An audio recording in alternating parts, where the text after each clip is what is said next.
While this young man was happily strolling with his best friend, he suddenly fell flat on his face for no apparent reason. Before losing consciousness, his soul flew out of his body, accompanied by his friend's frantic cries. His fragile soul was pulled down as if being sucked into an endless abyss, until he awoke to find himself in hell itself. Surveying the desolate landscape, cracked earth, and scattered bones, Dae-sung wondered if this was a dream or reality. In this bizarre hell, he witnessed monsters tearing each other apart, the strong brutally eliminating the weak. That was the law here. Hiding behind a rock, he watched two monsters embracing each other intensely. He wondered how he ended up in this hellish place. 10 days had passed and his stomach was now rumbling with hunger. Here there is no day or night, and no sunlight, only rotting flesh left behind by the monsters to eat. He crouched down, snapping off a piece of bone, chewing the meat ravenously, and refusing to let himself vomit. To survive in this hellish place, he was so focused on eating he didn't notice the massive shadow looming behind him. He was in deep trouble. The giant green monster raised its claws toward him. De-young was startled and fell forward, quickly grabbing a rock the size of a rice bowl and throwing it at the foul beast. The rock hit its head, causing immense pain, and it turned tail and ran for its life. Seeing the battle he just fought, De-young's eyes welled up with tears, a burning desire to bring his father home ignited within him. On day 39 inches, De-young was fiercely using a stick to break a demon's teeth. He beat it relentlessly, thinking that to survive he'd send all these monsters to meet their ancestors. With such fierce tenacity, he was no longer human. The beast within consumes the man. Day 51 inches, Hell finds De-young tending a fire inside a skeleton. He made sure to cook all the demon meat thoroughly for food safety. I have to eat to survive. There's no room for disgust now, Lee. Lost in thought, a system window suddenly appears announcing his promotion to level 3. De-young is stunned, not understanding what's happening, but after all this time he's not too surprised by strange occurrences. Without hesitation, De-sung hits confirm, and 7 more years fly by. At level 24, De-sung can now defeat ordinary monsters with one hand, leaving them unrecognizable. In year 24, he forged a sword from stone stolen from the Iron Dragon Knight, and in year 51 he beheaded a lesser god beast. And on the final day of his 79th year, he finally encountered the one who dragged him down to this god-forsaken place. He had finally waited for this day, the day he would meet the demon god who ruined his beautiful youth, turning it into a youth spent among piles of dung. Here smoke fills the air, beasts lie scattered, and body parts are strewn everywhere. Many monster corpses lie mangled on the ground. The one swinging his sword madly through the demons is De-sung, and they exist because of him. Attacking the gatekeeper of the demon god in hell is unacceptable. The red-horned demon roared, wielding its sword as it lunged forward to tear De-sung limb from limb and feed him to the monsters. His rippling muscles barely withstood the blow from its masterfully crafted sword, creating a terrifying sound that echoed throughout hell. He arrogantly told the demon to quickly open the gate so he wouldn't have to break it down, saving them both a lot of trouble. Hearing that, the demon grew even more enraged, unleashing a blinding light that banished the darkness, followed by a furious roar. "You arrogant cur!" The demon swung its sword, sending Dae-sung flying backward. Not wanting to be defeated, he tried to stop himself with his feet, as the red demon declared that he would be the one to die today. Because any moment now it's going to throw him into the depths of hell. It's tempting, but Dae-sung isn't quite satisfied yet. He charges forward with his elite sword as the demon prepares to strike. Its massive body made the monster clumsy, allowing De-sung to nimbly dodge and slice off its arm, using its belly as a springboard to leap forward. As he landed like a hero from a martial arts film, so did the demon's arm. Beside him, flames gathered into a sphere and a skull materialized, exclaiming, "That brute, you should have destroyed its mouth. It only has one head. You could have sewn it shut, but you cut off its arm." The demon bared its foul teeth to speak. "You dare defy a servant of the demon god. Aren't you afraid of the consequences? Today you'll pay for insulting the demon god." A torrent of spittle spewed from the demon's mouth as it roared, but it suddenly stopped short, impaled by a gaping hole courtesy of De-sung's sword. I don't know when he threw the sword, but it's already stuck in the ground. Oh my god. Why not argue a little more, and make it a drama for the ages? They've only met for a few minutes, and the demon has already spat and screamed at X1000 volume, making him frown because everything is too noisy. In a fit of rage, he punctures the demon's lungs, and the massive creature collapses to the ground. Fireskull hesitates, knowing the demon god won't take kindly to the gatekeeper's demise. Instead, he finishes the demon off. So did they help each other out or not? But he'd already considered alarming the demon god. Not that he was fearless, but that he simply didn't care. The skull asks if he's fighting the demon god to take over this place, but that's not what Dae-sung wants. It's been 80 years since he came to this hell, and he's fought countless monsters to survive, fueling his burning hatred. They all have different stories and reasons for being in this hell.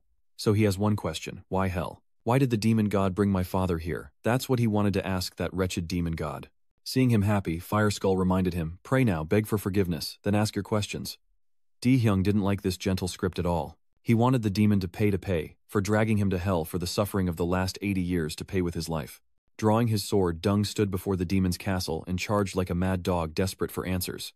Somehow he finds himself in a hospital hooked up to an IV drip, staring at the bag in confusion. It had been a long time since he'd dreamed of Earth. 30 years, in fact. De-Young's face was gaunt and his body wouldn't move. A dream of humanity, in a vegetative state. As he struggled to control his body, a clatter echoed as a metal tray fell from the hands of a woman in pink. She stared at him speechless with shock. He didn't recognize her at all, but she knew him very well. More precisely, Desung is her son, and seeing her vegetative son awaken after so many years overwhelms her with emotion, a scenario Desung finds less than appealing. The scene of a loved one waking up in the hospital and embracing is so cheesy it gives him goosebumps. Can't I just stay in a vegetative state? But the truth is, he couldn't wake up from this dream, and it felt a little too real. From the sounds to the images, everything felt strangely real, and he calmly recalled everything that had just happened. At that time, he was wreaking havoc in the demon castle, leaving a trail of destruction and fallen demons in his wake. While the Fire Skull was busy marveling, Di-Shung could only sigh, not paying much attention as he was exhausted from the fight. Di-Dung stood and glared at the headless demon, saying, "That cowardly demon pretended to talk to me, then attacked while I was distracted. And the answer to that was that I cut off his head, then his body was cut in two. De-Young should now be the master of hell, its absolute ruler, but he barely cares about the position. Then the system offers him a choice, return to Earth. Seeing this, he stood motionless, another chance to return to Earth after 80 years in hell. Turns out the system had this all along, but only after defeating the boss. Why didn't you say so from the start and save me so many years of suffering? Skull asks him. Earth is where you lived before coming to hell, right? After 80 years of torment, he prayed for escape from this hell. So why hesitate to leave this insane place? Deshung agreed to return to Earth, and a blinding white light engulfed him. Once again, he found himself in a hospital bed as doctors examined him. This was no dream. The doctor happily informs his mother that after being in a vegetative state for so long, immediate movement will be difficult, but with regular rehabilitation he should improve. De-Young's mother was overjoyed, tears streaming down her face as she thanked the doctor, while De-Young seemed dissatisfied with the cheerful atmosphere. He gasped for air like a fish out of water, struggling to breathe. Was this dream the reality? Was it the moment he discovered the message, or was it now? The children were so scared they closed their eyes. The doctor tried to calm him, but Desung cursed and snarled, "Don't come near me." Suddenly he bit the doctor's hand, drawing blood, and causing the doctor to turn red with anger. Was this wild act a curse or a paralyzing poison? Dae-Swung tries to reassure himself that this is just a terrible nightmare, shaking off the doctor's hand to focus on struggling. As if struggling to break free, he collapses to the floor, twitching like an addict in withdrawal, screaming, "How have I lived until now? I fought for 80 years, and now you want me to die quietly. I prayed and prayed even as I fell in the cold hellscape. No, I absolutely cannot go out like this. Please let me go back." Two strong male nurses quickly arrived to lift him up. He couldn't believe he had awakened after conquering hell with a disabled body, only his brain and mouth still functioning. Amidst his struggles, his eyes caught a terrifying sight, a massive yellow electric vortex looming within the dark clouds. He was so stunned that he forgot to resist, allowing the nurses to easily lift him into bed. The electric pit looms above the skyscrapers, spewing countless motes of dust. Why is it here? After staring for a moment, he resumed his flailing and cursing, forcing the two nurses to inject him with a sedative to keep him still and quiet. This hospital is starting to feel like an asylum. De-Young loses consciousness, but not before getting in a few last curses. He slept straight through until the news broadcast reporting that a strange gate had appeared in the Songba-Soon district, around 9:00 a.m. that morning. Fortunately, the hunting team in charge of the surrounding area quickly arrived on the scene, and they're now reporting from the devastated site. The subjugation is complete, and the cleanup is underway. The hunting party should be able to withdraw within the hour. The captain visiting the hospital with a fruit basket barks orders into his phone. "Report back to me as soon as it's over. I'll take care of the rest, so make sure you wrap things up nicely." Inside the room, Dung is still listening to the news reporting that the gate has been destroyed, thanks to the swift and timely response of the hunting team. He was still lying there, thinking about Wang Ho, the gate, and the hunting team. Little did he know how much the world had changed in the 80 years he spent in hell. Just then, the leader of the hunting squad came to visit. Dazed De-Hyun doesn't recognize the man acting so familiar. After years of immobility, his eyes need adjusting before he realizes it's Chan-Ho. Chan-Ho rushes to his side, asking if he's okay. "It's been 10 years since you collapsed and fell into a coma. You don't remember your best friend, but you clearly remember our high school graduation 10 years ago." Walking with his best friend, he suddenly felt dizzy and collapsed, spending the next 10 years bedridden in the hospital. He suffered in hell for 80 years, but in reality, only 10 have passed, and his mother has suffered so much. To cover the costs, his mother worked 2 or 3 jobs a day, and Chan-Ho hoped he'd recover quickly, promising to find him a suitable job since he was now the head of the household. De-Young says he understands, but his expression darkens as if he's deep in thought. That afternoon, his mother pushes his wheelchair so he can get some fresh air. As he went, he thought about how he had to fight for his own survival in hell, but in reality his family was suffering to take care of him. Helpless in his broken body, a burden to those he loves, reality is as cruel as hell itself. Just then his mother is startled by two debt collectors. Among them were a fat one and a skinny one, but they shared a common trait: they were rude. The fat one said, "Why couldn't I get in touch with you? Are you planning on skipping out on the money you owe us?" The skinny one added, "If your aunt disappears again after promising to pay, you're done for." His mother, terrified, begged for an extension until next month. But promises were made and broken, and the money was nowhere to be seen. Desung's mother reached out to the fat man begging for more time, but he shook her off, snarling, "What do you think you're touching, you wretch? If you dare to borrow money, you should have the sense to pay it back. Do you think you can just get away with this? Do you think we're fools?" Ignoring her pleas, the fat man rolls up his sleeves and punches Desung's mother in the face. Instead of shielding his mother, he could only watch from his wheelchair as she was beaten, and he screamed at the insects. This only amused them. Desung continued to provoke them, saying insects were nothing. They weren't even worth pig excrement. Hearing this, the mother was shocked and tried to stop her son's foul mouth, but the fat thug grabbed him by the neck, lifted him high, and demanded he bark again. His mother desperately tried to explain to the two thugs that her son was young and didn't know any better. "He's still a patient. Please spare his life." But after provoking their madness, forgiveness wouldn't come so easily. The fat man claimed all the money his mother borrowed was for him, and even though it was in his hands, he still spoke provocatively, so he retorted, "Kid, is your brain still fried? Or has lying down for too long made you forget how to use your brain? Since you're so eager, I'll let you open your eyes wide and see how the filth coming out of your mouth gets you beaten." He tossed him around like a sack of potatoes, then moved in to deliver a few more blows while Dung could only try to shield his head. His legs, thick as pillars, relentlessly kicked into his stomach as Daryong cursed inwardly through the pain. If this body wasn't crippled, that fat slob wouldn't stand a chance. But the truth is, he's completely defenseless. Seeing her son beaten, the mother begged and cried. If this were hell, he would have torn that fatso to pieces. A system notification appears asking if he will accept the quest.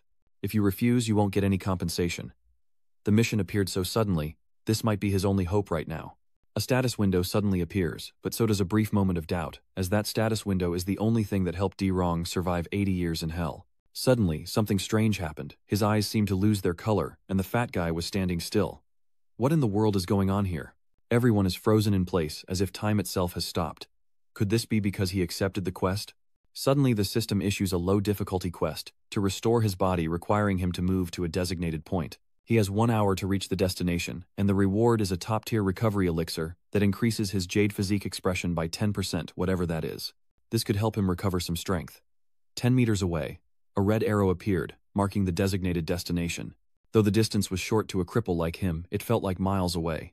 Desperate to recover quickly, Dirong dragged his heavy body across the ground with both hands. Hell has its own agenda, so this is nothing, but at this snail's pace it'll be hard for Dedung to get there. The system shows 17 minutes and 46 seconds left, and this clearly isn't something that can be overcome. With willpower, he told himself to stay calm and think. The system never issued impossible missions, and this one was no different, so he needed to carefully reconsider every word of the task. After some thought, Yo Sung realized the crux of the matter, and Deo Ryong reached for the wheelchair handle with trembling hands. As time ticked away, he mustered every last ounce of strength and inner power to climb into the wheelchair, the clock dropping from 35 seconds to 15. He sped towards the finish line with every ounce of strength he had, maneuvering the wheelchair in the final seconds. The situation grows dire, as only 6 seconds remain, the wheelchair still hurtling forward with just 2 seconds left. He mustered all his strength and smashed into the red arrow, shattering it to pieces, finally finishing with just 1 second to spare. Gasping for breath, a red vial appears before him, a top-tier recovery elixir, says the system capable of improving and restoring his current condition. As he sat in his wheelchair, he downed the potion in one gulp, and almost immediately he felt its effects. All pain seemed to vanish. Dizung felt a surge of power coursing through his body. Could this be the effect of the elixir? Everything returned to normal. His disappearance shocked his mother and the thugs. The fat one looked around, wondering where Dichong was, when 2 security guards suddenly ran over, demanding, "Hey, what are you doing there?" His mother anxiously ran towards him while the thug was bewildered as to how he flew out. The skinny thug advises the fat one to let it go this time, saying the mother and son got lucky today. Night falls, and as he lies in his hospital bed, his mind races. How did that status window appear at that moment? I've tried summoning the status window a few times, but gave up since there was no response. I need to get my body back to normal before those thugs return. To do that, he needs to complete a quest, but the problem is he can't summon the status window. Suddenly a voice echoed, saying the pantheon of gods awaited the absolute being, but he couldn't tell where the sound came from. Suddenly, his body floated and shifted into another dimension, where his once crippled legs seemed to land effortlessly. Before he could process the information, the system informed him that he was in a temple, and the gods had acknowledged the absolute being's diary. The system urges him to complete it realistically, but since it's just a dream, he decides to follow the system's instructions. With a confident smile, Desung began his mission, another recovery quest with a low difficulty. Desung is tasked with eliminating a target, with the reward being a memory chip for the absolute being, and a 30% restoration of his jade body. But where did this demon head with the super long fangs come from? He takes a breath to gather his strength and instantly punches the demon's head, causing it to explode in an instant. Then the third body recovery quest appears with the lowest difficulty. He's ordered to run 10 kilometers for a tonic for the absolute being, and a 5% increase in his divine body, and so he runs for his life drenched in sweat. The fifth quest appears tasking him with 1000 push-ups with the same reward as before. He's only halfway done, and these recovery missions are draining him. He's been grinding away at these tasks for the past 10 days, and is only 45% done, and the reward is just supplements. At this rate, when will I ever finish? I'm so sick of these quests. He wished the system would generate something better. And as if in answer, the system delivered a new recovery quest with a low difficulty level. It requires him to fight Demon Kree with no time limit, and the reward is a mid-grade nutrient supplement, plus 10% recovery. The name rings a bell. Suddenly, lightning bolts strike, followed by a beam of blue light piercing the earth. From that light, a massive beast with glowing red eyes appeared, and he instantly recognized his old foe, the one who nearly defeated him in hell. The massive beast appears, its sharp teeth bared, completely overwhelming, Desung with a ferocious roar, a greeting to an old friend after a long absence. It winds up and throws a punch barely blocked by our hero. At this rate, he'll be unrecognizable to his own parents. Before being knocked away again, he leaps into the air to face the Demon Kree. He clenched his fist, ready to unleash a powerful blow, but fate intervened and he fell right into the monster's range, getting slammed to the ground.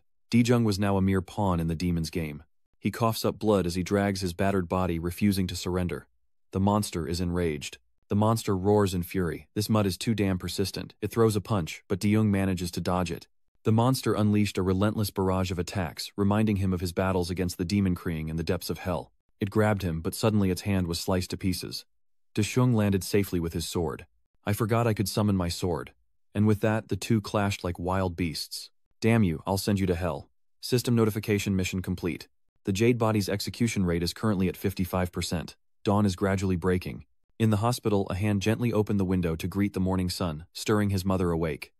Still drowsy, she rubbed her eyes, unsure of who stood before her. She was stunned to see that it was her son. Soon it was time for the hospital staff to begin their rounds. With the help of a nurse, Desung's motor functions were tested, and he performed each task with ease, witnessed by his mother and the doctor. His mother immediately turned to the doctor, asking how he could move like a normal person in just 15 days, when the last checkup said it would take 6 months to recover. The doctor is speechless, as no medical theory can explain the patient's condition. Hearing this, his mother begins to worry. Could her son be one of times them asterisk? The doctor reassured her, saying he had unique traits compared to other awakened, easing her worries considerably. As a nurse massaged him, he snapped, startling the nurse into a hasty apology, but his mother, instead of intervening, felt relieved. Dijung now feels much more comfortable and has no problem moving his limbs. He needs to regain his original body as soon as possible. Stepping outside for some air, he sees his mother gratefully thanking a nurse for taking care of him for the past 10 years. But she insists that her sacrifices are what truly matter. His mother is crying tears of happiness and joy. He couldn't imagine what his mother had endured, and those tears only strengthened his resolve to protect her. He quickly escapes to the restroom, but not for its intended purpose. He's going to the temple. The system confirms and transports him as requested. He hoped to expedite his recovery through major quests to meet the requirements, and the system allowed him to freely choose the difficulty. Whatever it takes, he'll end it in one shot, this time choosing hell difficulty for the quest. As he spoke, a giant sphere appeared, cracking and shattering to pieces, revealing a sword and a tall, muscular young man. Dijung was unfazed by this sudden appearance, but then the figure grinned wickedly and looked up. He was horrified to see that the figure before him was none other than himself. The system then issued a notification: fight the doppelganger before you and win. The two silently sized each other up. Dijung summoned his weapon, regarding his doppelganger with disdain. Giving him no time to breathe, the doppelganger lunges forward, catching Desung off guard.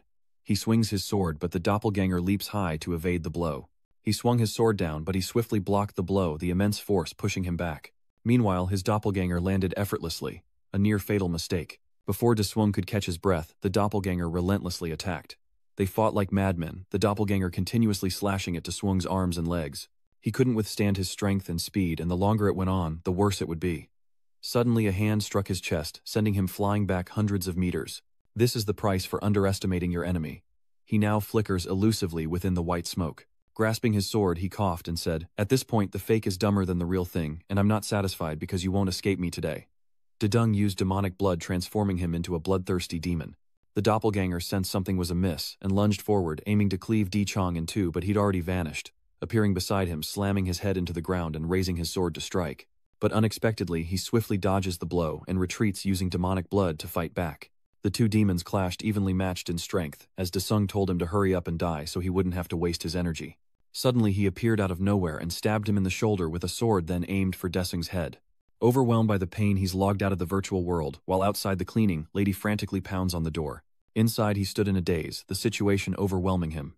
If he loses here, all his previous efforts will be for nothing, and he desperately searches for a way to defeat him. Back in reality, the cleaning lady almost unlocked the door, but was called to the third floor. Returning to the virtual world, he summons the archive and reaches inside for something. He sent a message: "This mission isn't over yet." Then Durong pulled out a vial of elixir. "This is the reward I get for completing quests. It's an item from the archive, but now it's exactly what I need." The system informs him that this potion can restore 20% of his stamina and endurance. At that rate, 5 bottles should be enough for him to fight. Seeing this, he lunged forward to stop him from drinking the potion, but of course Daesung wouldn't allow that. After drinking 1 vial of the elixir, he felt his strength returning, and he reached back into his inventory for more. He wouldn't prolong the fight. He needed to boost his power to 100% as fast as possible. Downing 2 vials, he dodged a direct kick to the face. Downing 3 vials, he quickly summons his sword to block the attack, then finishes the last 2. As they trade furious blows, he grabs Dee by the neck, ready to deliver a fatal blow to the gut. But Dee unexpectedly summons his inventory. His sword struck only empty space, while Dee's blade pierced his abdomen without him even noticing. He faded away, and the mission was complete. The system reports his body is fully recovered, and he can now use the Hell system in the real world, a welcome return to power for Daesung. The crisscrossing scars reminded Daesung of his days in Hell, and the system notified him of unread messages. Upon confirmation, Daesung is flooded with messages, requests for aid from the ruler of Hell. He fought for 80 years to survive them, only to become their leader. Daesung flipped them off, swearing as he ordered the system to take him away. Back in the hospital room, he was effortlessly doing one-handed push-ups, lost in thought as he exercised. Just then, his mother and the doctor opened the door and froze, simply watching from outside. The doctor then revealed that her son appeared to be an awakened news that immediately worried the mother. But he never showed any signs of being an awakened before. He replied, "I suspect it's not that there were no signs, but rather there was no other way to explain this awakening. We can only do so much here. You'll have to consult the association for further assistance." The mother was extremely worried, but with the doctor's words, she didn't know what to say. As they rode in the taxi, he couldn't stop thinking about the association and the awakened. He pretended not to care as he was on a mission, but it seemed his mother was hiding something. What exactly has happened to Earth in the last 10 years? Before long, the taxi brought mother and son home. His home was a small house on a hill. His mother told him to go inside while she gossiped with the neighbors. Entering the house, he saw someone reaching into a drawer to steal money. DeYoung looked at the girl, not recognizing her at all. Just then his mother walked in and asked what he wanted to eat, then turned to the girl with the ponytail and said, "Ju, where have you been these past few days? You didn't answer your phone. Do you know how worried I was?" She noticed the 2,000 gold in her daughter's hand, leaving the girl speechless as she quickly hid the money and hurried past them. Daehyun was utterly bewildered. How could he not recognize his own sister even after 80 years? With a troubled look, Ju tells her brother that he seems better now, but every day is hell for them. With that, she left, prompting her mother to call out in worry. Just then the debt collectors arrived, banging on the door, startling both him and his mother inside. It's the same skinny guy from yesterday, threatening to break in if they don't open the door by the count of 3. Everyone stands silently in the yard, unsure whether to open the door, while Derong's blood begins to boil. The skinny thug continued to kick the door, and when no one answered, he added insults to the assault. "Damn it, why didn't you open the door sooner? You think bringing that brat home from the hospital would stop me from finding you?" Ju is determined to go outside, worrying her mother, who calls her back.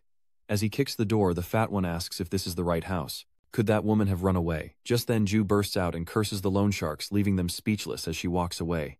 The skinny one guesses she's the daughter of the family, while the fat one watches her go with a perverted grin. Realizing they'd been found out, she hastily apologized for discharging her son without contacting them and offered them what little money she had as a temporary payment. He then throws the mother's wallet to the ground, prompting Dae-young to shout while the fat thug berates her for being uncultured. Seeing his mother struck, he snaps and beats the skinny thug to a pulp. The fat one arrives just in time to see the carnage and rushes to his friend's side.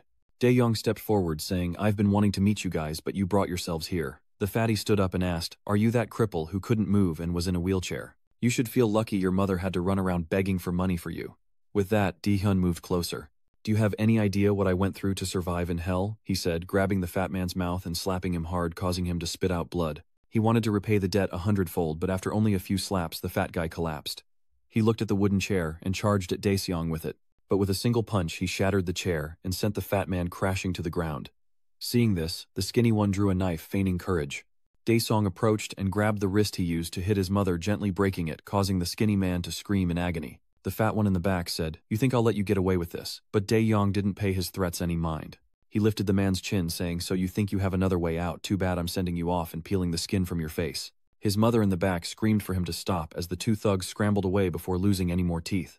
They both jumped into the car, parked nearby, and the fat one asked the skinny one about Daesung. The skinny one notes that his physique has improved significantly, wondering how a comatose patient could change so drastically in such a short time. The debt collector demanded they obtain a waiver relinquishing his body, but the fat one argued that the real problem was how to take down that Hulk. Seeing Ju walking outside with a dazed look, the fat thug ordered the car to stop for some reason. Meanwhile, at Daesung's house, his mother recounted how she sold their house and transferred the store to get him into the hospital. She thought it would bring him back, but even the rental deposit was lost. An acquaintance introduced her to 3 loan sharks, but she couldn't keep up with the repayments. Not only did the principal increase, but so did the interest. Daesung then asked Ju's mother if she was still a student. Why was she working so much? With tears in her eyes, her mother said, "Last year I was injured at work, so she dropped out of school and started working part-time at a restaurant. She said she could work and help the family on her own. My sister worked so hard at the gas station during the day and at a convenience store at night." He blamed his mother for not stopping her and letting her go to school, but his mother had tried. Ju needed to work to pay for her brother's hospital bills. But he never saw any progress, and a few months ago something happened, and she suddenly ran away from home. His mother urged him not to do anything foolish as they were a family. Deok-jung listened in silence, unsure of what to say. Suddenly, his mother's phone started ringing. It was a call from those thugs. He asked his mother for the phone so he could talk to them, his face suddenly contorted with rage as he cursed into the receiver. Something serious must have happened. The loan shark's car is heading into the city center. Diu, gagged and bound, has been kidnapped. The fat man tells Dae-shung over the phone, "You've messed with the wrong people, so you better behave. We'll give you a day to get 100 million, then contact us. With your abilities that shouldn't be too hard, right? If you want your sister back safe, you better not try anything funny." Hearing Ju's voice and the fat man's challenge enraged Dae-chung. His mother sensed something was wrong as he turned and told her he'd be right back. His mother made him promise not to get into any danger, saying she couldn't bear it if he went to jail for assault or battery. It was then he realized he couldn't solve everything on Earth like he could in Hell. Suddenly a system window popped up, freezing him in place. Seeing this, his mother was worried, but he reassured her that nothing would happen. After stepping away, he finally dared to look at the notification. It's a one-time basic skill unlock reward with 4 skills: poison, stealth, hellfire, and soul summoning. After a moment's thought, he realizes that none of the other skills compare to this one. At a boarding house, thugs escort Ju into an elevator to take her upstairs, when suddenly lightning crackles within the elevator. The fat man didn't care much, but suddenly someone emerged from below with a sinister aura. It was Deng. He asks if that's not the money he wanted, and that he's here to give it to him. Earlier, he chose the skill to summon dark spirits. A blue flame appeared in his hand, then turned into a stream of black water, creating a large circle on the ground. He tore off the fat man's blood-stained clothes, threw them into the black hole, and ordered them to follow the scent and lead the way, which is why he's here. The skinny man threw a punch, but Daesung dodged it, grabbed his face, and landed a blow that left him foaming at the mouth. The fat one cowered in the corner, asking if he was an awakened, but Daesung had no idea what that meant. Just then, the elevator doors opened, and the fat man ran out, calling for his comrades. "Come and get him, he's an awakened, attack him together." Before he could get away, he slammed the fat guy's face into the ground. Just then, his lackeys charged with weapons, but he easily dodged each attack and retaliated, leaving them no chance to react. After dealing with them, he stepped into the elevator and spoke to Ju, who was sitting there in a daze. He kindly asked if she was all right, untied her, covered her mouth, and told her to go home. She worried about what her brother would do. Deoksu turned back to reassure his sister. "Your brother will take care of everything." It was late, but the hallway lights were still on, and a crowd of unconscious people lay scattered on the ground. Durong calmly ascended the stairs, hands in his pockets, lamenting that he'd have to eliminate a few more snakes as he passed the smoking thugs. Just a few words, and they're already enraged, forcing him to resort to violence. A window shatters at the gang's headquarters. Elsewhere, a phone rings and a tattooed arm answers only to erupt in anger. "I told you not to call when I'm at the sauna." His trembling subordinates told him to come to the office immediately. The enraged boss scares the man next to him witless. "Who the hell dares to pull this stunt in my territory?" All that was left were a few stuttered words before they hung up. He crushed his red iPhone in anger, his face contorted with rage. Back at headquarters, the glass doors were shattered, and bodies littered the path. In another room, he found another one. He was terrified, shaking like a leaf. Suddenly, a massive explosion erupted, filling the air with thick smoke. Startled, he turned to see a hulking figure charging towards him, a massive hand slamming into his face and driving him into the ground. The leader looks at him with disdain. Is this kid crazy? Come to think of it, neither his mother nor Ju seemed surprised when he used his powers. Were they already used to people with abilities like his? He'd been so focused on stamina quests that he hadn't grasped what was happening in the real world, but he took down that brute and Daeseong with a flick of the wrist. But the boss wasn't just anyone. He quickly realized this and retreated, understanding that our hero was no ordinary man. He stood up, brushed off the dust, and asked the boss, "Are you one of those awakened people they were talking about?" The leader sneered, "It's too late for regrets, I'm sending you straight to hell." Hearing the word hell, he glared and gathered power in his hand, then punched him square in the face. Unbelievably, one punch sent him flying into the wall. He couldn't understand how he'd been defeated so easily, and he refused to accept it. Dae-yoon approached, kicking him in the face as he said, "While I was gone, you kept harassing my family." It was then the boss realized he was an awakened, but on a different level. His only thought was to save his own life. The boss weakly begged, "Please spare me. I'll give you all the money you want." Young finally stopped and asked where the money was, and he pointed to the safe in the cabinet. As he approached the safe, the boss quickly fled the scene. Seeing one of his men still there, he ordered him to leave. In the parking garage, the boss sat in his car fuming. "Who the hell does that dog think he is? Just you wait, I'll be back to wipe out your entire family." Just then, Dae-sung appeared behind him, whispering sweet nothings into his ear. "I just remembered I forgot something, the safe's password." He then grabbed the man's head with his demonic hands and warned him, "The important thing is that no matter where you are, I can always find you." With so much money and nothing to do, Dae-sung immediately heads to a phone store to spend it. The salesman eagerly introduces the phone as the latest model, offered at a special price of only 2.99 million. Seeing his curiosity about the masculine pink phone, the salesman quickly adds that it's especially popular with the ladies, so he's giving him a deep discount. It seems Dae-young was already thinking about women, and the salesman's lower price convinced him to buy them quickly. That cheap phone was sold at an exorbitant price, and Dong-sung just shelled out a ton of money for it. He asked for both, sending the vendor into raptures, a true stroke of luck, his thanks echoing into the street. Back home, he placed the bag with the phones on his sister's desk. His mother called, telling Dae-young it was time for dinner, but when she opened the door, her son had vanished. As night falls and the city lights up, Dae-young arrives at a pork rib and Samji-upsal restaurant, waving to Chan-ho, who's already waiting. Chan-ho finished his drink, praising Dae-young's transformation since the hospital, and asked about his future plans. Seeing Dae-young's nonchalant attitude, Chan-ho said, "We're not naive high schoolers anymore." He then asked his friend how many floors a 500 million won apartment would have. He was surprised, then rambled on. "With 500 million won, you could rent a small apartment on the outskirts of Un. If you want to buy there, you need 1 to 2 billion. 1 to even consider it. The world has changed a lot since you fell." Dae-young quickly downed his bitter drink as Chan-ho recalled his mother mentioning the awakened. Since waking up, he's only heard people call him an awakened one. Chan-ho sighs, realizing his friend knows nothing. Later, the two stepped outside the restaurant for a smoke.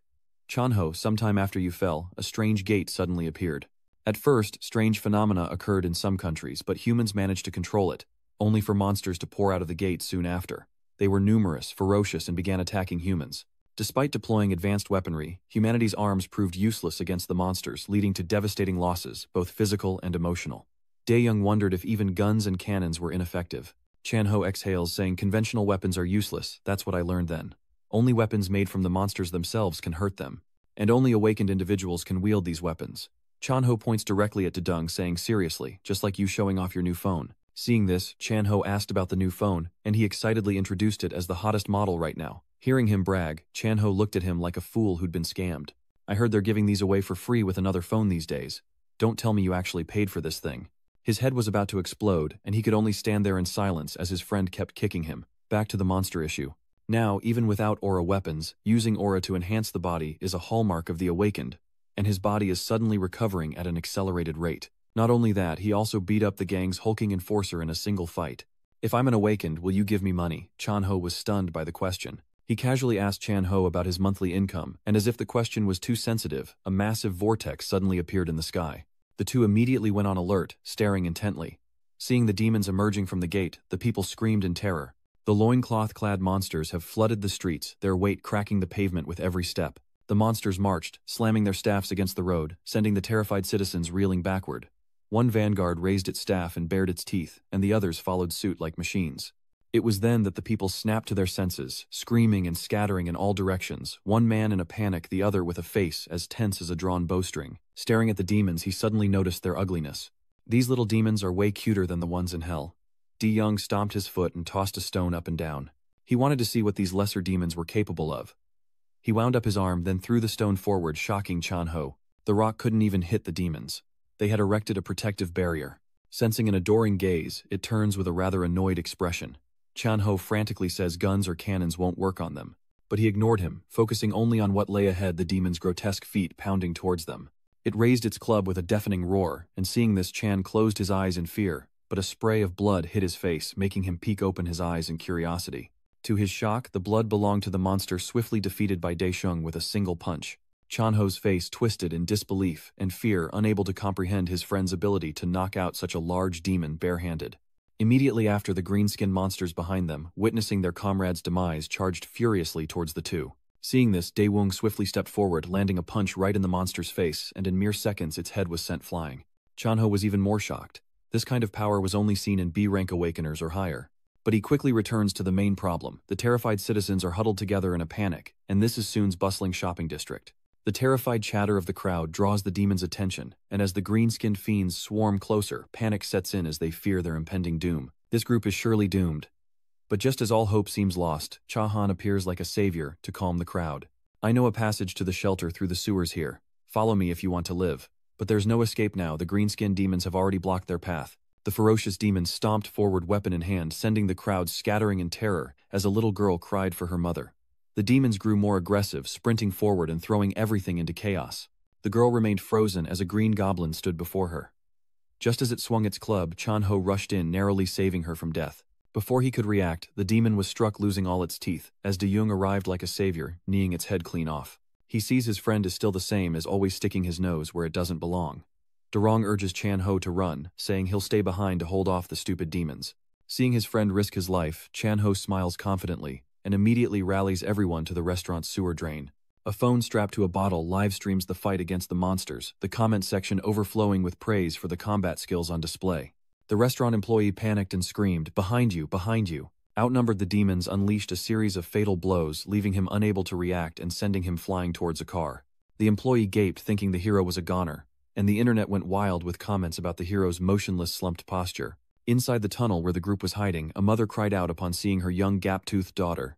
And seeing the touching embrace between mother and child, Chan-ho felt warmed by the good deed he had done. Suddenly, the man with him asked if Jinwoo still intended to return, a question that snapped him back to reality, as he remembered his friend Daesung was still there. The demons curiously approached to see if he was dead as a leg, as thick as a pillar, drew near. The demon glared down with sharp eyes, then chuckled like an idiot, as the restaurant employee continued commentating enthusiastically, and the audience spammed the live feed. Outside, the demon raises its staff, aiming for his neck, and striking hard, causing the other to cover his eyes in fear. After the brutal blow, dust fills the air, but it suddenly stops, sensing something is wrong. It turns out it had just smashed a car, and the person was gone. It turned around in surprise, to see the one who should have been gasping for air was instead wreaking havoc, blowing the head off one of its comrades. The Hollywood-esque scene excites the cameraman, who comments enthusiastically, and thanks to the monsters he's slain, he's absorbed so much demonic energy that he feels no pain. To repay the demon's kindness, he'll return the favor tenfold. Daesung leaps forward, effortlessly claiming the heads of nearby monsters. His movements were too fast for the livestream to capture the key moments, prompting viewers to offer 5 million for footage of Daesung. Seeing such a large sum of money, the cameraman's eyes lit up as he frantically tried to figure out how to get closer. Meanwhile, Daesung's battle with the demons was beginning to drain his magical power. To quickly defeat them all, he focuses his power into a blow to the demon's chin, sending it flying into the air. Capturing that moment, Smoothie immediately adds a 5 million world bonus, with the condition that a clearer shot of his face will earn even more. An anonymous message arrives from Whisper, "I'll give you more money if you tell me more about that man's identity." The waiter was both happy and worried, as messages kept popping up, but he resolutely refused to go outside, while HMC generously offered a 20 million world bonus, delighting fans with an irresistible offer. A clear photo of his face and some basic information will get you 40 million, an offer that sends the waiter reeling, his eyes and mouth wide with shock. Meanwhile, at the HM, building a computer screen displayed the waiter's livestream amidst employee chatter, and upon seeing the YouTuber's new move, an employee smiled contentedly. "Our group will also be heading to the site of the incident so he can join us. Even after scouting for so long, this is the first time I've felt this way." Daewoo stomps on the monster, coldly eyeing the remaining demons, when suddenly one demon's head explodes in a shower of blood and gore. A hulking demon was bashing his own kind with a massive weapon, while a waiter peeked from behind a car, filming, not wanting to miss this once-in-a-lifetime opportunity. The demons kept coming, his magic was fading, and only God could save him now. As he struggled, Chan-ho appeared behind him, whispering, "What are you doing?" He panicked and dropped his iPhone. Chan-ho immediately went into lecture mode, scolding the idiot until he was speechless. The fallen phone lies on the ground, making viewers think the live stream is under attack, as Chan-ho drags the waiter toward the building, ignoring his pleading eyes. He kept turning back to look at his phone, heartbroken over the huge sum of money that had just vanished. Suddenly, a foot as big as a pillar appeared before them, causing the waiter to foam at the mouth and lose consciousness in terror. The demon raised its club ready to strike, only to have its head blown off in an instant. Chan-ho narrowly escaped death and looked towards the demon, recognizing his friend De-sung standing atop a pile of corpses. A while later, the two of them and the employee sought refuge in a barbecue restaurant. De-sung then said, "I have somewhere to be, and it'll take about 20 minutes. Can you wait that long?" To reassure his friend, Chan-ho mentions that the gang is on their way to rescue everyone. The system informs him that he has completed 100% of the killing progress in the real world. From now on, he is allowed to enter the temple with his real body and use all items in the temple in the real world. Dae-woong selected and confirmed, and in an instant a portal appeared before Chan-ho's astonished eyes. Not understanding what this kid is, De-young quickly steps into the space gate to go to the temple. His body wounded from a night of fighting, monsters needed an immediate assessment of his mana levels. The system reports his mana is below 10%, and when he asks how to quickly replenish it, the system offers to systematize his journals, rewarding him for completing tasks at designated locations within a time limit. Isn't that the diary he used to write in every day back in hell? It was to avoid getting buff. The status window reappears, asking if he wants to systemize the diary, and he quickly agrees. As soon as he said that, a red-covered journal appeared and began the systemization process, unleashing a massive surge of energy that seemed to suffocate the surrounding air. The system initiated the engraving process, and a flood of memories washed over De-sung. The journal burst into flames, signaling the completion of the engraving, despite the pounding in his head. He then asked the system to go to the Predator Forest on page 16 a time, when he could use magic, and the system immediately recreated the 75th day of the 5th year. He stepped into a thick haze of smoke, returning to the barbecue restaurant in the real world, as Chan-ho and a waiter frantically rushed up the stairs, wondering if he knew the guy who just wiped out the monsters. Unable to resist his curiosity, he wanted to know more about Dae-sung. Chan-ho turned around and glared. "You're only interested in him for the money, aren't you?" Leaving the waiter speechless, a sudden noise from above startles them both, wondering if there are any survivors on the roof. While on his way, he encounters Chan-hoen from the Son Gang Leaders Group. Since it's the weekend, the gang's movements are a bit slow, so he needs to move away from there quickly. Chan-ho grew more anxious, wishing Dae-young would return quickly, unaware that Dae-young now stood in a desolate place filled with hazy smoke. The system announced a recreation in the Hunter's Forest, but the location's information is restricted. The eerie silence of this place put him on high alert. The mission: acquire an item of medium difficulty, requiring him to eliminate the celestial being occupying this place within 1 hour. The goal: eliminate 10 large white statues for a 30% mana increase and 2,000 achievement points. As the system fades, a strange figure emerges from the smoke. It easily senses the intrusion and activates its defense system, attacking him with lasers. With incredible speed, De-dung dodges every laser and suddenly halts before the towering beast, marked with a red cross on its face, head and shoulder protrusions, resembling wings, as the system identifies it as a white upright biorobotic statue. Hearing this, he took a closer look at the so-called celestial being, but as he was thinking, the robot immediately attacked, using its sharp drill-like claws to stab straight down, but of course it missed again. To save time, De-dung focuses his energy into his fist and strikes the robot's face, obliterating half of its mask with a powerful blow. Blindsided, the monster staggered backward. He approached, thinking he'd won, but its fingers suddenly twitched and shot out like tendrils. De-young charges into the center of the long, dangling fingers, gritting his teeth as he focuses all his power into one punch. Instantly, the robot exploded, its parts falling away into dust, and he quickly escaped the cloud of debris. From the smoke, a red orb suddenly appears, drawing De-sung's attention. Back in the real world at the barbecue restaurant, Chan-ho carefully opens a door. Emerging onto the rooftop, they found bodies strewn everywhere. This was clearly not good. The two stared intently at the corpses strewn across the ground, spotting a wounded man slumped against a wall. Seeing this, they rushed madly towards the man. Chan-ho hurriedly asked, "Bro, are you okay?" He weakly told him to go, but Chan-ho couldn't understand what he was saying. He used his last breath to make Chan-ho understand. He spoke of a massive, murderous aura behind them, a huge blue demon standing right behind him. The waiter urged Chan-ho to move quickly. He kept glancing back, muttering not to move until he said so, to which the server cursed. "What the hell are you saying?" Turning around, his eyes widened in terror as he saw the demon glaring right at him. The waiter's face paled, prompting Chan-ho to remind him, "Get a grip. When I signal, run straight for the door. Stay focused if you don't want to die here." The blue monster above suddenly roared to assert its dominance, then leaped down. Chan-ho screamed, "Run now!" Now, in the Hunter's Forest, the red orb has swelled into a massive sphere, and Dae-sung watches cautiously as it begins to regenerate. Dae-sung scowls, looking like he wants to curse. The orb's regeneration is at 10%. Attack pattern analysis, complete enhancing spirit energy capabilities. He darts forward, takes a deep breath, and throws a punch at the orb, the impact generating electricity. Desung then performs a graceful flip, landing lightly on the sphere. The regeneration rate only dropped to 3%. Annoyed by this nuisance, he put all his strength into a punch. The regeneration rate skyrockets to 40%, and the tremendous force shatters the sphere's surface. Now 55%. The cracks widen, 65%. The system reports continuous errors due to the overload, with the regeneration rate now at 70%. He lands a devastating blow as a myriad of lasers erupt, scorching his sleeve. A group of robots lurks within the mist. Turning back, he found himself in their sights as a barrage of lasers erupted from the robots. Durong weaves through the air, creating a laser net. The orb is just 5% away from complete regeneration. He kicks off the ground again, flying back towards the robots who have already sensed him and redirected their lasers. The regeneration process has reached 98%, and the red orb unleashes an earth-shattering explosion. The force of the blast sends him flying back hundreds of meters. At this rate, it'll never end. He realizes he needs another plan, and to recover his lost memories.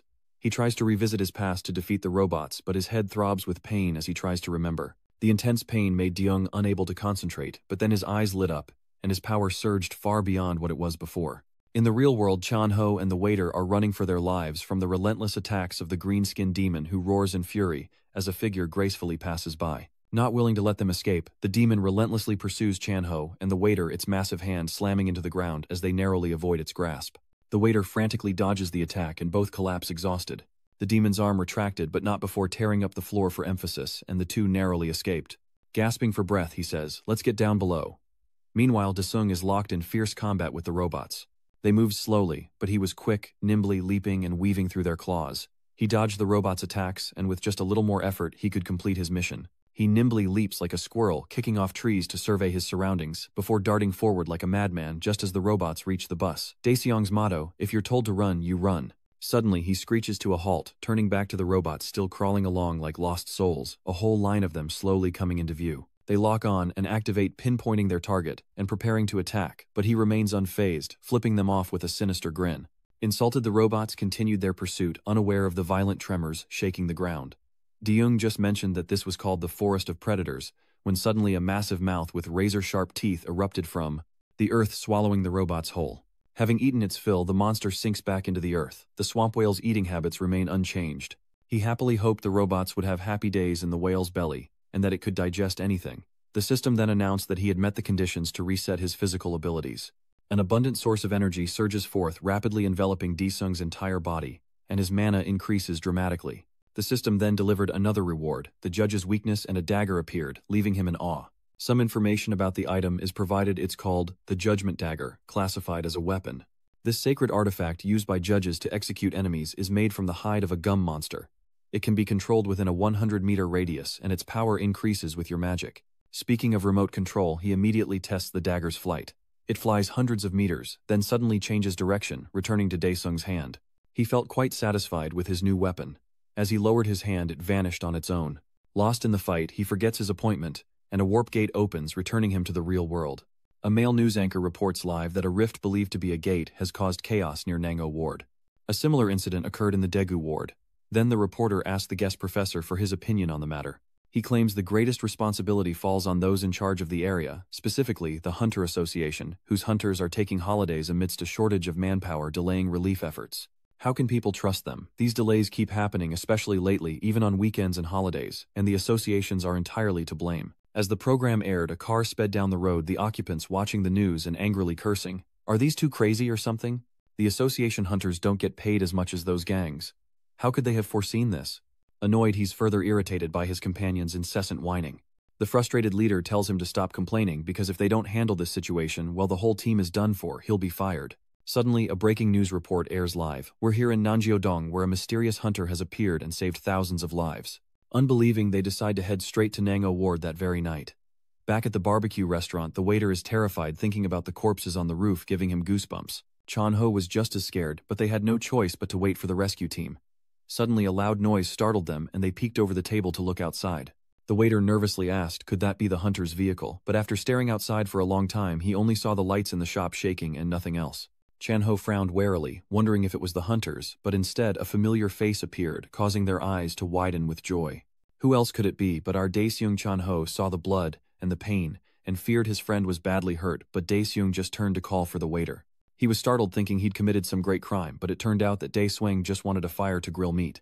Hearing this, the waiter and Chan-ho were speechless. "I can't believe he's eating at a time like this." Chan-ho shouts, "Can't you see that dead demon?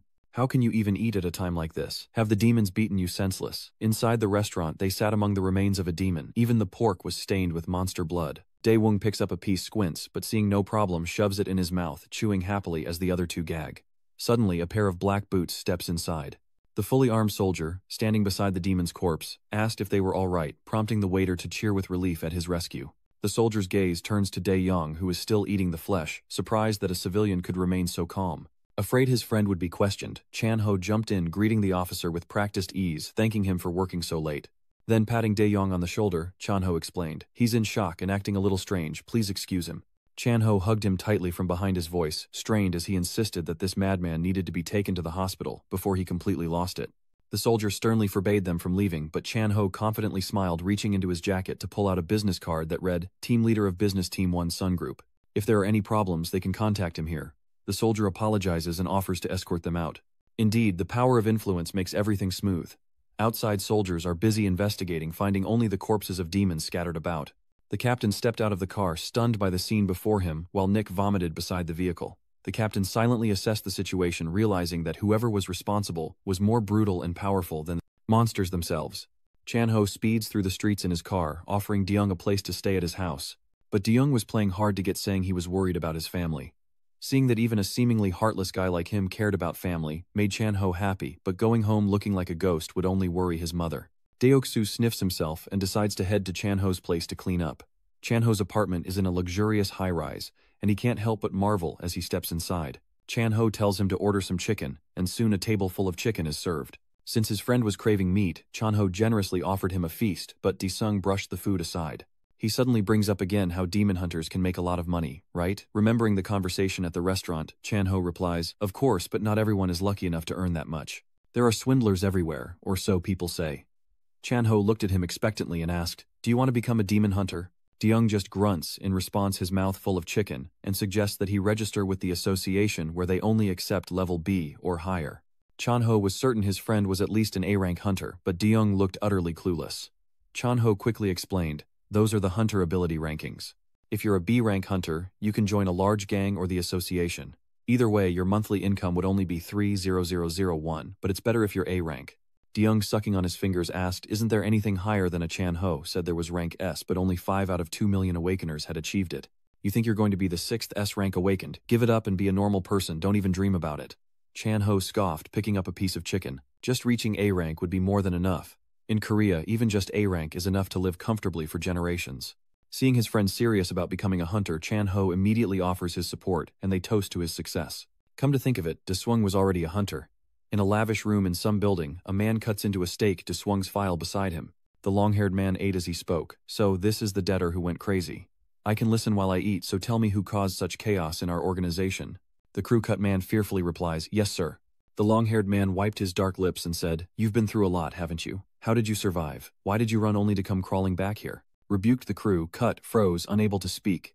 The long-haired man placed a hand on his shoulder, causing him to tremble as he confessed he had nowhere else to go. The long-haired man with the scar across his face is Lee Suk-woo, leader of the Hongma gang. Did even that crazy punk have the nerve to call the cops? A thick aura of menace surrounds him. "Why are you shaking like a leaf? Is it because of that gangster?" Lee Suk-woo glanced to his right, where the boss of Baldy lay in a pool of blood, missing an arm and with ribs exposed in a horrifying sight, causing Baldy to tremble even more. He begged his boss to spare his life, as Lee Soo-young's hand moved from his shoulder to his bald head. He suddenly leaned in, coldly whispering that even if the office was destroyed, the money in the account would still be there, yet now it's gone. The crew-cut man was completely clueless, begging for his life. Expressionless, he suddenly agreed and placed his trust in those words. But less than a second later, the bald man's head exploded like fireworks, splattering blood all over Lee Suk-woo's icy face. Ignoring the headless corpse spurting blood, Lee Suk-woo ordered his men to clean up the mess.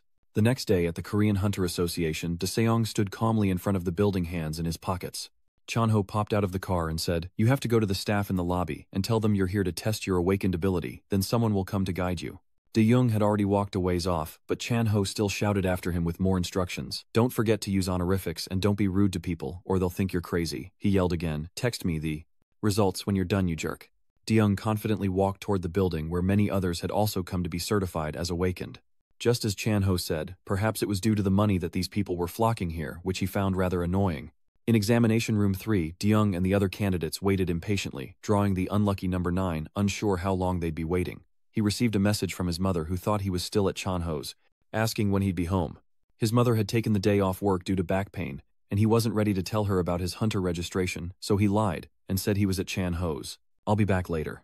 A few seconds later, his mother replied, "If you haven't eaten, come home and have lunch with your sister." She just bought him hangover soup and he wanted to finish up quickly and head home.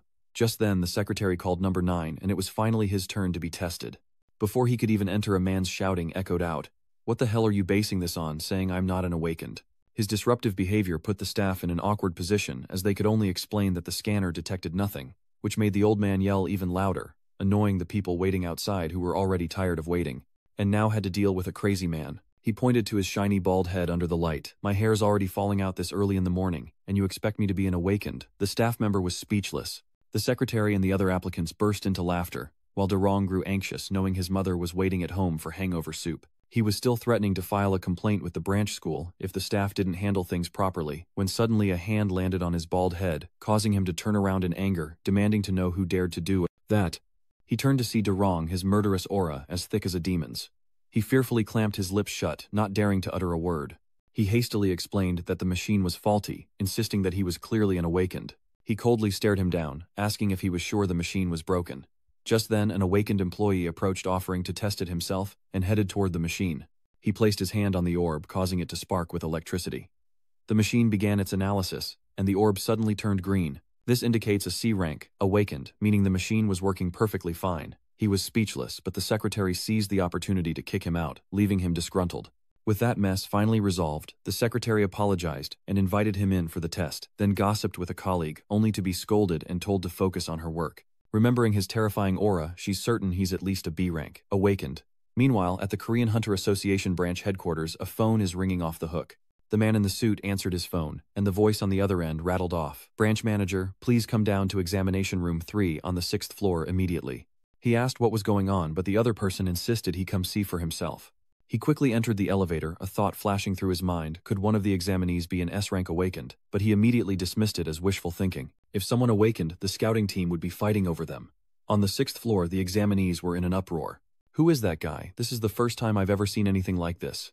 This commotion caused the branch manager to rush through the crowd and into the examination room, where he was shocked to see the crystal ball shattered to pieces. A C-rank awakened brother stumbled out pale as a ghost, explaining what happened as he looked at Ye Chong. When he placed his hand on the orb, it changed colors rapidly, a swirling rainbow. The orb was now completely different, making him wonder if it was even usable. While the staff member beside him chuckled awkwardly, saying it occasionally had a slight technical hiccup. Suddenly, a sharp crack echoed as the crystal ball's surface shattered, startling the employee.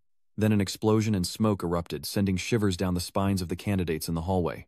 The testing room filled with smoke, causing the secretary to cough violently despite covering her nose, while Durong stood dumbfounded before the broken machine, and the employee lay sprawled on the floor in terror. Seeing him frozen like a statue, the employee assumed he was terrified, and rushed to ask if he was okay. Hearing the story, the branch manager was at a loss. He assumes the machine malfunctioned, but all 3 crystals reacted the same way. How could they all be faulty at once? Seeing them whispering, he wonders if they're planning to demand compensation. What am I supposed to do now? Do I need to test again? The branch manager pondered, realizing that more tests could mean more broken machines he'd have to pay for out of pocket. After some calculations, he suddenly turned to him and asked if he was indeed DeYoung. "This is the first time we've had to do this, so we'll have to make a judgment based on a supplementary test. In your case, we can't make a judgment based on the crystal ball, but must go through an assessment by another appraiser. Only then can we determine your rank." With an over-the-top farewell, they waited for him to leave before the branch manager spoke. "I can't live with my fate anymore."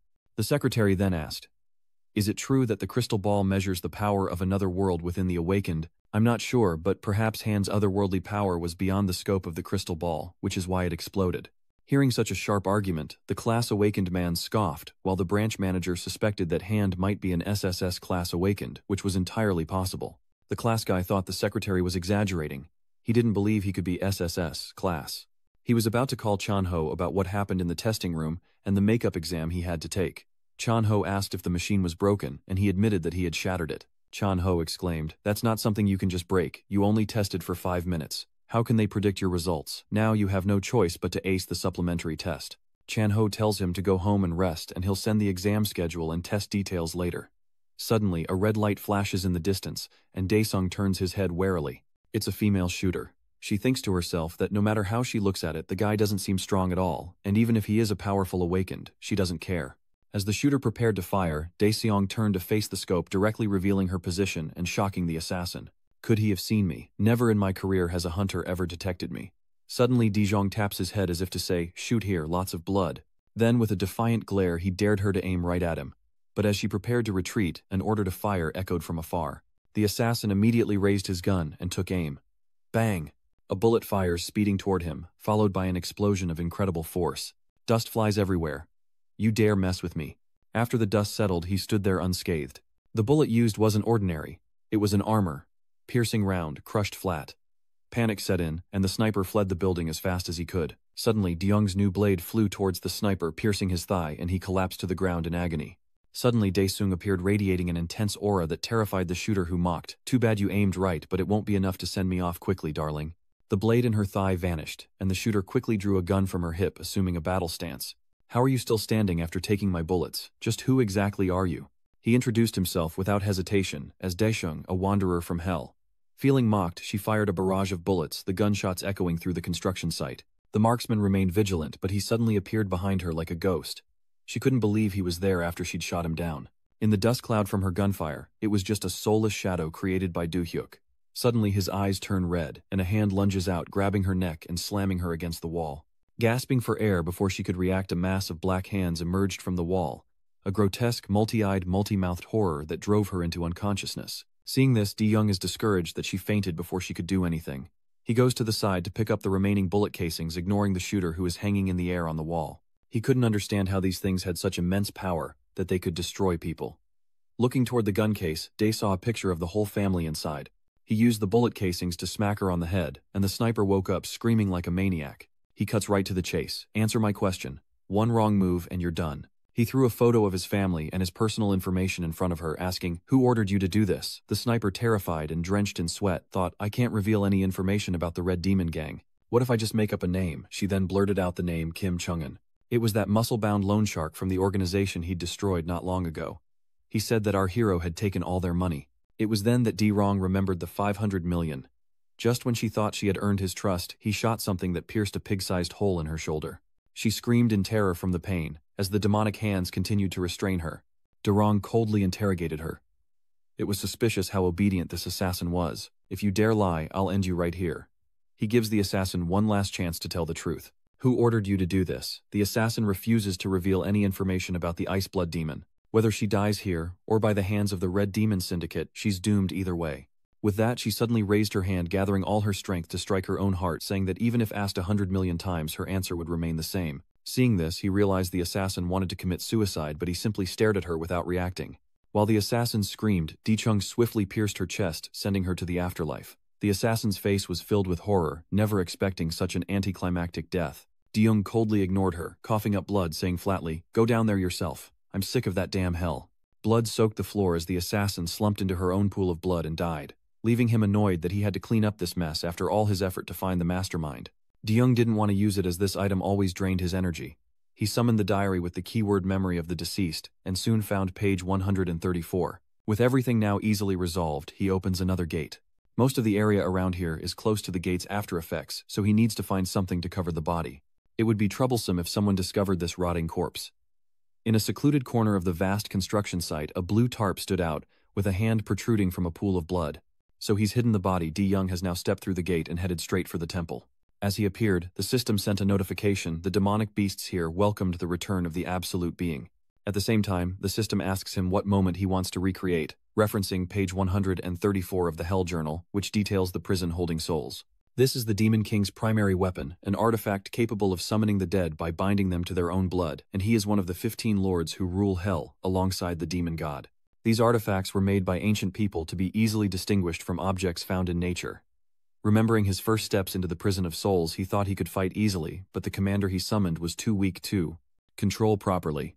As he pondered, the system announced the recreation of day 198 of year 67 at the temple, a place not like hell, but where corpses on earth are processed. This time he has to use it wisely.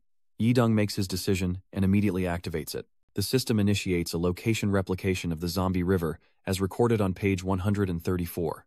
Suddenly, the space around him warps, and the zombie-filled river materializes. Beneath the violet water, countless skulls drift aimlessly, and beyond the riverbank lies the Demon King's territory. There used to be a boat to cross this river, but now there's nothing. He can't even swim across. Just a moment in the water and his body would be devoured and decomposed by the undead. The system displays a quest notification to receive items. With a medium difficulty, he needs to eliminate the creatures from heaven occupying the corpse river. The goal: destroy 20 white pillars within 30 minutes to earn a reward and the protection of a demonic spirit. The soul prison execution rate is 50%. As the announcement ends, Daesung is targeted by an unidentified creature. Then a series of bright purple eyes hidden in the shadows awaited approval for elimination, as he looked up to discover a swarm of bizarre robot spiders hanging overhead. They are the white pillars, an upright species from paradise, and the robot's intruder elimination program has just been activated. They jump to the ground, ready to attack. One spider leaps forward, spitting a purple ball, but he easily dodges it, and the ball slams into a rock, corroding it instantly. Durong understands the situation. Defeating these creatures will trigger a reward, perhaps even a ship. He quickly summons his blade squadron as a giant spider robot descends. DeYoung leaps forward, plunging his blade into the monster, then swiftly slashes down its body before landing gracefully. The robot suddenly fires a barrage of purple bombs from above like a torrential rain, forcing him to activate his glowing red eyes for battle. But to him, this is nothing to fear.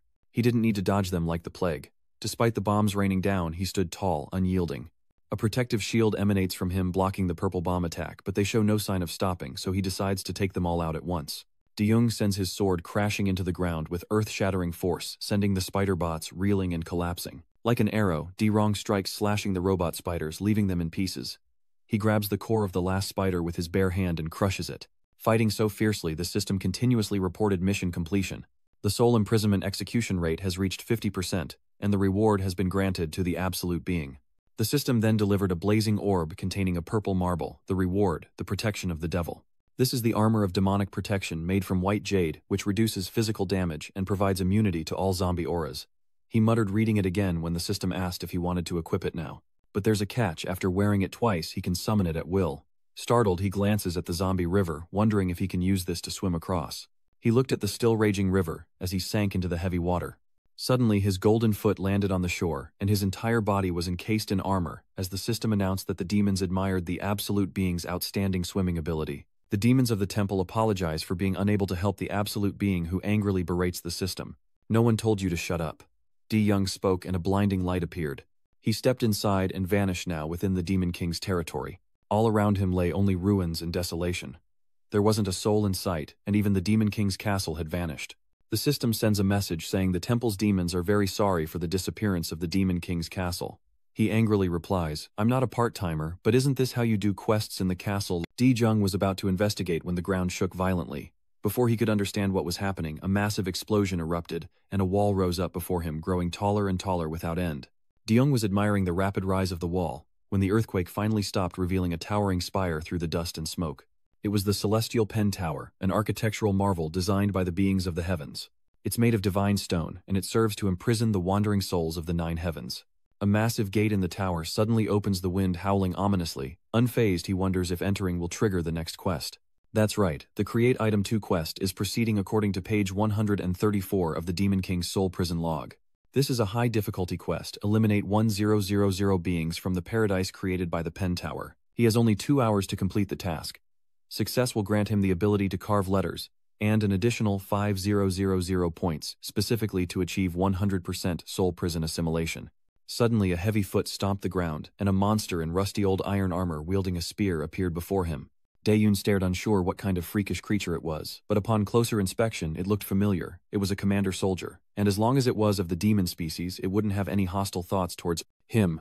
Suddenly, a horde of demons appeared, charging madly towards him. Not wanting to be overwhelmed by their eerie screams, he roared surrender. His imposing aura made the legion of commanders tremble. The temple's monsters sent him an apology for the soldiers' revolt, but before the message could even register, the crazed horde began to scream. Undaunted, he immediately unleashes his unique skills, realizing these creatures lack cores, perhaps due to the white pillar. The legion of commanders grew larger, panting as they advanced, but undeterred, he summoned the blood demon transformation. The system warned that activating this power would consume a certain amount of HP. With each passing hour, his attack power in all states and skills increases by 300%. His eyes burn with determination. He must break through that white pillar immediately. He plants his feet, launching forward like lightning, cutting down demons before they can react. This sudden assault pushes his speed to its absolute limit, felling hordes with a single punch, sending them flying hundreds of miles. The number of creatures he's eliminated has reached 50 out of 10000, then quickly jumps to 130 out of 10000. He's now at the wall with a horde of demons lurking behind the gate. It seems destroying it from the inside is the only effective way. But suddenly a horde of commander soldiers burst out of the white pillar. Without hesitation, Deung rushes forward, taking the offensive, slashing and leaping to strike the white pillar. A resounding explosion echoes as the towering forzer collapses, shattering into fragments. With the white pillar destroyed, the commander troops vanished into the dust and smoke, and he strode powerfully across the cracked earth. Half of his armor turned black, a transformation that only amplified his power. He has completed 100% of the soul collection, receiving a rune unlock and 5000 achievement points. Suddenly 2 massive orbs, one purple and one orange, materialized, one a materialized item, the other a reward. But he wasn't in a hurry to take it, wanting to check the other items first.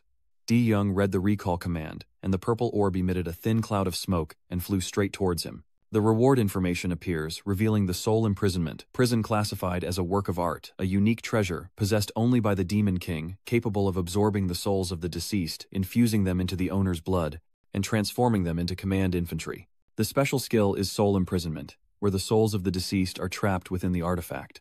Resurrection is the second skill, allowing him to revive the souls of the dead and use them as zombie soldiers. The third special skill is memory sharing, allowing him to observe some memories of his undead soldiers with the current number of imprisoned souls at 0/20. His initial goal was to gather zombies and secure information, but 20 is far too few.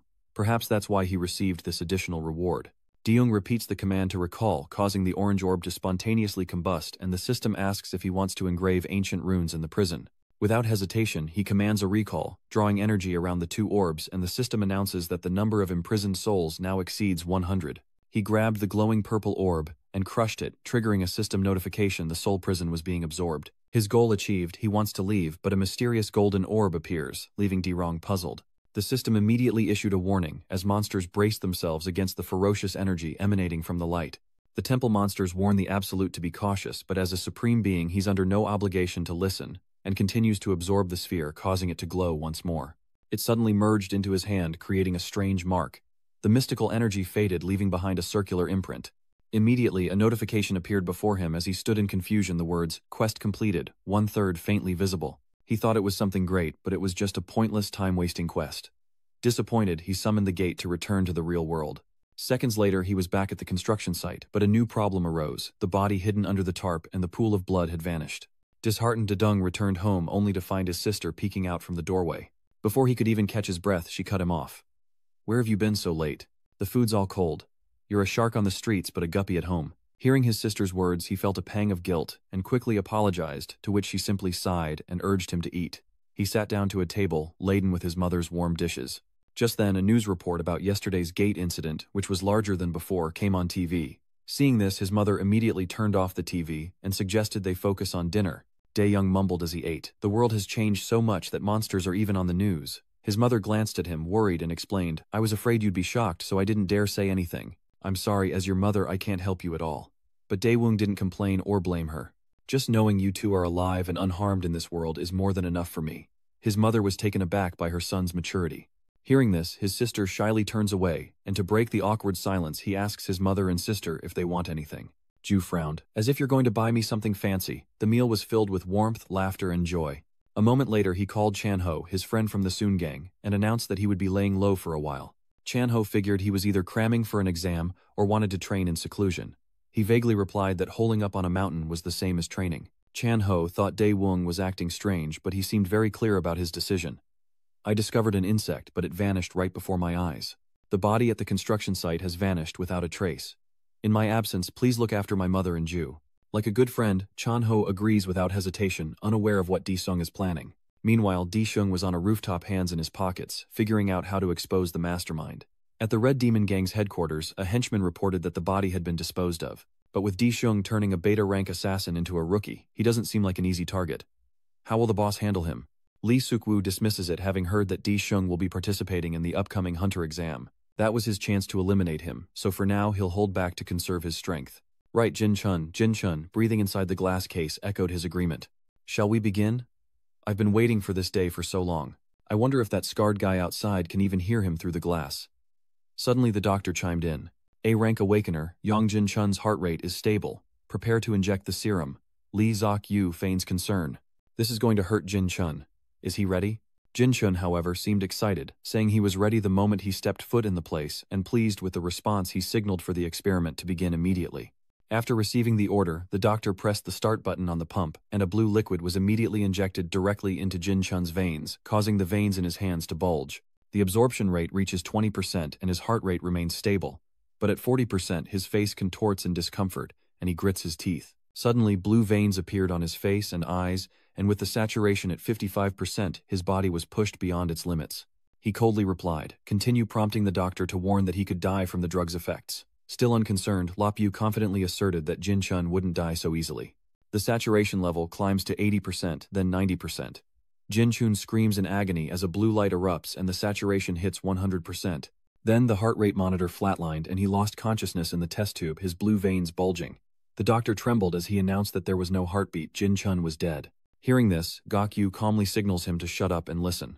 At that moment, the hand in the test tube makes a slight movement, causing the doctor to quickly monitor the graph. Suddenly, a heartbeat appeared on the monitor, a sign of life returning, shocking him. Jin Chun's eyes snapped open, his veins pulsing blue. He shatters the tube, steps out, and unleashes a ferocious roar. A wicked smile creeps across Gu Yu's lips. You almost disappointed me. I'm looking forward to the next 10 days.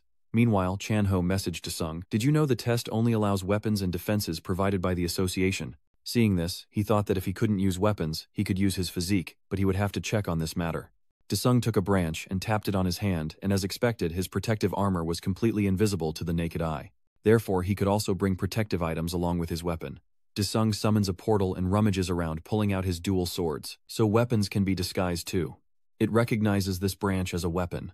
The system then popped up with the question, do you want to transform the Judgment Blade into a recognized weapon? Of course, he accepted immediately. The cleaver instantly transforms into a small branch, the process complete. This technique works on weapons too, so he can carry his beloved blade without worry. However, he hesitated to return to Panchen, where a burning desert had appeared in the Fire King's territory, leaving the trees withered. Deyoung took heavy steps forward, never imagining he'd return to this place. Suddenly, a pack of desert wolves appeared ahead, glaring at him with hateful orange eyes. Daewung remained unfazed as the system notified him of an item contract quest. With a high difficulty of 337 fire sword points, he needs to eliminate Ok's minions patrolling the desert and collect soul stones. The time limit is 2 hours to collect 1000 soul stones, with a reward of 500 achievement points and a 50% increase in the Mirror of Truce. Information about the wolves appears as well. They're beast-type monsters, warriors trained by Okyo, the fifth apostle of the heavenly sect. Looks like I get to test the sharpness of this judgment blade sooner than expected. He immediately cut his palm to activate soul imprisonment. Just then, a desert wolf with a massive blade stood before him, and Dirong smirked. What's wrong? Your food looks different. Enraged, the wolf raised its blade ready to strike. Before it could react, Dirong shot forward, unleashing a flurry of blows that sent it crashing to the ground, determined to wipe out these minions. One by one, they vanished into nothingness as Deyoung danced through the battlefield. The enemy force stands at 33 out of 100. Gripping his sword tightly, he coldly surveys the remaining foes. As he finished speaking, the desert wolves swarmed him, but a blue-black hand blocked the Alpha's attack. A massive green-headed wolf suddenly appeared, followed by others emerging from the summoning gates.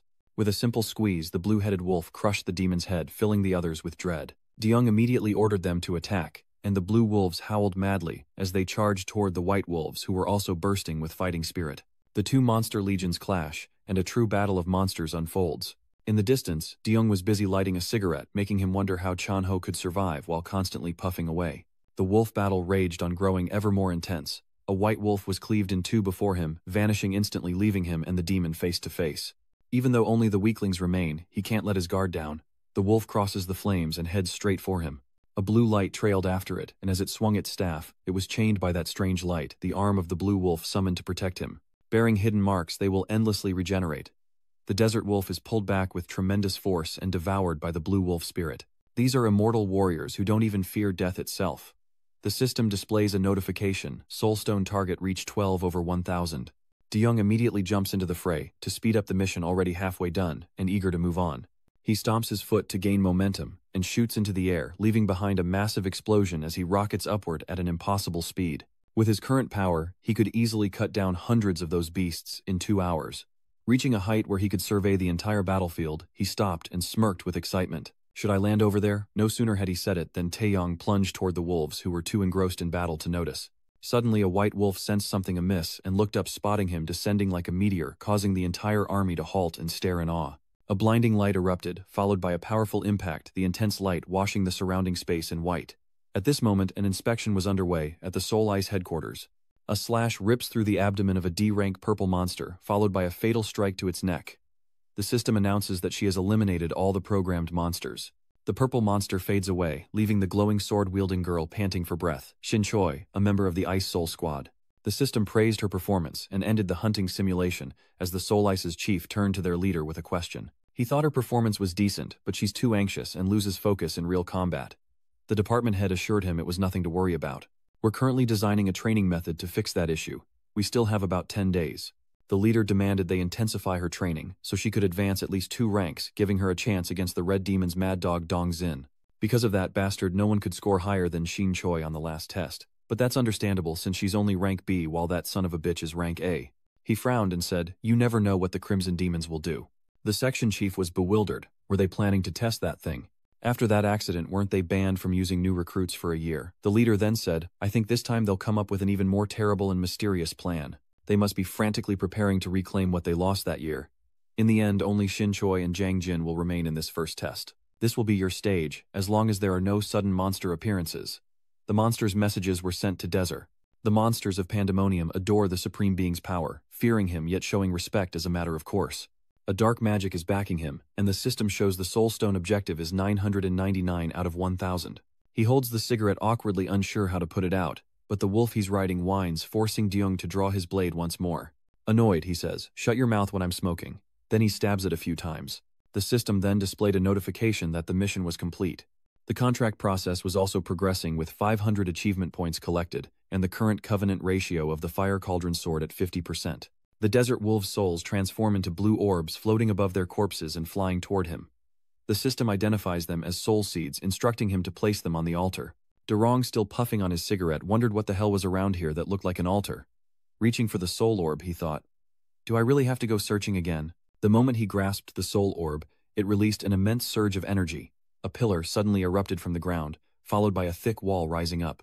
Before him a table and stone pillars emerged, and he marveled at the beauty of the orb and the altar. The Pandemonium monsters send word that he was wrong to rush into things.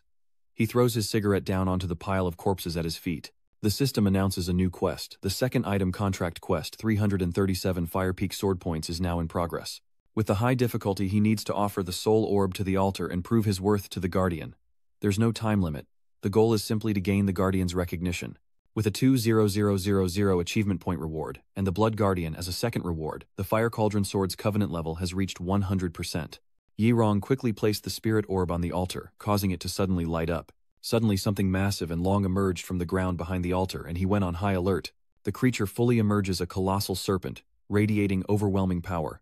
Its massive round eyes lock onto his an unspoken challenge in the air.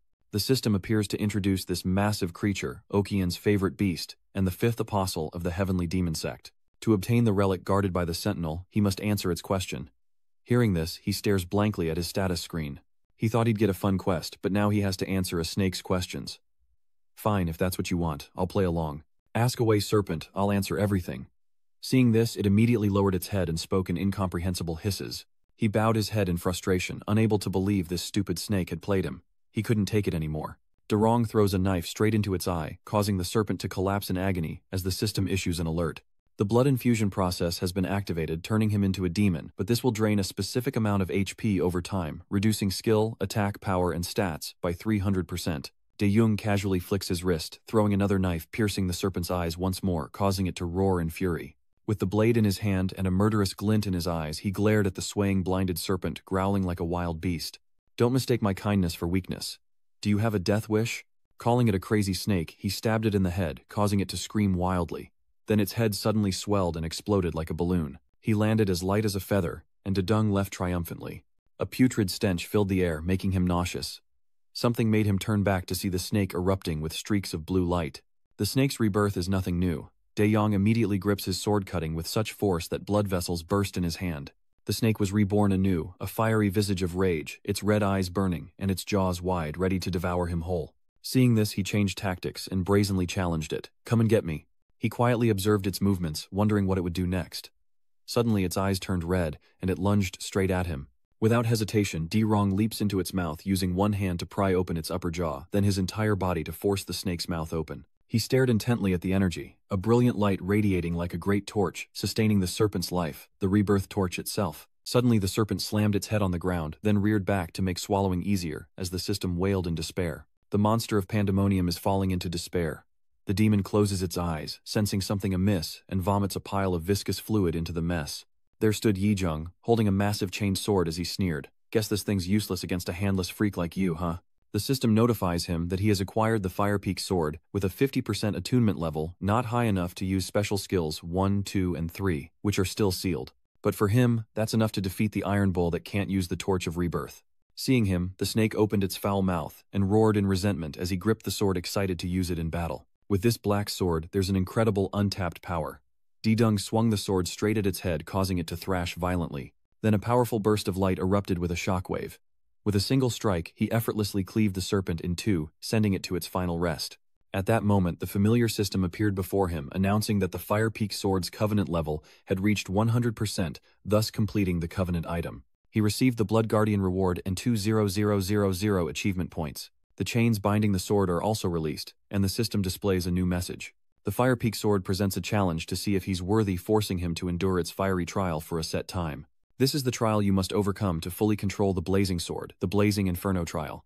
The system has begun counting down from 23959. He must endure being burned for 240 hours, that is 10 days straight. Flames surrounded him, and the sword growing ever larger, but there was no reason for him to undertake this ridiculous trial. A commanding voice echoes, "Have you become a dog that doesn't recognize its master?" Fire Lord, the system continues to count down 239 hours, 54 minutes, 18 seconds remaining. The flames are burning my flesh. Stop that countdown while I'm still being nice, or I'll cut you to pieces. Suddenly time resets, and the trial is over. He gripped his sword tightly despite the flesh torn from his hand when a voice echoed, "Master, please forgive me for not recognizing you sooner." Instead of getting angry, Di-Yong calmly says, "It's been a while, Fire King." Seeing the Fire King still in his place, he guesses he wasn't demoted to a pandemonium. In the deepest reaches of hell, where the dead gather in an endless abyss, there is nothing but darkness. The system reappears amidst the wails of the pandemonium demons. They beat against the wall of darkness, begging him for release as the Fire King lamented the day of his passing. It only awaited the day it would disappear from this world, and when Di-Yong asked if it resented him, it firmly replied no. "If that is your choice, I will gladly accept it. My only regret is after you are gone." Seeing that he didn't understand, the Fire King quickly explained that one day unknown entities broke through the walls. And while the Lord of Hell was away, they seized the moment, destroying Hell as the demons weakened. The seal on Hell's time and space wasn't enough to satisfy them. They crammed the demons into pandemonium. I could only watch as they were defeated. The demons were swallowed whole by a giant white serpent, and I, stripped of my will, could only watch as time passed meaninglessly. "But fortunately you freed me with all due respect," said the Fire King before quickly questioning. "What wind has blown you back here, Disung? I need your help, but I'll explain later." He asked about the golden orb before him.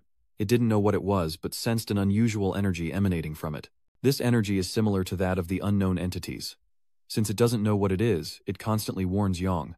Ignoring the warnings, since the system has never let him down, he decides to collect them all. As he crushes the golden orb, a system notification appears. He's obtained an item for 2/3 of the entry requirement, the orb instantly becoming a mark on his hand. Perhaps acquiring all three will grant him access to a hidden place. The mission is complete. The system then popped up asking if he wanted to leave Panthon, but he immediately refused, wanting to return but knowing there were still many items waiting. That's why he stayed. Meanwhile, at the Soon Guild headquarters, everyone was buzzing about the Goblin Massacre video. Someone asked Chanho if he'd seen it, but he just brushed it off, unable to say anything. Suddenly, a man in glasses appeared and asked if Captain Chanho was familiar with it. Seeing this, he wondered why the director was looking for him. The staff were excitedly discussing the viral Goblin Massacre video. Local hunters are also searching everywhere for this mysterious person, curious about their identity but unable to find any information. The director summoned Chan-ho for a private talk, and on the rooftop while smoking, asked if he was at the scene that day, and gathered nothing. Hearing that, he felt a pang of guilt. Why would he ask that? And here I was thinking he was my friend. I'll beg him to let me join no matter what. Chan-ho answers that if he had it, he would have given it already. The director's eyes light up, but he then expresses regret, saying that if Chan-ho finds something, he will definitely hire him. Forcing a smile, he feigned ignorance, knowing his permit would expire in just 7 days, and asked the director what he planned to do next. He didn't answer, instead falling into a silent contemplation, and an awkward silence filled the air. To break the tension, he asks another question. What's wrong? I'm just worried you'll overdo it, the new director finally said. Meanwhile, Shin Choi is hard at work practicing for his 7-day license test in a certain forest. The system announces that the simulation will end in 10 minutes, when suddenly a massive boulder appears. She immediately lunges forward, cleaving the boulder in two with a single strike. But less than 2 seconds later, another boulder erupts behind her. One side of the rock suddenly dropped, revealing a purple monster inside which immediately emerged and teleported to her location. Sensing something amiss, Choi whirls around sword at the ready, only to be caught off guard by another purple monster appearing behind her. She was about to end things quickly, but the hands disappeared into the simulation as the system announced the training program's end. As the virtual world fades, Choi glares at the leader observing from above, who then summons her for a talk. It seems he scolded her, prompting her to speak. Didn't he always tell me to get what I want, even if it's too much? Seeing this, he shifts the topic to her excessive physical training. Choi believes she understands her body and can resume rigorous training. The leader coldly pressed for clarification, and a screen immediately appeared before them displaying a graph on the left data from a normal nervous system, and on the right, her nervous system as measured by the AI. He immediately asks her what's wrong because according to the AI analysis, psychological distress is a dangerous factor hindering her growth. But she stubbornly refused to speak, insisting only that she be in the top 5. The leader didn't realize she wanted to rank up that badly. If she reaches A rank, many gates will open to her, and her income and fame will rise. Hearing that she crushed the water bottle in her hand, stating firmly that those things were not what she desired. Clenching her lips, she glares ahead, a fire in her eyes. I just want to eradicate all the monsters in this world. With 5 days until the licensing exam, Lee Seol-woo enters a mysterious, heavily guarded corridor, his face as impassive as ever, stopping before a massive reinforced door. After scanning his fingerprint, the door opens, releasing a putrid stench that forces him to cover his nose. I didn't expect you to last this long. I had to redo the facilities in the isolation zone, especially the ventilation and lighting systems. He saw a person in white sitting in a pool of blood, ravenously devouring animal corpses. Ok-yu had to call out to him before he stopped eating, turning his blood-smeared face to look. Ok-yu noticed he seemed healthier lately, eating like a bottomless pit. The Red Demon leader advised him to eat well and rest so the drug's effects would subside. Blood stained his face and his eyes gleamed with intense, murderous intent as Jin declared he would be the star of the upcoming exam. 3 days before the licensing exam in Hell, the system notified him that he had completed another quest and increased his covenant level. He stood cloaked on a snowy mountaintop with his sword. The Fire Demon King asked its master if he would return now. In response, he decided he would return to the real world after days of adventuring on missions. Finally, the day of the test has arrived, with a 25% increase in awakened individuals compared to last year, meaning the competition in the first half of this year's Hunter exam is expected to be fierce. To prepare for the large number of examinees, the association announced that they would be changing the testing method starting this year. On the road, a cornering car sped by and screeched to a halt at the curb. Seeing this, the reporters scrambled to take pictures as Gu and Jin, looking sharp, appeared on the red carpet to a reception no less grand than that of the top-tier celebrities. A reporter from SBC immediately approached for an interview. Is the person next to you the rookie you're using for this year? What are your predictions for the Red Rose's ranking in this exam? Another reporter chimed in, mentioning the suspension from 2 years ago due to Crimson Rose's past misconduct. How does it feel to be back after 2 years? Seiyu was visibly annoyed by the question being cornered right outside his home. He simply called it an accident. Why would the reporter let that slide? He continues to deflect, saying it was an accident and expressing regret. Isn't that absurd? He seems to be shirking responsibility. He suddenly placed his hand on the reporter's shoulder, saying with a smile, "We promise to play fair this year." With that, the two coolly departed amidst a flurry of flashing lights heading towards the competition prep area. Jingu just said, "You should have ignored them." Zeok suddenly stopped and said, "Glad you're still enjoying this, but don't get too excited. Revealing drug use would be troublesome." As they spoke, a tall masked man appeared behind them. The man says he's curious to know what all the fuss is about. He mocked Juni's masked appearance, comparing him to a gorilla, but Juni simply smiled, saying the disguise was necessary to evade the press. He also took a jab at Zok-yu, saying he didn't have to perform in front of cameras like some people. Hearing the jab, he outwardly acted indifferent, but inwardly he was seething. Hoang Juni adjusted his hat and looked at Jine, who was yawning like an addict, sensing a fairly stable energy within him. Despite the impurities, it seems that the drug has been greatly improved. Seeing Hoang Juni staring intently at his fighter, So-yu immediately stepped between them to interject. "The test hasn't even started, so why are you staring at him?" he calmly replied. "I fear our recruits will be implicated if you bring another deviant here this time. Like the dark history of 2 years ago, I hope it won't be repeated this time." So-woo agreed with him and immediately led Jin away. After walking a distance, the fighter dared to glance back. Jin irritably wondered, who is that old geezer with the papers daring to look at him with such judgmental eyes? Xiao Yu then asked him to restrain his anger and focus on the final exam because Choi, who he needed to worry about, was about to pass by. She walked right past him, and as he watched her, he said, "She's Choi, the rookie son is prioritizing with all their resources, but to him she's just a pawn." Sukwu said, "Jian, her strength isn't the issue. It's that the gang and that old man are pouring everything into her." He's not worried, but rather extremely excited. The taste of ruining her will be truly rewarding. Huang Juni cautiously pondered their potential scheme for the upcoming exam, confident in Choi's abilities, when suddenly he sensed an immense power emanating from an ordinary-looking young man approaching. He stared intently until the young man passed, remaining frozen in place. Even as Choi approached and called out to him, his gaze remained fixed on the young man's back. Seeing her boss completely unresponsive, she called out again, but he only replied with a cryptic remark. "Be careful, Choi." She misunderstood, thinking he was referring to the Crimson Demon, and assured him that she was always wary of them, so he shouldn't worry. But Huang Juni told her it wasn't them she should be wary of, but that man. Meanwhile, Deung was on the phone with Chanho, who was profusely apologizing for not being able to make it. An announcement blares, stating that the exam will begin in 30 minutes, and all participants should change into their uniforms and gather in Hall 3. Deung stands before a vending machine, unsure how to use it until he spots the instructions. The first step is to scan your fingerprint, then retrieve the box from the lower compartment, and finally open the box to check the equipment inside. He carefully followed each step, and a box of equipment fell out. He stared down, a little disappointed that the contents looked like paper. By then, the other contestants had changed and gathered in Hall 3. The bald man also got to participate thanks to complaint letters and terrorizing phone calls, still stubbornly believing that the examiner's device didn't properly assess his innate abilities. Today, he's especially bitter towards some kid who dared to touch his bald head, promising to make him pay if they meet again, only to be startled by a hand suddenly appearing on his head, making him want to quit before even starting. Meanwhile, Zheng number 104 had changed and entered the waiting area, waving his arms to warm up, and after gathering in hall number 3, the contestants moved into another room in the stadium. Xin Choi's number is 16, Zin's is 14, and Zheng's is 104. The other contestants had arrived and were buzzing about the upcoming test when suddenly, the lights in the room flickered on, blindingly bright. Suddenly, 3 large glowing circles appeared above the contestants' heads, leaving them all wondering what was happening. Then a microphone check echoed through the room. A man in a black suit and glasses appeared on the platform, introducing himself as the supervisor, stating that the association had prepared a total of 3 levels for this test. Each floor will have a different setting and unique requirements to clear it. The examinees stirred with confusion, as this was the first time the exam was structured this way.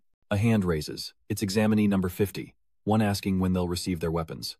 The supervisor replies, "In this test, examinees will not be provided with weapons.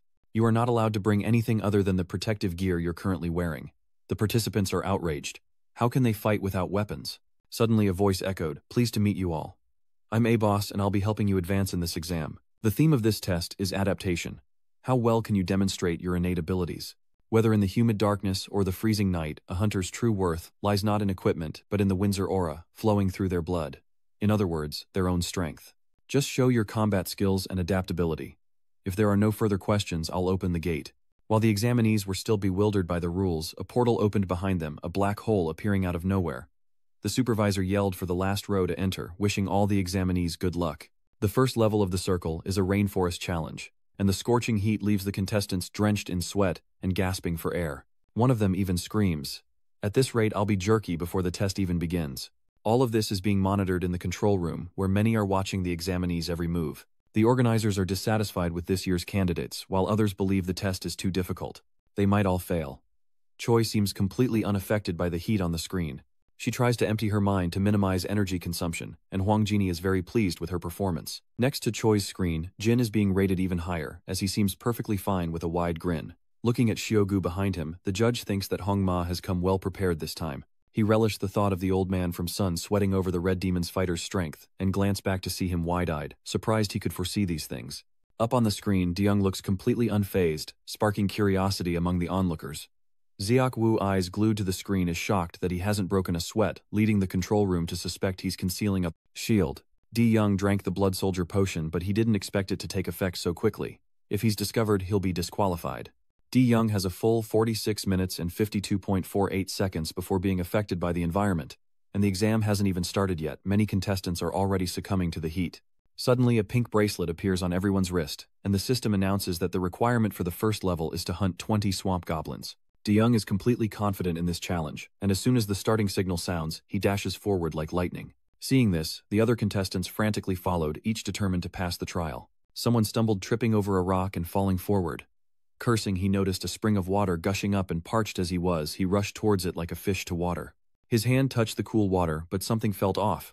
The water turned into a sticky substance clinging to his hands. He was terrified, and suddenly his body was lifted high into the air. It turned out that the water was actually the giant slimeworm's mucus, a creature that dwells in swamps and catches prey with its sticky secretions. The organizers announce Player 94's elimination and are initiating emergency protection measures as the giant worm's head suddenly swells and bursts open, revealing a sphere containing Player 94. Upon hitting the ground, it remained in that state, protecting the contestant from danger until the medical team arrived. While elsewhere in the forest, D-Rong sped off as if searching for something. Finding nothing of interest, he changes course while a medical team arrives to rescue the contestant from the sticky worm. Suddenly, Scarface's pager went off. He checked it to find a message to track number 104 Han Dae-shung. A dangerous glint flashes in his eyes. A eugenics has been discovered. It turned its menacing gaze toward the one who dared disturb it, a contestant with a large rock in hand, expressing regret. He was thinking of attacking the monster from behind with this. How cool would that be? The red-eyed monster turned around, and who else but Han Dae-sung was there, asking if he thought so, you big jerk. The monster roars, signaling the start of the battle, and the two entities charge at each other. Dae quickly hurls the rock at the monster, then leaps and shatters it into hundreds of pieces. Each fragment was a massive blow tearing into the monster, the impact exploding through the forest. The rescue worker witnessed everything. He knew it was number 104. When they told him to find one of the participants he'd never seen or heard of, he thought they were crazy. Turns out this isn't the first one. That makes 6, but this one doesn't seem to be lagging behind the amateur big family types. The lifeguard thinks Han Dae-sung thinks that hunting them down one by one isn't effective at all. He didn't want to use mana right now, but he had no choice. Summoning the specter, Dae-sung commanded the entity within to seek out more monsters. The power spread through the forest, engulfing even the distant trees, and in a monster cave they seemed to sense it. This cave is teeming with monsters. As one eager beast moves to strike, another quickly stops it. It suggests that if you want to enjoy better prey, be patient. Turns out they were waiting for contestants. But suddenly the cave began to shake, putting them on alert. The noise grew louder and louder, and when they turned around, they saw a young man jump in from somewhere. Who else could it be but Han Dae-sung? What a pain. So you guys dug a tunnel underground. That's why he couldn't find anyone, even after searching high and low. The monster thought its prey was willingly offering itself. How considerate.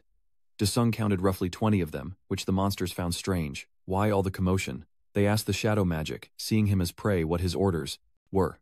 He laughed at the monsters, finding them hilarious, and ordered the shadows to incinerate them all. Elsewhere, Choi Rang was engrossed using her aura opening technique to search a wide area, the circle growing larger, the signal coverage increasing. And just like that, Choi Rang found one. Immediately, she used the surrounding terrain to jump, kicking off a tree on the side of the road. A monster fell from above, and she immediately identified her prey. Choi Rang calculated that at this rate, she would only need an hour to clear the first floor, and quickly targeted a monster trying to escape. Gathering her strength, the fourth monster falls. But just as she reaches her prey, another appears and steals the kill, leaving Choi Rang stunned. She turned to see Jin Cheo. The monster fell, and Choi Rang knew immediately that he was one of Hong Ma's men. Jin Cheo proudly showed off his stolen kill, now on his fifth monster, infuriating Choi Rang for stealing someone else's prey. Only those from Hong Ma would do this. Jin Cheo retorts that they're competing. There's no such thing as mine or yours, right? He scoffs that she's dumber than a rock. Choi is speechless. For someone who steals everything, she finds he sure is making a big deal out of it. She retorts saying, isn't leeching off others a tradition in his family? Jin can't accept defeat. Since when did your family make being an idiot a tradition? Two rivals from opposing families, and Jin is furious. Should he just kill that bitch Guo? She's more annoying than he thought. If he did that, he'd at least let her live until the second round. Choi Rang left with a chuckle, bidding farewell to Jin Creo, telling him to play by himself. Jin Creo, red with anger, wanted to kill her, but as he charged forward, a distant explosion shook the forest. This caused both of them to stop arguing and take notice. The explosion seemed to devastate the entire forest, with smoke and fire erupting fiercely, an event that occurred just minutes ago, and the culprit was none other than Han Dae. He just ordered the specter to eliminate all the monsters. The flames on the torch await his command. Please give the order, master. And without hesitation, contestant number 104 commanded, burn them all. The system announces that Dae-sung's first special ability, Inferno Mirrors Inferno, has been activated, and the flames burn brighter with the command. The first skill of the fire hell is activated, Rage, a great roar, accompanied by an exploding torrent of fire rushing forward. It's like a dragon, and those who took the hit head-on were none other than the ferocious monsters in front. Taking a direct hit with that kind of destructive power, it's no wonder it created a massive shockwave that echoed through the forest. Even the examiners couldn't believe their eyes as they witnessed the terrifying and magnificent scene.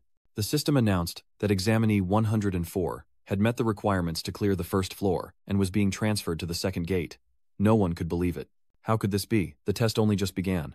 How could he have finished so soon? The entire office is thrown into chaos over this mysterious talent, ordering a thorough review of candidate 104's file. They had to recruit him, send the contract terms immediately. Director Huang Juni was genuinely surprised. He knew the kid would exceed everyone's expectations, but not to this extent. Leader Sioku witnessed it all, his face paling. It seems they can't believe such a powerful figure exists. Sek quickly leaves as everyone looks on in disbelief. There's a hint of jealousy, and a sinister glint in his eyes, as the screen replays the explosion, and the core members gape at the power of the man who destroyed their testing machine. Secretary Ang shakes Yong-an, who's still reeling. See, she told you he wasn't normal. And he's already scowling. I know, please stop shaking me, Lai Seo-ho said. Yeah. Is that Jin-sang? To confirm, he asked his colleagues again. Right. Right, turning around, he sees the two others staring in disbelief. Ah yes, it's definitely Jin-sang.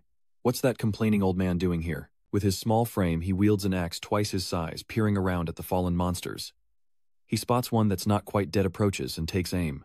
Because the cave was so large, many monsters were still barely alive. 1, 2, 3. That makes 11. It was wise to stick with that kid, no number 104. The staff could only watch in silent frustration. Isn't that cheating, you coward? Others disagree. The theme of this test is adaptation, and from the start, he was just an ordinary, unawakened man. Why is he even participating? Ah Jiang turns back beaming. That day, Han Daeseong destroyed countless measuring chains, prompting Leon to protest. Sorry, but what does that have to do with anything? Rumor has it, he wants to invalidate the measurements because he's got a broken chain. Why are you so confused? Ah, Jiang believes the flood of complaints to the organization isn't because of that. After losing patience with the explanation, he flicks him on the head and says, "Wake up." Lo argues that even if the higher-ups are incompetent, this is going too far. Suddenly, the branch manager appears sincerely apologizing for his incompetence, shocking the three. Realizing their mistake, the three turn to apologize. Branch manager, you're here. He also reveals that he was the one who let Jin-sang participate, leaving the three dumbfounded. Why bring that up all of a sudden? The branch manager then recounted that 3 days prior he'd received a report that Jin-sang had been arrested while trying to break into a gate with a bomb strapped to his body. Jiang is taken aback, wondering if he tried to commit suicide after failing to awaken, but the manager corrects him. No, a family died in a gate explosion a few years back. He must have wanted revenge. Everyone fell silent, not realizing the depth of the story. Laho believed that if they continued to favor those with tragic circumstances, the system would collapse sooner or later. Hearing this, the other two whispered to each other, seemingly mocking the somewhat serious statement embarrassing Lee Si-ho. What did I say wrong? The branch manager consoled. No, you're right, that's impossible. But he's the one behind him, his salary will be cut for 3 months. But he was fortunate to find such a gem. Suddenly the main screen flickered, and the system glitched. What's wrong? The screen's glitching again, call IT. Hanung's image is also fading away. At the Red Demon Clan's headquarters, the guards are on high alert. The handheld screen was tossed away, landing in Sue's assistant's hands, who explained that the control team was likely in chaos. The assistant wondered about examinee 104. Shouldn't he have been eliminated from the 2nd or 3rd floor already? That was before the opponent surpassed Jin, and erased the core. That's a bit much. Seo Gyul expressed a contemptuous look. He only wanted to give him a small test to see how far his skills had come. The assistant thought, a small test. That's a very small test indeed. He injected mutation ampules into the monsters around the 2nd floor gate. The rescue team member thought to himself, number 104, what a shame to waste someone with such potential. That's why you shouldn't have interfered with the game the Red Demon created. A vial is launched, striking the mindless monsters with the mutating serum. The sound echoed through the forest, and Handong quickly realized it was coming from the entrance to the 2nd floor. With a contemptuous look, Xiokdu would be happy if you just left.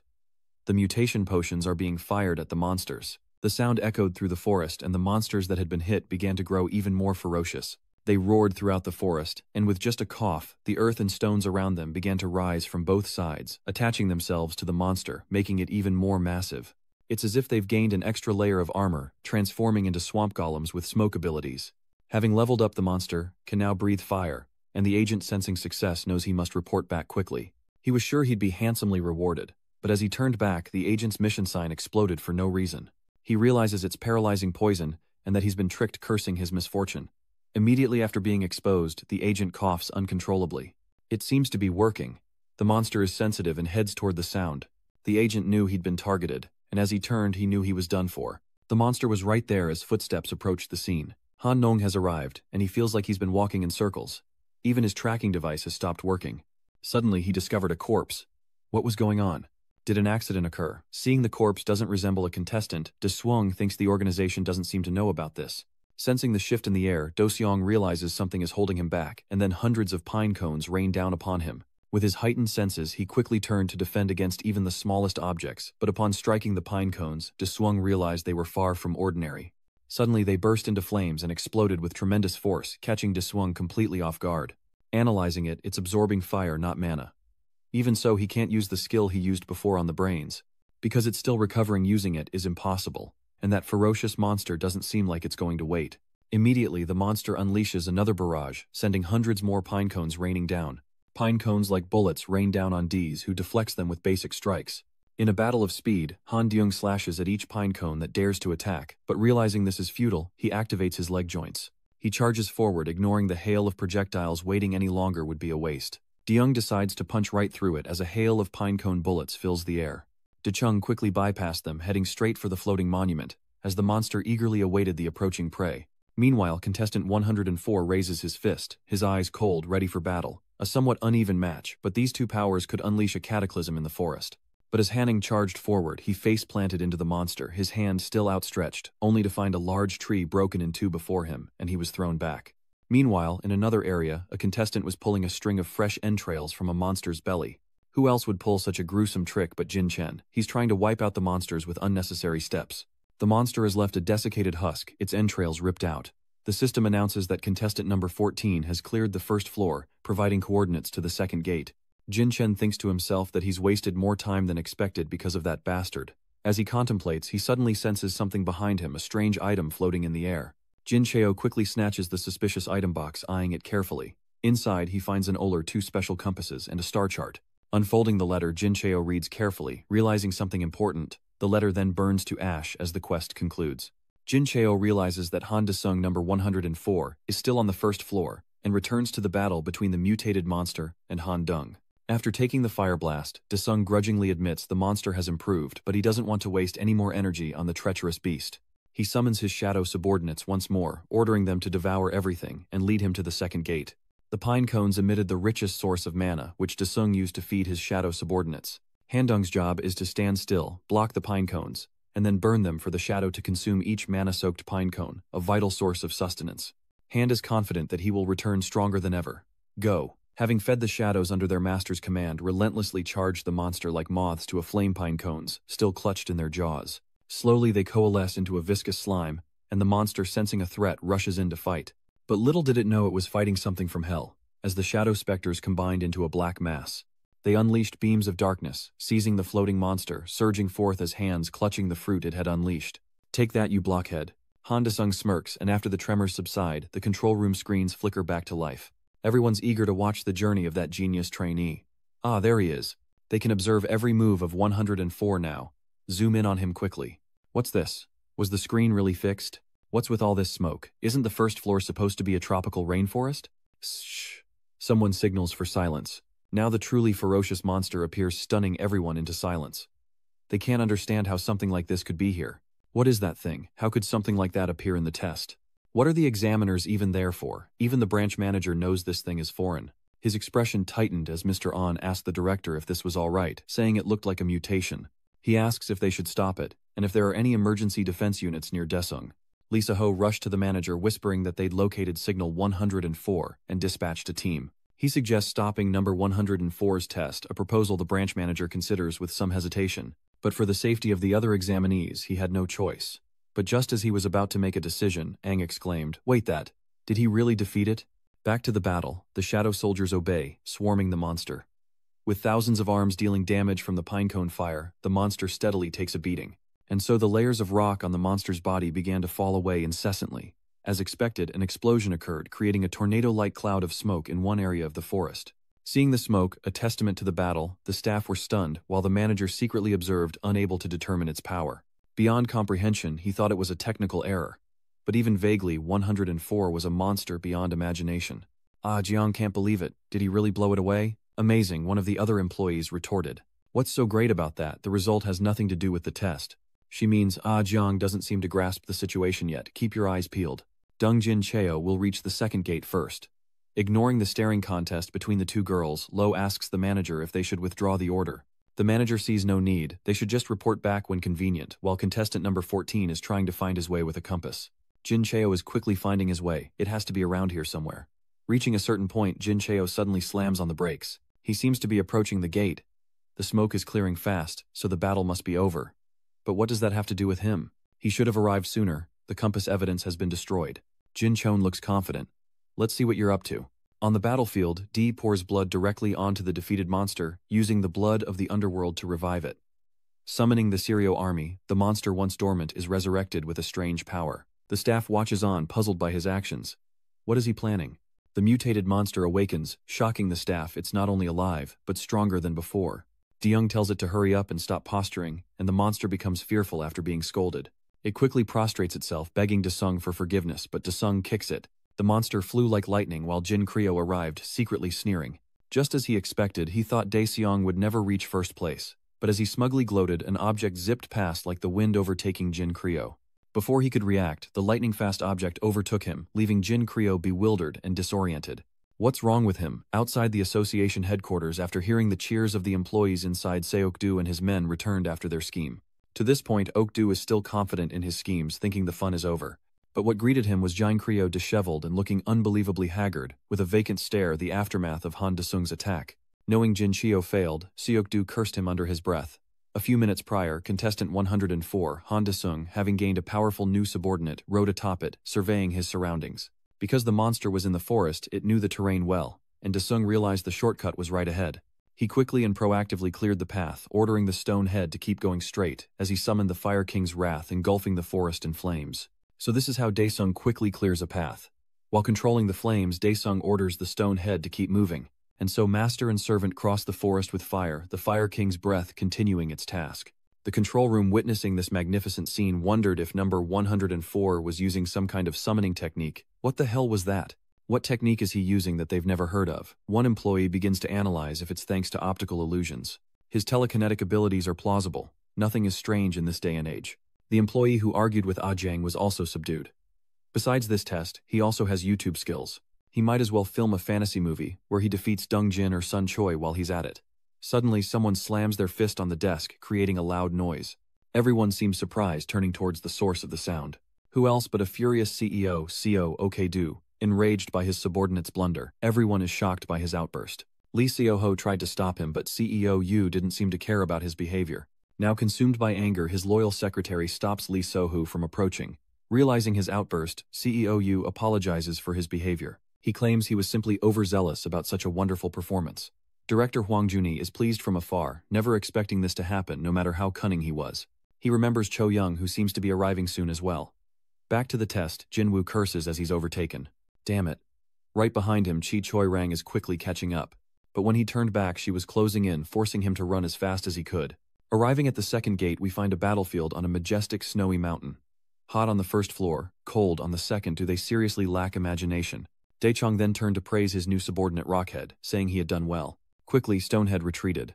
This was not a place for it. The system congratulates examinee 104 for being the first to reach the second floor, as DeYoung asks why the others haven't arrived yet. Now, have you started yet? The system announces that the top 5 players will each start at a different gate. Now it will reveal the requirements to complete the second floor, introducing the next terrain, conquering a snowy mountain peak. Next, he wishes himself luck as Desung analyzes the terrain. He can't get an exact measurement, but the altitude is definitely over 5 kilometers, and so the journey begins. Desung begins in his purest form already, finding it incredibly annoying. Because he's a promising player, there are many fly cams around Desung. If these things weren't here, he could have used that already. The other members have arrived, and the fly cams follow them down. Looking down, Desung thinks to himself, I heard that classes C and D make money by working, but they're still awakened, huh? It's Jin cursing the test for making everyone start at different points. He thinks that if he keeps getting provoked like this, he'll have no choice but to take that bastard out. Sensing someone approaching, Jin Sang turns around. What is it this time? Jin Sang actually made it this far, clinging to life in the freezing cold. His fingers are completely numb. Is this the end?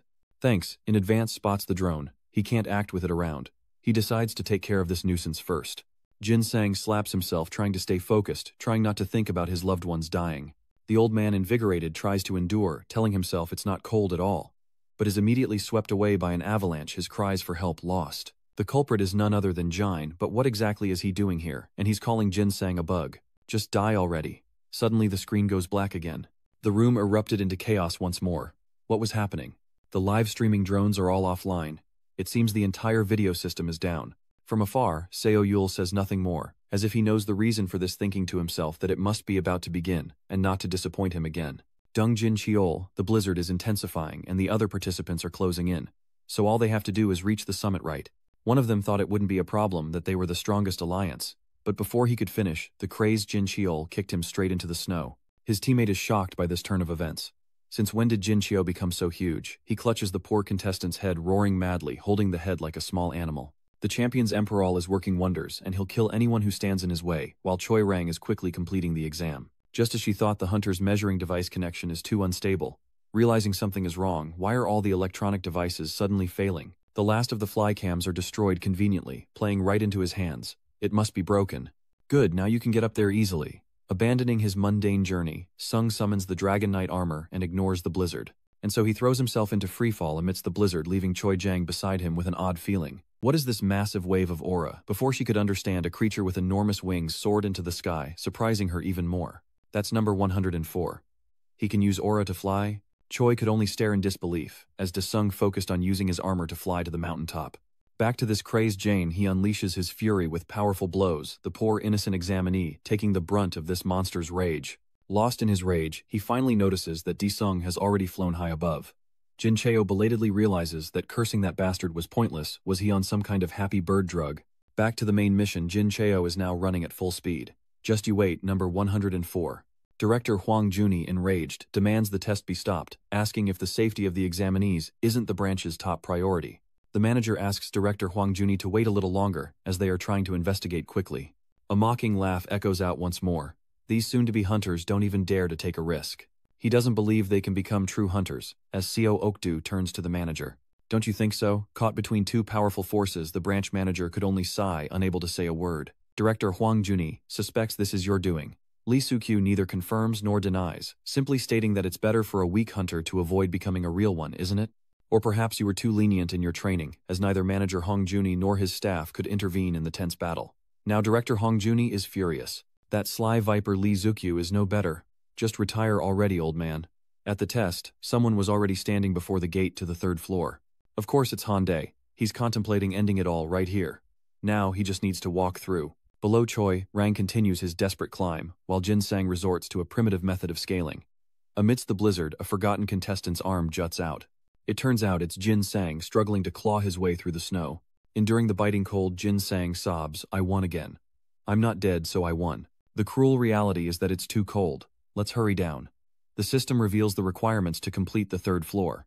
Be careful of monster attacks as you move and defeat them to earn points. You need 1,000,000 points to clear this level. Good luck. Having cleared the second floor, Choi Rang is still panting from exhaustion.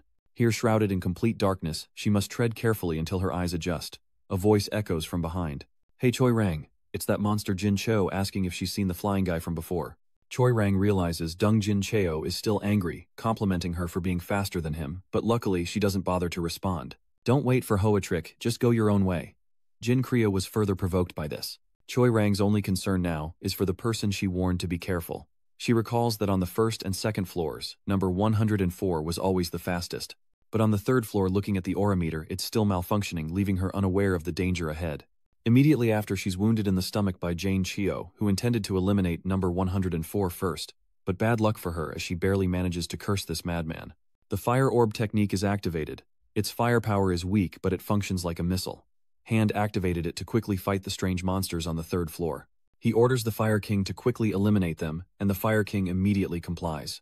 Each monster is consumed by flames without Dekshung lifting a finger, yet he's still not satisfied. He thinks the Fire King is taking too long to defeat those berry things, but when he checks the meter, the score hasn't increased at all. Sensing something amiss, Deung looked around, deciding to eliminate anyone in his path for the time being. While in the control room, the branch manager received a notification that they still couldn't connect. Seok Yu thought to himself that mixing the impulse factor of a hedgehog into Ampoula was the right decision, just as he wanted. Looking back at the director, he felt sorry for Huang Junyul. Even if Choi Ron survives, she'll either live a crippled life or be half out of her mind. After taking Jinwoo's sneak attack, Choi Ron bled profusely. Enraged, she demands to know what he's hiding, especially after what that bastard Jin Creo did. He thought she'd fall easily, being just a weakling, but wasn't that the aura shield? Instantly, Choi Rung retaliates with a kick straight to his face, sending Jin Creo flying. This only fueled his anger, and he cursed at Choi Rang. By the time he regained his composure, she had already fled. Jin Creo sneers. Did Hong Juni teach you hide and seek, because you're so weak? Choi Rang quickly hides to recover from her grave injuries, using healing magic, knowing her pursuer is still near. But the monster Jane Treo wasn't easy to shake. He appeared like a specter. Choi Rang is found and must fight again quickly, throwing her jacket at Jane Treo to slow him down, followed by a kick to the monster's groin. Kicked in the groin, Jin Chio cries out in pain, followed by a blow to the face as Choi Rang delivers a powerful elbow.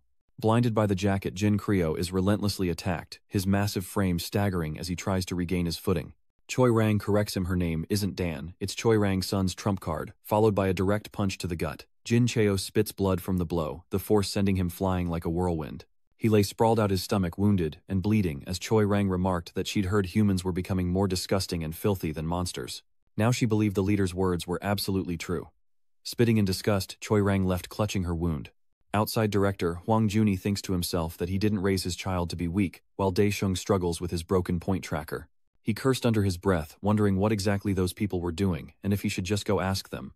De leaves after eliminating more monsters, but his score remains unchanged, while Shin Chujiang wonders why she hasn't seen any other examinees. But then an entity soared toward her, that persistent Jin like a ravenous ghoul. He quickly recovered and came back for more. Choi Rang knew she was in trouble this time. Jin Chu gritted his teeth and called out Choi Reno's name as she decided to flee. She panicked. What had he done? She was sure she'd killed him. Before she could even think, Jane was blocked by Jin right in front of her. She crashes to the floor, blocked by the sudden attack, and the monster Jin mercilessly pummels his prey. Poor Choi Rang is beaten to a pulp, tears streaming and blood flowing. Jin Tae's veins bulge. Try to fight back. He'll make her suffer before she dies, the bastard thinks. A brutal punch to the gut leaves her speechless with pain. She begs him.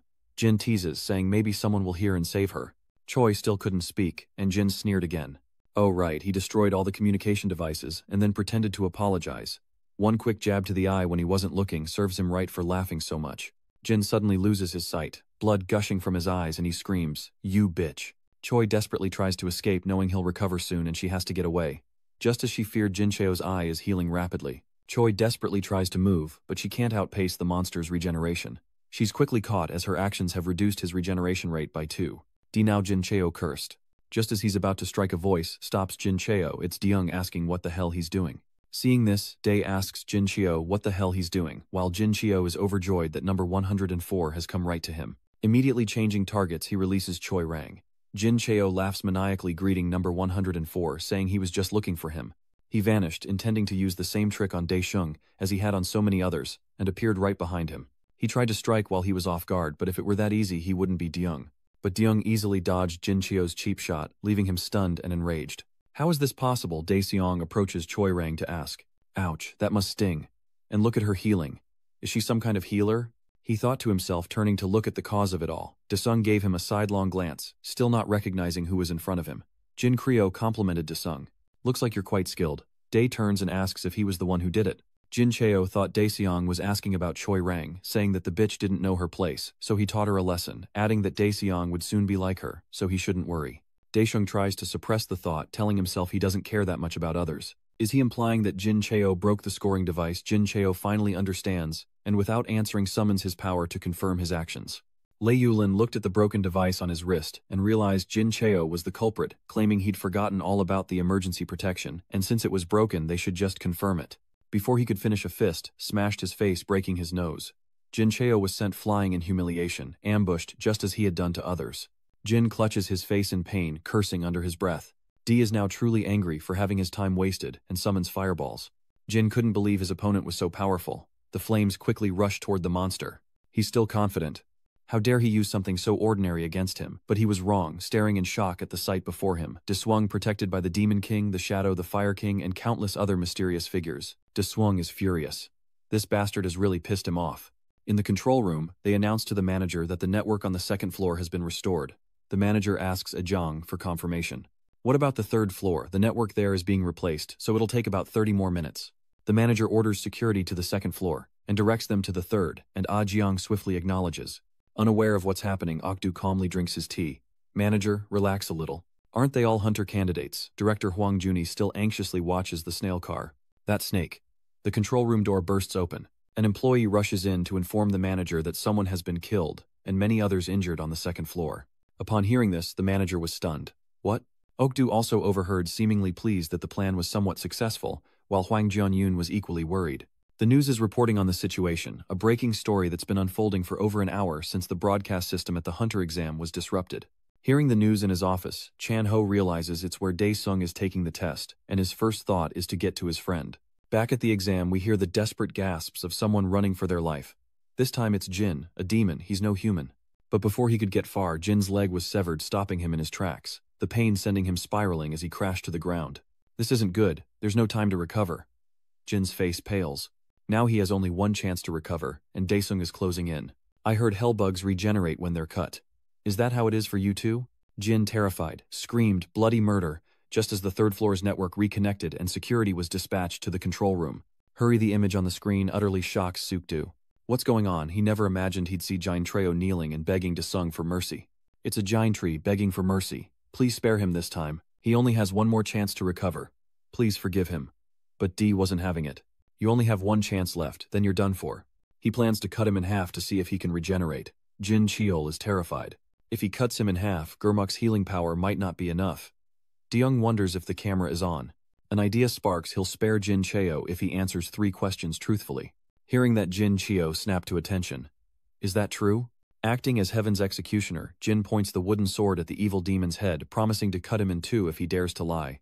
Jin Chel was frozen in fear. How could he dare? Dae-young began by asking if he was the one who caused the disturbance at the training center. Hearing this, Ok-do became fearful, as did director Hwang Juni and all the employees who were waiting for an answer.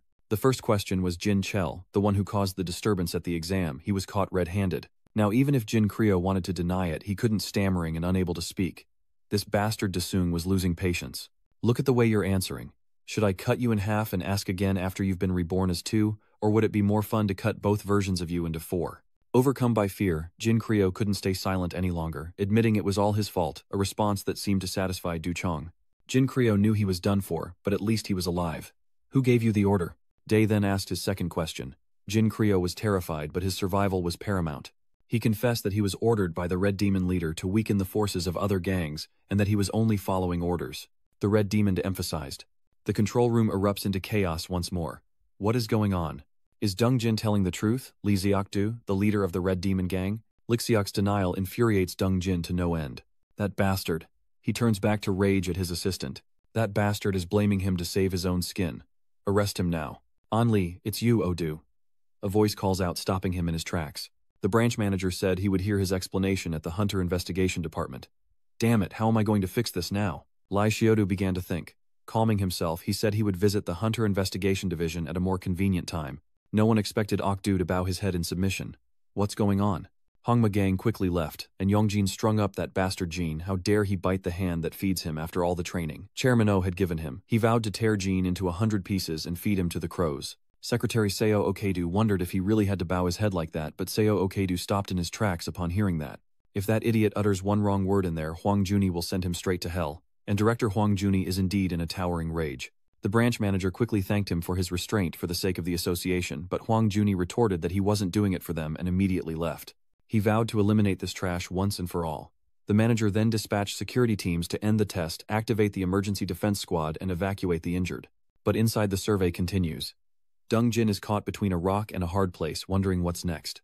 Deyoung asked him how many more times he could be reborn right. Jin Cheol, knowing this was a loaded question, asked him what he meant. If he lies, he'll be cut in half. Even if he says he only has one more chance to regenerate, he'll still be cut in half. No matter the answer, he'd be torn apart. But just then, the system appeared. Congratulations, Han Dae-sung, you've taken first place. The official test is now over. You've done well. D is a little upset. Why the sudden change? Jin Cheol, on the other hand, is happy to be out of danger. Congratulations, just as expected, you're an excellent S-class hunter. Well, Dae-sung isn't a very good promise keeper. In the end, Jin Cheo was still split in 2. In the chairman's office, the chairman of the association thought this was the first time he'd seen this kind of monster since Lai Trang-zich, wasn't it? Secretary Lee, this Han Dae-sung. He wants information on him at all costs. He wants him on their side. Secretary Lee acknowledges the order. At the association entrance, reporters' cars swarmed the building. When did they all arrive? They await the examinee's departure as staff deliberate over the test. The entire exam will be broadcast. Hong Ma is in deep trouble.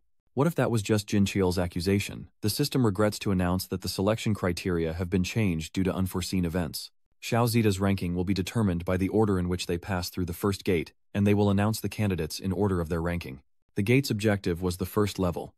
Wasn't that too easy? What kind of disaster is this? The screen shows Handong, an A-rank licensee, in first place. Chan Ho, after receiving the news, immediately calls Deng. He received information that his friend was in the waiting room for S-rank hunters. How could he be there? Handong had no idea. He was relaxing in the mana machine, enjoying a delicious coffee when the door suddenly opened. Chan Ho arrives, and he's a little surprised by the grandeur of it all. De Jong says he didn't know the chairman's secretary told him to rest here, which surprises Chan Ho. The chairman's secretary, that's intense.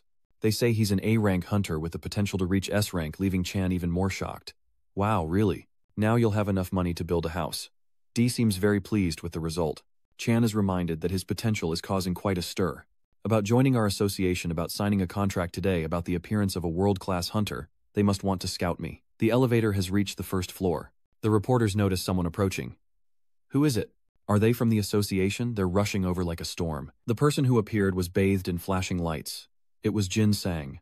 He shouted in elation, finally passing the hunter exam. Congratulations, I'm reporter Lai Chunsu from Songcheng Daily. Hello, I'm Seonu, what's your name? Seeing the swarm of reporters, Jin Sang boldly claimed to be the sought-after Desung, causing everyone to gawk in surprise. Is Han Desung here? And so a barrage of questions followed. Mr. Desung, can you elaborate on the accident inside? Please explain in detail the flames you used on the first floor. A barrage of questions followed, and it seems someone noticed something strange. This guy is different from Han Desung, and he's using the name An Desung, ranked 20th. The remaining contestants are being escorted out by security. They were in agony, unable to do much of anything. They'd rather go home and farm. Not everyone has what it takes to be a hunter. They silently cursed that bastard Deng Jin Cheol. The security team announced they searched all 3 floors, but couldn't find Deng Jin Cheol's body, and were ordered to close the gates. Security wonders if that bastard could have really survived and escaped from here. News reports on the most horrific accident, an unprecedented level of difficulty for the hunter exam. At Han Deng's house, his mother is packing, thinking she should at least buy Desung a new set of clothes. He wears the same outfit every day. I wonder if the morning market is open. News reports comment on an A-rank hunter with unique skills. Experts predict Hanung will fill the vacant 6th spot in the S-rank. His mother, upon hearing the news, was shocked and quickly called out to Ju to double-check. Han Jisoo, hearing his mother's frantic cry, rushed out in concern. What's wrong? Mom Deong's mother was still in shock, unable to believe her eyes. What's the news saying? She asked Ju. And now even Ju can't believe it. Oh Mom, how is Big Brother such a high-ranking A-class hunter? After a long day of fighting, Daesung finally returns home, only to be greeted by 2 dumbfounded faces. Still not understanding, he asks them what's going on. At the Ice Demon Manor, Kim Jong-seo, the leader of investigation team 2, announces that all hunting activities related to the Ice Demon clan are now prohibited, and that the hunters here will be punished by the authorities with expulsion from the clan. That leech doesn't fear guns. The hunters of the Poison clan have made a joke of themselves. Did he put too much faith in me? I doubt myself, but he doesn't realize that. Deng Jin. How could that bastard bring me down? Seokyu secretly thought he was the only one who could do it, as Mr. Shu announced that he should follow them to the inspectorate. Seo Okedu smirks again, slamming the table as he rises to his feet. When you do the dirty work, things like this happen. But he only has himself to blame, that giant-loving bastard. And now you want to drag me to the inspection division? Z Okdu fires back at the captain. Seo Okedu realizes he can't refuse this guy who's all about brute force. Would you please come with us? But Shu was no pushover either. He asks if he knows how he managed to get where he is today. Z Okdu, the Venomous 6. The second in command, rose to power after the mysterious death of the captain at the gate, and there's evidence linking his death to Zeo Okedu. Zeokdu asks what good it does to send 2 rabbits into a snake's den. Old man Baek Yong-hu must be losing his mind in his old age. Sang-soo orders his subordinate Heo Jungo to prepare, but Jungo stops his superior. Impossible. But the captain is determined. If they don't want to die, they have to kill that bastard first. Du believes his position wasn't obtained by chance, and he orders Heo Jungo to draw his sword and stab his superior. Sang-soo couldn't dodge that. He barely managed to ask a question, and Donggu, no longer in control, said it wasn't him. Seokdu is trying to create a play of internal conflict. There are too many problems in the inspection department. It's too late. Shangshu realizes this is the demon's power. He won't explain this. Farewell. Team leader Kim Seung-soo used his aura to protect the puppet, Heo Dungo shouted. He didn't witness his superior's departure, and Choi Jiang was rushed to the emergency room for resuscitation. Seeing his child in an incubator, Huang Juni was heartbroken. The doctor announced that her aura center had been destroyed, so she could no longer be a hunter. Director Huang Juni was furious and made her decision, while at Desung's house his mother was strongly opposed, not wanting him to do anything dangerous. Jisoo sees that her brother not long recovered agrees with their mother. He's heard great things, but danger is still danger. Remembering Chanho's words, 99% of families oppose becoming hunters, and the remaining 1% are kicked out of their homes. Just as he said, his mother expressed that if he fell and something happened to him, she wouldn't be able to live. De-young then revealed that he had made a pact with Jinho's family, leaving Jisoo in shock. Chanho's family, you made a pact with a spirit. D confirms it's true, and then demonstrates for his mother and sister reaching into an alternate dimension. His mother was shocked, and his sister was confused as to why he was suddenly using magic. Turns out he carelessly stuffed a wad of cash into his pocket, explaining that he received a large reward from the Spirit Clan. With this, they can pay off their debt and use the rest for living expenses. His mother was shocked at the sight of the thick wad of cash. So much money for a reward, Jisoo marveled. Is the payment always made in cash like this? D tells them not to be surprised. He'll earn even more in the future. Jisoo should listen to her mother and focus on her studies, and her mother can take care of the family. Dong declares that from now on he will protect them, both a pledge, so heartfelt it brings tears to his mother and sister's eyes. Daewoo is perplexed once more. What was that reaction? Shouldn't you two be happy? Your mother isn't stopping you anymore. Right. Jisoo did say it was uncomfortable. Because he started earning money, his mindset changed, and he watched his family get better and better. If this is the reward for returning from hell, then it's a good thing. Back in his memories, Hyodungo almost died during a fight with a monster about to take a direct hit. Luckily, the vice captain arrived just in time, kicking the monster away and saving Hyojungo. After saving his subordinate, Kim Zongu asks if he's already tired, leaving Hyodungo speechless. Back in reality, the branch manager is apologizing, never expecting Lixok to be so arrogant. Hyodungo regrets causing trouble with that bastard but vows to avenge his captain by taking the man's head himself. The association chairman contacted the branch manager, who quickly responded. The chairman ordered him to gather all available hunters for the mission. The branch manager asked if that included the staff stationed at the broken gate, but the chairman demanded that they destroy Hongma and bring the Lixiok Du here. If he resists, bring his head back to me. At Durong's house, his phone rings incessantly. Damn it, this is overwhelming.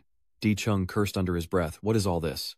Why so many notifications all of a sudden? D looks like he hasn't slept much, with dark circles under his eyes. His phone is flooded with messages from hundreds of different families and even reporters. What a mess. How did he get so many messages?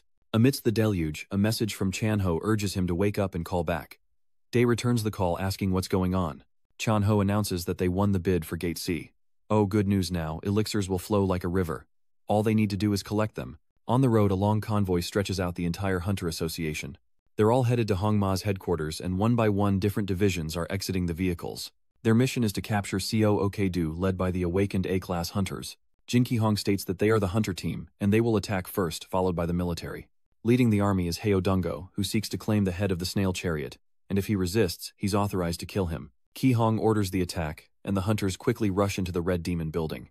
But upon entering, they only found Director Huang Juni, who had broken through the outer encirclement as the association's hunter squad advanced deeper into the Hongma building. The atmosphere was grim, and as they approached, the inner gate swung open. Hyodungo rushed forward, long blade in hand, seeking Seo Okedu's head, shouting, "Where are you hiding, you son of a bitch, Seo Okedu?" But to his surprise, Lee Ziokdu's corpse was sprawled out on the floor. It was clear from the brutal state of his body that something terrible had happened. Behind the army, the hunter squad has also arrived, and seeing the chaos inside and Director Hongrun Dong sitting regally, they don't understand what's happening. Why is he dead? Wake up, damn it. You were supposed to die by my sword. Dungo screams in despair as Kia Hong tries to calm his brother, who's teetering on the edge, certain that all that remains of Lee Seol-yuk is a corpse. He's dead, and Dungo can't avenge the captain himself. Furious, he and Kia Hong finally interrogate Hong Rundong. Captain, even for personal vengeance, this is too cruel. Hong Rundong admits to causing the chaos outside but claims he didn't kill Lai Zo Okdu. Ki Hong is shocked by this news. Who could have done such a thing? The city is buzzing with rumors.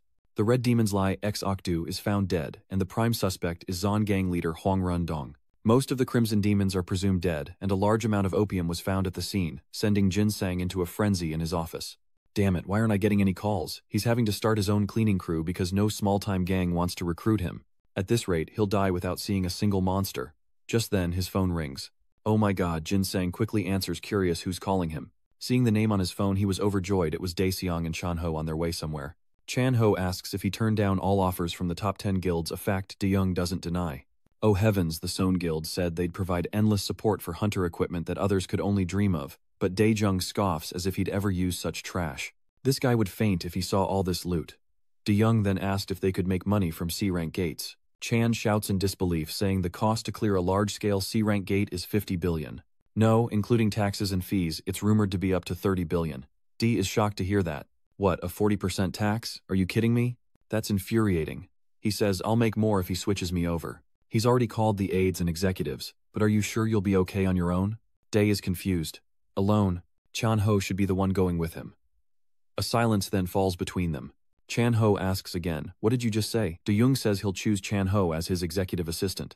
His face twisted as he thought of the tedious paperwork, and his head began to spin, so he asked Ju. Chan was still in shock. This guy was going to be the death of him.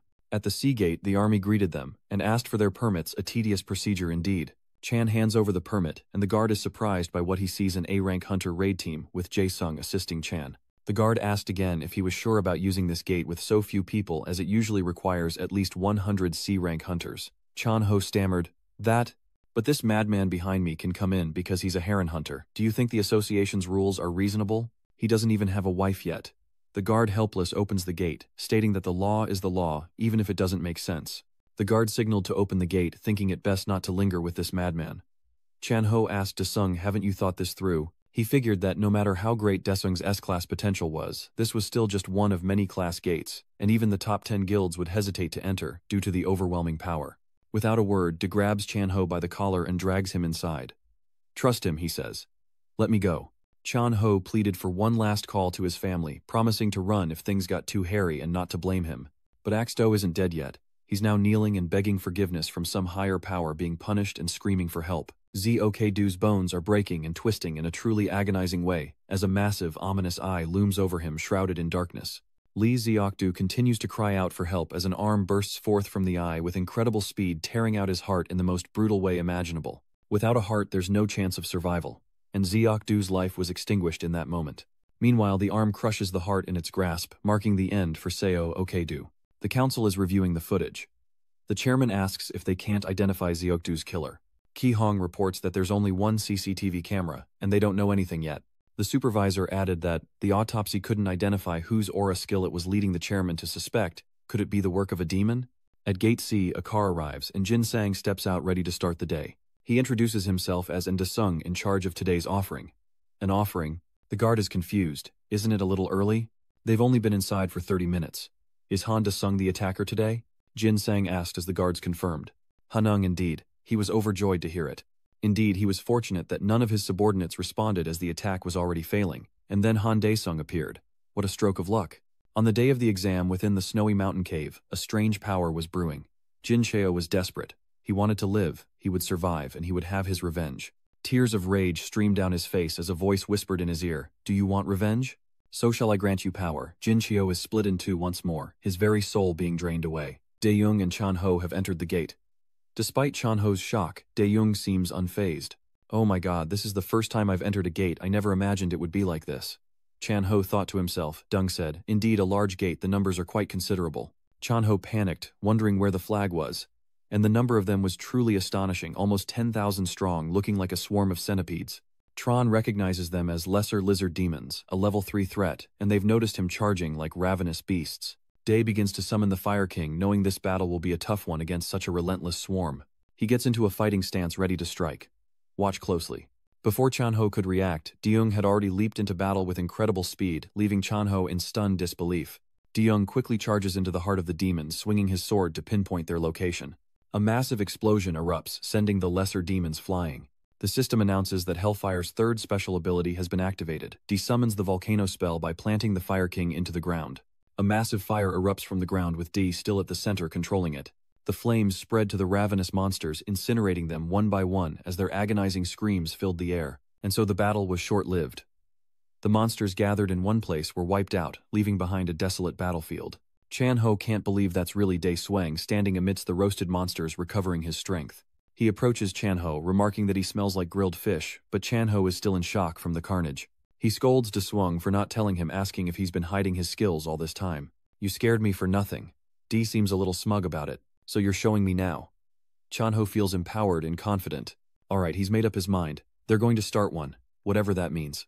What will they establish? A new guild. Tran Ho is determined they won't just stay in Korea, they'll become the biggest guild in the world. Outside, the guards notice the gate is showing signs of collapse. What's wrong with this gate? It hasn't even been an hour, And it's a Fisher. Quick, contact the media team. Jin Sang guides from afar. Wait, someone's coming out.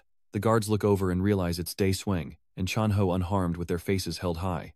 Chan Ho announces the gate has been cleared and now they just need to handle the leftovers, something he still can't believe. It's over already, you guys did great. He couldn't believe it. Han Da-sung, I'm An Da-sung, the new hunter who went on the recent hunt with you. Jin Sang is trying to introduce his cleanup crew. He says he's been assigned to clean up what's left of today's mess. Dae-sung reads the postcard with the same name as this guy. Chan Ho is confused. A cleanup crew with only one member. Jin Sang explains that's not quite the case. The other members are on their way. Chan Ho is intrigued, as it shares a name with Dae-sung, and vows to do everything to uphold its reputation. As they began to leave, Jin Sang vowed to take care of the leftovers. If you need cleaning services, just contact him. Displeased leaves. You can't even change your name. How boring. In a luxurious high-rise, a real estate agent boasts that this floor has the best view. High-quality furnishings and essentially everything inside this apartment is perfect. This magnificent apartment with a stunning view is the Dung family's new home. Jisoo peeks out after the tour. Mom, each room has its own bathroom. Da-sung's mother hesitantly asks how much the apartment costs, and he tells her the starting price is around 14 million, but if they buy now, it'll be 15 million. De-young's mother was shocked. $15 million. He adds that the proximity to the Hunter Association drives up the price, as safety is paramount in this chaotic world. Besides, isn't her son a famous hunter? Jisoo proudly boasts that her brother is an A-rank hunter close to S-rank. Haven't you seen the news? He's about to be promoted to S-rank. Da-sung's mother was embarrassed. Oh, this kid showing off her brother like that. The employee found him familiar, as Da-sung said he liked it, but how much was it all at once? Hearing this was like striking gold. Since you're an S-rank hunter, I'll make an exception and sign you up immediately. But of course there's no discount. The residents have agreed to pay around $2 million to hire a hunter to protect this place. Of course that's related to the value of this place since the security has also increased, and another reason is because a reclusive S-rank hunter lives here. A Class S hunter lives here. How much of a discount do they get? The employee is already intimidated. If you're an S-rank hunter, he can knock off 8 million. The mother and daughter were stunned to hear that. From 15 million down to 8 million, Durong is very pleased. So you can buy it for 6 million. A lone girl walks along the deserted streets. She felt someone was watching her, so she quickened her pace. Lost in her worries, she bumps into someone ahead and looks up anxiously. Who are you? The mysterious man smirks. Don't be afraid. You've been chosen. You should be grateful. At the National Police Agency's forensics lab, the girl who was being followed yesterday has been murdered, and they discover that Mr. Do's car mechanic has also died in a similar state. This is the 10th victim in Soon alone. They're sure similar cases have occurred elsewhere. The man says they can't stop the public investigation the media is pressuring them to conduct. Ki Hong is sure that an awakened being is behind this, that a normal person couldn't do this. Ki Hong mentions he thought things had calmed down with the recent monster gates, but now there's a serial killer on the loose. Jugo says to let him catch the guy. Ki Hong suspects the culprit behind these cases is the same one who killed Seo Ok-do, but then stops himself telling Jugo to return to base and focus on finding the gates. He tells the police to stop the media and make this a public investigation, and to contact the investigation team for support. In a research lab, Jin Cheo awakens from a long stupor, finding himself trapped in a glass cage and screams. He has no idea where he is. Looking back, he sees a strange man muttering to himself, and turning around upon noticing Jin Cheo is awake.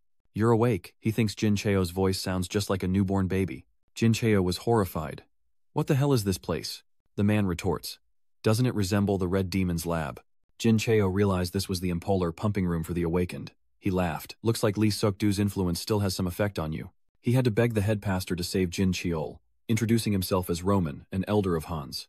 Jin Cheo looks up and sees those eyes. Is he still alive? Roman reveals that Jin Cheo has been reborn as one of HS. He was confused. A member of HS Roman laughed, offering Jin Creo unimaginable power and asking if he wanted to rule the world together.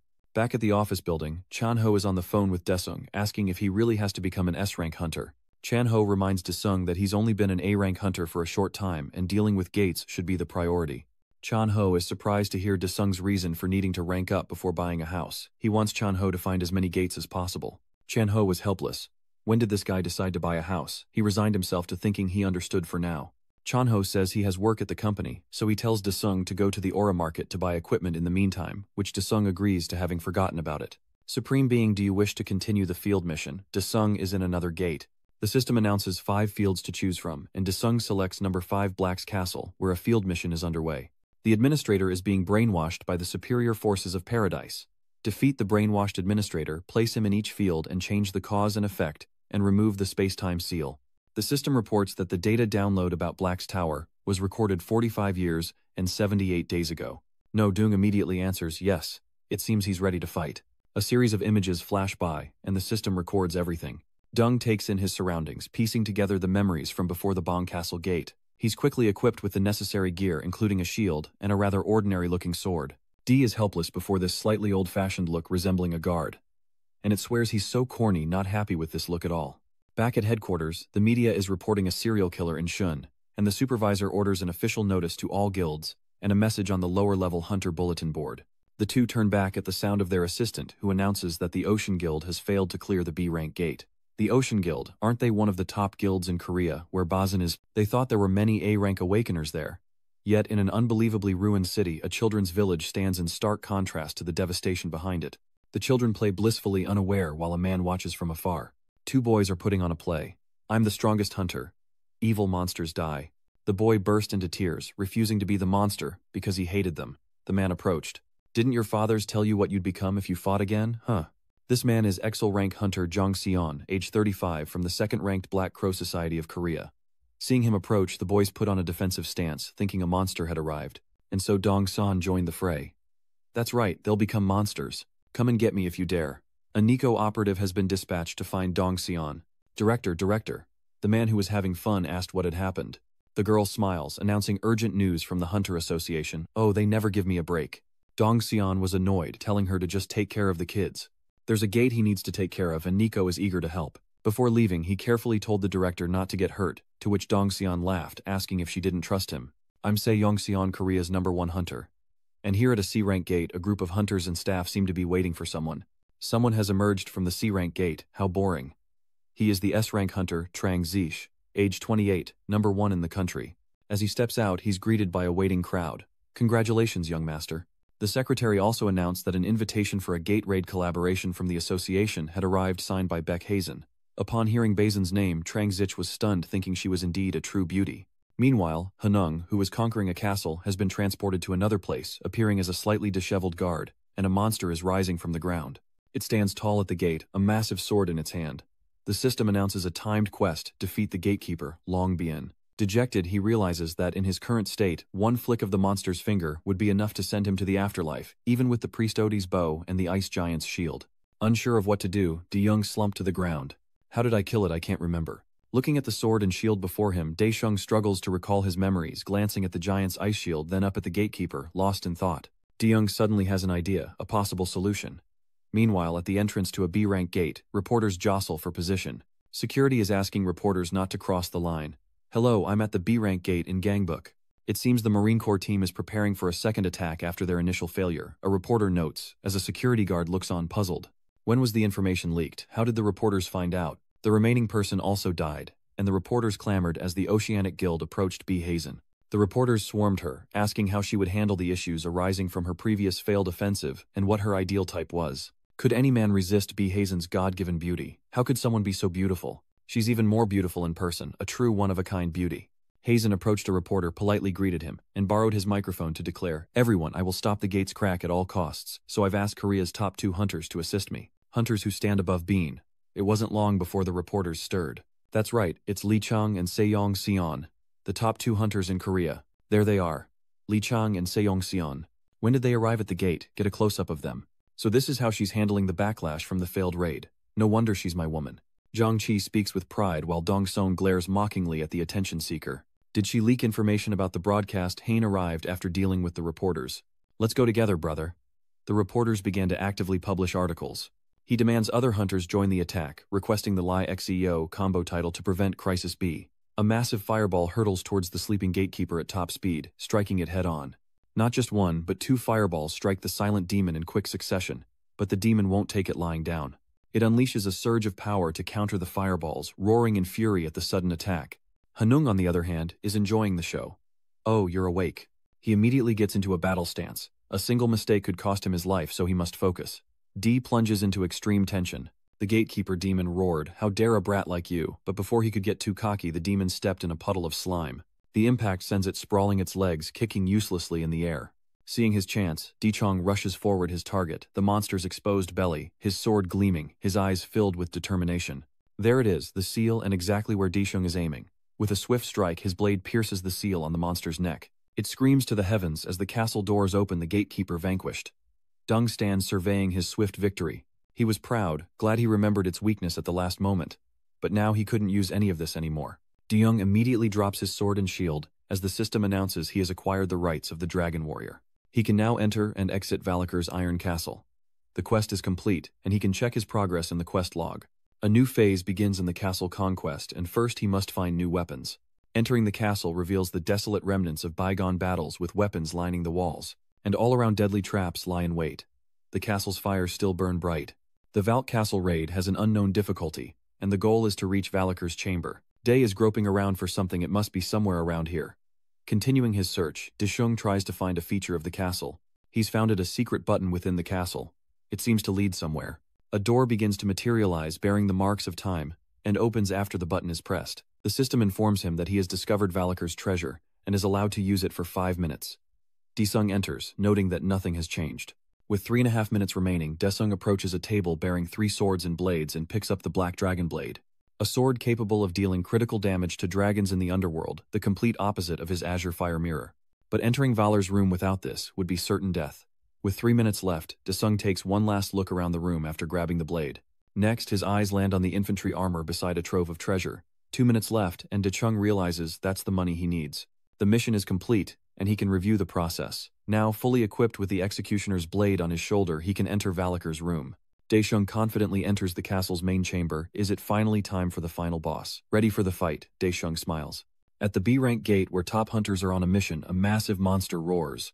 Dongsan covers his ears, complaining that his eardrums are about to burst, and threatens to tear the monster's mouth like paper if it doesn't shut up. But the monster didn't understand human speech, and continued to charge forward. Dongsan gripped his sword tightly, pouring immense power into it. The monster attacked first, trying to grab Dongsan, but he was a step ahead, rushing forward and swinging his sword at the loudmouth beast. A direct hit, the sword descending on the monster's head with terrifying force. Taking a direct hit, the monster roared in agony, a moment of lost focus. Dongsan signals the others to attack immediately, and the hunters surge forward like a storm. The monster now lies still defeated. That damned beast being an oxer, these swords hardly did a thing. From afar, Hareen cheers them on. Good job, Mr. Seo Dong-san, finish it. As she celebrated, a voice called out to Hazen from behind. It was Jang Cheok, covered in blood, who solemnly asked, "You promised we'd go on a date if this mission was a success, right?" Seeing Jang Chi's miserable state, Hazen was confused and helpless, so she used her aura to heal him. After receiving the treatment, Jang Chi felt much better. Hazen is confused. What happened to you? In response, Jang Chi presents her with a gift, a level 2 dangerous beast. The Oxer King is now just ahead. Hazen is shocked. Oh my god, did you defeat King Oxer yourself? I can't believe my eyes. Jang Sok takes the opportunity to show off to the beauty. How cool is that? Hazen angrily tells him to let go, as another monster approaches. Those who are injured fall back. Dongzan is starting to get angry. It's so tough that even Aura can't make it flinch. Zhang Qi rushes to the rescue, telling Hain to keep her promise. Before she could finish, he vanished with incredible speed, leaving Hain speechless, wondering if she'd even made a promise.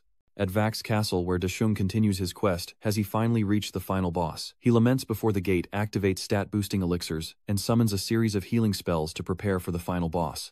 The system informs him his current combat power is 128000, asking if he wants to use buff items. Disung confirms he will use all stat-boosting elixirs. Obeying the command, the stat-boosting potions surge through his body, enhancing his strength, agility, mana, defense, critical hit, and healing abilities. Feeling good, Day begins his battle. The gate opens, and Day stands before an empty room, but the final boss is indeed there. It was massive, a truly terrifying scale, 1,000 times larger than D. But he wasn't afraid. He simply smiled. Long time no see. And Laker senses an intruder. Van Key's eyes sharpen with caution. A loud crash echoes as the boss signals, revealing a fearsome dragon beast.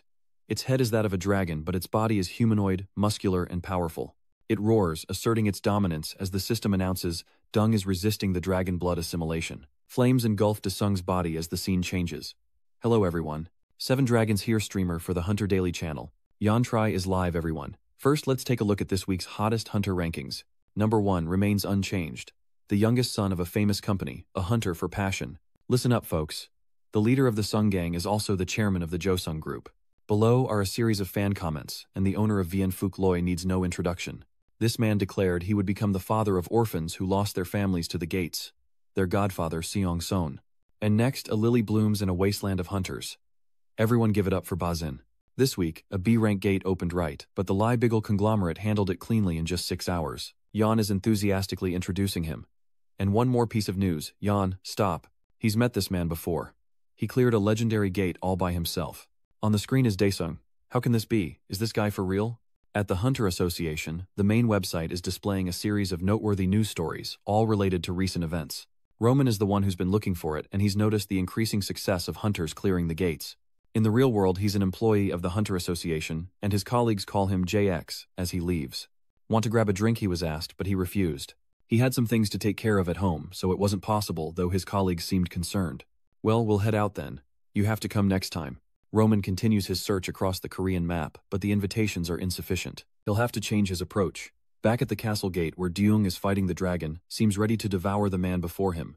As it summoned a fire spell in its maw, Daesung leaped, striking the ferocious beast head-on, critically wounding the dragon with the sudden attack. It roared in agony before finally collapsing, Daesung covered in its blood from the attack. He seems quite at ease. It's been a while since he's been drenched in blood like this, quite nostalgic really. Seeing the dragon monster fall, Valeri finally makes his move, rising to his full colossal height. A strike comes right past his ear, but Deung easily dodges the blade. The size difference is staggering, and the thrust he dodged incinerated the earth. Dechung curses Valeri as a bastard, then sighs. Enraged Valeri stabs at the tiny human below again and again. The blade only quickens. Daesung is not pleased, dodging while trying to cut it. The rain of blades seems to have stopped, and Daesung raises his sword high, gleaming brightly. Now it's Daesung's turn to attack, but it seems it won't be easy. As he prepared to ascend, Daesung became the target once more. Another storm of blades descended this time, more ferocious than before. And Lur, seeing the stubborn one below still dodging, grows even angrier. After dodging so many attacks, Daesung has to admit this guy is too strong. And Laker flies into a rage while below Deung is confused by his opponent's intentions. The system announces that Vac has activated his ultimate skill, Dragon General Thunder Fury, and he roars in rage. Taking advantage of his enemy's inattention, Dedung quickly lands another blow. In a flash, he's on the other side after dealing Ver a fatal strike. Trying to evolve from a lizard to a dragon, Day scoffs. But from the liquid secreted from Valiker's body, a human form is taking shape, so Daesung anticipates it's gradually becoming human. What's this now? Both confused and wary, Daesung tries to observe. Who are you to disturb the apostle's slumber? The strange entity suddenly spoke, questioning Daeseong. On the streets, blood drips at the feet of a strange man as he prays to the god of giants to create a degenerate platform. The infamous assassin continues his reign of terror, and the hearts he's claimed are forming a strange object from pools of blood. It seems this villain's plan is to create a powerful force. Meanwhile, at the Hunter Association, Roman is still in his office. Yes, I'm the head of the Gate Chaser Division. He's just pretending to do his job. On the other end of the line is the villain himself, Pastor. I've used the hearts we've collected to create an altar. Hearing this, Roman smirked with satisfaction as he lit his cigarette, replying that he would immediately inform the Hunter Association and have them send a request. So when should we destroy it? The subordinate continued to ask. Roman smirks, saying he can destroy it once the requirements are met, as a message from the system reports an unknown intrusion. The immense power causes the system to lose signal, only managing to announce the descent of a demon god. Judging by the system's state, this one seems strong. D deduces that the system is reporting the mission is complete, and he can now use the original form of the supreme entity, asking if he wants to use it. D is intrigued by this. Just then, he quickly uses the supreme being's true form, and a halo begins to surround Daesung. The being asks if he intends to interfere with the mission of this universe, claiming destruction is fitting for such inferior beings. He then tells Daesung to become part of Ruin as a great power pierces through the castle. The being reveals he will use Daesung as his next host and continue on. But instead of a new host, he was met with a counterattack from Daesung, who charged at him with his blade. With the speed of a jet, Daesung and Fury try to kill him, but the blade seems to have no effect. The blade pierced the entity's stomach, but nothing happened. It seemed he believed a being as lowly as Dae Swang could do nothing to him. Enraged, Di Chong demands, "Just what are you?" That's a supreme-level hellfire technique only usable in the underworld. This skill rivals the power of the supreme being. Now the scene shifts to the universe, and it's this entity's turn to be confused. As he panicked, a fiery prison trapped him. Impossible, how could this lowly being reach this level? He was crushed in agony, and needed to report back to Paradise quickly. The system confirms the avatar of Paradise has dissipated, and is restoring the system.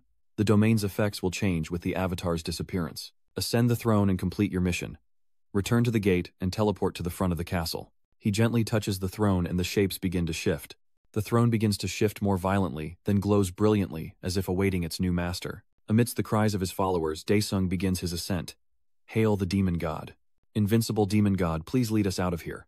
Give us a chance to avenge ourselves against those terrible people of Eden.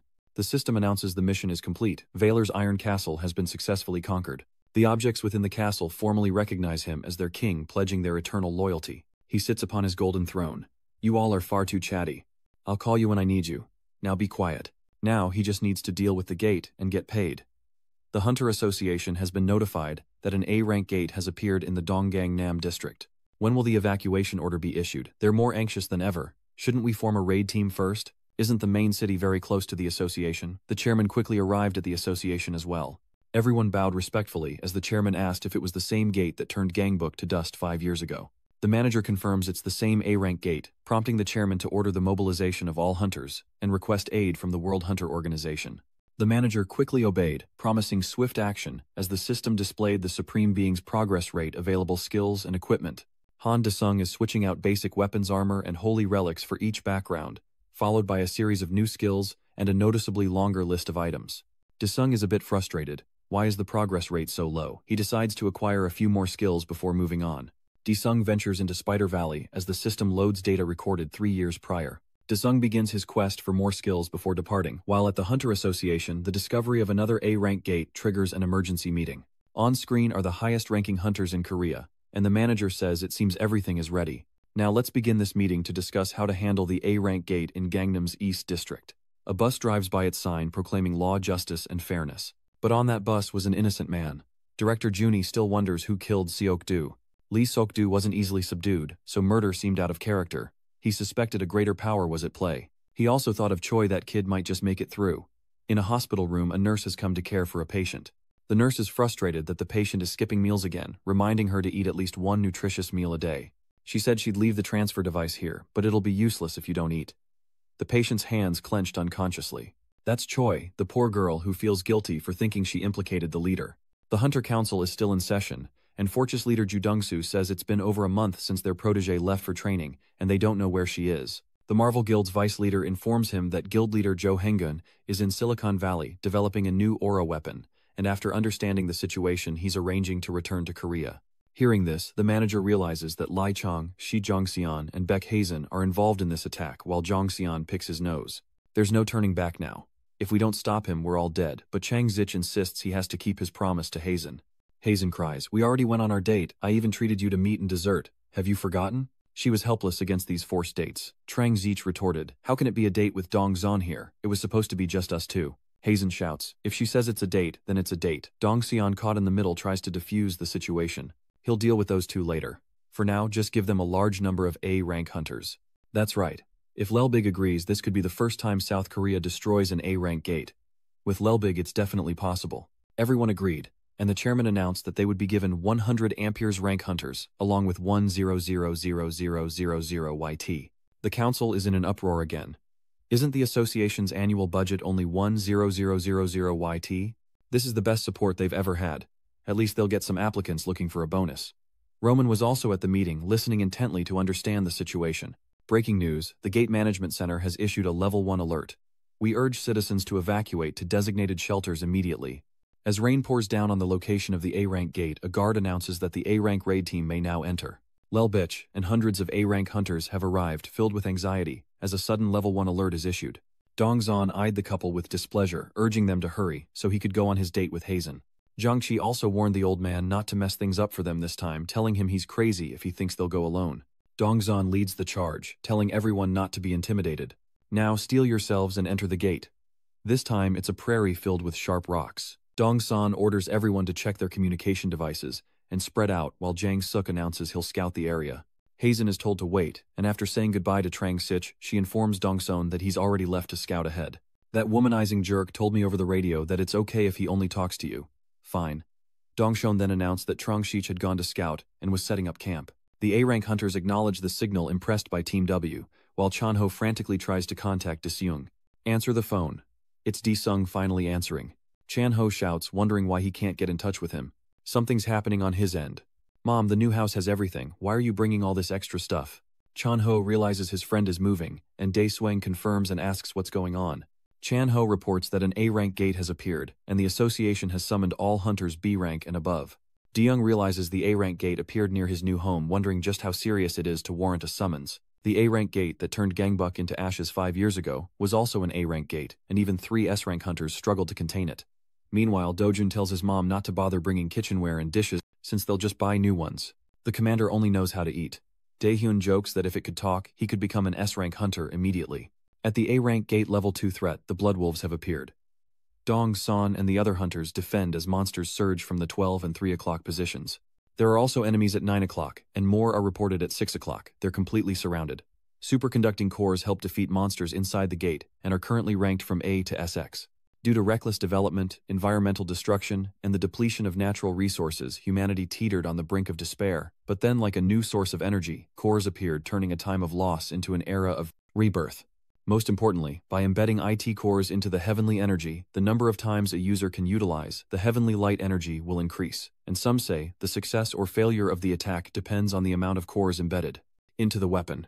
That's why IT cores are as important to hunters as celestial energy. Dongzan orders everyone to insert their cores. In the heat of the moment, the hunters quickly inserted the IT cores into their bodies, each becoming stronger than ever before. Ready for the battle ahead, the monsters were closing and charging like they hadn't eaten in years. A cloud of white smoke explodes, halting the monsters' advance, surprising them as Zhang Qi makes his move. Damn it, Zhang Qi really didn't want to use this technology. Heavenly light energy territory expansion pouring 200% of his power into the fight. Zhang Qi and his cutting-edge power leap into action against the ferocious beasts, while the four-eyed creatures prepare to charge. Dongshun advances, signaling Harry to cover the rear, as Zhang Chul unleashes the expansion. Hazen quickly catches up, running to the rear for defense, while Trang Zich leads the beasts away. He signals Dongsun to hurry over. Come on, follow me, follow me. Just as planned, the old man is rushing in at full speed. Like a preset dinner, Dongzan uses his ultimate core-crushing technique. And now, presenting Dongsun, the two forces diverge. Dongzan leaps away. This is the skill that cost him 100 billion. Heavenly Light Thunderclap. The old man's eyes light up as if charged with electricity. A punch straight into the earth. The aftershock stretches for miles and every monster is incinerated by the high-voltage current. Over here, Hazen is using her Heavenly Light power and expanded force. This is a wide-area healing buff for the hunters. They realize this is B. Hazen's amplification power, and it's the first time they've experienced her buff. A large-scale buff, isn't that an A-rank skill that costs a core? Indeed, such are the skills of the wealthy. The hunters marveled at this wondrous ability. Zhang Qi quickly turned back towards the hunters who, upon seeing him mobilized, to follow him into battle. Everyone became emboldened, declaring they were now the strongest against the monsters. In a dilapidated building, a group of people are passing around packs of drugs, each paying tribute to the first collector. Someone shouted that the cavalry was here and everyone should run. Damn it. Hearing this, everyone fled for their lives, fearing imprisonment, except for one man in a worn suit. How the hell did it come to this? While they were running, a car suddenly appeared, headlights shining right at them. Drop your weapons and surrender, or you'll be arrested for illegal smuggling. The man bitterly curses these damned cavalrymen. However, this vehicle looks a bit strange. What is that? A man steps down. My, has the Red Demon High Council really fallen this far? What did you just say? Who the hell are you? The crowd begins to stir. I'll show you a new world because Jine has returned. How could a fellow demon not know him? Everyone was stunned that he was still alive. Jin attracts them or they follow him. At the gate, the monsters' heads fell one by one. It's over. Impressive, truly outstanding. Could this be the first A-rank gate cleared without a single death? After all, they have 3 S-rank hunters. It would have been strange if they had failed. First, let's give first aid to the injured.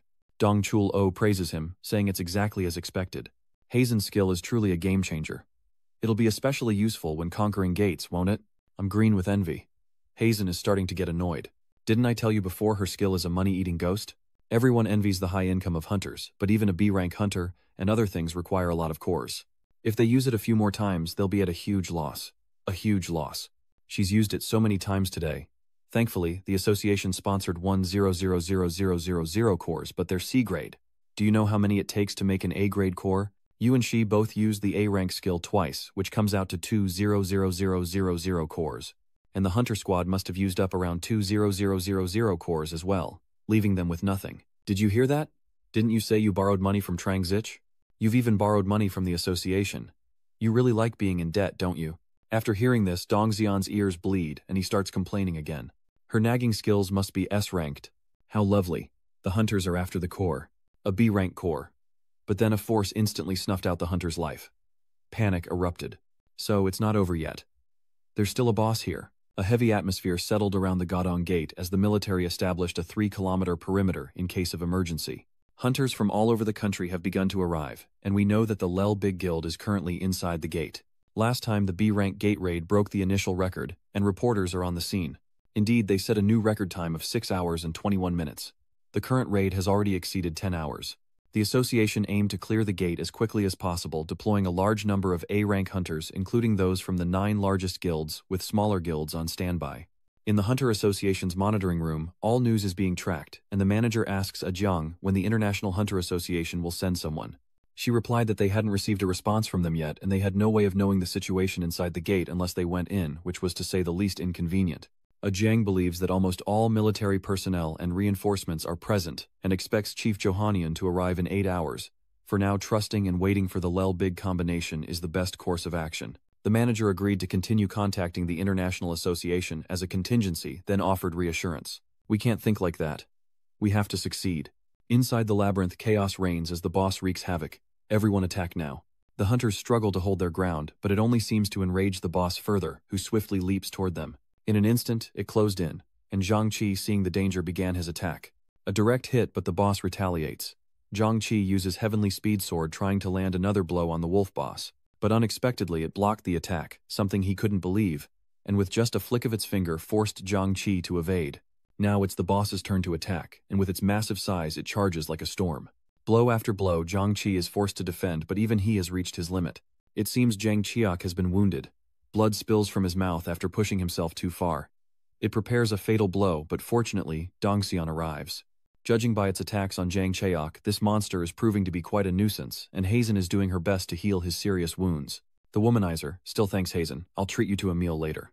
Hazen sighs. No need, just don't lose. She's put all her faith in him. The playboy smiles. Understood.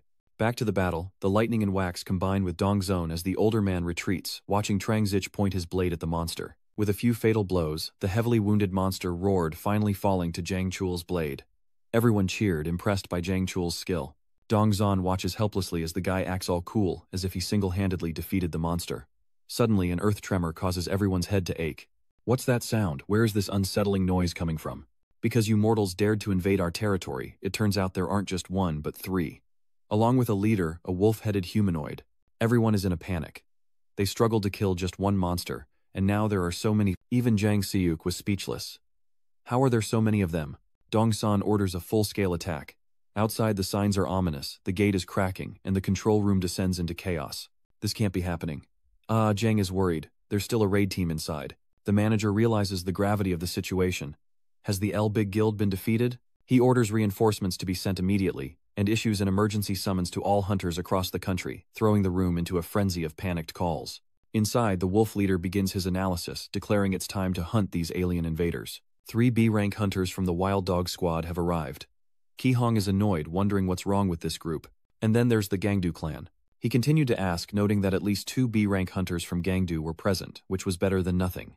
Next up was the Desung Guild, and Min finally revealed himself as an A-rank hunter, the one the association president told Qi Hong to keep an eye on. Qi Hong announces the hunters will be divided into defense battalions to prepare for a gate outbreak, while Day worries he might not even get inside, let alone conquer it. This con artist should have called him sooner, but he realizes it's because he didn't answer his phone. An hour later, tremors are felt outside, leaving everyone wondering if they originated from within the gate. Qi Hong is filled with worry, while Chief Deoxu seems rather intrigued. An hour before the gate cracked within Gate A, a desolate scene unfolds, littered with the corpses of monsters and hunters as the remaining beasts continue their hunt. A lone hunter is under relentless attack, struggling to survive. But the beast pounced, catching the hunter off guard. And his resolve couldn't bridge the gap in strength. The monster tries to devour him, but luckily Dongxian arrives just in time to save him.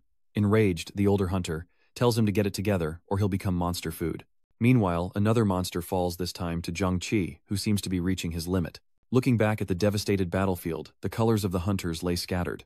Zhang Qiok asked Dongxian how long they had to endure this. In a flashback, we see a box containing the Ultimate Guardian. The manager introduces it as a feng shui item from Germany, made with an S-rank core. Dongsu is shocked, wondering how much something like that would cost. This gift from the association president comes with his personal plea: you must survive and return. Tell him I'll do my best because I don't want any more kids. Dongzan relays a message. He always thought of you all as his own children. The manager bows, entrusting everything to him. Team leader Dong San leads the charge back to the brutal battlefield. Gather round, everyone's here, items in hand, let's begin. Charge. As he spoke, he opened the S-rank item box, releasing a widespread light. This is an emergency item often used in hunter exams, a protective feather cage, and the beasts are relentlessly pounding on it. They're becoming increasingly frenzied. Dong San boasts that this is cutting-edge German technology. Facing the leader of the beasts, a new battle begins as he leaps high with terrifying power. He slams his axe into the protective barrier, creating a powerful shockwave, but the monsters continue their assault. They continue to roar and destroy the hunters, powerless against such immense strength. At this rate, they'll break through the shield soon. The shield doesn't just protect, it also reflects attacks, and the leader just got hit. That sends him flying, a taste of his own medicine. But this only fuels the leader's rage. Dong San continues to sneer, while the other hunters' smiles begin to falter. Hey, are you some kind of mixed breed mutt? The hunters asked their captain what the plan was now, but Dong San remained silent. What plan? I'm just going to wait. Whenever things don't go smoothly, it's best to just wait. Wait for a solution. Jang Suk and Hazen will understand.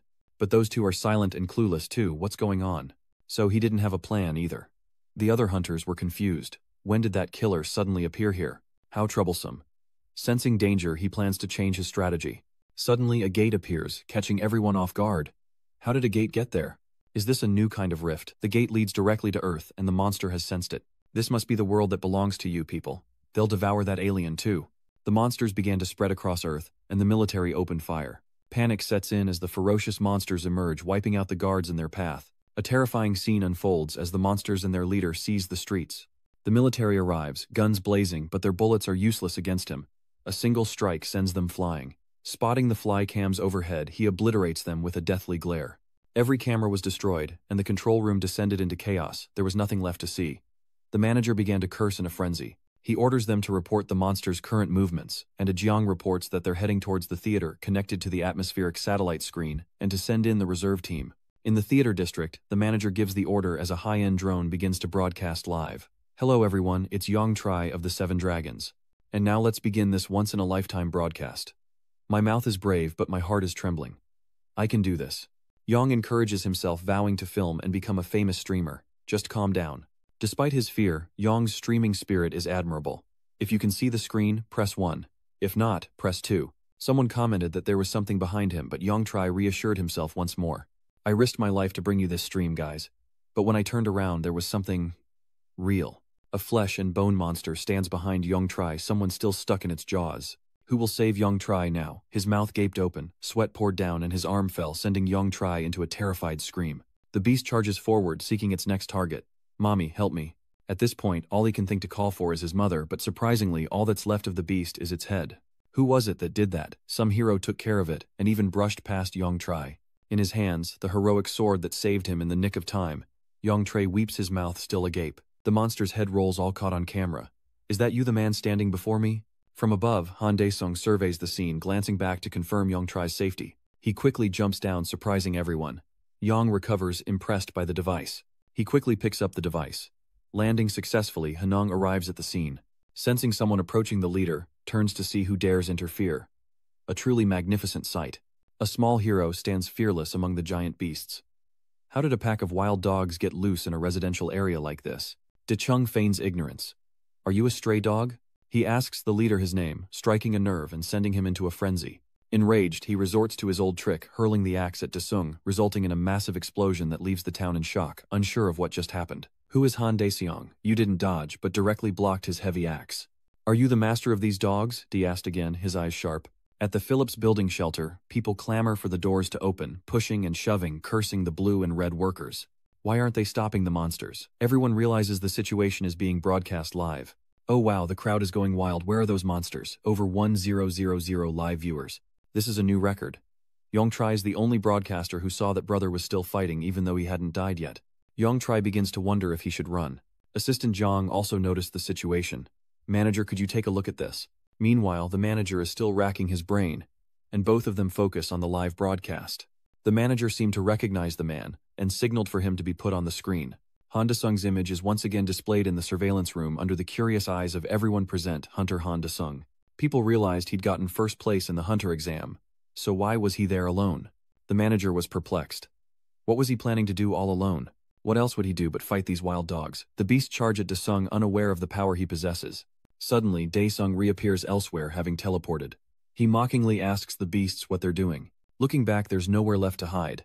After taking a blast of fire, the beasts seem more ferocious than ever, quickly turning and rushing towards Daesung. He plunged the Fire King into the ground, unleashing a mighty roar, then drew the sword, igniting flames that engulfed the giant wolves, who howled in agony. One by one they writhed as they were roasted alive, and the leader began to worry. The beasts were nearly annihilated, and he reassured the remaining few. He thought he could handle Wrong. Devour them all and deal with the rest. This is almost laughable. Someone's going to stop me. And even wishes him luck. Dark beast summoning. Deungchung simply stood still, summoning magic once more as a strange power crept in. What was this energy? The leader begins to worry, as the monsters he just subdued in the castle put on a show from above. The master calls and Yan gapes at the magnificent sight of the dragon. As the gatekeeper also arrives in the monitoring room, everyone is speechless with surprise. A strange phenomenon occurs in the sky. Oh my god, what is that? It's a spectacular sight as the Valt Castle members gather at Daesung's command, and the monsters begin to cower. He'll teach that mutt a lesson, devour them all, and finish off the rest, Daesung sneers. The army arrives to witness the unbelievable sight of a dragon battling the monstrous horde. One is slaughtered, the size difference making it far too easy. The dragon swiftly dispatches one, then, the next falls soon after. Kia Hong is terrified. What in the world is happening here? Is that dragon on our side? Another one goes down with a single blow, and Laker joins the fray. One by one the monsters fall. A free-for-all erupts as the remaining beasts try to escape, but how can they outrun a monster many times their size? You dare defy the will of the Supreme Being, die. With only a few monsters left, they begin to retreat back towards the defense line. In the shelter, everyone is still watching the battle unfold live. Those monsters are on our side. They effortlessly defeated our monsters. How terrifying. What is going on? Chan Ho arrives at the monitoring room, summoned as Sung Chan Ho of the Han Sung clan. The manager thanks him for coming on short notice, stating that he's likely aware of the situation. He has a favor to ask. Sung Chan Ho, can you tell me everything you know about Han Daesung? The one who killed people wasn't from this planet. Who are you? The Wolfpack leader is enraged, but Daesung retorts that he wouldn't understand anyway. He approached the wild wolf, introducing himself as the White Wolf King. The wolf leader joins the fray, swinging an axe at Deyoung. Its power cracks the very earth, but Deyoung remains unmoved, easily countering the wild wolf. Using the same move over and over is boring. Are you done yet? Hearing that the wild wolf broke out in a cold sweat. No one could save him now. Deyoung retaliated, appearing as multiple figures relentlessly slashing at him. Unable to withstand the barrage of attacks, the wolf signals for help. Someone please, is this little mutt really an A-rank boss? Deyoung is mocking me. A fatal blow and Deyoung strikes again, but the monster is quick, dodging the attack and rolling back to defend. Dechong asks what's with all the theatrics as the monster's body emits an energy, seemingly trying to protect itself. Come on, at least do something. He tells him to attack. So in a moment of stunned disbelief, he just ran. Deyoung grimaces as the other guy runs as fast as he can. Now he has to return. This cargo isn't like the other aliens. It could be a supernatural being from... Before he could finish his thought, Derong had already caught up. And why was the dog running on 2 legs? The guy was practically in tears. This chase is almost comical. The wolf was scared witless and ran for his life. If you're going to be a dog, you should act like one. Deyoung Xiong scoffs, telling him to run on all 4s. He's scared, stiff, and does just that, desperate to return. Daechung smirks. Who told you to crawl back into your hole? The dragon above begins to roar. The wolf, already terrified, was now even more so as the dragon prepared to finish him off in place of Daesung. The wolf is beaten unconscious, and to add insult to injury, he's struck by a bolt of lightning. The monster couldn't escape, and was instantly roasted. Seeing this, Daechung scoffed, demanding the original essence of the ore. Inside the gate, Dongson asks, besides the injured, everyone else is outright. Everyone has stepped out of the gate, but the scene before them is terrifying. The International Hunters Association hasn't arrived yet, Dongson said, helpless. Hazen volunteers to heal the survivors, urging them to deal with the boss. Red Chains, let's go. But he stops Dongzon, saying that even if they're late, they need to prepare fuel cores. Whatever. He's furious and will go, even if he has to fight barehanded. If you want my share, take it. Dongzon begins to advance. Where did all the monsters go? Hazen stays behind, trying to heal those who can still be saved. While healing, she sensed a beast charging towards her, a blow she thought she couldn't possibly dodge. Someone just beheaded the monster right in front of Hazen. And she can't believe it's Daeseung. After dealing with the leader, he seems to be near the gate, while Hazen is still in shock, staring at the person before her. Are you a hunter too? Daesung asks her. How could he so easily defeat this A-rank monster? When even Jang Suk struggled, a light suddenly streaks forward. It's Jang Suk attacking Daesung. Luckily, he narrowly dodged the flying blade. To Trang Shich's astonishment, Hazen shouted, "Are you crazy?" He mistook him for a monster. Eventually everyone calmed down and the hunters gathered. He could have easily been cut down. Just who is this guy? Surprised, Jiang Che apologizes for mistaking Daesung for a monster. Hazen and Dong Xian were stunned by his words. Why did you mistake me for a monster? Deus asked. Because you radiate an energy only found within the monsters I've encountered in the gate, but you're definitely the strongest monster I've ever met. Zhang Shiqi explains, oh, finally a hunter who can see my evil energy. Deshung exclaims, you introduced yourself as Li Zhangshiqi, leader of the Hoseong gang. I'm Hanung. He smiled amusingly, soon becoming the image on the front page of the Daehan Times. The first gate has been dealt with, making Korea the first nation to handle a high-level gate right in the heart of the city, thanks to the extraordinary rookie Hanung. At the hunters' meeting, the chairman thanked everyone for their hard work, and Dong Xian recounted how he made the most of the gift he'd been given. Thanks to him, many hunters survived. But Jiang Suk is confused. How could that monster have emerged? Hazen is confused by Deung. Just who is he? There's no way a secret society could be nurturing such talent. Did he just fall from the sky? She'd heard that he'd lied and awakened at the hospital, but how could he have become so strong in such a short time? She couldn't understand it either. Johanian remained silent, and the chairman felt no need to elaborate, assuming they all shared the same sentiment. Everyone agrees to promote Hunter Dung to rank S. It seems he's already made up his mind. The media already treats him like an S-rank hunter, so of course they agree. With Hunter Handang around, we won't need their money anymore. Hain stated that they simply couldn't refuse. Didn't he take care of an A-rank gate all by himself? Zhang Qi said. The chairman then asked Leader Du, wasn't he already an S-rank from the start? He said, causing everyone to fall silent. Hunter Daily News. Today we have a very special guest. I'm Andung, the leader of the cleanup crew. Yan asked him about his first meeting with Han De-sung. He revealed that they'd maintained a special relationship since the last Hunter exam, and now Hanung's face was plastered all over the news. The media is all about Han De-sung, and Chan-ho realizes any video of him gets over 1 million views. Chan-ho realized this was a golden opportunity, and stepped out of the office. Ah, here's our star, my one and only best friend. The gold hunter of the monster extermination village. Chan-ho was delighted. What happened to the guy who told you to act normal and run at the first sign of danger, he asks. I was worried you'd get hurt again, but I'm also very proud of you. They need to get your S-rank hunter license as soon as possible, Tran-ho said confidently.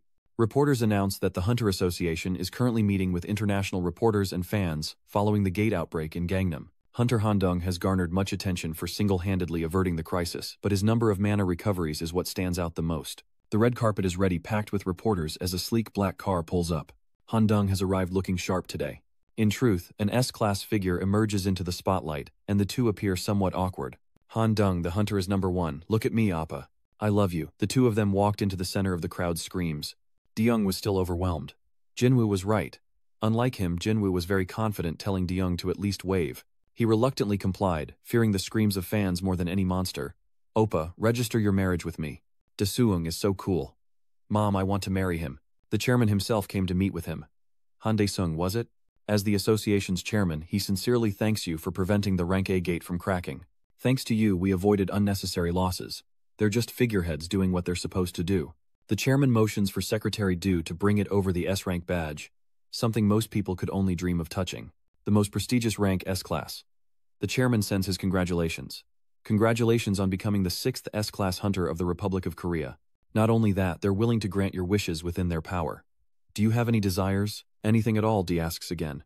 As Roman steals all the credit, driving him mad, Chairman Hanung recalls Hanun's words, realizing he needs to learn more about him. But he's on another level now. The association can't refuse any request he makes. Dae-woong is still considering what he wants.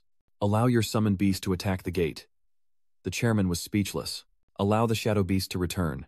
In a luxurious home a bit empty due to the lack of people, a girl is in a room full of arcade games, seemingly searching for some news. The internet is now flooded with news about Dung. Han Dung. She smirked as if plotting something. The only person who could help her solve this problem. She's the witch, Seon of the Pochesi gang, and she's decided to rise and venture out, traversing the vast estate. Father, she bursts into a room, surprising her gang leader father, who's shocked to see her.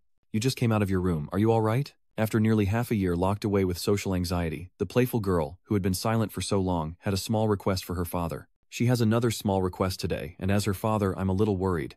Isn't this a bit much? Haneng has taken almost every gate he's attacked. At this rate, we'll starve the leader of the Yongkyok Ma Hyok gang, declared. And so the remaining members of the guild began to chime in. Indeed, he has absolutely no business ethics. He's monopolizing all the gates, the branch manager is helpless, and what you feared has come to pass.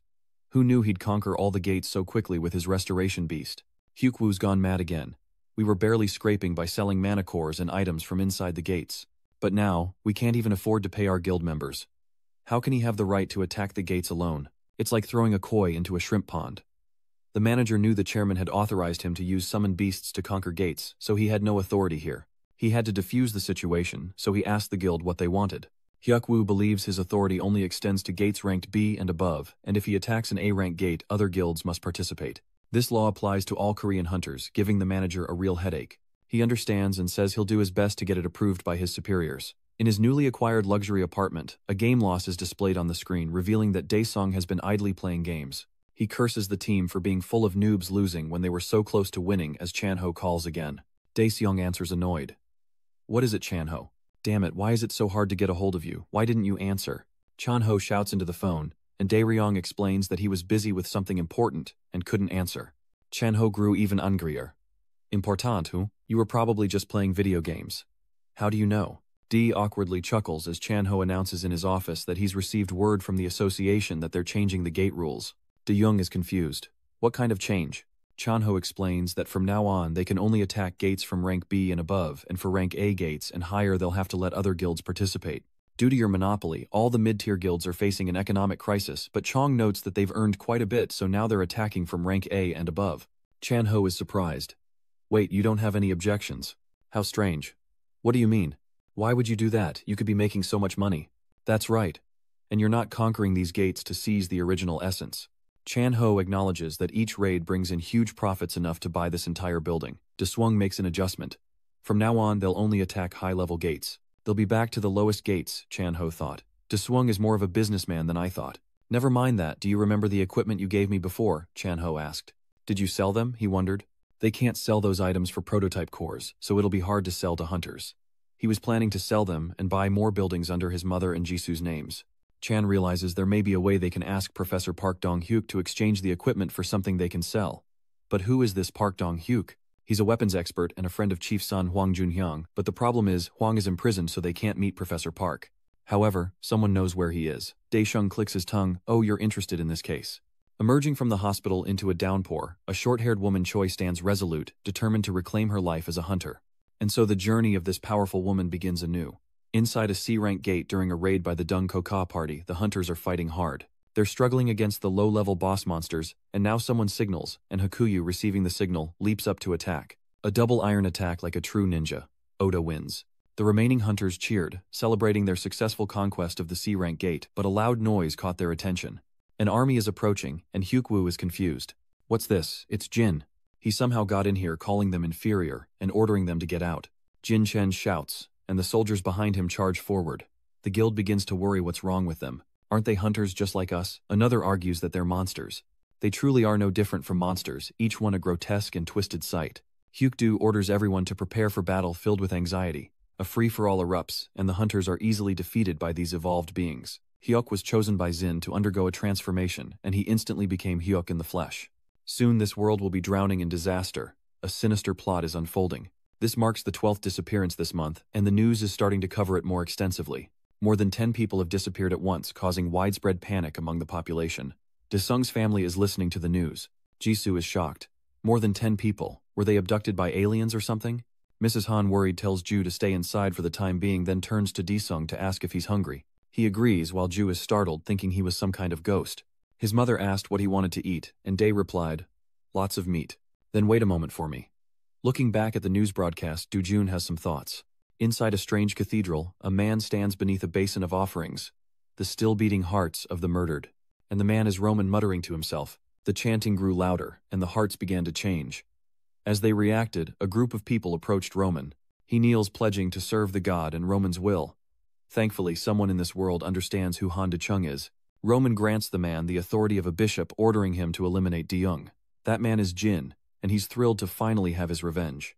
On a peaceful beach where children play, a strange sound draws a young boy's attention to something in the distance, something he mistakes for flower petals. Immediately, people rushed out to see. "Isn't that a gate over there?" They couldn't be mistaken, could they?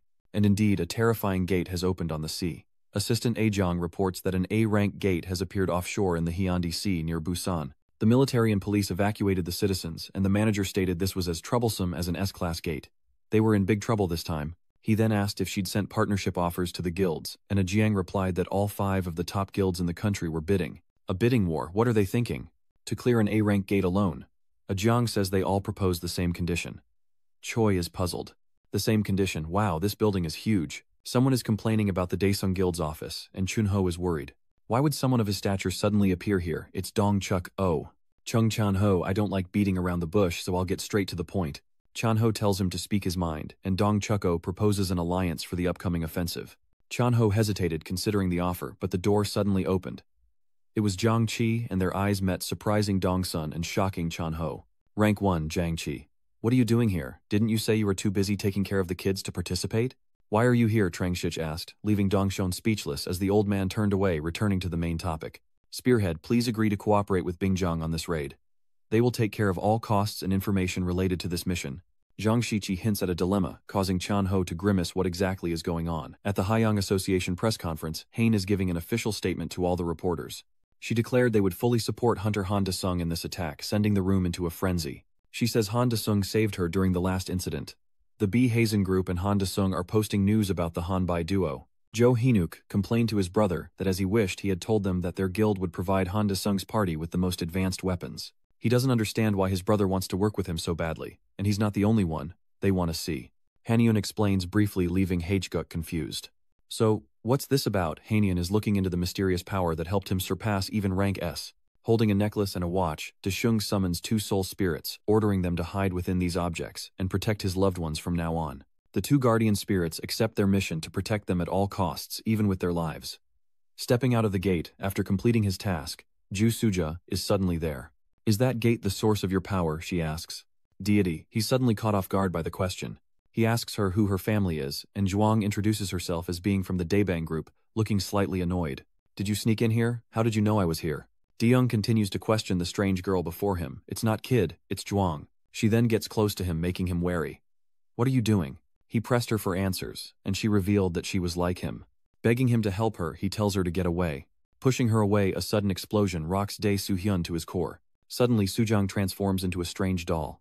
Oh my god, is that kid a ninja or something? He's confused, but looking again, he realizes the doll is surrounded by dark energy. At the A-rank gate's coastline, the military and police are on standby, and hunters from various guilds have gathered. Suddenly, a strange phenomenon occurs in the sky. What is that? It's a dragon, Dasung's soul beast, and upon its back it carries its master. He leaps to the ground, closing his eyes and sighing deeply.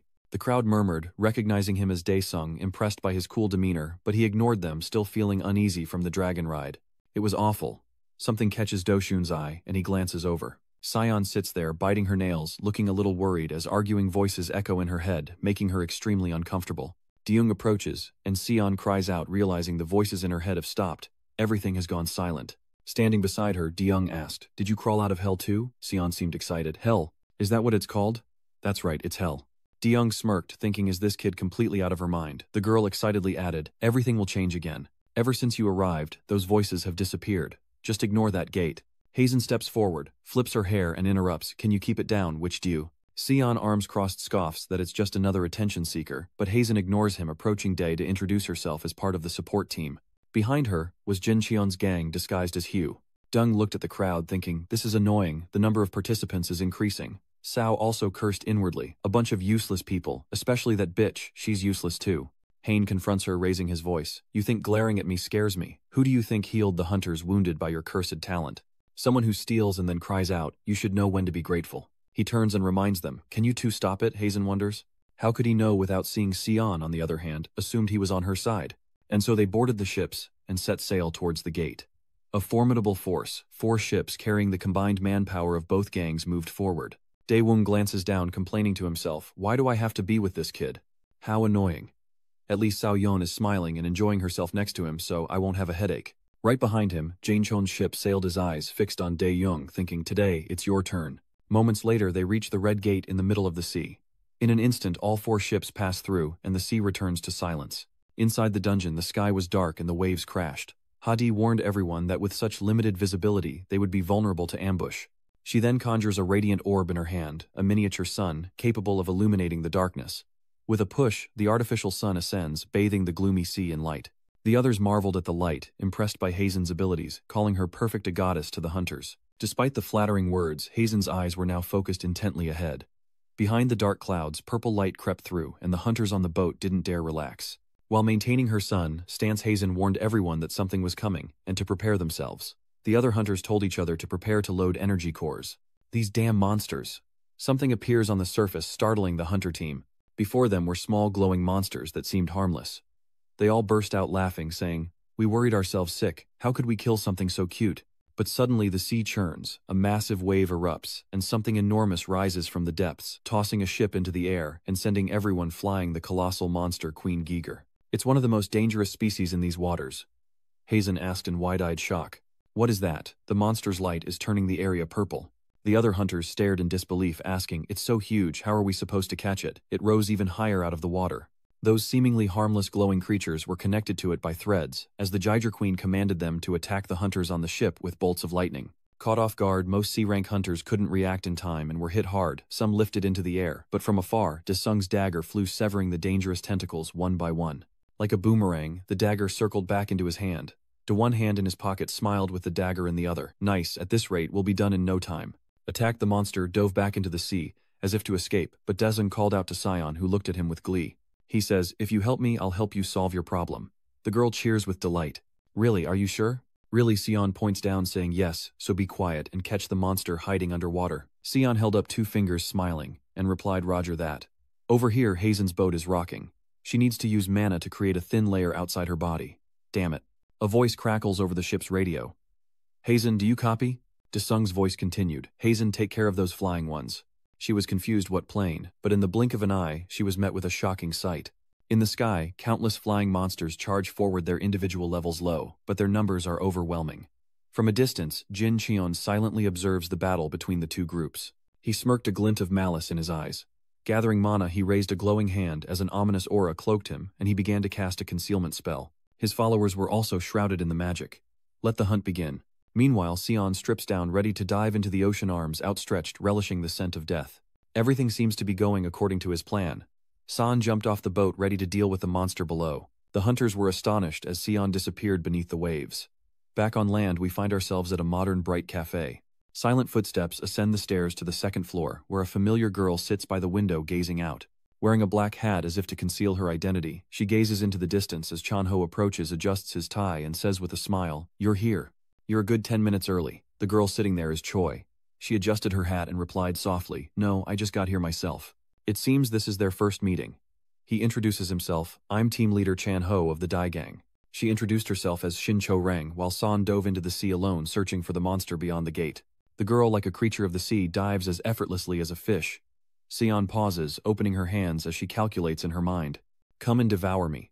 From the depths below, a purple aura begins to rise. The girl smiles, "Found you." The monstrous Giger Queen appears hundreds of times larger than a human. Sion floats above it, as the massive monster erupts from the water.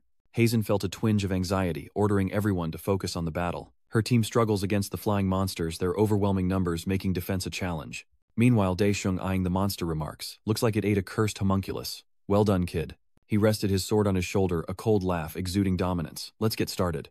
With that, he kicked off the ship and with wings of darkness flew straight towards the distant monster. In the blink of an eye, he outpaces the ship, his speed astonishing as the monster unleashes tentacles tipped with smaller beasts. But Deungsung simply turned and slashed, cutting them all down. The monster then opened its mouth, looking incredibly large and gruesome. The system displays special skill adjusted, Supreme Fire, King Energy. Fire clouds now automatically increase. If the target cannot subdue the flames, they will double, and so on until the target is completely incinerated. He smirks confidently at the monster, unleashing the ultimate Fire King energy, his sword ablaze. Then he strikes a fireball erupting from the holy sword, hurtling towards the monster below the sea, straight into its gaping maw. It immediately shut its mouth, likely trying to use the water in its body to extinguish the flames, but Day stared at it with sinister eyes.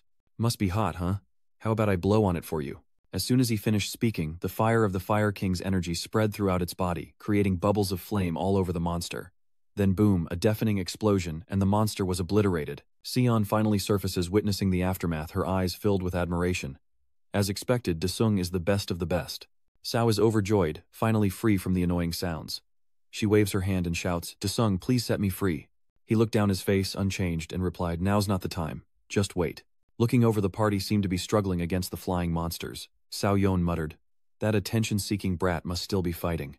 These winged beasts are relentless and difficult to deal with, constantly attacking. Hain struggles to defend using her total wood shield to support her teammates, enveloping them in a light blue mana. With weapons in hand, they try to take down as many monsters as possible as Hazen buffs and urges everyone to focus. Behind her, another ship slowly approaches and a man shouts, "Captain, we want to help too. We've taken care of our side." Hayne hears this and turns to respond. "All right, help the support team at 11 o'clock."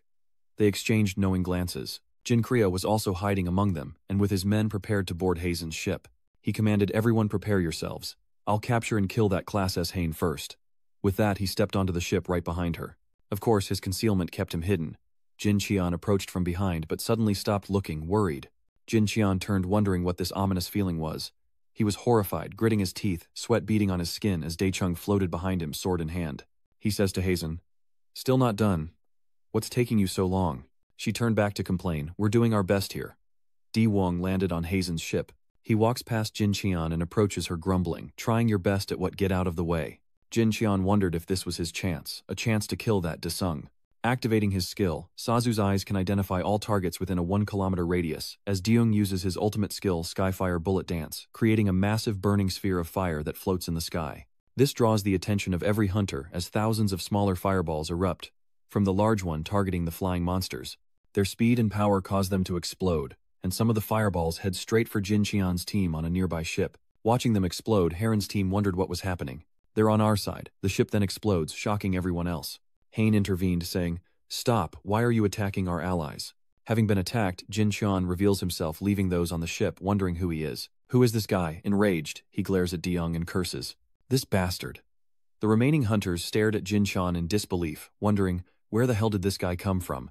Daesung wondered, "You're still alive. How are you still alive?" Jin Qian pulls out a syringe filled with a dark purple liquid, glaring at Daesung. He injects himself with the substance, his face contorting, eyes widening. He glares at him, snarling, "I'll make sure that dogmouth of yours never barks again." He was now surrounded by a purplish-pink light, spewing black liquid from his mouth as he slowly backed away. Jin Chon fell into the sea, leaving everyone bewildered. Daeyun remained indifferent, not caring about him at all, when a team member shouted, "I remember now, he's Jin Qian, a member of the Hong Ma gang." The man next to him added, "That's right, he's the one who died in that test." From above, the entire ship was within a black circle surrounded by purple. People began to wonder what the black smoke was as it obscured their vision, while outside sharp purple tentacles lunged toward them. Some were pierced and killed. A shout went up, "It's attacking." Hazen stood frozen as a sharp tentacle lunged toward her, and she desperately raised her hand to activate her shield. It seems it broke through her defense, but thankfully a hand grabbed it. Day stood before Hayne, clutching the tentacle he'd just saved her from. He glared ahead, cursing this persistent menace as a massive monster emerged from the sea. Jin Qian's head atop a colossal, tentacled body slamming into the ship. People are thrown about, crying out for La That Thon, as Jin Qian's body is revealed to be a Class S Giger King, one of the most dangerous types of monsters. He grins wickedly, his time for revenge has come, and he lunges forward, aiming straight for Deung, roaring, "Die." A series of sharp tentacles aim straight at him, but with his sword in hand, Deung remains calm. Undaunted, he channels his mana, ready to strike back. Back at the cafe, Chun-Ho tells Choi, "Help us, and we'll do everything we can to save the leader." She looks at the business card in her hand, Chun-Ho Bangdung. She asks him, "So what am I supposed to do now?" Chun-Ho was direct, "I need the current location of Dr. Perong, High Hook." Choi, still gazing out the window, paused, then replied, "His whereabouts are completely confidential, so I think you should discuss this with the leader." Inside the gate in the sea, the boat capsized and everyone is floating in the water with the giant Chan monster behind them. They look up to the sky where Taeseong is being attacked by a mass of tentacles, as he wonders if using this will kill them all. How annoying. He's knocked into the water and countless tentacles reach for him. In the distance, the parasitic monster looms, its mouth filled with gruesome teeth. After being attacked and pushed back across the sea, Deswung stands calmly. The tentacles of the Jin Cheon parasite, close and wrapping around him with slimy goo as it lunges forward. Snarling, "I'll tear you apart, die." His body is restrained, and the sharp tentacles are poised to strike. Everyone anxiously asked Hain leader, "What do we do now?" A hint of worry crossed her face as she considered that Desung might have been defeated. But suddenly a familiar voice echoed from behind her. "You've found the perfect place to die. You're great, you leech." It's Daesung with his sword in hand. Somehow he appeared, even Hazen didn't know when he arrived. Looking down at everyone, he said, "If you don't want to die, get out of the way." Another ship arrives to provide assistance, its crew shouting, "The leader is here, we can rest easy now." He glares at the monster. Then gripping his sword, he charged forward. The screen flashed, rage unleashing magical flames that incinerated everything they touched. De shouts as he flies, enraged, while Jin Cheon wonders where D is running off to. Above him, a blue orb surrounded by massive spikes began to descend as Jin Cheon screamed, "Why is he the only strong one?" The sphere descends upon Jin Qian, creating a blinding pillar of light and a deafening roar as his body fades away, but he still manages to utter, "Even if I go to hell I won't forgive you, Desung." He stood there watching him fade away, unfazed by his empty threats, as everyone else looked on in stunned silence. Yan looks at him admiringly, saying, "You're something else, Desung." A screen appears, showing the existence of HS, the power of the space thief, flowing through the body of the absolute ruler. You've gained the power of concealment and transformation, and your body glows with vibrant colors as you receive these new abilities. The screen announces that he can now use Aura It, and Sung wonders what the heck that is. The Rake Gang's flag waves proudly as they enter the gate to clean up after the hunters. Jin Sang stood at the ship's bow, a proud smile on his face, as the strongest cleanup crew arrived, while Yang Chiller laughed beside him, phone in hand, greeting his audience.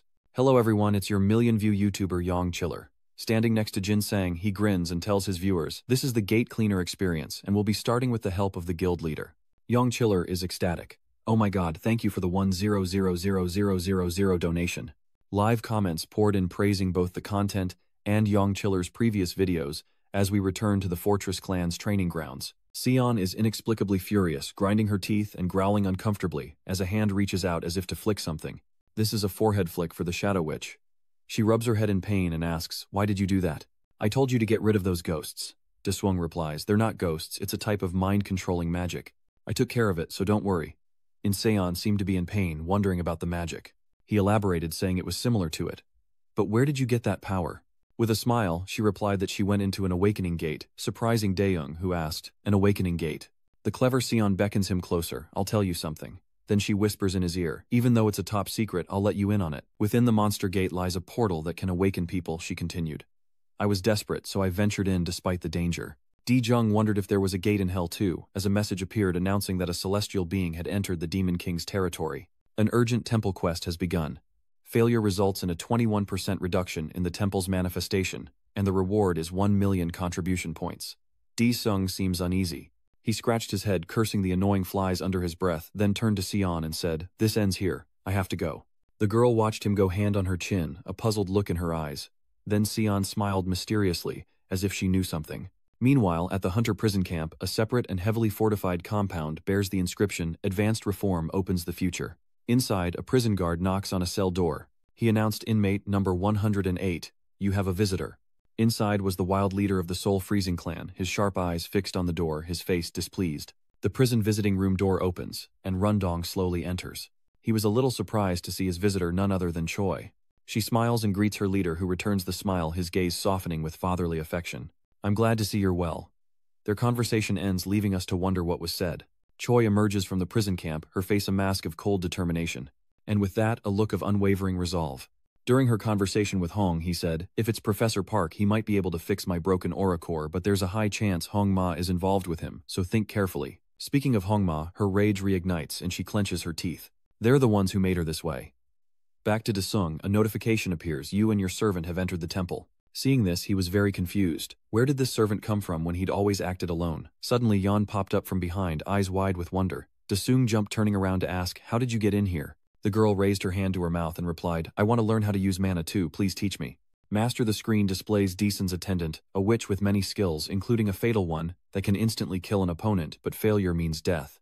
Another headache for him, a master-servant relationship. Looking at Seoyeon with the mark on her forehead, he guessed that branding her had made her his servant. Looking at the girl before him, he was truly at a loss.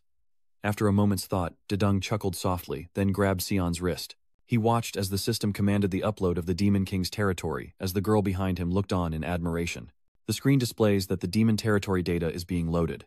Save data is being uploaded, and the ruler's power will correspond to the previously saved data. A series of data streams fall before them, and Sion wonders what's happening. "What is that, Master?" She barely finished speaking when a thin layer of mana enveloped them, both the ground beneath their feet, glowing brightly and then fading. When Desung opens his eyes, he finds himself transported by the system to a place within the Demon King's territory, chained and kneeling in a dungeon. The quest: infiltrate the Demon Lord's territory, difficulty unknown, imprisoned and magic sealed. Objective: kill the guard.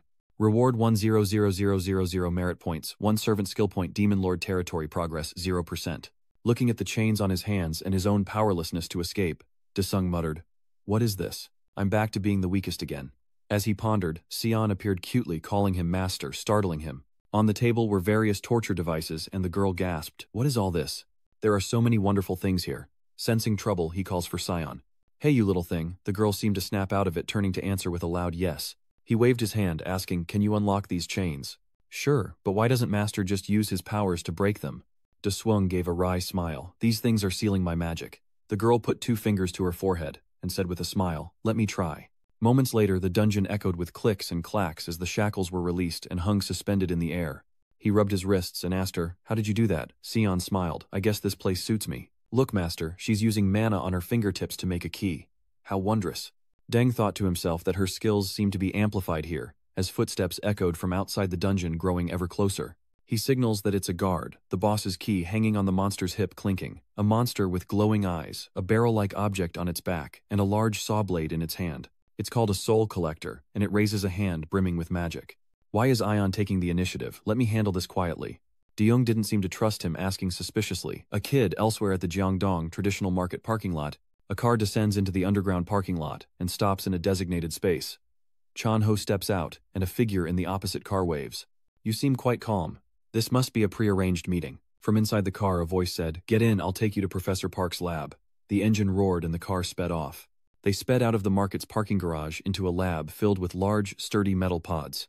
Holding the documents, Roman says, "So the most promising one died like this." He turns to the tubes behind him, smiling. "No matter, I still have plenty of specimens." Inside a large test tube, something resembling a seahorse writhes. As an announcement repeats, test subjects have arrived at the entrance. He looked at the computer screen and said, "Oh dear, how could I forget we had test subjects arriving?" In the car, Choi and Chan-ho were entering the lab area. Roman smirks, his eyes glinting with malice. One is just a useless A-rank hunter, and the other, the leader of the Daesung gang. Both of them will be very helpful to me. Inside the dark cell where Daesung was chained during the system quest, a mannequin was created by Sion. The girl clasped her hands together, sharp mana taking shape between her fingers. Then she hurled them forward, shouting, "Weaken and stun."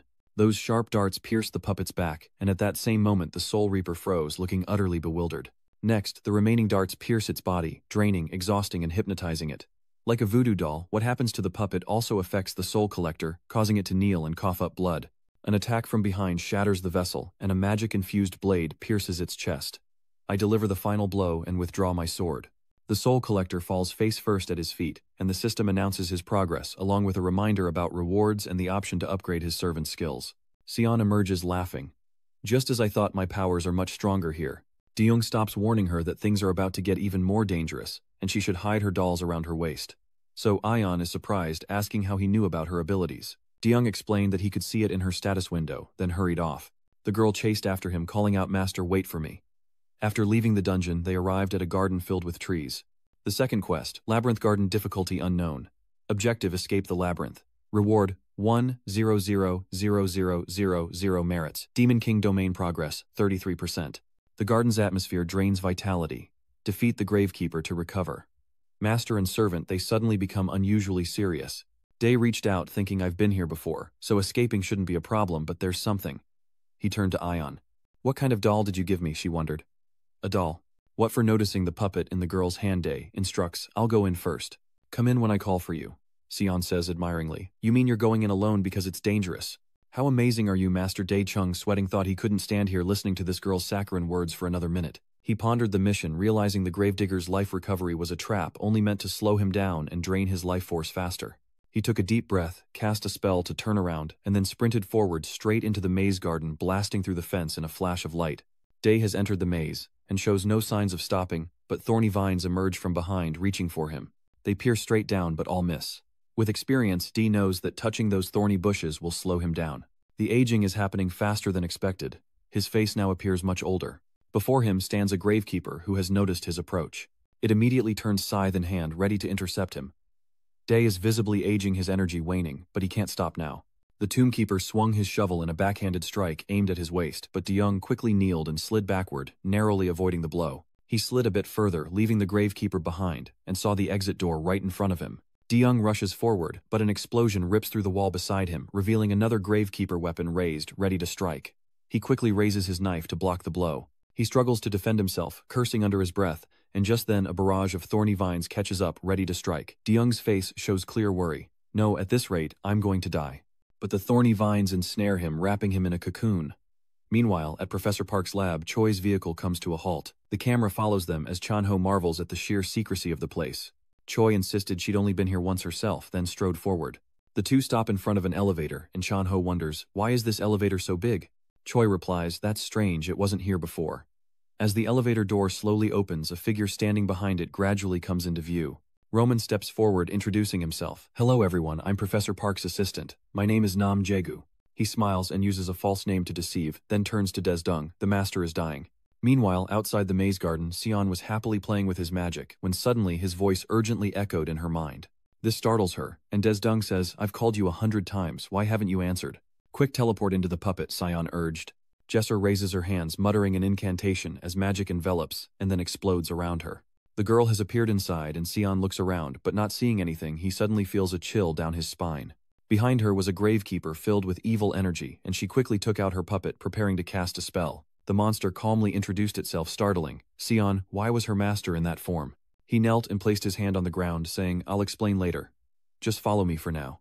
The ground beneath his palm glowed with blinding magic, then a surge of mana cut a line, splitting the square before them in two, revealing a secret passage leading into the dark depths below. The wind howled with eerie sounds as the two stood before the entrance, ghostly whispers echoing from within the vault. A skull with long horns slowly rises, a skeleton sits, cross-legged, radiating a cold, gloomy aura. The screen displays the third quest, 136p Demon King Corridor. Objective, eliminate the Demon King infected with a fragment of the celestial body. Reward 1000000 merits, 1 attendant skill point. Current progress 66%. Before them sat the Demon King, newly risen, radiating intense mana. Daechung cursed softly. Damn it, we're a step too late. The Demon King is being manipulated by the voices of the celestial bodies. Hear the noble faith, you lost souls. You are reborn from celestial fragments, and they form the sinful bodies of monsters. Repent. As the voice fades, the Demon King throws his head back and slams it against the ground. Desung says, that Demon King is a puppet of the celestial beings, making him nearly impossible to kill in this possessed state. He immediately turned to the little witch beside him, an idea flashing in his mind. He remembered the attendant skill, which had a powerful ability called Fatal Strike. It consumed 99% of stamina and mana, with a small chance to instantly kill the opponent, but failure meant death. Without hesitation, Desung immediately adds 2 points to Selon's Fatal Strike skill, causing a surge of power that surprises her. With the skill now at level 3, the one-hit kill chance increases. He turns and makes a shushing gesture. I've upgraded your ultimate skill, she asks in surprise. Is that okay? Sion says, looking at the mana in her hand. I suddenly feel a surge of power. Desuong points to the kneeling Demon King, ordering her to use her ultimate skill, but Saoyan hesitates. But if I do that, I'll be exhausted. Is that okay? He gives her a thumbs up, encouraging her. You can do it. I believe in you. Obeying her master, she quietly rises, closes her eyes, and unleashes all of her mana as Deung Suong schemes. If you don't do it, I'll struggle more, so please do it. With the magic needle in hand, she plunges it into the puppet's head, declaring a fatal blow.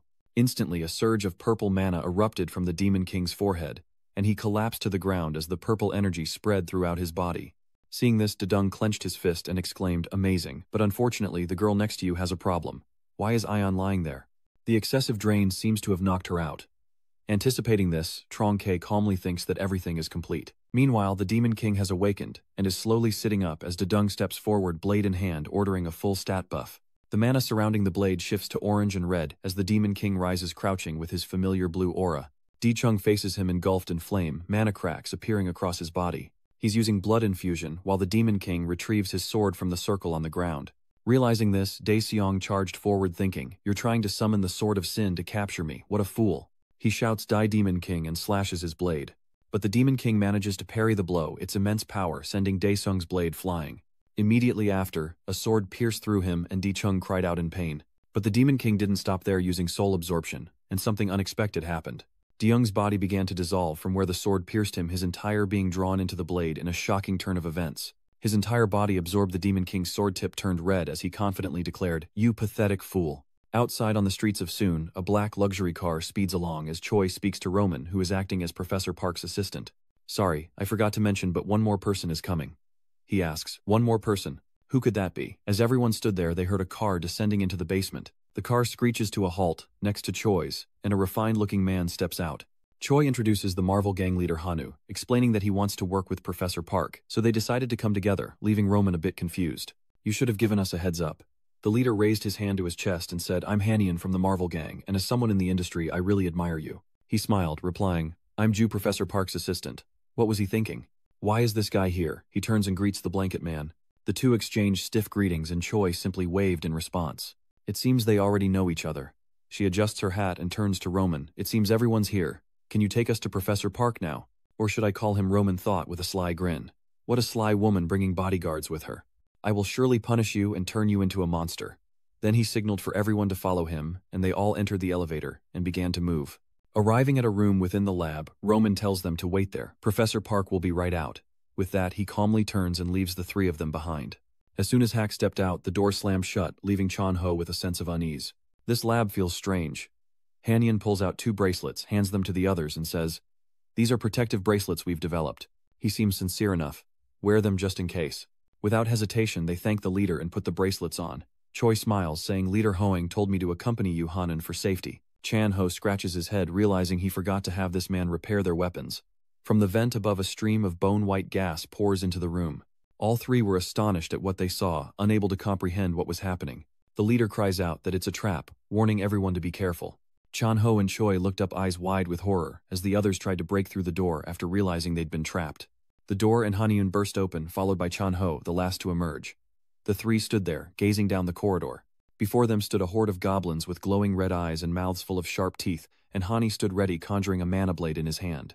The two behind him were astonished as the horde of orcs charged forward, their numbers overwhelming. The most ferocious of the pack, the leader was larger and roared the loudest, but Hanyeon was determined to wipe them out. He swiftly cuts them down with a single strike to their vital points. Hanyeon's eyes blaze as a golden circle of light forms in his palm. His sleeve tears, revealing a robotic arm, and he unleashes a laser blast toward the orcs. The beam from Hanyeon's hand zigzagged, striking every orc, bisecting their bodies with surgical precision, leaving them in pieces. Hanyeon's robotic arm smokes as a thin layer of mana covers his body. Choi and Chan-ho approach, asking, "Why are there monsters here?" Hanyeon's eyes widened as he replied, "This place stinks." Meanwhile, in another room, Roman was secretly watching the three through surveillance cameras. He muttered, "Now that you've smelled the marked gas, my monsters will find you soon enough." He laughed ominously. "Let's try some stronger ones this time." Meanwhile, in Deyoung's domain, where souls reside within the Sin Sword, the spirits are like the living dead, constantly moving and groaning. "I'm thirsty. Let me out. Kill me." One of them points forward, saying, "A new soul has arrived." They surged forward, desperate to devour his soul, but Day stood tall, ready to face the souls climbing up from below. They reached for his legs with their withered arms, and Deswung sneered, "You probably don't know who I am, do you?" His body and eyes ablaze with mana, he looked down at them with a demonic gaze. "Here I am, the hunter." Hearing this, the spirits froze terrified while outside the demon dragged the Lithon sword forward. It stopped right in front of the unconscious Sion, slowly raising the sword above its head. The Demon King prepared to strike the girl down, but something was happening that even he couldn't understand. The sword in his hand no longer obeys. No matter how hard he tries, he can't bring it down. The Demon King has lost control of his blade. Instead of striking Seon, it stabs itself in the gut, crying out in agony. "Stop it now." A voice echoed in his head from the sword. "It seems you haven't grasped the situation yet," the Demon King remarked, puzzled. Unbeknownst to him, the sword of sin impaled his chest. With nothing left to describe, the Demon King's body begins to dissolve, evaporating from head to toe. With everything gone, only the sword of sin remained falling to the ground as the screen displayed, "Quest complete." The current quest completion rate, the Demon King's territory, has reached 99%. Only now does Deshung escape from the sword. He stood there, scratching his head, wondering why he always had to solve other people's problems. It was incredibly annoying. Meanwhile, the sword of sin emanates a golden aura, which gathers into a mass growing and multiplying. Deswung watches intently, a bit confused, his face weary. Is it still not over? From that golden mass emerged a figure with sunbright hair who looked at Desung and asked, "Who are you?" readjusting the mortality rate by defeating Io. A divine being has brainwashed the Demon King, who now stares at the entity before him and asks, "What nonsense are you spouting? And who are you to barge into my home?" Io raised his hand and asked, "Are you the master of these foolish creatures?" With that, it slammed its hand down where Deshung was standing, demanding repentance. But it was no easy task to touch him, as Deshung had already flown up with his sword in hand. Io was shocked, not knowing when he had flown up there. Immediately after, a blue slash cut across the divine creature's arm. The severed arm vanishes before Io's very eyes, as tormented souls cry out from the depths of hell within him. "Please destroy them, cleanse our shame, and grant us the cruelest punishment." D, with a slight headache, says, "These guys are starting up again. I'll handle this, so all of you be quiet." It was then that Io began to realize. "That's right, how could you, someone who isn't the Supreme, speak to the fiends of the abyss?" Durong said in surprise. "The Supreme One." Suddenly, golden chains shot out, binding Ao's hands and neck, catching him completely off guard and leaving him unable to resist. Behind him, 3 figures appeared, each holding a chain as Io cried out, "Disciples of the Heavenly Gate, I beg to repent for my sins, please forgive me." But the Heavenly Gate remained silent in response to his pleas. Di-shung watched from above, wondering what they were doing. One of the 3 figures behind Io spoke, "You have broken the law, and the punishment is death." Di-shung was furious, how dare they ignore him, and without hesitation he charged toward them. Those high priests barely had time to look up and see a purple light flash past them before they could react. Io watched in disbelief as the 3 disciples were sliced in 2, their bodies evaporating, and Dedung stood behind them, blade in hand, asking, "How could you defeat the disciples so easily?" In an instant, almost their entire bodies had vanished into nothingness, and Ao's arm, which had been slashed, suddenly spurted blood. He screams in agony as blood continues to pour out, and a screen appears, Demon Lord Territory Quest, complete. Celestial body, dissipation, 100%. The Demon King and his legion are now under the Supreme Being's control, the celestial body reduced to golden sand. The chains dissolved into the air, as Ao knelt clutching his severed bloodied arm. It looks up to the sky, tears streaming down its face, "I've been abandoned by you." Then it collapses to the ground, screaming in agony as its body sizzles against the net. Eo's body shrinks into that of a baby, leaving Desung to wonder why it suddenly regressed. But it didn't stop there. It continued to shrink until it became an egg. He looked at it puzzled, but his expression remained unchanged. Desung asks, "What now? Why have you turned into an egg?" Holding the egg, he wondered if he should crack it open to see what was inside. The system then notified him that he had received a celestial egg, and he could transform it into a monster to serve the Supreme Being. The egg glows, and Desung wonders what kind of monster it will become, pouring energy into it, making it shine even brighter. Before him, a countdown timer appears, showing 1 hour remaining. Desung thinks, "If you turn into a monster, I might learn something." Elsewhere, in a lab marked with a nuclear hazard symbol, a door opens, revealing the warning printed large on the floor. The trio stood waiting at the door, one adjusting his tie, and wondering why they had to do this. Choi replied that Professor Park's life was likely at stake.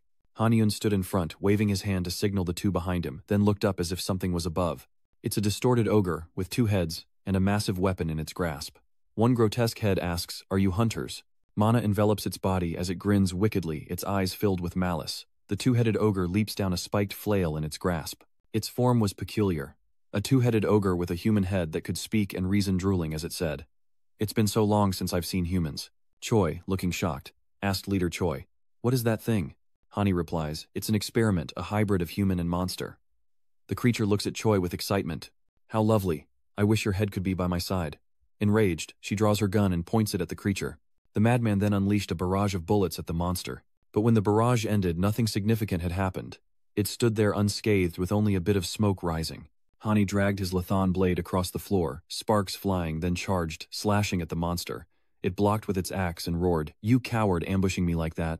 Ignoring the monster's words, the leader's hand glows again as he prepares to unleash his ultimate move. Boom! The energy blast from his hand obliterates one of the monster's heads, and the remaining head glares at him enraged. "How dare you kill my pet?"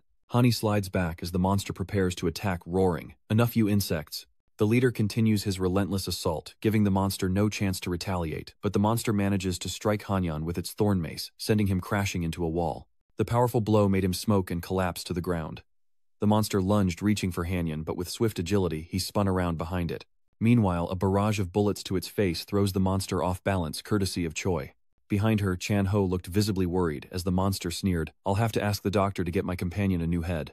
Back with Deung, who holds the egg, Sun watches it intently. The countdown ends and the egg begins to crack. Her eyes widen as the egg shatters, releasing a blinding light.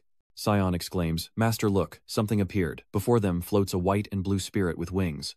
The little spirit hovered in the air, emitting a sparkling light before them, then turned to Yan and asked, "Hello, are you my master?" The girl, slightly surprised, pointed to her face and asked Master. Day interrupts, "Hey Butterfly, tell me everything you know about the celestial bodies," but the spirit doesn't seem to understand what he means. It replies, "I'm sorry, but I have no memory of what came before." He frowns and draws his sword. "Then you're just a useless bug.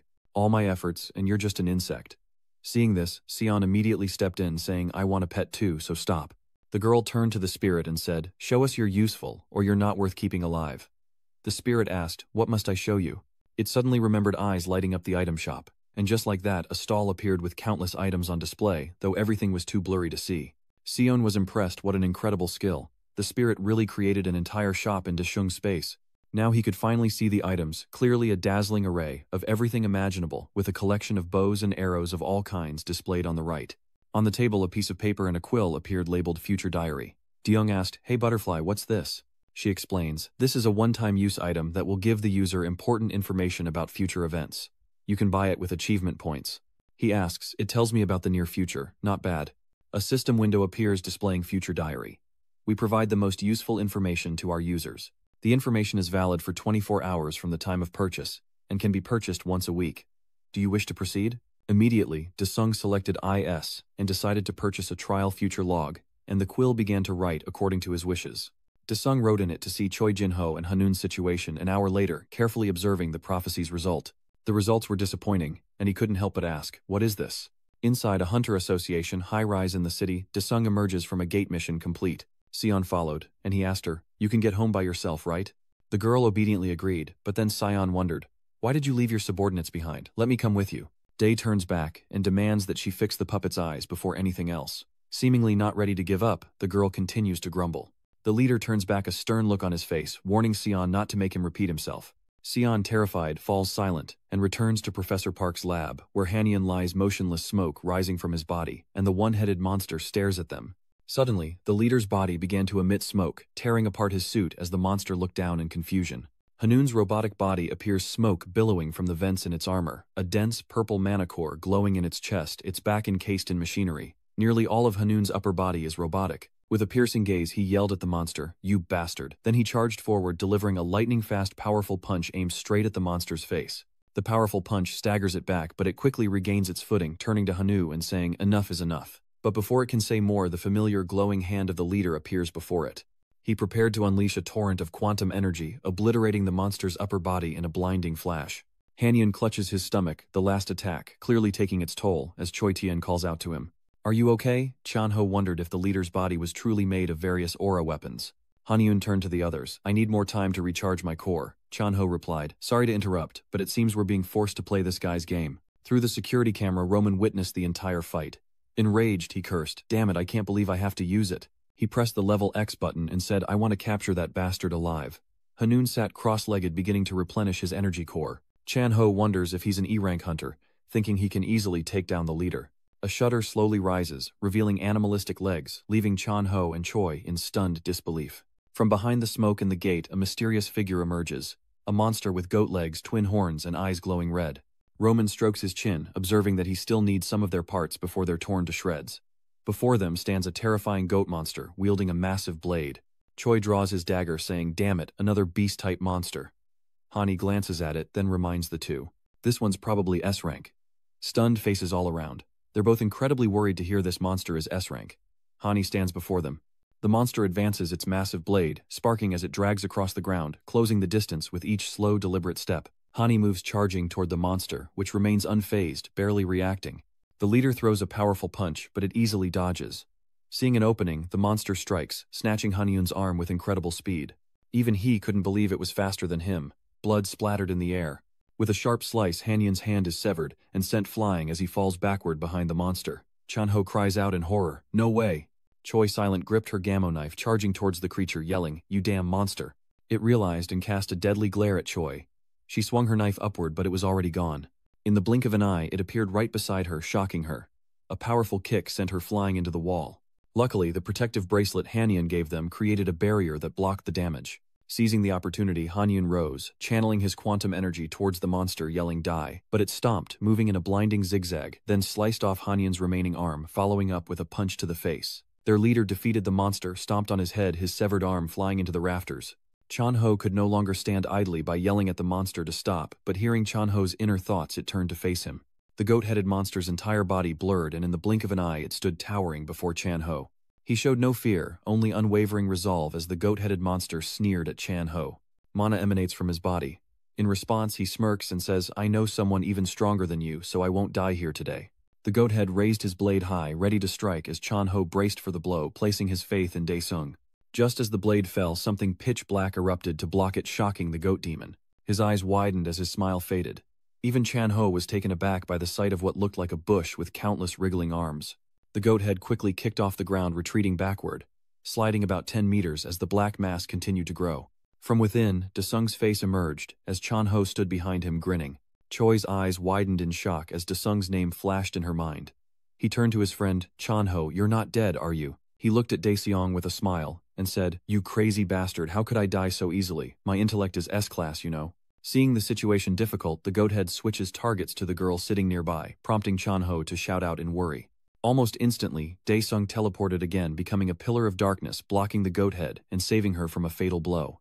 Choi stared in astonishment at the dark, mana-radiating figure before him like a piece of ebony. Having been ambushed twice, the goathead's confidence begins to waver, and a hint of anxiety creeps in. He turned back toward Choi, still seeing Sung standing there, smiling, using stealth, his hand clenched, dark mana appearing. A beam of light erupted where Goatbro stood, and he vanished from sight. Goathead frantically searched but couldn't find him. He stands in the middle, lowers his stance, and lets out an ear-splitting roar, nearly unbearable for ordinary hunters who clutch their ears in agony. Chanho is the same. He clenches his lips, feeling like his eardrums are about to burst. The goathead turned, sensing a disturbance in the air. It swung its blade, unleashing a horizontal strike to the left, creating a flash of light upon impact. Deng blocked the blow with his blade, smiling as he said, "This goat pinpoints its location using sound waves. This is getting interesting." Inside the observation room, Roman remained glued to the screen. He muttered, "I hear this. Deyoung guy is the biggest threat from the eastern branch." A red skull button sat on the control panel and he reached for it. "I didn't want to use the chimeras, but I have no choice." He pressed the deadly red button. Immediately, an announcement, "Chimera's poison gas unlocked. 30 minutes until the self-destruct system is activated." He put his hand in his pocket, walked outside and said, "Honda Sung, not even you can survive this." The screen displayed a 30-minute countdown. The announcement echoes down to the lab where Chanho asks Choi, "What was that?" Another announcement blares, activating the self-destruct system, and Dasung grimaces. "What the hell is going on?" Doors are raised poisonous, chimera gas is released, and the heavy footsteps of monsters echo. Another massive horde of monsters stands behind the goathead, empowering him, and the upper levels of the corridor are also swarming with monsters. They are completely outnumbered. Chanho wondered, just how many people did you experiment on? Good heavens. Choi remarks that this lab is nothing more than a monster factory, as Hani sits nearby with her severed arms. Some were created using the awakening agent. Chanho realizes that the leader is probably out of commission for now. He turned to his friend and said, "Deyoung, you'll have to handle this one. Are you thinking of just burning it all down in a volcano?" Daeyoung bit his lip. "I can't do anything with them here." He snapped his fingers, activating his demon realm transformation. This power nearly affects the entire lab. Dust swirls around him, the ground shakes, and the monsters look around confused. Hanun sensed an immense power emanating, and Chanho and Choi were equally stunned as they vanished from the lab. The area was now empty, the monsters and the 4 humans teleported by Deng to the Demon King's territory, a land as cracked as a drought. Chanho wondered to his friend, could this guy really do this? Choi is shocked. Teleportation, Hanyu realizes no. He transformed the entire lab area, a formidable technique indeed. Deyoung stood there commanding, "Come forth, Dark Legion." The monsters roared ferociously, unaware of the horrors that awaited them. From the ground, dark creatures summoned by Dasung emerge, led by a demon king. Standing behind him, it said, "Awaiting your command, master." Daeseong glared at the monsters and ordered annihilate them. As he spoke, the Dark Legion surged forward, and the grotesque monsters charged to meet them. The two sides clashed, and it was clear that the Demon King's army was far superior in number. Daesung didn't forget to turn back and reassure them. "Rest assured, everyone, you're safe here." Then he vanished once more, leaving the Demon King to handle things. Outside, Roman stood before the elevator ready to leave when suddenly his face changed, a hint of fear in his eyes. The elevator flashed an emergency stop warning, and a tear appeared in the elevator door before Roman's astonished eyes. Dedung arrived to give him a surprise, peering in to ask, "So this is where you were?" Roman froze, his eyes wide with terror as fear consumed his mind. Deyoung appears, causing Roman to grimace. He asks, "Is that all it takes to make you run?" Roman eyed Dae Swing, warily, a sly look on his face. "You're more than I thought," he said, then chuckled softly. "You win. Kill me." Enraged, Daesung grabbed Roman by the collar, catching him off guard as he had no patience for this madman's games. Deyoung asked grimly, "What exactly are you plotting?" His face suddenly turned fearful at the question. He didn't understand why Roman was asking such a question, but Roman's eyes gleamed like a devil from hell as he smirked. "I just acquired an interesting skill. The power of the Demon King will be temporarily transferred to the Supreme Being. The Demon King's singularity has been activated." Only now did Roman feel the opponent's overwhelming pressure, and he bit his lip in fear. "What do you think you're doing?" Derong didn't answer, only smiled as their eyes met. From his eyes shot strange currents as if to devour Roman's very mind.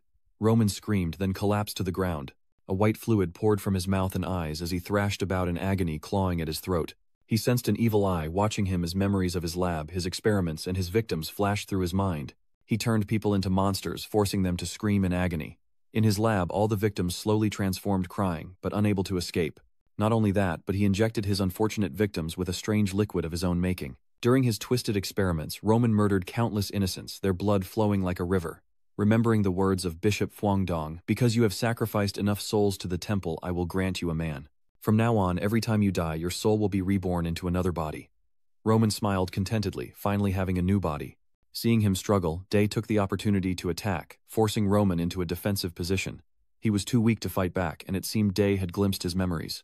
He smirked. "So you'd sacrifice others for immortality, you piece of trash. I won't let you have your way." With that, an overwhelming aura emanated from him. The machines light up, and it seems Seong intends to destroy this madness himself. With 1 minute left until self-destruct, the control room door is forced open as someone has broken in. It's the transformed Professor Dong Hai-yuk, and who knows what he's planning. He stares at the monitors for a long moment, then inserts a key into the control panel with his pale hand and sharp claws. He turns the key, and the electrical system announces a reboot of the self-destruct system, halting the self-destruct mechanism. These creations were his life's work. Professor Dong sacrificed his very form to obtain them. How could he let anyone destroy them so easily? But something seems to have gone wrong. He watches for a moment, gritting his teeth, not understanding what's happening. Suddenly, white gas filled the control room, leaving the professor disoriented and unable to react. Dae Rong quickly appears behind the professor, looking at him with disgust. Even in that form, he still causes trouble and hurts people. He looks at the professor with contempt. Another goat, he stared at him defiantly. The professor warily eyed the young man before him, seemingly unaware of his arrival. "Who are you?" He asks me that, but I should be asking him.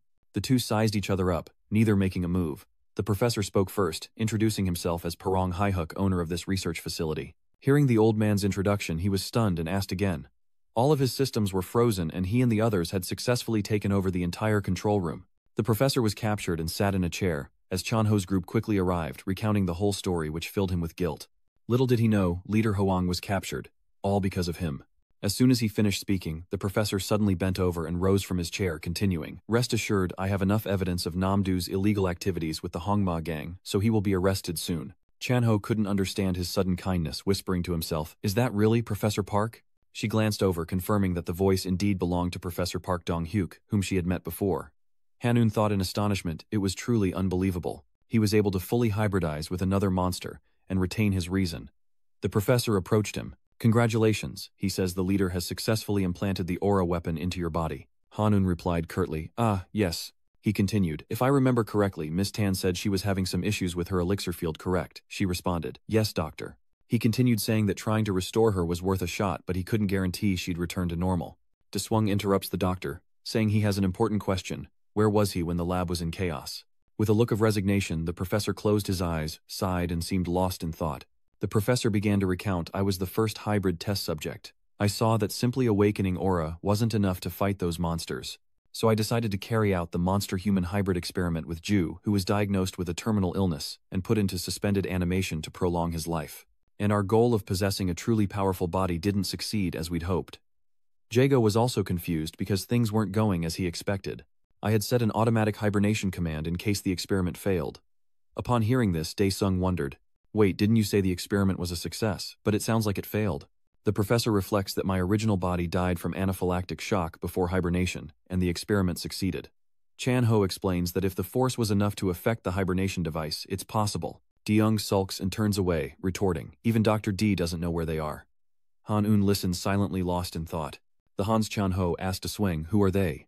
He wondered what was happening, and though Dae-swing was still angry, he replied, "I don't know, but those guys are trying to create more gates." Chan-ho sweats as he asks, "There are others creating gates." After a long while, Roman finally awakens, feeling pain throughout his body. He grits his teeth, struggling for a long time before he can finally open his eyes. It seems his new move really did a number on him, but facing him was himself in shackles around his neck, hands and feet like the innocent people he had used for experiments. He couldn't bear it. Roman screamed in desperation, "Hand it, Chung, what do you want from me?" "Just kill me," Roman pleaded. The red collector, who had been waiting for him to awaken, sharpened its blades in response. He was always the one turning others into experiments. Now, for the first time, Roman is the subject, and he's terrified. The red collector's eyes turned bloodshot, glaring at him maliciously, now resembling a god of death. Roman stared back, chilled to the bone. He's good at killing, but when faced with death himself, he trembles like anyone else. "Who are you? What are you going to do?" The Soul Eater answered Roman's question with a dark, deathly voice. "What am I going to do? It would be wonderful to carve you up for all eternity." It seems Roman has been scared witless, staring blankly at the Soul Hunter as he repeats his question. "Ah, on another planet where the H gather? It seems this place is beyond Earth's reach." The four overseers sit in discussion, the atmosphere thick with silence and tension. They're plotting something. E speaks up, saying an unexpected incident occurred in the east and it seems they're holding a meeting here. Va quickly chimed in after hearing that. An incident? What are you implying, ahem? Karina, who had been silent, added, I heard that Japanese hunters recently attacked the highest-ranked gate. Perhaps only this, Fatso A is the most useless here. The three were discussing things when he impatiently shouted. Hurry it up, I'm starving, Eohum interrupted. It was in Korea that I lost 2 space controllers under my command. The remaining 3 continued in turn. Karina asks if they're talking about Korea, and Vok is surprised. Someone in Korea is that skilled. Ah finds this very interesting. Hem says he sent a high-ranking space controller to deal with the one who ruined their plans. Ajia, hearing there's a good catch, eagerly volunteers. No, I'll handle this myself. Despite his comrade's haste, E remains calm, interlacing his fingers. Aja, why do you think I haven't taken action myself? Is this fat fool always blinded by food? Indeed. The fat one, the dullest of the bunch, stared blankly at E, awaiting his next words. Perhaps he saw through it then. Ajia scoffed. How could that be? You think I'd lose to someone who can use aura? E remained calm despite his ally's words. More accurately, he was deep in thought, then dismissed A's words, saying he wasn't an aura user. Hearing this, the other 3 were astonished if he couldn't use aura, what made E so wary. Cut to a luxurious room where the association president sits with another man seemingly having just heard some news. He paused thoughtfully, then asked, So you're saying those H guys are cornering people and creating gates? The branch manager solemnly confirmed. That's what Hunter Jaesung said. Dong-ho wearily closes his eyes, fearing the public uproar if this gets out. He tapped his fingers on the chair, discussing with the branch manager that if the press found out it would be a huge problem, but he also cared about the people. This was serious. Dong-ho ordered Jin Ki-hong to investigate discreetly. The branch manager obeyed, then asked, What about me? Dong-ho didn't understand the question at first, while elsewhere, the rehabilitation center was eerily desolate. Rundong stood stiffly, seemingly lost in thought when a voice broke the silence. Annoyed, Rundong glanced over to see Chorong. Seeing her, his expression changes, and she approaches with a gentle smile, but suddenly tears stream down her face. What could have happened to such a strong woman? He approached to comfort her. You've worked hard, Chorong. Let's get some tofu. She sniffled, but you're allergic to soy. Then remembering something, he chuckled sheepishly. Right, that's true. She scratched her head shyly. There's someone I want the leader to meet. He wondered who could warrant such a request from Chorong. Inside the car, the professor smiled, rolling down the window and calling out, I'm the wilderness leader, and this is Professor Park. It's been a while. The leader was shocked by the professor's appearance, hardly believing his eyes. The leader shouts, I knew you'd cause trouble one day, but what the hell is this? The professor sighs, I don't know either, but get in the car first. The leader, Chorang, and the professor quickly got into the car, the doors slammed shut, and the white car began to roll. Rundong helplessly held his head. Good heavens, this madman, I never thought you'd end up like this. The professor added, Stop yelling, I just ate a little too much. Cho Jiang, sitting in the front, couldn't help but sigh inwardly. She figured they must be good friends, bickering loudly in the car. Never thought I'd be talking to a leech one day. The professor scoffed. Aren't you just a freshly released convict? Filthy leader of the foxes. Who's the criminal here? The streetlights flicker in the darkness as Mi-dong hurries down the deserted street, a growing unease in her heart. Where do you think you're going in such a hurry? A sinister voice echoed from behind, startling Mi-do. She froze and the stranger quickly appeared before her cloaked in black with a sinister grin. Despite her fear, Mi-young tried to appear strong, shouting, What do you want? Who are you? It was the subordinate. Seeing her strong reaction, he chuckled with amusement. You. Suddenly he sensed a powerful presence approaching him. Trong Zich looked up narrowly, dodging a sneak attack as a sharp blade slashed through the air. Jugo stares down the inner circle member, radiating a fierce energy ready for a fight.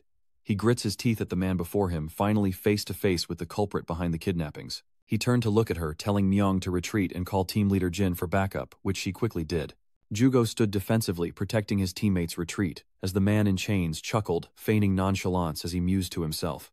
Is this a trap? Jugo remained vigilant, unnerved by his opponent's composure. He pondered, but the chained man's defensive stance turned into a twisted grin. Aren't you the hunter who stabbed our boss at Hongma headquarters? Thanks a lot. Jungo sweats, as he considers that the man is on the same side as Li Su. As he gathered his thoughts, he shot towards the fiend like a bullet, leaving only dust in his wake. The fiend casually continued, I should have been the one to kill him. Now, fueled by rage, Jungo unleashed a flurry of attacks, but the man effortlessly evaded each one. His speed was incredible, and he mocked Jungo, saying, With skills like that, you'll never kill Lai Sioku, you know. Enraged by his taunts, Jungo charged forward, screaming, Then I'll kill you. But as his sword struck, the man effortlessly blocked it with his bare hand, shocking Jungo. He put everything into that strike, and this guy hasn't even warmed up. Zhongyan looks at him seriously. It seems he's finally about to make a move. Your mouth truly knows no bounds. Jungo stood frozen with his sword as he shot past him with incredible speed. No one saw his move, but it seems he used his bare hands. Jungo is stunned, he can't die here. With a wicked grin, the chain assassin watched Jungo's head fall, blood splattering across the ground. And as he turned away, Jungo's body collapsed, lifeless. Having successfully killed Jungo, Jungyuk remembers that Erika told him not to kill members of the association. Then he happily recalls that the guy who died in the lab might have been Namdu, or maybe not, but whatever. With that, he turned and left Jungo now dead. His next target is Midong's colleague, and Chain wonders where that brat is before quickly finding her. The police department had been recording the kidnapper for the past few days, and the chained man's face was now clearly visible on camera. The manager was frustrated by the images he was seeing, and with a sigh he closed his laptop. He then tells Ki-hong that Jungo left a video of the culprit just before his last breath, news that visibly shakes him. But Ki-hong, ever stoic, didn't betray much emotion as he asked if the culprit's identity had been discovered. Ki-hong quickly reveals that the culprit's name is in code, a D-rank awakened being who worked in Iran 3 years ago. Considering the remaining members of Dong Jin and Hong Ma who were involved in the underwater gate incident, it seems a large force of hunters has been recruited by an organization called H. The manager then asked about the search team, and Ki-hong continued to provide information. It seems Namju, who was supposed to have joined Organization H, changed his identity and joined the association. An-chan H said he died in the lab. The manager loosened his tie wearily. Now all the S-rank hunters knew of HS's existence. He sternly calculates, we'll mobilize all hunters in the association to hunt them down and eliminate them. Elsewhere, Dong Xian slams his hand on the table in anger. This is a matter of great importance. He looked at Chan Ho, deciding to cut to the chase. Chan Ho cuts him off, I'm already on it. From what I understand, this is an organization dedicated to caring for children who lost their parents to monsters. Oh, if Director S already knows, I believe we would have understood each other much sooner. We want to build a residential area for the children. With the number of gates dwindling, their budget is getting tight. Chan Ho's face fell at the mention of money, but he forced a smile and asked about the budget. After a long discussion, they finally came to an understanding. The older man stood and shook his hand in gratitude. From now on, if you need me, Dongson, just give me a call. Nothing's decided yet. I still need to discuss it with Hunter Dung first. All right. With that, he turned and left. A meaningful conversation indeed, but he asks that I make a sound decision, then quickly exits. The door quickly shut, and Chan Ho stood frozen in his room for a long moment. He scratched his head, troubled. Good heavens, this guy wants me to donate 400 million to their Northern Development Project. The scene shifts to a villa near the sea. There isn't much traffic, but the architecture and roads appear very modern. Someone is running at a rapid pace, perhaps trying to train. It turns out to be Zhang Qi. Halfway through his run, he notices a black man watching him, and stops to investigate. It's HS Group's black man living up to his name, a towering figure as dark as burnt coal. Suddenly ambushed by a stranger, he asks, "Who are you?" The killing intent between them is now palpable. The black man said nothing, just smiled and lunged forward, throwing a punch, but Miam quickly dodged the attack. This fight is like an elephant versus an ant, a complete mismatch. Brakeman throws punch after punch, but Miam easily dodges them all. But being on the defensive isn't ideal. Trang Shich coldly challenged him. That clumsy attack won't work on me. With that, he unleashes a powerful kick towards his opponent. His face remained as cold as ever, as Brakeman quickly used his large rough hands to block. Looks like that kick barely tickled him. He grins, showing off his pearly whites, then points in Jang Chiok's direction. He may be cool, but he remains wary, despite the praise. With a dismissive gesture, he dramatically calls out his name, takes a fighting stance, and lunges forward, that same grin plastered on his face. He seems to underestimate his opponent, and this barrage of attacks catches him off guard. Against such a powerful opponent, Zhang Qi curses, knowing he can't lose his ground. Blackman rushes in with blinding speed, proud of himself, believing that even though his opponent is cool, he is the coolest. Zhang Qi crosses his arms to block the punch, growing more serious, but the advantage seems to be shifting to the larger Blackman, and he quickly falls into a defensive position. At the orphanage, the atmosphere is eerily quiet, with a desolate junkyard in the background. Dongzon speaks to a nun. I've received a donation from the deserters. It seems they're discussing a charity fund. Surprised but delighted, she asked, "Can the deserters really afford that much?" Dongxian cut her off. "Sir, he's pleased with himself. If I join an S-rank gate raid with them, we can earn a fortune, so don't worry, sister." Just as he said that, it seemed he noticed something. Dongson glanced out the window at a dark figure approaching in the distance, his face grim as he observed the suspicious individual. Realizing the danger, he stood up and shouted, "Sister, please get all the volunteers into the shelter immediately." "Yes." Seeing her confusion, he urgently shouted, "Hurry, something bad is about to happen." Another H-clan member is casually walking toward the orphanage, then looks up with a ferocious glint in his eyes.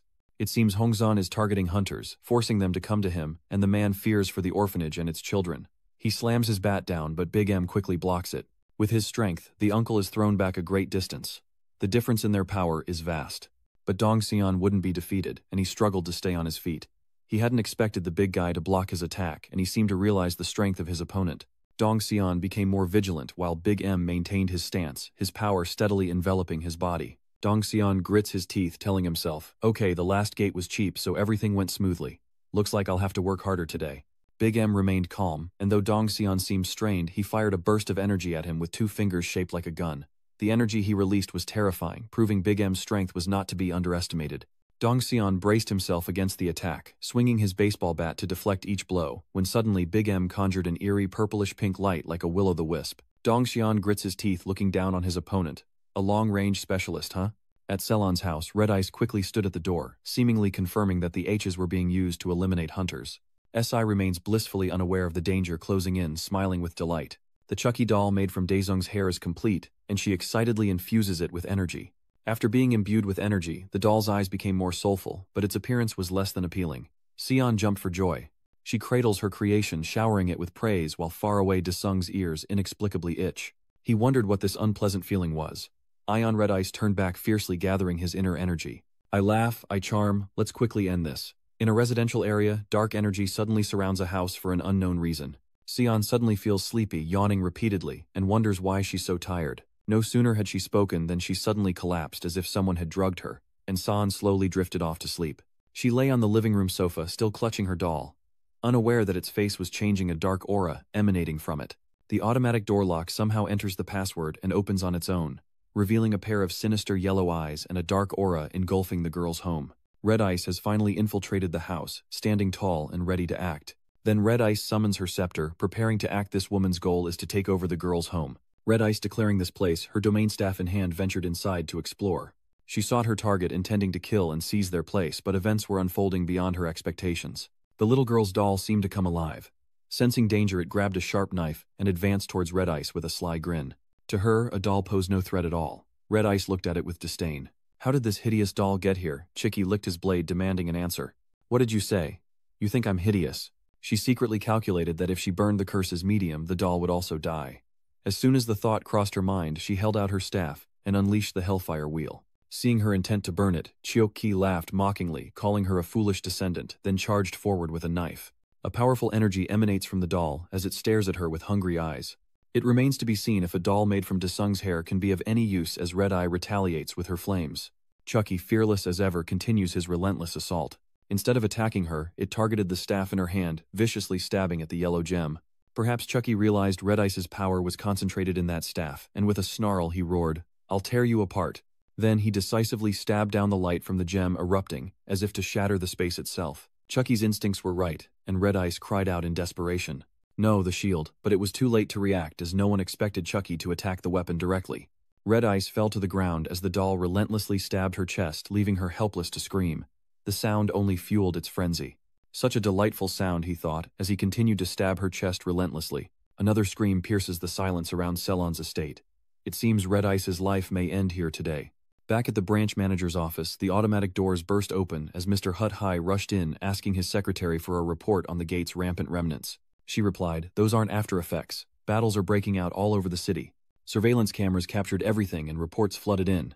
Reports indicate that a hunter from X and an unidentified individual are fighting at Han River Park, confirmed by a Chungsung clan hunter group. Another person at the orphanage reported that Director Dongsu and an unidentified person were also fighting." Upon hearing this, the branch manager suspected they were from H, but he wasn't sure. He continued saying that since the Chuangang Guild had been dispatched to the Han River, they would support the orphanage and that someone should be sent there immediately. The secretary quickly relayed the message, cutting back to the black man's fight. He stood there seemingly tireless, looking at his opponent. This Korean hunter is tougher than I thought.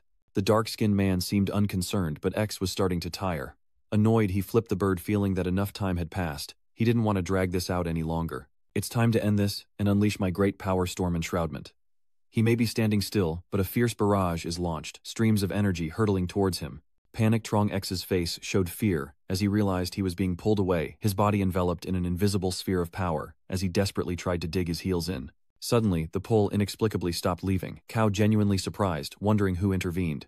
Brakeman was stunned, unable to comprehend the situation before him, as a pair of nimble legs darted forward, shielding Trong Shi. It was Hazen, focusing on the counterattack but not forgetting to mock.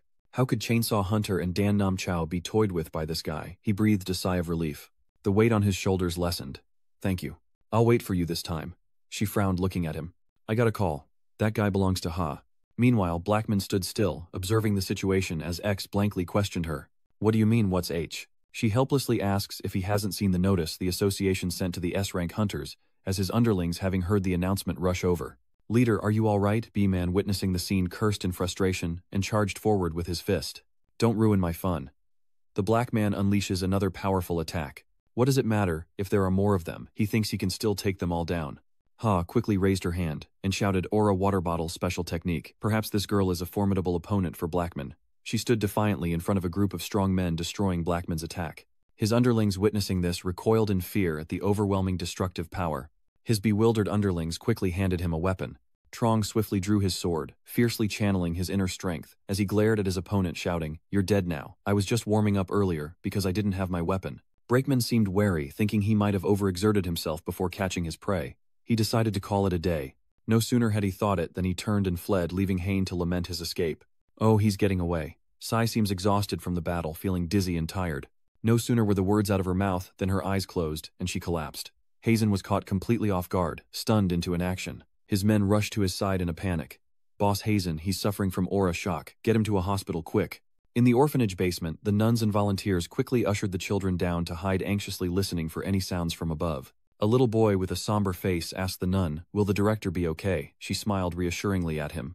You know what he always says. Another boy proudly puffed out his chest and declared, My name is Sejong Seon, and I'm Korea's #1 hunter.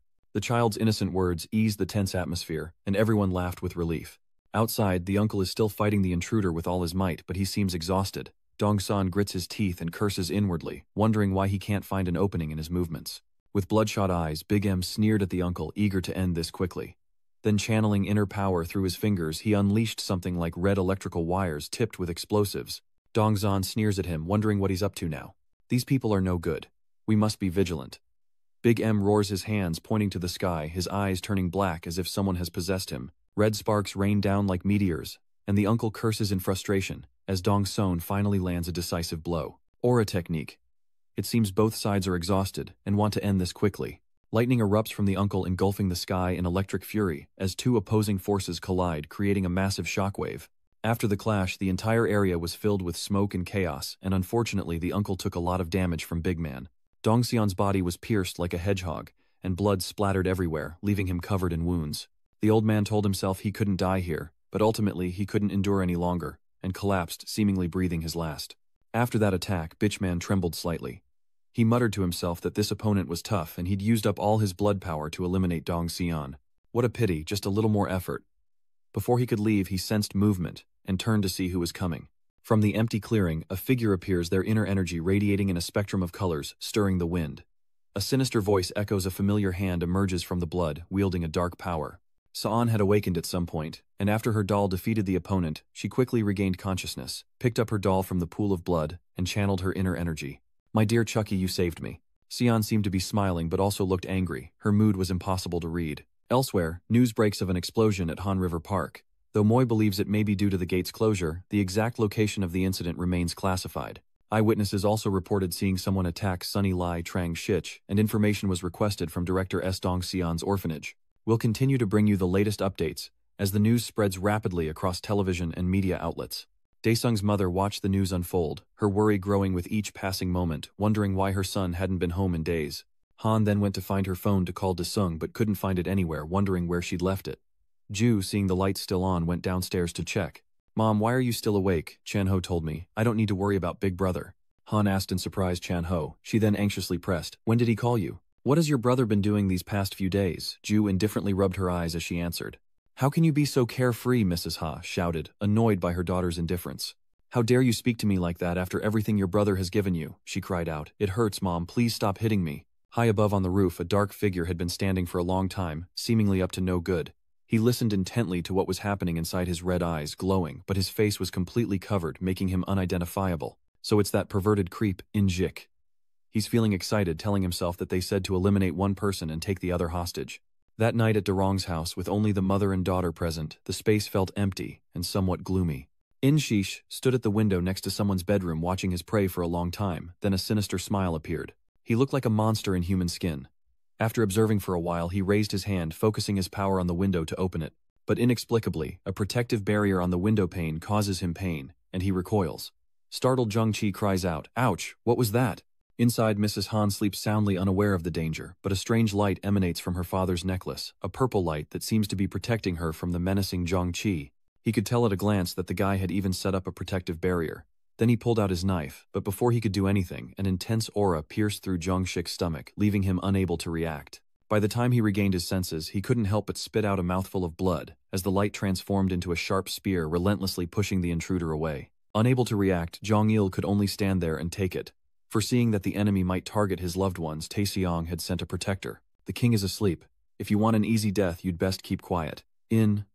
Chiol's eyes widened as he thought to himself, even without Han Dae-chung, there's still a monster summoned here. Insok trembled, pleading with the guardian. "Wait, let me explain." Despite being one of the Hans, he feared death. The guard glared, his voice laced with malice. "The master will greet you personally." The dark night swiftly passed, and the moon gradually descended beneath the water. For some reason, the seawater was stirred up, the river was turbulent with white foam, and a huge white dragon, with ominous, terrifying purple eyes, emerged from the water. He had finally succeeded in completing the mission of the sea dragon, and the Supreme Being's celestial body was completely released as a reward. Deshung is overjoyed, pleased with his victory, and tells himself, "I'm back in my prime." Suddenly, a voice echoes, "My lord, I've caught a rat trying to harm the king." Annoyed, his eyes like devils from hell, he asks, "What?"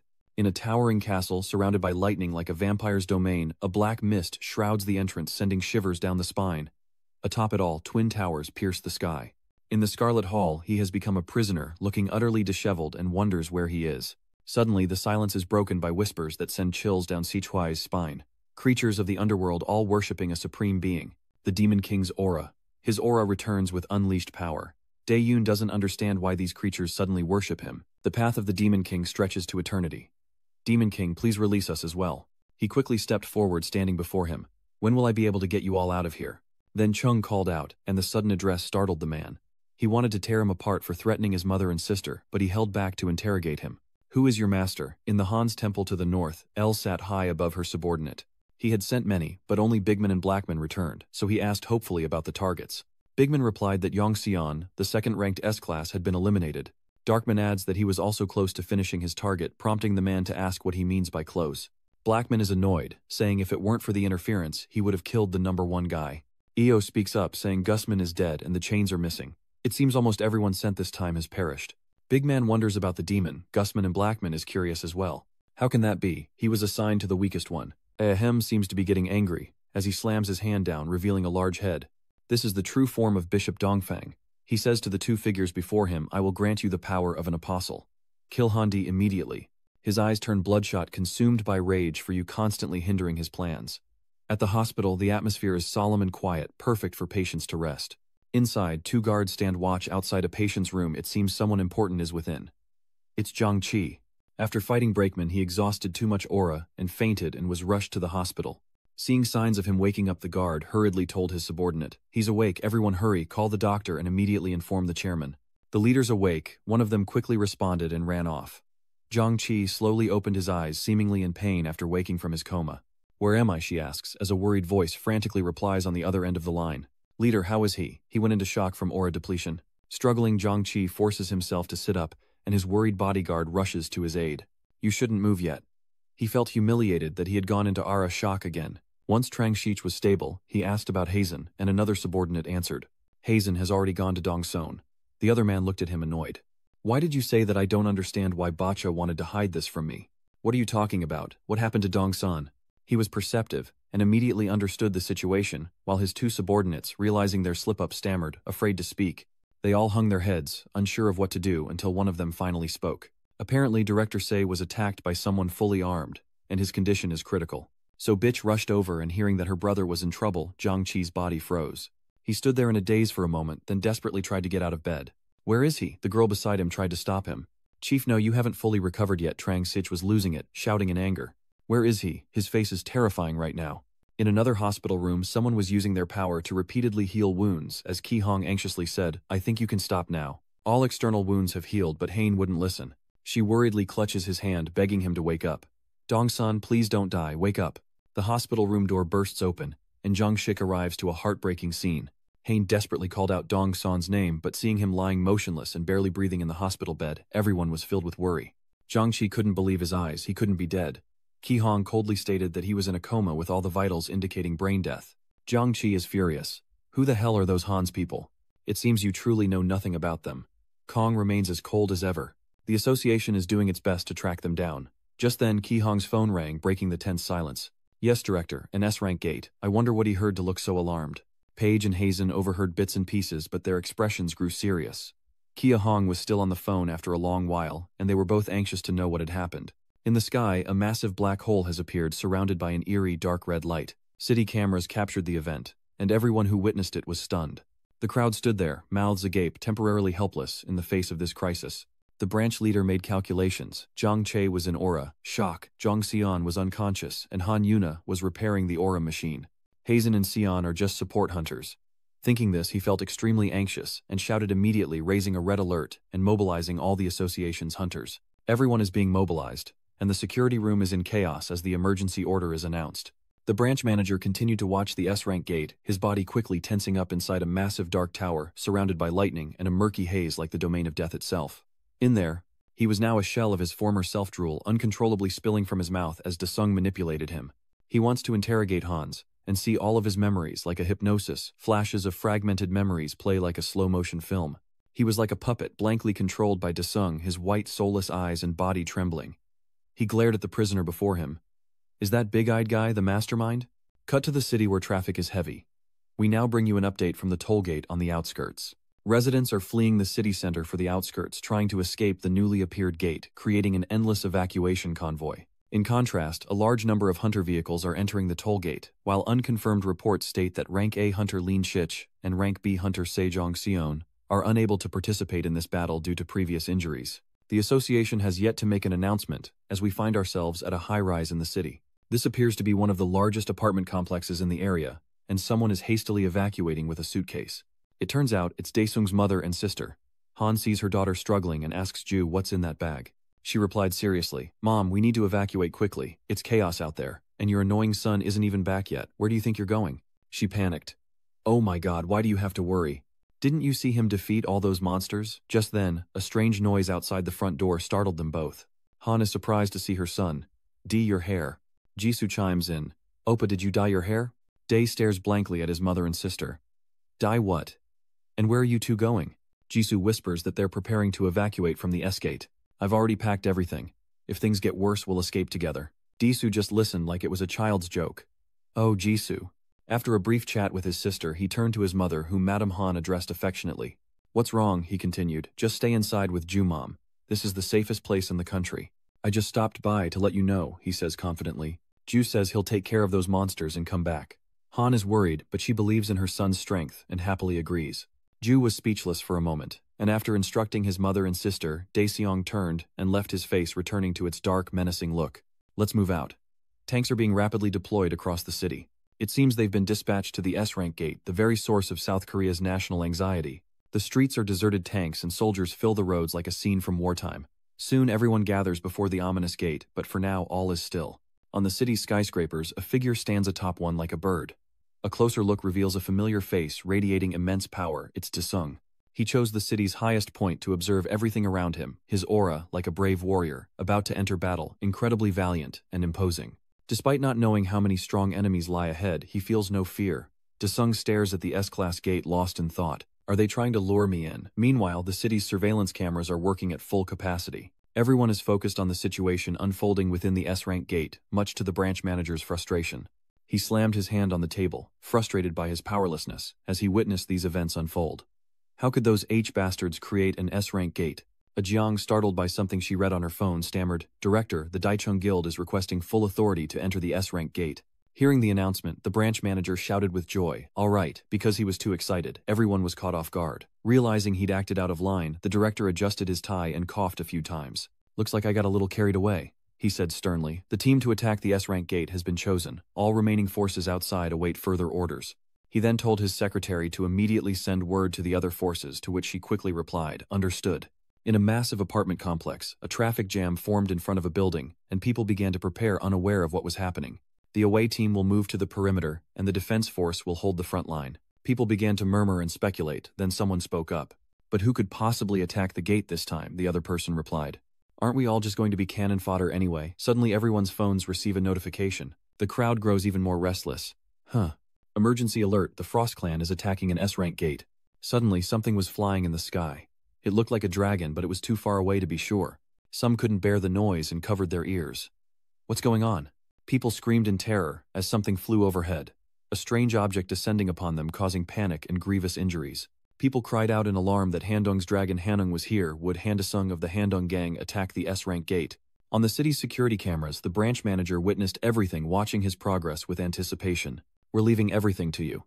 Even Secretary Heng is counting on you. Seeing him and the dragon rush into the gate, reporters quickly spread the word that Deng would be going in alone. A breaking story get the news out. Like a valiant general atop his dragon, he fearlessly charged into the dangerous gate, never looking back. What trials await him within? His face remained unchanged, though his expression grew darker than before. It seemed very cold here. Day felt like it was 70 below zero, with a heavy snow blanketing everything. Blackman quickly approached to fight, using gale force against him and his dragon. Before Desung, Brakeman was nothing but the weakest of gnats struggling to land a blow. Desung stood upon his dragon serene as a death god, looking like an ancient corpse, his voice dark and foreboding.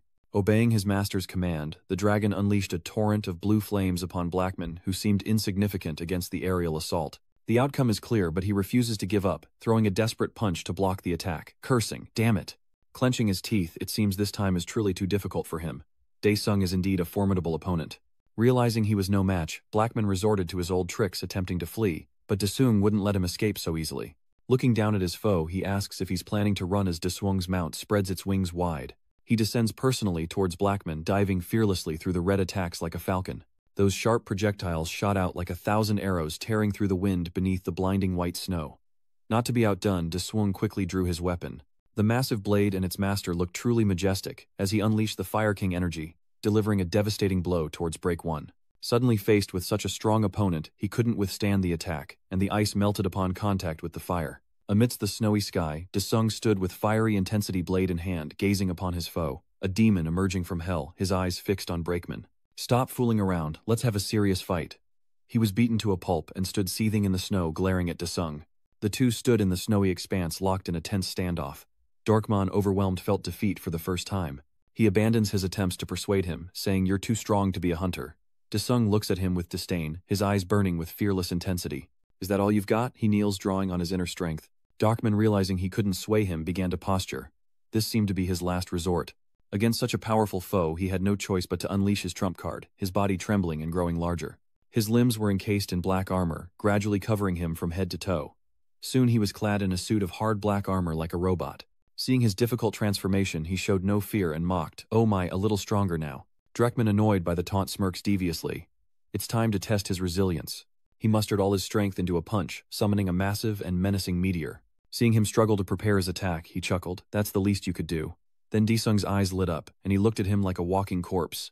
Makhoi is quickly summoned, and whatever this technique is, Daesung stands fiercely in the snowy sky, his rage threatening to consume everything. Blackma can only stare in stunned disbelief. He asked himself, how did he get that power? Suddenly a black figure appeared behind Daesung, seemingly out of nowhere. Perhaps Bigman was planning to ambush him. He smirks, knowing that area of effect skills always have a weakness. He focused his power, pleased with his strategy, thinking he was undetected, but Daesung casually turned to face him. "Why are you in such a hurry? You're as good as dead," Bigman thought frantically. Did he know I was here from the start? Blackman's meteor grows ever larger, fueled by his full power, but against such a foe, Daechung smirks, raising his sword in a graceful dance. Gathering his inner strength, Daeyoung unleashes a furious strike, his blade cutting through the snow like a raging flood, carving a path through the storm. Brakeman barely managed to curse before he was sliced in two, utterly bewildered. The massive meteor was also effortlessly split in two like cutting an apple. D stood tall and still amidst the roaring sounds around him. Witnessing this, Bitch M trembled, muttering to himself, "What the hell? Even E doesn't possess such power." Before he could recover from the shock, a hand brutally gripped him. D-Rung said fiercely, "You always leave openings when you use your skills." The crushing force left Bitch M unable to speak. Before he could finish, he demanded to know where the eye was showing his ruthlessness. Quickly, a giant eye appears, staring in their direction. No, not just one, but many eyes wide open, watching to survive. He laughs with cruel delight. Ah, there they are, the eyes. This is what Taejun was after. They continue to stare at him, but Daeseong doesn't seem ready to release Bigman's neck. Suddenly he squeezed harder, snapping Bigman's head off like a doll. The last one has fallen. D casually tossed him aside as if he were nothing more than a chicken. The eyes surrounding him finally spoke. Are other hunters relying on the strength of others? I'll see for myself. As soon as it finished speaking, one of them used petrification on D.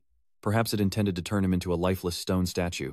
Undaunted Di Chung calmly observed the eyes, trying to discern their purpose. While Big Man panicked as his hand turned to stone, they were ruthless, even to their own kind. Soon, only a final scream remained as Big Man was completely turned to stone by his own comrades. Daesung watched the scene unfold, then smirked. Now it's my turn, right? With that, he raised his weapon, unleashing a massive fireball towards the giant eye. The scorching fireball hurtled forward, his eyes blazing white like a berserk bear. Reveal your true form, eye. His flames quickly overwhelmed the eyes, forcing them shut in agony, leaving them terrified and unable to escape. A fireball also hurtles toward Big Man's statue, obliterating it completely. Perhaps he's truly gone this time. Standing in the snow, Di-Rong knew the eyes were not so easily defeated. I know that wasn't enough to kill you, he declared. Show yourself. The eye laughs. Your power doesn't belong to this world. Where do you come from? But he doesn't answer. If you answer me, I'll answer you. It found the person before it somewhat interesting. You want to make a deal with me, the demonic eye sneered. So what? A smile flickered in its eye. I like that. It was perhaps the first time someone dared to propose a deal to him, but he continued with an evil tone. But if you let your guard down, I'll rip your heart out. Daesung ignored the threat, remaining calm. So let me ask you this. He closed his eyes, then quickly opened them, a red light emanating from his gaze. It glared back, retorting, What do you think you're doing? This parlor trick won't work. Daesung smirked. I'll never trust the likes of you. Hand over all your memories. It seemed the eye was now hypnotized, revealing everything to him. The descendants of Hecato are all dead. Are we the only survivors? He observed for a long time, then decided to place the gates on that planet. If we transmit IT to that planet, our plan will succeed. They'll be everywhere, spreading across the land like a virus. Is the Galactic Federation where the world's powerful gather, negotiating with aliens? Is it true we'll gain eternal life? But this massive energy orb you've sent, with this power, I can rule the world. As the madmen obsessed with immortality discussed their plans, he stepped forward. Pleased to meet you, leaders of Earth. I'm here to grant you eternal life. In another development, E destroys one of his own eyes, annoyed. Now I know where this mana comes from. He said through gritted teeth that it was a discarded piece of the demonic beast Nebula, and he had kept it on his body for so long. Eohem surmises could he be the ruler of that place. He winces in pain, considering this with blood streaming from his eye. Young muttered to himself, realizing that in a moment of carelessness he'd let a millennia-old memory escape. Was that last name the final boss? Resurrecting the giants, is that their true goal? There's too much to process. He sighs, turning away, noting that despite being an S-rank gate, there aren't any monsters inside. Beneath the thick snow, something was evaporating, shocking Daesung. Suddenly 2 beams of light shot from the ground into the sky, as if a soul had departed forever. Outside the city, all was quiet, nothing yet amiss, as the crowd below buzzed, wondering if Daesung could defeat them. The branch manager approached Hazen and the other, gratefully thanking them for leading the support team, and asked if the leader was unable to use both hands. What's wrong? Hanyun says he's using equipment as a replacement, and although it's limited, he can still use it. Hazen anxiously asks how long Hunter Dung has been inside, and the branch manager replies, about 3 hours. He sadly adds that a second raid is likely, and he hopes for Dung's safe return even if he fails. Don't talk about my master like that. A voice from afar drew everyone's attention. Worried about her master, Sion came to check on the situation, coldly repeating her previous statement as she turned away.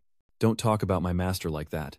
Hain looked at the fidgety girl in front of her and sighed in annoyance. What is she doing here? Sion recounted with a calm expression. They came to me too, she says, of the H group. Hearing this, Hazen and Hanian were astonished and exclaimed in unison.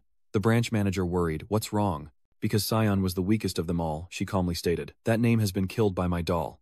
Hanun wondered if she was talking about the cursed doll she always carried. Sion lamented that the doll was even stronger than before, but it lost its power after writing that name. Then she happily continued, to revive him, I have to help Han De-sung become even stronger. As soon as she finished speaking, the crowd was in an uproar. Everyone was happy it was a success. The color had to change and the gate had been dealt with. Hearing the crowd's cheers, Hazen's group turned in surprise to observe the gate. After succeeding in taking down 2 hungs, he gained 2 blue meteor ice blocks. The system announces he's obtained the power of a great meteor and an E-core capable of creating an S-class awakened. He examines the 2 ice blocks everyone desires, wondering how much they're worth or if he should try them out. He then looked up at the snow-covered sky, his eyes now a softer color than during the fight. As he flew out of the gate, the crowd erupted, recognizing Han De-sung chanting his name like a hero. Everyone rejoiced that Han Dojin had defeated those monsters, restoring peace to the people of Korea. Seeing him, San waved happily, shouting, Master's here. Everyone surprised they thought you were done for. Seeing the crowd gathered, he looked down, his face cold and unchanging. Even after defeating such formidable foes, Deshung showed no arrogance. As he landed, the crowd buzzed about him clearing a rank S gate. Just how powerful is he? D stepped off the dragon's back, bits of ice and snow from the gate still clinging to his boots. The branch manager approached Kuhan Dung, as the crowd cheered regarding him as a saint. The branch manager happily continued. On behalf of the association, I extend my sincerest gratitude. The crowd roared, we are grateful too. You handled everything perfectly, and prevented any casualties. Thank you. Amidst the praise, the hunter Hanung felt weary and bored. The real reason he fought them was to protect his loved ones, but this was a bit much. He thought to himself that this was a bit embarrassing. First the citizens, and now Sion excitedly chattering as she runs up. Master, what's so special about the S-rank gates monsters?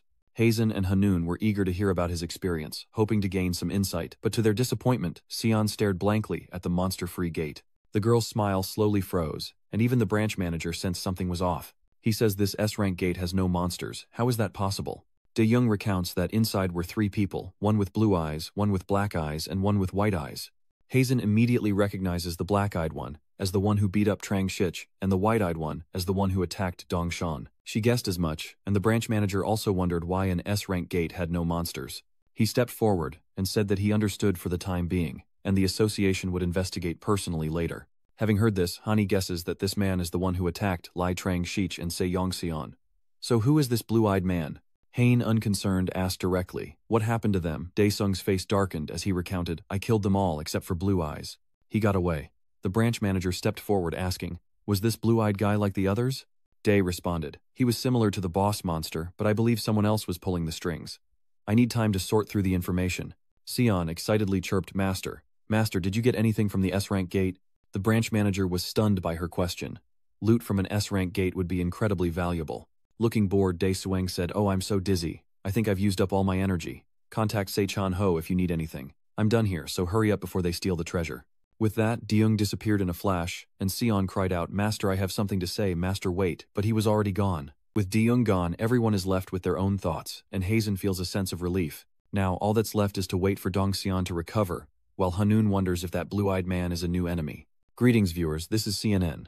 We've received reports that a Korean hunter, Hyung, single-handedly cleared an S-rank gate, followed by another intelligence report. Greetings, viewers, this is CCTV with the hunter Han Sung, another channel as well. Greetings, viewers, this is the BBC reporting on the Korean hunter Han Sung. Welcome. We have exciting news. The first hunter capable of soloing a low-rank gate has emerged, and his name is Handeok, the man who was just promoted to S-rank hunter. With this achievement, Korea has not only risen to become a hunting superpower, but has also shaken up the global rankings. His name is on every Korean media outlet. Dong Chi cheered. So cool, the world's strongest hunter has arrived, Han Dung. The screen quickly filled with fervent comments. And who am I? None other than Hanung's biggest fan. He's been following his brother since the Gangnam Dragon Pond incident. Let's review the world's achievements and see why this event is so significant. How many countries in the world have cleared an S-rank gate? China, Russia, Japan, India, the European Union, and finally our very own Korea. Dong Chi continued. So what's the key takeaway here? This is the first time in history someone has cleared an S-rank gate single-handedly. Unprecedented. Han Dung should be ranked #1 globally. If you agree, please give me a like. Below people began to comment, generally disagreeing with Dong Chi's statement. He was annoyed and his face darkened. These guys... He angrily stood up, staring at the screen and yelling, You're all finished, you guys who dare slander Hani. Who are you spitting at? You want to fight? Then I'll ask the cleanup squad captain myself. As soon as NDC finished speaking, he picked up his phone. Hello, have you dealt with the S-rank gate in Busan Dong? Chi was stunned by the response on the other end. He held the phone panicking and shouted back, What? This must be something huge. Meanwhile, at another headquarters, everyone is in an uproar. Yes, CNN Korea branch, I remember. Yes, Yomori Daily, I remember. Jo Jang keeps receiving phone calls. Yes, this is Secretary Jo Guang speaking. Yes, BBC. Yes, I remember. After hanging up, she wearily held her forehead. The leader told me to handle things for him here, so what's with all these calls? As soon as she finished speaking, 3 or 4 phones rang at once, leaving Zhang staring blankly at the ringing, utterly fed up. Yes, this is Secretary Jo Rang. I don't know what they're saying on the other end, but she looks very somber. Back at the office, Chan Ho seems just as busy. Dae Young, why aren't you answering? I'm going crazy here. Chan Ho frantically taps the screen as if he's about to lose it. Deyoung, it seems we need to hold a press conference at that high and mighty office. Please just pick up the phone. Meanwhile, Deseung is fast asleep, completely oblivious. Chan Ho couldn't reach him by phone or text, and with a weary sigh, he realized this mess was now his to clean up. Cursing, he wondered why the other man had gone in alone. I should have brought more people with me. Elsewhere at the Blood Demon Shrine, High Priest Ramus of An sits in contemplation. He kneels before the towering statues seemingly in prayer when a familiar figure approaches from behind. I.e. have come to see the high priest. Ramas doesn't even look at him. Eohem approached respectfully, getting straight to the point. Something's happening on Earth. Hearing this, he turned around, asking, "What is it?" Eo continued, "It seems the stellar demon king has arrived on Earth. He read my memories and discovered our plan." Ramas's expression darkened upon hearing this. He silently calculated the situation in his head, then Ramus slammed his staff into the ground with a fierce strike. The impact resonated loudly, as he ordered the gate creation in Korea to be halted. It seems this is where it all began. With that, Ramus roared, preparing for war against the heavens. It seems a massive battle is brewing, and Ebos respectfully not daring to say another word in the face of his anger. Understood. At the World Hunter Association, or WHA, a magnificent golden castle stood tall. Every article on the conference table was about Dazung. He was quite the sensation. Inside the conference room, the atmosphere was thick with tension and gravity, seemingly focused on Dazung. An arm taps the microphone, testing it before preparing to speak. Darren says seriously, "Let's begin our discussion regarding the S-rank gate incident in Korea. First, please turn your attention to the screen, where you'll see a portrait of Dazung and the gate in question." He continued, "This is the Korean hunter who single-handedly cleared an S-rank gate in Korea." Interrupting him, a man raised his hand. "Please wait a moment." Mr. CJ spoke up. "Our country ranks gates based on the level of the monsters, not their aura." With a dark look, he continued, "Reports say there weren't any monsters inside that gate, so we can't consider it an S-rank. Only 6 countries, including Japan, have cleared S-rank gates." Jindong added, "S-rank gates can't be handled by one person, so it's not an S-rank. We can only rank it alongside a hunter's test site." Wang Wei interrupts, "Why is everyone so quick to judge? Please refrain from making assumptions while the chairman of the Korean Hunter Association is present." Bokyung-ho thought to himself, "So they want to escalate things. If that's how you want to play it, so be it." Darren speaks up. "Indeed, the association will dispatch an investigation team to confirm whether it is truly an S-rank gate, but that is not the purpose of today's meeting. Let's first hear from Association President Mr. Park Dung-ho." "I am Park Dung-ho, chairman of HTH Buck. We've acquired some critical information regarding the hunter named Hezum, and for that reason we're calling for international measures. First, please watch this video." Then an image of him quickly appeared on the screen, filling it. The scene shifted to Daesung Building, a high-rise, with a prominent red sign at the top. A white car screeches to a halt, and a swarm of reporters and photographers descend upon it. The moment they saw the car, they knew it was Seo Chan-ho. "Hurry!" The car screeches to a halt, but the occupant makes no move to exit. "Sir, the reporters have us surrounded." "What do we do?" He's exhausted, and on the verge of losing it while Daesung sleeps soundly, leaving him to face the music. These situations are unfair but unavoidable. Finally, the car door opens. Chan-ho steps out, and the reporters swarm him like hungry wolves. "Mr. Chan-ho, please say something. We heard that S-rank gate wasn't actually S-rank.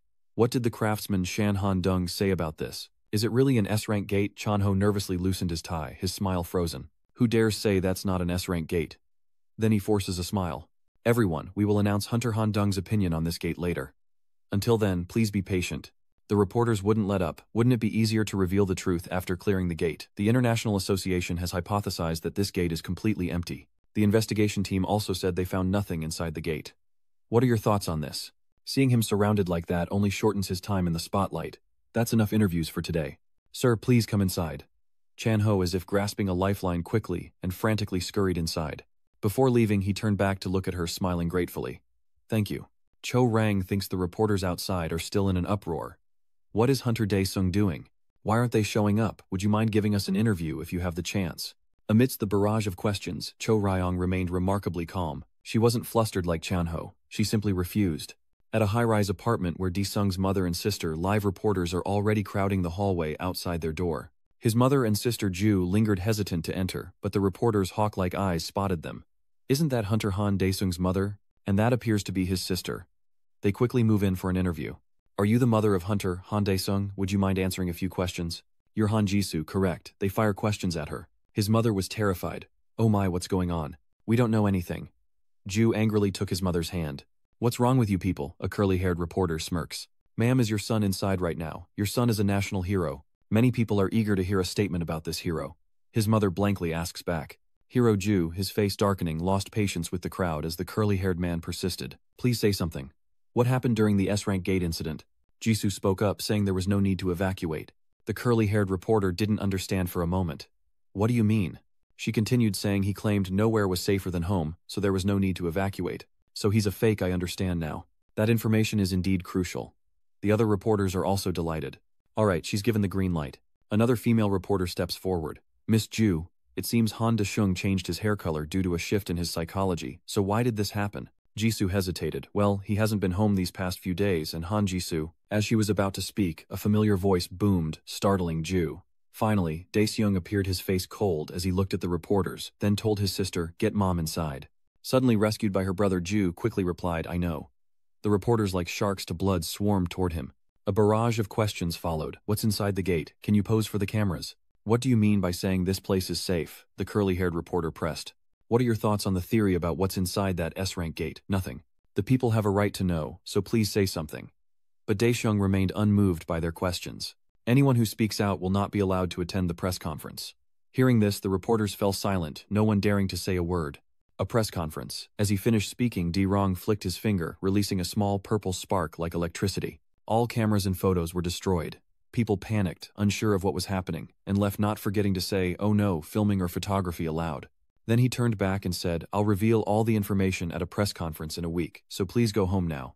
So it was Dong-ho. He sat with his eyes closed, not asleep, but deep in thought about the meeting. Remembering Jin Long's words, the gates are a danger to the people, but also a vital resource. Perhaps I'll have to catch the Hans who created those gates. Single-handedly cleared an S-rank gate, you say? As an S-rank hunter myself, I'll be the judge of his abilities. Jin Long continued, suggesting they summon Hunter Han Dung to hear his account of the events. He thought to himself, I must confirm whether Korea truly possesses such an outstanding hunter. He spoke up, Chairman Park Dong-ho, we need more concrete evidence. We want to summon Hunter Han Dung and hear the whole story firsthand. He also thought that if Han was as powerful as they said, they should definitely establish a good working relationship with Korea. Another added, I agree. Having control over gates like that would greatly benefit humanity. Please summon Hunter Han for more information. Junho was annoyed. That's impossible. Hunter Han Dong is currently our planet's greatest asset, Darren interjected. The International Association will send 5 S-rank hunters to guard the gate, he says, continuing. Or, should we call Hunter Han here and see what he thinks of the association's policies? Dong-ho frowned, annoyed, realizing they didn't care about the hunters, only the honeypot. Darren, equally frustrated by his attitude, glared at Dong-ho with predatory eyes. Do what you want, the Hunter Association president sighed, but I won't allow it. On the plane, Junho couldn't shake his resentment. I won't let them achieve their goals. At the building housing Han Dae's office, he asks Rang, you want to work here? She happily smiles at Deputy Leader Han Deng as Cho bows his head. You've saved my life twice and I haven't had a chance to thank you. Thank you so much. Daesung stammered, are you sure you're all right? My aura core has been destroyed, so I can't continue as a hunter for now, but my daily life is fine. I want to work here and help you until I can hunt again. At her decision, Daesung looked displeased. So she still can't do hunter work. How depressing. Those monsters took my parents. I have to recover quickly and avenge those who created the gate. Hearing this, Daesung didn't know how to respond, wanting to comfort her, but afraid of causing more pain. Meanwhile, Chan-ho hurried in, already annoyed before he even reached the door. He was clearly told they were on their way, but still hadn't arrived. Seeing Daesung, she perks up, saying, look, this is an invitation from the International Hunters Association. After Chan-ho's assistant read the letter, she held it up for everyone to see, saying coldly, that's what it says. Chan-ho chuckled sarcastically, our day is going abroad, and the world's top hunters will be there too. Should I go with you, Daesung asks coldly. Uncaring, he states bluntly, I'm not going. Chan-ho asks again, surprised. You're not going? Are you sure you've thought this through? Dung nonchalantly replied, those guys are stronger than you think. If they come while I'm gone, you're all dead. Chan-ho considered his words. That's right, even 5 S-rank hunters from the association wouldn't compare to Dung. He then continued, all right, we'll tell them we can't make it. What about the press conference? Ah, the press conference. If Chan-ho hadn't mentioned it, Daesung might have forgotten about it. He then turned to Choi Rang with a sly look. I have a plan. Her words made her sweat. The press conference was about to begin. Below, reporters and photographers were in position, ready to go. Jo Gang spoke first. We will now begin the press conference regarding the S-rank gate. First, Chief Chan-ho will provide some basic information. After her statement, Chan-ho quickly stood up and said, I am Zon Chan-ho, Hong Daesung. The room was brightly lit with lights shining on the stage. Choi Jong added, if you have any questions, please raise your hand and we'll answer them one by one. After her statement, many hands went up, eager to ask their questions. Choi Rang gestured to a reporter in the front row who stood and quickly got to the point. Yes, hello, I'm Lee Jimin from the Hunter Daily News. I have a question for Hunter Han Daesung. Chan-ho and Choi Rang listened in silence, implicitly agreeing, and Daesung was ready as well. She continued, I heard your family didn't evacuate when the gate opened. Do you know anything about it? I wonder why you would say that, as he quickly moved to the podium. Well, I don't know anything about the gates, but, with pride, Dae continued, now that I know there isn't a gate I can't open, I told them they didn't need to go anywhere. His answer caused an uproar below. Chan Ho inwardly groaned, thinking that Dae-sung needed to watch what he said. Another person raised their hand, and Choi Rang looked over, inviting the person on the right, a curly-haired reporter with a dangerous look. I heard this gate didn't have any monsters. How did Hunter Han Da-sung fight? Before he could finish, he was quickly cut off. A powerful eye, a short but pointed response. The reporter asked in surprise, a powerful eye. Perhaps he'd never heard of it before. He calmly recounts. I fought the enemy's eye on the snowy mountain. I almost said disgusting eye. Fearing he'd say too much, Chan Ho quickly grabbed the mic, stating the investigation team confirmed the weather was -90°C when Hunter Han Da-sung fought in the field, and the enemy's identity is confidential. So please wait for the association's announcement. Mai followed up. So do you have any proof, like loot, that can prove the gate wasn't empty? Before the curly-haired reporter could finish, Dae-seung reached into the vortex, shocking everyone below. His face darkened. Let me show you. Without hesitation, Dae-seung reached into the vortex and retrieved something resembling shattered ice. After defeating the enemy inside the gate, Do-jun obtained an S-rank awakening core, causing an uproar among the reporters below. An awakening core, the first and only one in the world. Get it on the front page now. Saon, watching the live broadcast, broke out in a cold sweat. She exclaims, oh my god, it's huge. Heron's group at the hospital is also watching the news broadcast. Everyone is stunned by what he's presented. Zhang Qi is frozen in shock, an awakening core. Heron exclaims, this is the first time I've ever seen anything like this. Meanwhile, Dong-ho and the branch manager stare in astonishment. What, just like he said, this is a high-grade awakening core. The news seemed to spread like wildfire throughout the city. Yong-chu was ecstatic. Let them eat their words if they said this gate had nothing to offer. At the press conference, the object he presented glowed, stunning everyone present as cameras flashed. Cho Yang, a hunter herself, was stunned by the sheer size of the strange object. Even she, as vice leader, wondered what it was, and if it was worth anything, but coming from an S-rank gate, it couldn't be ordinary. Da-sung looked at her with a triumphant grin. Was she ready to return to her life as a hunter? She couldn't fathom what he was planning. Then Da-sung declared, let me test this awakening core right here, right now. Cho Yang seems to understand his intentions, staring in wide-eyed disbelief. So this press conference is for... Da-sung continues, I told the leader I'd help you return to your former self and work for me. He said that meant I could use this for whatever I wanted. Hearing that, her hands trembled as she clenched them tightly. She never could have dreamed this day would come. With a determined look, Cho Yang reached out and touched the awakening core, declaring, hand, I will repay this favor to you. Suddenly, an incredible light burst from the core, blinding her. Cho Yang's eyes widened as the intense light forced the reporters below to shield their eyes, breaking out in a cold sweat. A notification appears. Supreme One, do you wish to turn the warrior Cho Yang into a servant? They will obey your every command. He then reached into the system and selected yes, knowing that if he used the awakening core to save someone, he needed to be sure they would work for him wholeheartedly. It was as if Cho-hee was reborn. Her body glowed, and her eyes were filled with newfound resolve. She sensed an aura that felt different from what she was used to, yet she could still feel it. Below, the reporters stared in astonishment, a murmur rippling through the crowd. It's real, an S-class awakening core exists. What's it worth? Should we put a price on it? Chan Ho was relieved to see Cho Yan regain her aura, but she was still in shock. Chan Ho smiled, pleased with himself, thinking, have I taken another step toward becoming the world's strongest gang? At the hospital, the air was still and silent. Colorful notes with dozens of messages cover the door, showing how much everyone awaits Dong Cheon's return. But the truth is, he had been asleep for a very long time. Inside, he lay in bed, a breathing vegetable. Inside his mind, he hears voices saying, leader, please wake up. You said you were the #1 hunter in Korea. The orphans' cries echoed through the room, and the nun sadly tried to comfort them. You promised you wouldn't cry. Suddenly, the hospital room door opens, and someone seems to be coming in. The nun looked up, tears still fresh on her cheeks as the children stopped crying at his arrival. They and the sister cautiously looked toward him. The sister didn't seem to know who he was, but the boy next to her quickly did. It's Han Dae-sung, the short-haired girl whispered. Han Dae-sung. He happily gazes at his uncle lying motionless in bed. Leader of S. Dong-cheon, I'm here to offer you something even bigger than the 400 billion for the Northern Development Fund. The reporters are stunned. This time, it's S. Dong-cheon's leader again. Is he going to give him that too? If S. Dong-cheon comes back to life? Jang Suk is surprised, but Dung Heron is even more anxious than him. She pushed past the reporters, pleading with them to move aside. Desir was really going to use the core on Dong Cheon, hoping to revive him. Har is stunned, and Trang Shich interjects. What's wrong with this guy? Is Dong Cheon really going to be revived? Hareen is sweating. She can feel the immense ETE energy, while Daeyoon smirks at the reporters. The rebirth of an S-rank hunter. I'll show everyone. At Sion's home, the atmosphere is eerily quiet. This is Soon's quiet place where she sits in her room endlessly crafting dolls. Sion's face darkens as she realizes she needs a stronger medium to save Chucky. But she couldn't figure out what it was. Growing anxious, she stood up, realizing she had to act fast. For her, it was more than just a possession. It was like family, and life only comes once. Back at the hospital, Dong Cheon's body was levitating as if by magic. The two children stared in stunned silence as Cho Young's yellow notification reappeared. And of course, Desung accepts that it exists. Dong Cheon's body is enveloped in a red aura like insects swarming around him.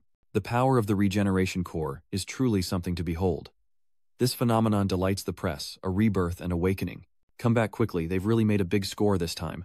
Then with a smug look he closed his eyes and said loudly, "That's all for today." He only wanted to show them a glimpse of his power, so they wouldn't underestimate Daesung. He vanished before their very eyes. The reporters could only shout his name. Why did he suddenly disappear? As the crowd buzzed with confusion, Dong Cheon's eyes snapped open. Just like when he fed Y, the old man's body was reborn, his muscles bulging. He roared in anger as soon as he awoke. No, the uncle still thinks he's in the fight and gets ready to attack again. Harang Crimson covers his face, trying not to laugh. Dong Chun was bewildered to see everyone standing before him. Huh. I'm not dead. Heron was overjoyed, yet tears streamed down her face from the absurdity of it all. She cries out asking how he could be dead. Her appa is back. Zhangqi added, "Brother, you've been revived and awakened as an S-class hunter. Do you feel any different?" Dong Chun replied sternly. "Yes, something is different. It's not just how my body feels, but my appearance has changed drastically too." But then he realized how cold he was, and turned beet red with embarrassment. "Why are you naked?" Everyone froze, unsure of how to respond. Back at Deswung's home, Mrs. Han asks the newcomer in surprise, "Who are you?" Soyeon covers her mouth, embarrassed. "Hello everyone. Desung must not be home. She's carrying bags of luxury goods." Han looked at the girl before her, a bit flustered. "Yes, he's at work." Suddenly his sister Jisoo noticed the bags Soon was carrying and exclaimed, "Mom, those are all designer bags and shoes. Soon, this is far too much." Soyeon smiles ingratiatingly. "Godmother, is this really too much? Master Dung healed my child, so this is just a small token of my gratitude." Han was taken aback by Soon's form of address. "A godmother, this girl seems a little too comfortable." Jis excitedly picks up the shoes, exclaiming that they're limited edition Balenciagas. The shoes in her hands seemed to glow. Soyeon was truly a master of flattery. "Jisoo, do you like it? This little sister of yours sure knows how to turn on the charm. I love them." Auntie Soyeon had already charmed his two closest confidants. She smirks deviously and cuts to the chase. "Ju, there's just this one little thing I need your help with, okay?" Ju's smile fades as she questions Soyeon. "What is it? What mischief does this playful girl have in mind?" After a private conversation, Ju cries out in a panic. What Soy whispers, "That's not what I meant." She continued, "Just one item belonging to Master D, something containing great magical power." Then she whispered slyly to Ju, "Those things are only found in a man's room." The young girl shyly gets up. "Sis, what's wrong with you? Let me ask you something else." Soyeon quickly stood up, but wait. With a tempting voice, she earnestly presents Jisoo a piece of paper with both hands, saying, "Read this before you decide." Jisoo's eyes suddenly light up at the sight of it. This is a ticket to BTH's fan meeting, something you couldn't buy for $100 million. It seems Soon has put a lot of effort into understanding her little sister's interests. Unable to resist, Jisoo sweats profusely, saying BTH is a popular idol group made up of hunters. "Did you know that Jika, your favorite idol, is a member of the Forkis gang?" Jisoo couldn't resist the temptation. She reluctantly asks Seo John, "You really need that dirty medium, don't you?" Finally, Jisoo agrees, and So-on is satisfied. "If we succeed, this ticket will be yours, Jisoo." She happily continued, "Thank you. Jisoo, I can feel how happy my Chucky is." So-on looks like Chucky with tears in her eyes, asking Mom, "Can I come back to life?" She happily thought to herself, "Just wait a little longer, my Chucky." At Daesung's office, gunshots ring out, echoing through the air, as someone unloads round after round into a target, venting pent-up frustration. It's Dong Chun laughing maniacally. The #1 hunter has finally recovered. His body moves like the wind, brimming with vitality. The regeneration core is working wonders. It seems Dong Chun is training. Those shots weren't hitting targets, but him and Dong Cheon dodged them all. At this point, his speed is faster than bullets. Dong Cheon continues to run faster and faster. Behind her, Cho Yang was exhausted. Her guns were almost out of ammo, and she still couldn't hurt Dong Chun. In the observation room, Chan Ho and Deshung are pleased. The results are astonishing. "Any awakening cores left? Let me have one."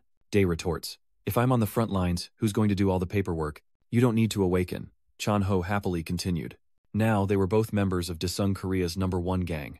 But Deswung wouldn't ask him to speak up just yet.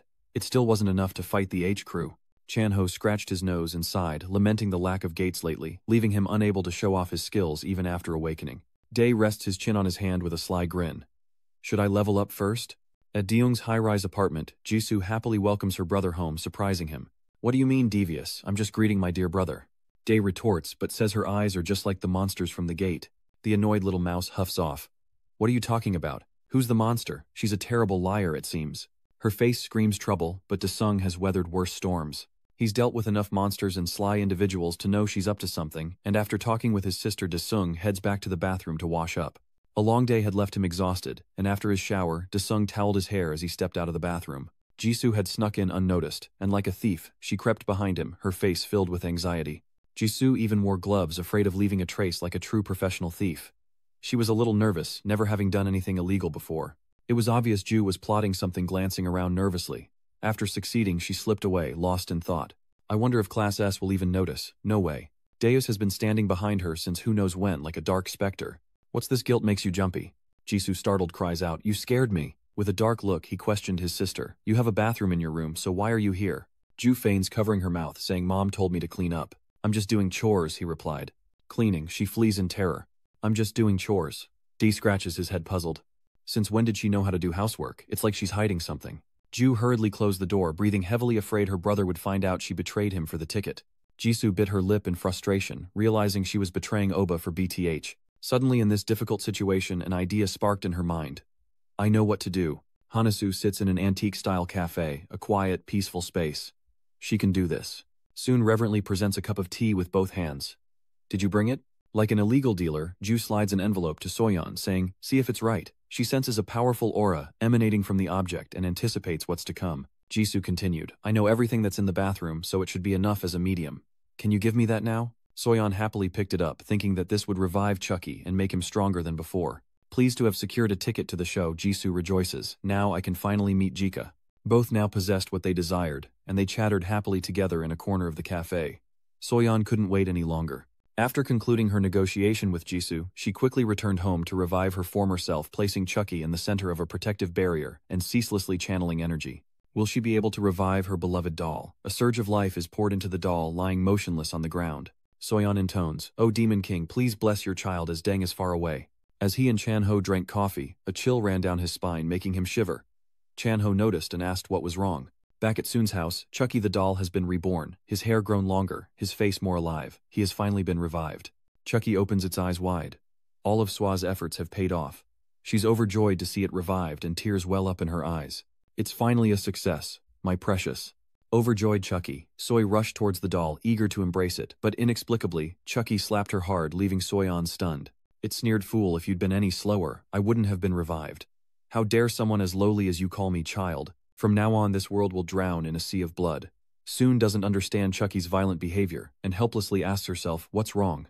Soon's house was soon filled with a loud crash, and a terrible scream, as Chucky collapsed, wondering how it could strike the one who created it.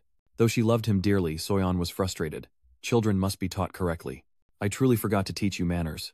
Just as I finished dealing with this, Soon's phone rang. It was Daesung calling. Soyeon quickly puts Chucky aside and cries out in joy. "Master, the whole road is covered in thick dust." "I don't know what this is, but it doesn't seem like ordinary dust," Dong Chun asked, bewildered. "Does Ice Daesung have something like this too?" Cho Young wondered. "Where are we?" Soan laughs. "What terrible place have we come to this time?"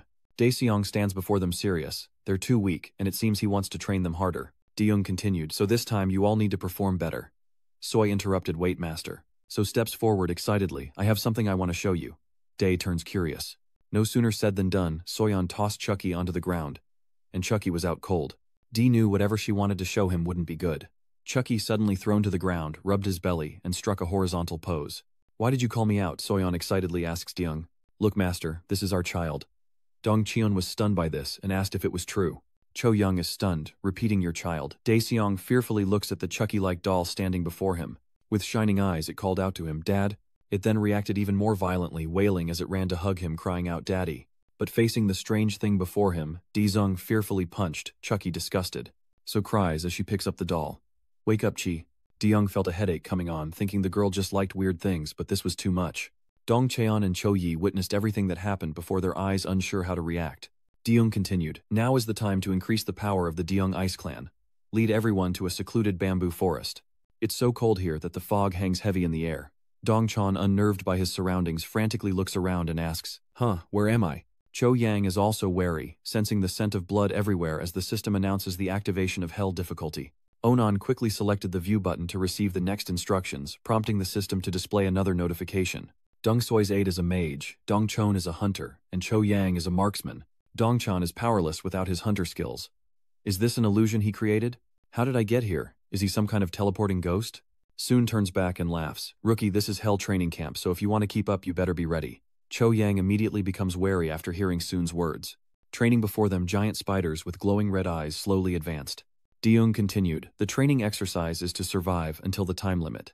Dong Treo chuckled, I've been itching for a fight, so this training is perfect for warming up. Hareen and Soon quickly circulate their inner energy, each with different emotions. Seeing everyone ready, Dae Ryong smiles in satisfaction. Then let's begin. The giant spiders quickly move towards them on their sharp legs. They emanate a terrifying dark aura. Meanwhile, social media is flooded with news about Daesung's regeneration core, dominating every headline. The phone rings and a voice on the other end says, the branch manager wants to see you, Chairman. The man casually agrees. Come in. The door quickly opened, and the person outside entered. As branch manager, he entered with a respectful bow, and Chairman Rowe carefully straightened his tie, sitting upright, his expression stern. What is it? The branch manager announced. There's an urgent announcement from the WHA. Something important must have happened. He continued. The Hunter Association meeting will be held in Korea. They say they want to invite Hunter Han Isung. Hearing this, Dong-ho seems displeased. For a moment he was lost for words, then Dong-ho continued. The Hunter Association meeting is in Korea. Who will be there? The branch manager quickly presented him with a black book, the list of attendees. According to reports, the global rank hunter Aslan Anderson will also be attending. A name that shocks Jung-ho. Is that the chairman's younger brother, Dong-mo, was taken aback by this figure. The air in my house and the president's office is heavy, the silence absolute, a place not just anyone can enter. President Lee Kang-chan greeted Chairman Dong-ho with a bright smile. Brother, it's been a while.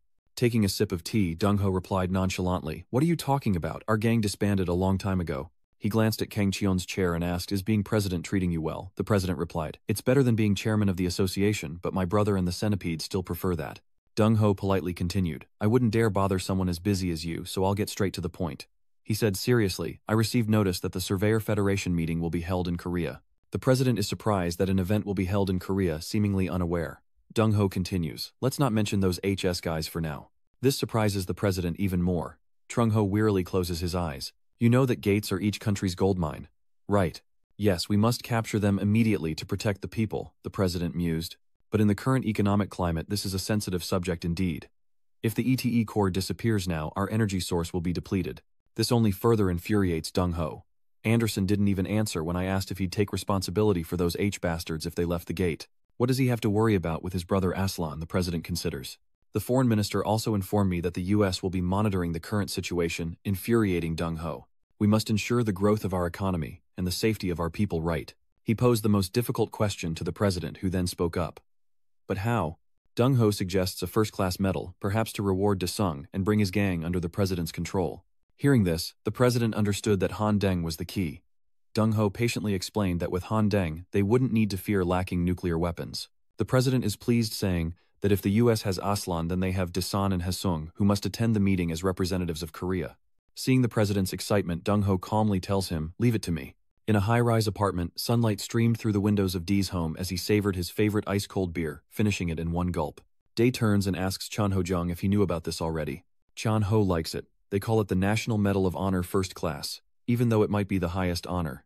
Daesung wasn't happy. He was annoyed. That's no different than a dog collar. I'm not going. Chan Ho takes a sip and replies, dog chain, but they promise to give you the highest privileges, like tax cuts and pensions.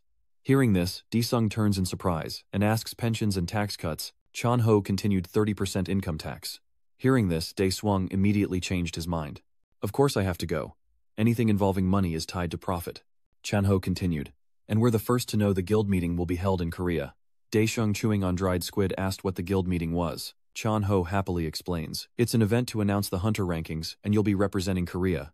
Daeseong, annoyed, asks, can't you go alone? Chan Ho replied that the Medal of Honor ceremony would also be held at the meeting. Daeshung, who preferred peace and quiet, asked Chan Ho if he couldn't go alone. So I have to attend that meeting just to receive a medal. Chan Ho dodges the question, changing the subject. Where are the other hunters? Dae casually asks, noting they're trying to level up. In Yangtruk, where he led everyone for an experiment, the air is thick with murderous intent as spiders relentlessly attack the trio. Soyeon uses all her power to fight, casting a wide area slow on the giant spider, unsure if it will even work. They charged at them like madmen, their red eyes darting around, observing from all sides. Chucky doll also aids its master, wielding a knife, as it darts toward the monstrous arachnids. The doll swiftly leaps onto the back of a giant spider, its small size belying its incredible speed. Before going berserk, she screams, "A low-level monster like you dares to act in front of me." Then without another word, she slams her knife into the spider's back. The spider writhes in agony, its fluid spraying everywhere as it roars in pain. Not to be outdone, Jian fires her gun at a considerable velocity.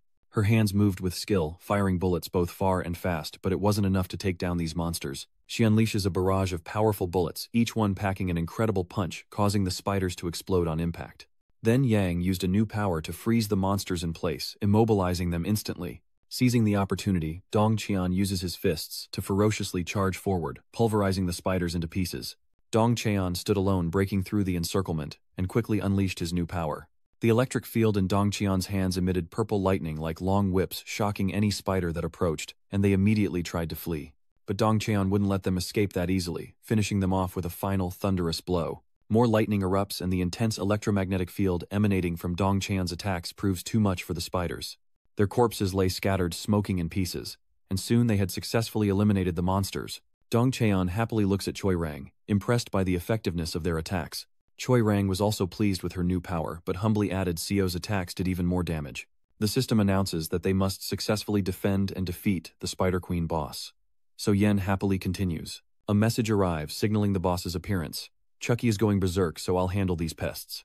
Cut to a server room where a familiar hand clicks a mouse, searching for something. It's Jin Chan. He thinks to himself, bored, that the price of gates in Korea is plummeting. Lost in thought, Jin Chan was interrupted by an out-of-breath Yang Zhao bursting through the door, calling out to him. "Yang Zhao, what is it?" Yang Zhao quickly got to the point. "Brother, have you heard the news? The World Hunter Federation Conference is being held in Korea." Jin Chan sighed crestfallen. "That's just great. But how will our gang benefit?" Wai Chio continued. "No, if we introduce ourselves as the only cleanup crew of the Disung Guild, we'll receive countless partnership offers from abroad. This is our chance to break into the international market." Jin Chan was intrigued by the mention of the international market. It seems he's been convinced. Yang Chu continued. "The eye of the storm will be Han Dae-sung, and his ranking will be announced at this conference." Bang Dung happily calculated. "Dae-sung and our cleanup crew will get media attention." Jin Chan happily added, "I'm getting tired of the dwindling gates in Korea anyway. Let's use this opportunity to make a name for ourselves in the international market." Yang Zhao smirks, proposing, "Then help me film this meeting. Aren't you close with leader Seo Chan?" Seemingly realizing his intentions, Jin Chan scoffed before adopting an arrogant air. "Okay, I understand. I'll have Chief Seo-chan." Karina happily bowed her head. "Thank you." A steaming cup of coffee sits on the table before a roaring fireplace. A truly warm scene.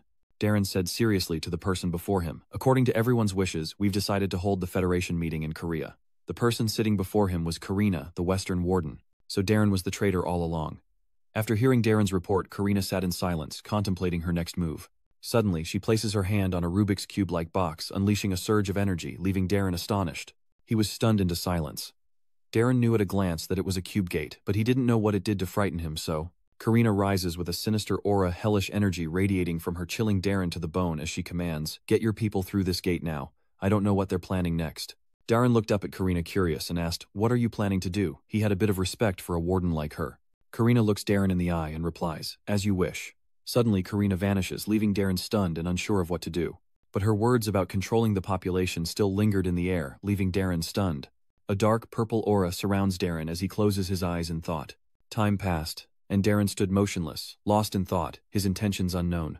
Suddenly, he opened his eyes focused and reached for the phone on the table. It's unclear who he's calling, but the person on the other end asks with a puzzled tone, "What's going on?" Darren cut to the chase, "Gather all members.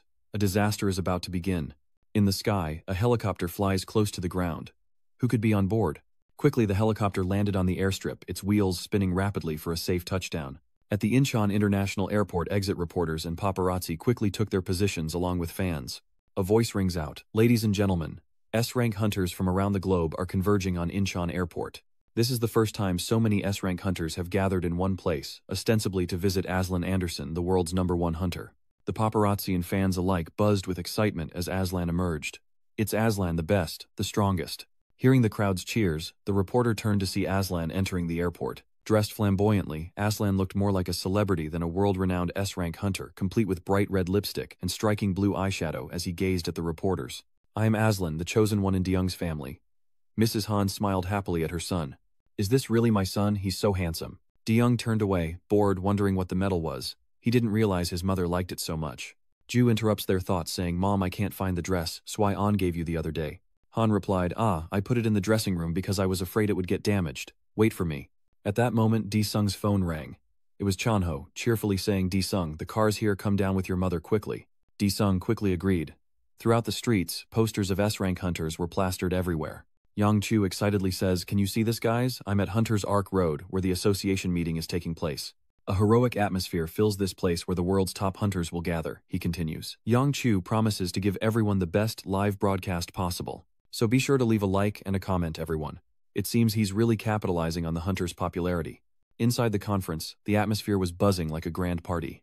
Chan Ho and Desung's family were seated together at the same table. Unlike the others, Daeshung felt annoyed having to dress up and sit among strangers. A Japanese hunter glared at Daeshung, thinking, is that the guy Han Daeshung? The MC announces, it's a pleasure to see you all hunters from all over the world. My name is Michael Jiang from the World Hunter Association, and I'll be hosting today's meeting. He continued, before we begin, President Li Kangchon will personally award the Medal of Honor, so let's give him a round of applause. Ju whispers to Mrs. Han in surprise, Mom, the president is really going to present it himself. Mrs. Han is equally surprised. Oh my god, it's President Li Kangchon. The president quickly steps forward as all eyes turn to the stage. The MC continued, Hunter Han Daesung, please come to the stage. From below, his mother cheered. My son is number one. Diyu shouted just as loudly, go get him, big brother, making Daeshung wish the ground would swallow him whole. The crowd erupted in applause as he appeared, and Daeshung strode purposefully toward the stage. In the assistant's hands was a gleaming gold medal, intricately engraved, which the president himself placed around his neck. This is an honor everyone dreams of, but he doesn't seem too pleased. Then he shook Daeshung's hand, smiling warmly, and said, Hunter Hanung, please protect Korea well. Suddenly entrusted with the fate of Korea, Dae couldn't help but ask again in surprise. Who may? The president, beaming with pride, continued, carry on your work. Then he raised Daeseong's hand high like a victorious fighter. With a face as stiff as a statue, Daesung thought to himself that no matter how he looked at it, it still looked like a dog collar. Then despaired internally. Okay, I'll just focus on Liang Shu and Qian Shui. Below, Madame Han's eyes welled up with tears. His father must be so proud. Brother, our Daesung has been awarded a medal. Diyu clapped excitedly, saying, brother, I officially acknowledge you now. Yang Zhao for some reason was also in tears. Bro, our Hyung got a medal. Your time has finally come. After receiving his medal, Deswang proudly returned to his table, followed by the S-rank hunter Aslan, whose arrival sparked a frenzy. Aslan, the top-ranked hunter, approaches and applauds Daeswang. Congratulations, Mr. Han. Daesung looked at the guy in front of him and calmly asked, who are you? He proudly introduced himself. I am Aslan, the chosen one. He smugly thought he must be stunned. But Daesung, unconcerned, simply turns away to rest, never imagining a top hunter's congratulations would feel like this. Aslan tells himself something's up, he has to act. Suddenly, the watch on Aslan's wrist rapidly turns red. Japanese hunters also rose in alarm, saying, Han, this is serious. An S-rank dungeon has appeared in Tokyo, and suddenly everyone is in an uproar. People check their phones for information. An S-rank dungeon in Shanghai. An S-class dungeon in Berlin. Even the MC on stage is momentarily bewildered. He blankly stares at the chaos below as Ki Hong approaches, saying Michael S-rank gates are suddenly appearing all over the world. The MC cried out in alarm as Ki Hong gravely stated, I believe we must suspend this meeting. While everyone panicked, Desung remained calm, thinking, so they finally made their move. Then the celestial platform appeared smiling and said, greetings, sir. The Supreme One. He glared at her, annoyed. Butterfly, open the shop now. Immediately, a rumbling sound echoed and a shop filled with treasures appeared before Han Deshung. Without hesitation, he said, I'll buy the mandate sign. Instantly, a piece of paper appeared with a feather floating beside it, and he began to read the floating paper before him. Gates have appeared in over 90 countries, affecting a third of the world's population, except for South Korea, a fact that confuses Han Daesung. His expression shifts, realizing they're deliberately avoiding him. Meanwhile, somewhere in America, in a bustling city, car horns blare incessantly. The man near the car smirked, see you later. Suddenly, a massive grotesque figure leaped down, sending debris flying. Panic erupts as everyone present stares in stunned silence at the figure before them. It was a hulking, armored monster with a six-pack unlike anything human. Immediately, a nearby man screamed in terror. Monsters! Seeing this, the people panicked and fled, even more horrified as many identical men appeared in the city. Witnessing this scene, the middle-aged man trembled, breaking out in a cold sweat as he cried out, oh my god! They could now see a black hole in the sky from which monsters were leaping out.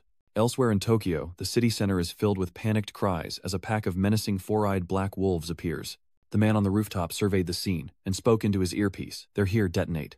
Then a blue light explodes before the monsters, and green smoke begins to envelop them. With a loud boom, a cloud of green smoke billowed out from the distant high-rise, and the monsters roared even more ferociously. Seeing this, the man above tensely shouts, "Begin!" Immediately others appear, weapons in hand, ready for battle. They gathered on the rooftops of the two buildings, looking down. Then without warning the monsters emerged, mouths agape. Their eyes flashed red as they looked up. Then with a whoosh they leaped off the ground with incredible speed, using the two buildings as footholds to jump. To their shock, the monster lunged its fanged maw wide open and the masked man could only stare in stunned disbelief. Captain Tezuka Raito swiftly drew his sword, unleashing a thunderous lightning strike slash that cleaved the monster in two, its head flying past the man's ear. Immediately he bowed deeply, saying respectfully, "Thank you, Captain." Tezuka Raito exhaled in relief, then looked warily at the sky. Above a gate spews forth monsters into the distance, an endless stream emerging from its depths. At this rate, Tokyo is doomed, just like Washington in the US. At this moment, rubble and debris lay scattered across the city as the monster raised its massive foot. Immediately after, it stomped on the fallen figure, splattering blood everywhere, then roared in triumph. But suddenly, a light appears and slashes the monster in half. Another group has arrived, led by the brush-cut man. He said to those around him, annoyed, "Damn it, why do the gates have to appear when Aslan isn't here?" The girl behind him reminded him, "Let's retreat first. We have to meet up with Aslan before we can counterattack." Hearing this, he called out, "Withdraw to Philadelphia for now." Elsewhere, a group of people were observing the battle unfold on a screen. He was inwardly tense and worried. At this crucial moment like this, Federation meeting gates were suddenly springing up like mushrooms all over the world except in Korea. The girl beside him replied, "Manager, all the countries are requesting aid.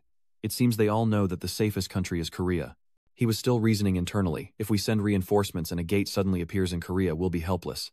But if they don't help, Korea will face the condemnation of every nation, a dilemma that only adds to his stress. Should we send our own hunters then? He made his decision, and turned to the girl next to Miss Kim, asking where the S-rank hunters who were supposed to be in the meeting were now. Kim adjusts her glasses, and replies that Japanese hunter Tezuka Raito and Chinese hunter Chung are fighting on the front lines with fighter planes. The hunters from America and Europe are expected to join the fight soon.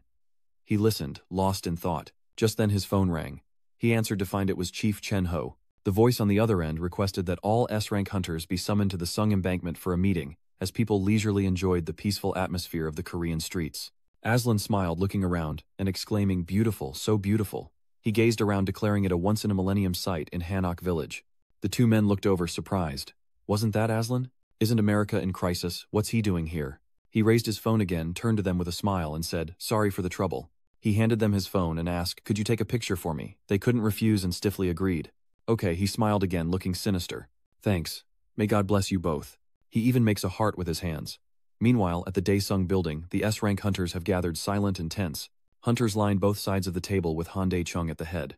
He pulled back his chair and stood. Han Dae-sung solemnly declares, "Now let's discuss how to crush those aliens." The Hunter Association branch manager followed up, "So you're saying their main goal is to use humans as sacrifices, which is why they created the gate?" Han Dae-sung nodded. "The gate is a temple." He looked around and continued, "Humans are the sacrifices offered to it."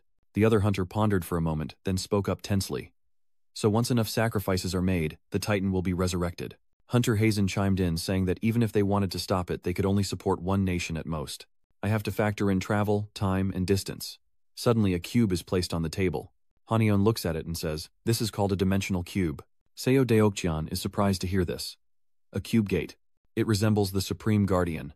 Hani explains, "This is the key to opening the shrine, and the hunter Gung gave it to me. Dr. Park Dong-hyuk and I researched its use, and we successfully turned it into a teleportation gate.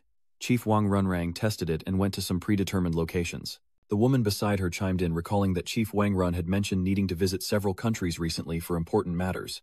Se Dong-seon clenched his fist upon hearing this, saying, "We can't just sit idly by. Shouldn't we be doing something?" The hunter considers this, asking Han-jung, "What's the maximum distance you can see?" Harim chimes in, suggesting they gather some of the top hunters from the gangs. Hearing that, Han-yoon cautioned, "I'm afraid that won't work. This gate can only transport a maximum of 7 people. Upon hearing this, the manager says, "That doesn't help much if all the S-rank hunters are present." He then gasps in surprise. "Could it be?" Haneng smiles. "Everyone here, including me, will go." He immediately slammed his fist on the table in protest, saying that would leave South Korea vulnerable to attack. Looking at the data, Han Deung sees information about the soul swap, which exchanges the souls of the target and the user, but the greater the distance, the higher the mana cost and cooldown time. Seung-chan then raised a finger, reminding them with a smile that at the research center, Han Deung suddenly gained a strange ability. Han Deung smiled confidently at them. "If I send Director Seung-chan to the disaster area, I can immediately use this skill to bring him back." Hearing this, everyone present was shocked. Does he really possess such an overpowered ability? As expected, he's in a completely different league. Meanwhile, the girl is stunned. Han De-young's abilities truly know no bounds. At this point, the manager pondered, realizing that following Han's plan would secure both international aid and domestic security, a true win-win. He simply said, "Just confess." Han De-young smiled and clapped his hands. "All right, we're done here, let's go." But suddenly the witch Yurin. She smiled, "Master, aren't you going to name our group like the Avenger Yi?" Hazen, on the other hand, sneered. "Is that all you could come up with during the entire meeting?" Cao Yan gritted her teeth and scolded her. "Bake, shut up." Seeing these two, Hande could only rub his forehead in exasperation. "We need a name, so if anyone has any ideas, speak up." Sion quickly spoke up. "Since cats are trending, how about we change Cat Hunter to Cat Meow?" The other girl was a little shy, secretly thinking the name was quite cute, but the room was filled with silence. Silence falls, but Han De-seong quickly interjects, saying it doesn't really matter. "Whatever, let's just go." Sion took it as a silent agreement and happily spoke up. "So our team name is Cat Meow." Elsewhere in Shandong Province, China, a red object sits in the middle of an empty field. Now the city is overrun with giant monsters, their eyes glowing red. The Chinese hunter mages prepare to attack, chanting at their leader's command. The monsters roared in unison as they charged forward, a sight that left Jinlong tense and in disbelief.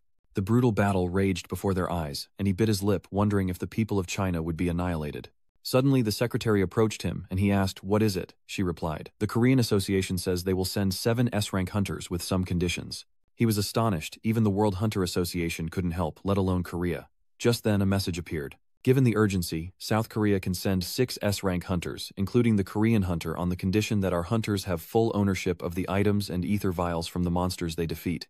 If accepted, we guarantee to send reinforcements immediately via Korea's teleportation technology. Meanwhile, in Korea, the observers announced, the Chinese Association has approved, the Japanese Association has approved, and the Indian Association has also approved. The manager casually puts his hands in his pockets and says, "Tell the hunter guilds." The secretary happily replies, "Yes, sir." He thought to himself, "Good grief, that cat guy is really full of it."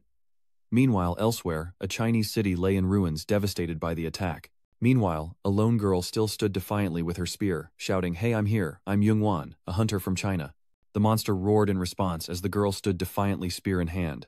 Just as the beast lunged, a flash of light cleaved through its body. Her eyes widened as she saw the monster cleaved in two. Han De-sung and his group had arrived. Sion crossed his arms, smirking, "The cavalry's here." Han De-sung smiles, looking around. "So much beef." Then strange blue lights and smoke appear in the sky, a quick recovery spell and healing auras. A green aura emanates from Yong-eun, healing her wounds as Han charges towards the monster. Her eyes widened as she turned back, unable to help but marvel at the speed. Hazen suddenly appeared beside her, smiling as he offered a reminder. "Rest, leave the rest to us." Sion activated his soul amplification, and purple energy engulfed the swamp monsters. The others quickly followed, and she fired her gun at the monsters with deadly accuracy. Immediately, the monsters roared in pain as they were shot, and the other hunters charged forward like arrows. He unsheathed his razor-sharp claws, unleashing the tiger claws, while Xiao met the attack head on his fist, slamming into the thunder beast. And so the earth-shattering sounds continued, as the monsters were pummeled relentlessly until they were shattered into pieces. Soon as the dust settled, their corpses lay scattered across the ground. Suddenly something swarms over their bodies, piercing them and extracting data, as it controls them, relentlessly gathering aether. As he pondered their mission to solve the aether resource problem by gathering supplies, a sudden explosion made him turn. At that moment, the S-class monster king Minotho Nos appeared before them, a terrifyingly massive figure. Seeing this, the two immediately paled. "What is this massive flame? That thing is truly enormous and terrifying." Instantly, it raised its weapon and struck, causing a massive explosion, prompting a warning, "Brother, watch out." They quickly dodged, leaving the monster to relentlessly attack the ground, kicking up dust everywhere, while the girls activated their shields, wondering what was going on. They stood behind the shield, lost in thought, as Dong Chun spoke through the dust. "Just in time. Otherwise I wouldn't have been able to fight at all," the man beside her said. The girl in front warned them to brace for an attack, but then Wyong-un suddenly stepped forward, saying, "Fall back." The entire team had been wiped out by that monster, but as the dust settled, she was stunned. Han-young appears with his long blade, a confident smile on his face. "So these cows can breathe fire, huh?" She's stunned to see him. It's Han De-sung. Han De-sung, cold and resolute, charges forward with his weapon, surprising the monster. It quickly lowered its weapon, attacking Hande, and fire manifested in the monster's hand. "It laughs foolishly, using fire against me. It only makes me stronger." But Hande wore a contemptuous look and scoffed before charging forward to attack. Something shot straight into the building, creating a massive explosion. The monster angrily raised its weapon. "I am the true king of monsters, and you are but an ant to me." The woman quickly grabbed her gun and fired, but the monster stood motionless as flames erupted, incinerating the bullet. She watched in stunned horror as her bullets vanished before reaching the monster whose body glowed red like lava as it roared. "I will melt everything," Han De-sung coldly declared domain swap. And in an instant he materialized in the empty space. Seeing this, the other guy gaped in shock while Sao Dong-san smiled confidently knowing the kid took that thing away. On the other side, the monster suddenly roared, looking around at the empty desert landscape. It asks where it is as a system notification appears announcing the release of mana. He has now released all the mana of the Supreme Path. He smiled, feeling invigorated, and drew his blade, thinking that this trash would die in one strike, yet it dared to make noise here. Instantly, he raised his blade, unleashing a torrent of energy skyward. The Black Flame Fire King's fury surged, creating a massive shockwave that sent rocks and debris flying. The monster vanished, dying with disbelief, wondering what kind of fire it was. Black fire. The system announces the Monster King's defeat, the acquisition of an S-rank Nosfire, 1 million achievement points, and the new objective: eliminate the soul collectors at the shrine. Current progress, 99.003%. Progress can be bought with achievement points. He looks at the information board thinking he needs to unlock the Demon King before that Titan revives. But does he really have to spend all his achievement points? Meanwhile, in a city in China, a man is collecting something white floating in front of a gate. He smirked, reveling in the sheer number of souls he'd collected. Eternal life was now within his grasp. But suddenly something sliced through him before he could even scream. Appearing behind him with a smile, Haneng says, "What were you expecting, you traitor?" He then takes the box collecting souls and cries out, "Titan, please accept this offering." Han De-chung's face was filled with anger and shock as a large hand emerged from the darkness, reaching down. His expression changed to one of tension and alertness as he watched the hand gather the souls, crush them, and then retreat into the shadows. Han Heng stood frozen, surrounded by nothing but darkness. A strange sound echoes and he speaks up annoyed. "Hey, finish talking first, then you can eat whatever you want." Han De-sung swung his sword, but the blades had no effect. He was stunned, eyes wide. It had no effect. The hand reappeared above the Chinese man's head. He smirks, raising the bowl once more, tears streaming down his face as he says, "Thank you for your grace." Then the bowl falls and he vanishes. Han De-sung looks at the desolate scene before him, annoyed. He wondered, did the realm change when he received the offering? On the other side, a monster appeared, drawing near. It looked at him and said, "How dare you touch me? Are you a Titan?" It roared, "You're nothing but an earthworm." Then the monster charged at Han Deng with furious speed. But just as it brought its sharp claws down on him, Han Deng vanished, reappearing beside it. The monster gnashed its teeth, not bad for an earthworm. But his hand shot forward, slamming the monster's head into the ground. He smiles maniacally. "First I'll use my fist to shut you up." And so Han De-sung unleashed his fury, his fists raining down. Soon the monster's mouth was swollen and disfigured. The monster garbled that it was an original, so it would be revived even if it died. Hanung grabbed its head and asked, "You want to go back to that Titan to be revived?" He smiled menacingly. "I know just the place for scum like you. Prepare yourself," it stammered. On the other side, a spiky monster appeared opposite the table, turning around as if it had been hooded, its eyes flashing red. Meanwhile, Sion smiles wryly as he asks the master. The gate is taken care of as they gaze at the smoldering remains. Seong smiles at the person next to him. "What were you saying? Don't worry about Han De-seung," he responds. So the monster really is somewhere else. Yi Ung-yoon is still in shock, unable to believe he has to face that monster alone. But Hazen, unfazed, only asked Hanung if he was hurt, while Sion retorted, "Mind your own business, Miss B." Hanung quickly regroups, saying, "Everyone listen up, we're changing strategy. From now on, I'll handle all the bosses and you focus on rescuing the other hunters. We need to be fast to survive." Hani was stunned. He wants us to focus on rescuing others. The other guy is confused. He wants to handle the boss alone.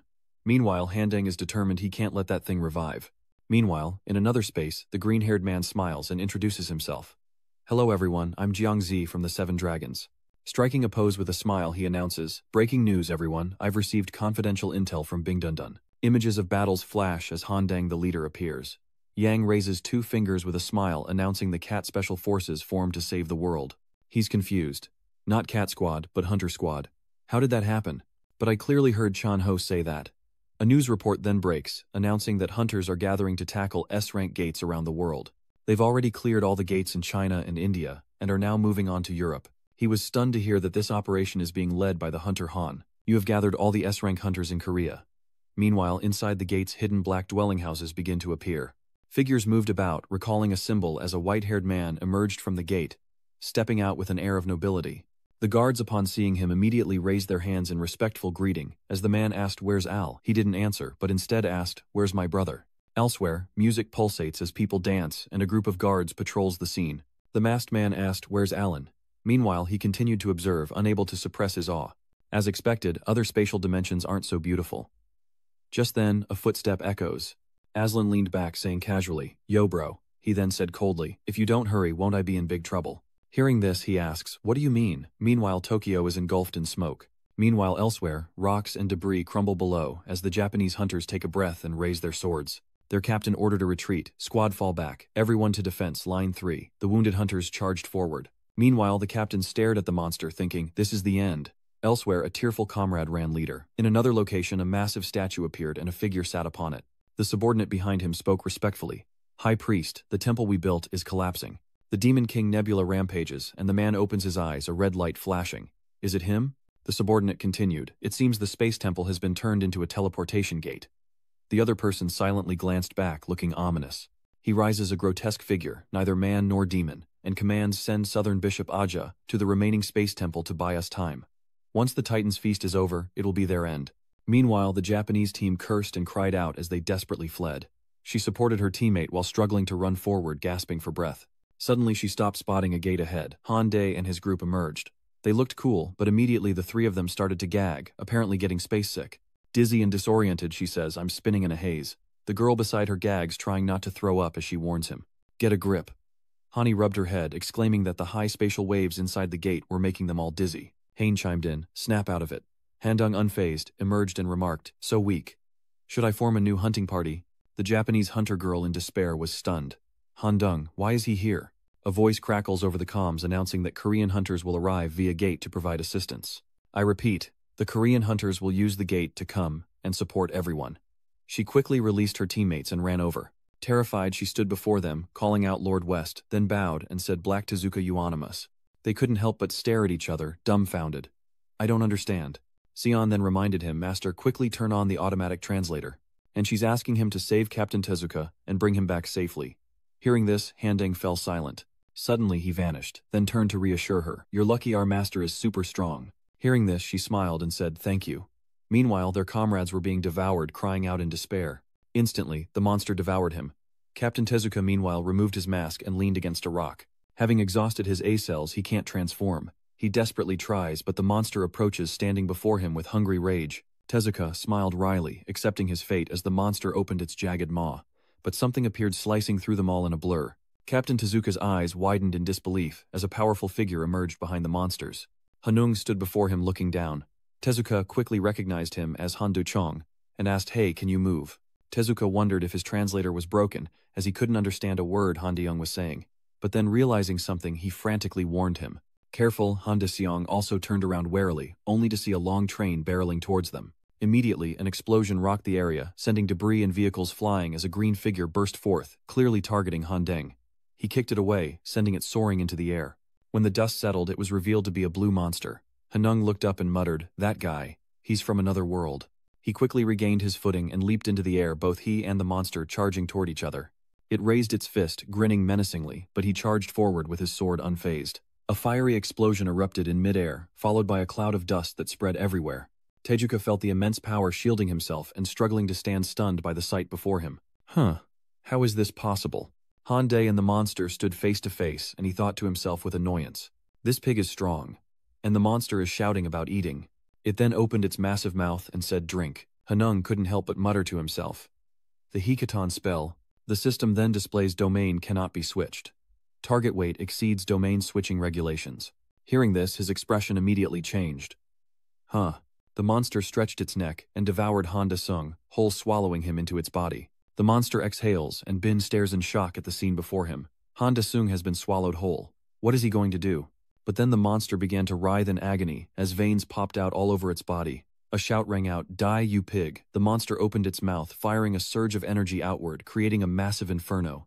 The building in the distance was obliterated. The monster watched in disbelief, an attack from within, so effortless. Misaki was worried, and frantically ran over to the scene, which was now nothing but rubble and smoke.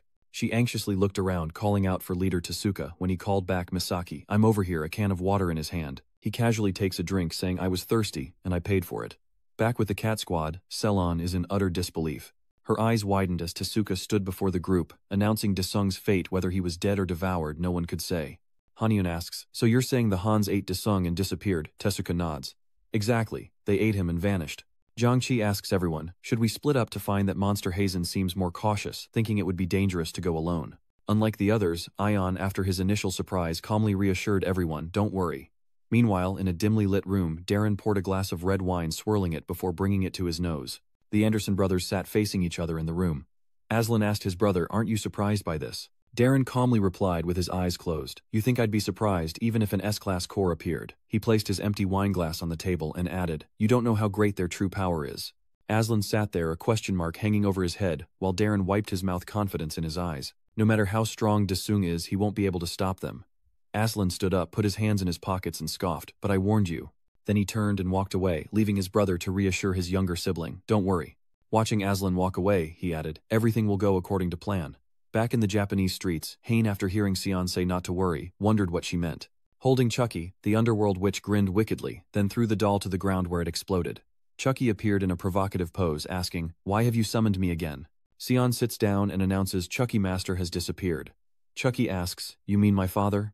Zhang Qi and Dong Sion stared at the doll, unnerved, thinking it looked like it deserved a beating. What a maniac. Sion nods. That's right, your father was kidnapped by a monster. Chucky sits up, replying, who's crazy enough to kidnap the Demon King? Suddenly it stops and something makes Chucky cry out, wait, it's getting up and walking. I can feel my father's rage. Sion asks, where? The two of them turned to look behind the puppet as Chucky pointed and said, I can feel Dad's energy coming from that direction. Hani turned to Tessica and asked, what's over there? After a moment of silence, he hesitated and said, over there. In the distance, a world-renowned mountain, the ancient symbol of Japan, Mount Fuji. Upon the stone steps leading to the summit, an ancient gate stands tall, guarding the dormant snow-covered crater of Mount Fuji. From above, a seemingly bottomless pit sucked in wind with a constant howl. The members of the Cat Clan and Chucky arrived at the edge. Everyone peered down, trying to hear news of Daesung, when Chucky's massive, frightening face appeared. He senses Daeseong's presence coming from within the hole, and without hesitation, Chucky jumps in, shocking the S-rank hunters. Dong Sion asks, what is this massive hole? Zhang Qi frowned, clearly unable to see the bottom. Tsuka wondered, something's not right. Why is there a volcanic crater open on Mount Fuji like this? From behind, Choi stepped forward with a gun and said, let me fire a signal flare first. A flare shoots into the sky above Mount Fuji, guiding the group following behind. They've reached the gate. Inside Warden A's belly, Dasung is struggling to use Pantheon and Soul Shift, but to no avail. Standing in the purple circle, he says, everything's been sealed. From the walls of the stomach, green fluid pours out like corrosive acid. White smoke and sizzling sounds rose from the dissolving liquid as it threatened to engulf Dasung's feet. His face grim, he unleashes his mana, his body glowing, his blade flashing blue, and slashes at the green liquid, blowing it away. Outside, Aja sits in meditation, enveloped in a golden aura, chanting strange sounds. Arriving at the scene, Chucky grins wickedly, knife in hand, and says to Ajia, I found you, you plastic pig. Behind him are two S-rank hunters, stunned by his words and demeanor. Zhang Qi turned and asked, do you want to go first, or should I? Dong Xuan cracked his knuckles and boldly replied, you go ahead. But ignoring the two scared guys behind him, Chucky charged forward with his tiny body mana radiating in his eyes, screaming, give it back to me. Even the two S-rank hunters were stunned by the doll's ferocity. Ah noticed the new arrivals glancing at them with his burning red eyes. Chucky jumps up, stabbing repeatedly, but its knives are deflected. A's body is virtually unharmed, and he stares in disbelief at the puppet. Before he could react, another figure flashed behind him, striking his head, then quickly grabbed Chucky, pulling him back to safety. Trang Zish also managed to slash at A's back, but it did nothing. Dong Zan, holding Chucky, said, that pig's body is as hard as stone. Trongshich warned, be careful, I gave it my all, and it barely made a scratch. Chucky still raging, let me go, I'll turn that pig into pork. Ajia rises, his gaze deadly as he surveys the three youths. You're just a bunch of weak, annoying cowards. Where are the others? Suddenly his cheeks puffed out, and he unleashed a barrage of fireballs. Zhang Qi shouted, hurry, get out of the way. But Dong Treo recognized this as Dasung's skill. The fireballs shot out behind them, colliding with the cliff face, creating a massive explosion. Zhang Qi leaps, swinging his sword using the aura skill Tiger Claw, but A opens his mouth at the same time. His throat glows red embers like a gun ready to fire. Faced with the sudden attack, Jang Suk was terrified, as Warden A's mouth opened wide, revealing shark-like teeth ready to devour the hunter. Luckily, just as he was about to bite, Teska appeared and pulled Trangsich out of the way, saving him from the shark-like jaws. The two fell to the ground, their bodies large. A turns to face them as Choi arrives, dual-wielding magic bullets and firing relentlessly. She focused her attacks on A's heel, but it didn't seem to do much good. He was unfazed. Giving him no time to rest, Dong Xian rushed in, raising his thunderous fist. He unleashed a full-force lightning strike into A's back. Now he knew what was coming. He looked up in agony, spitting out a mouthful of blood. He tensed up and green energy erupted from his body. Just then, Hanyun and Hazen's group arrived, and the sight before them left them utterly astonished. The energy scorched the earth like a diluted acid. Sensing danger, Hazen quickly cast a protective barrier. Meanwhile, Choi also raises a shield as Dongxian slides 1 foot to the right behind her. It's Sion gathering mana, her face determined as she says, "Take this, you pig." Hazen worriedly asks, "What are you doing, witch Jew?" Hanun urged her to return, and ignoring everyone else, she held a puppet in her hand.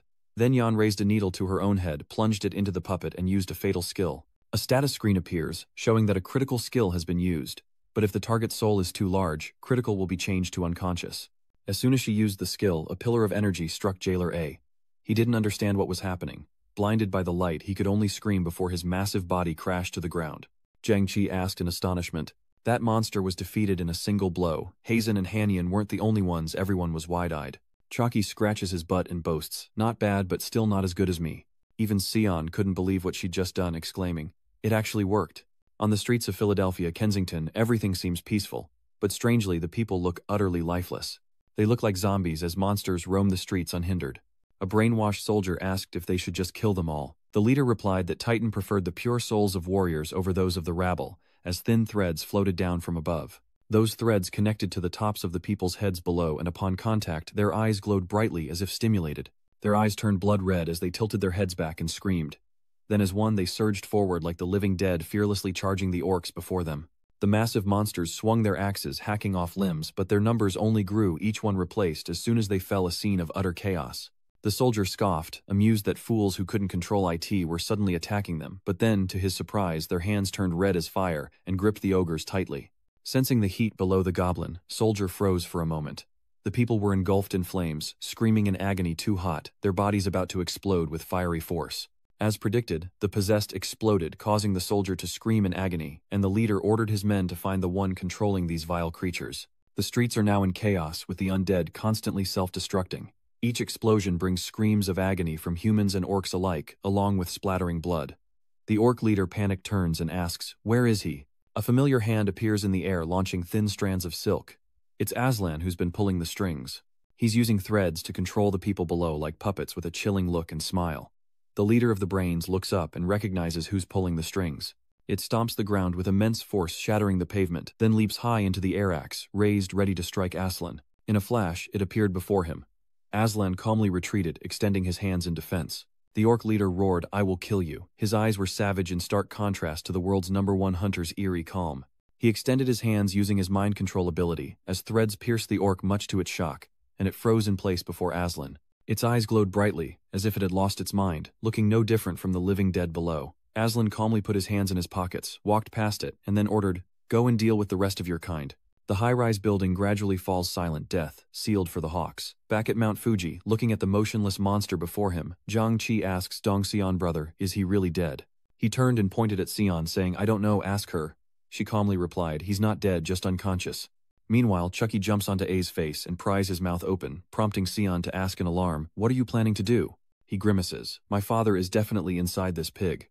Sion asks in shock, "What do you plan to do once you're inside?" Hanun calmly says, "Wait, take this with you before you go." In an instant, A's entire body was bound by strong iron chains, and he opened his eyes.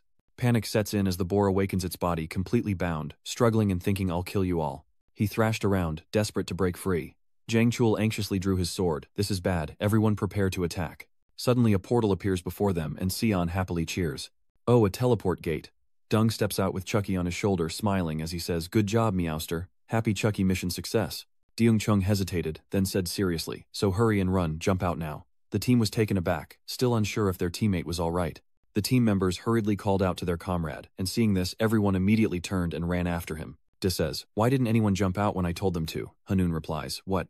Then why haven't you jumped yet?" The chains binding the ogre suddenly begin to break, and just like that, it was torn to shreds. D shouted, "Hey kid, keep him pinned down." Hearing this, Sion looked confused, not understanding what his teammate meant, but he immediately stopped and attacked the green giant again. She then retrieved her treasure and said, "Open distant prison." A circle enveloped his body, gradually sinking him into the sand. He immediately went berserk, his eyes burning red as he glared at them, saying, "You won't escape." Tezuka then tried to run faster, approaching Deshung. "Why did you suddenly run instead of facing him head-on?" After a moment of silence, he replied that doing so would turn this place into your grave. As for the giant green sumo wrestler, the sand was about to engulf his entire body. Suddenly, one of his arms reached up, but it was too late. In a nearby pit, a dragon suddenly bursts from the earth, soaring upward at the speed of light, roaring with its fangs bared. and upon its back, it carries Daeseong's team away from the dungeon, though they appear to be in rough shape. Sensing the moment, Deyoung jumps off its back, plummeting towards the earth, shocking Sion, who cries out to her master. With a loud thud, Daesung landed safely and said coldly, "Aren't you coming out?" The green giant's hand bursts from the earth, shaking the ground violently. Then his head emerges impossibly large compared to a normal man like the size of a fingernail. Deyoung-sung glanced at him and said, "So that's why you're so fat. Is this your true form?" His entire body now stood on the ground glaring at Daesung with fiery eyes, a truly terrifying sight. In the distance, Daesung's teammates watched their faces etched with worry. Their eyes widened, showing only the whites as they exclaimed, "What the hell? Is that the monster from before?" Tezuka, now completely bewildered, realizes he must quickly report back to headquarters. Meanwhile, Daesung begins to unleash his mana, his eyes turning white, his body emitting a purple glow, and then he ascends into the sky, vanishing from sight. This enraged him, a hint of confusion in his gaze as he looked around, just as Daesung slowly approached from behind. The next moment he roared as if suddenly attacked, and Nasukawa, watching from the screen, frowned in confusion. "What is going on?" Just then his assistant approached and reported the situation. "Director Chief Tezuka just contacted us. He says the Korean hunter Honda is fighting alone." Upon hearing that name, his face slightly twitched. Meanwhile, Daeseong drew his sword, declaring, "I'll make you eat your fill of pain." Immediately, the Fire King's wrath is unleashed, a devastating strike met by the enemy's defiant roar of the Hayek-Gyun fist.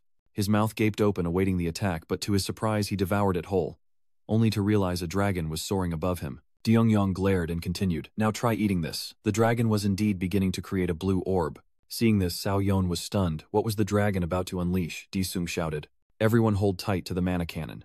With a boom, the light from the dragon's mouth pierces through the giant green beast, who screams in silent agony.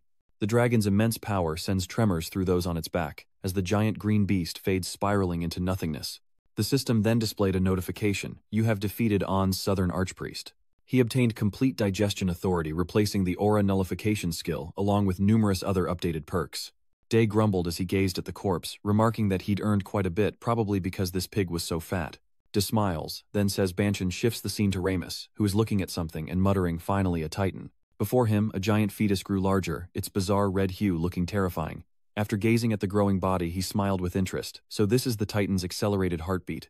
Just then, a golden light appeared slowly approaching the fetus, causing him to exclaim, "Ah, there it is." In the next instant, rays of light pierced the massive fetus. And finally, the child opened its eyes as the sky slowly cleared. Tezuka and Sion exclaimed in surprise, "Is it really over? The master is so strong." Hazen then asked Miss Du, "Where's Han-dong?" The girl panicked. "Ah, I forgot." Suddenly, Daesung appeared, saying, "Hey kid, I have to go to Panshin to check on something, so stay here and wait with everyone." Understanding his master's intent, Sion turned to his comrades and said, "Everyone, the master wants us to relax and wait for his return." Hazen asked in surprise, "Relax here." But Ron found it strange. This was no place for fun. Suddenly, Hanun stepped forward and said with a serious expression, "Please allow me to help you all relax. I will let everyone experience the best services here," Dong-san shyly says. "Boss, do you think there are hot springs here?" Hanun replied. Hot springs. Desir had arrived at Banshin. He spoke immediately. "Banshin, sell all the unused items in my IT core's storage." The system immediately complies and Daesung continues, "Now pour all my achievement points into the progression rate." The system displays a notification. Using 1,059 achievement points. Using 1,059 achievement points, progress rate reaches 99.9%. After waiting and waiting, Deyoung was getting impatient. Just 0.1% left. If I take down one more warden, Hans, I'll have enough to get the Demon King skill. With that thought, he said, "Banthon video call S-rank Jinwoo." As soon as the call connected, he smiled and congratulated him. "Deyoung, you've done well." He ignored that and asked where he should go next. The man turned serious and explained, "The Hunter Association is deploying hunters far and wide, so you Cat Squad can return to Korea." Hearing this, Dae-swung clicked his tongue in annoyance. What took them so long to show up? The system responds saying they don't have enough manpower to spare because they have to guard key locations, but it doesn't sound very convincing. Hearing that made him even more upset. Are they even going? Are lives less important than those worthless buildings? After Chan Ho confirmed, he asked, "What are the Cat Squad doing?" Meanwhile, at the onsen bathhouse, Dongzone soaks in the hot spring chugging a beer. "It's been a while since I've had a break," he says. Soaking with him are his teammates, and Tezuka asks, "The boss let you soak in a hot spring but you still have to wear a mask." He replied flustered, "I forgot since these feel like my own skin." Dongzon then reached up and removed his mask, shocking the others. Tezuka thought to himself, "It's not just handsome, it's too handsome." After removing the mask, he truly has a refined face. He explained, "I had surgery after being attacked by a monster, but I don't really like this face, so I wear a mask." In another bath, bubbles began to rise from the water. Suddenly, Sion bursts out of the water, gasping for air after soaking in every possible position. Sel Ion seemed to be enjoying himself while Chorong remained calm. Suddenly she speaks up, asking what Handung plans to do in Panthan. Hazen replied with a naive look, "What's Panthan?" Suddenly Sion rises completely nude. She replied that it was like Desung's secret base, and Hazen asked again with a surprised expression. "A secret base?" Then Fang began to explain. "It's Desung's training center in a subspace." Hazen realized, so that's why she got so strong so fast. Suddenly, Sion points at Hazen and says, "Bichka, you're no match for me anymore.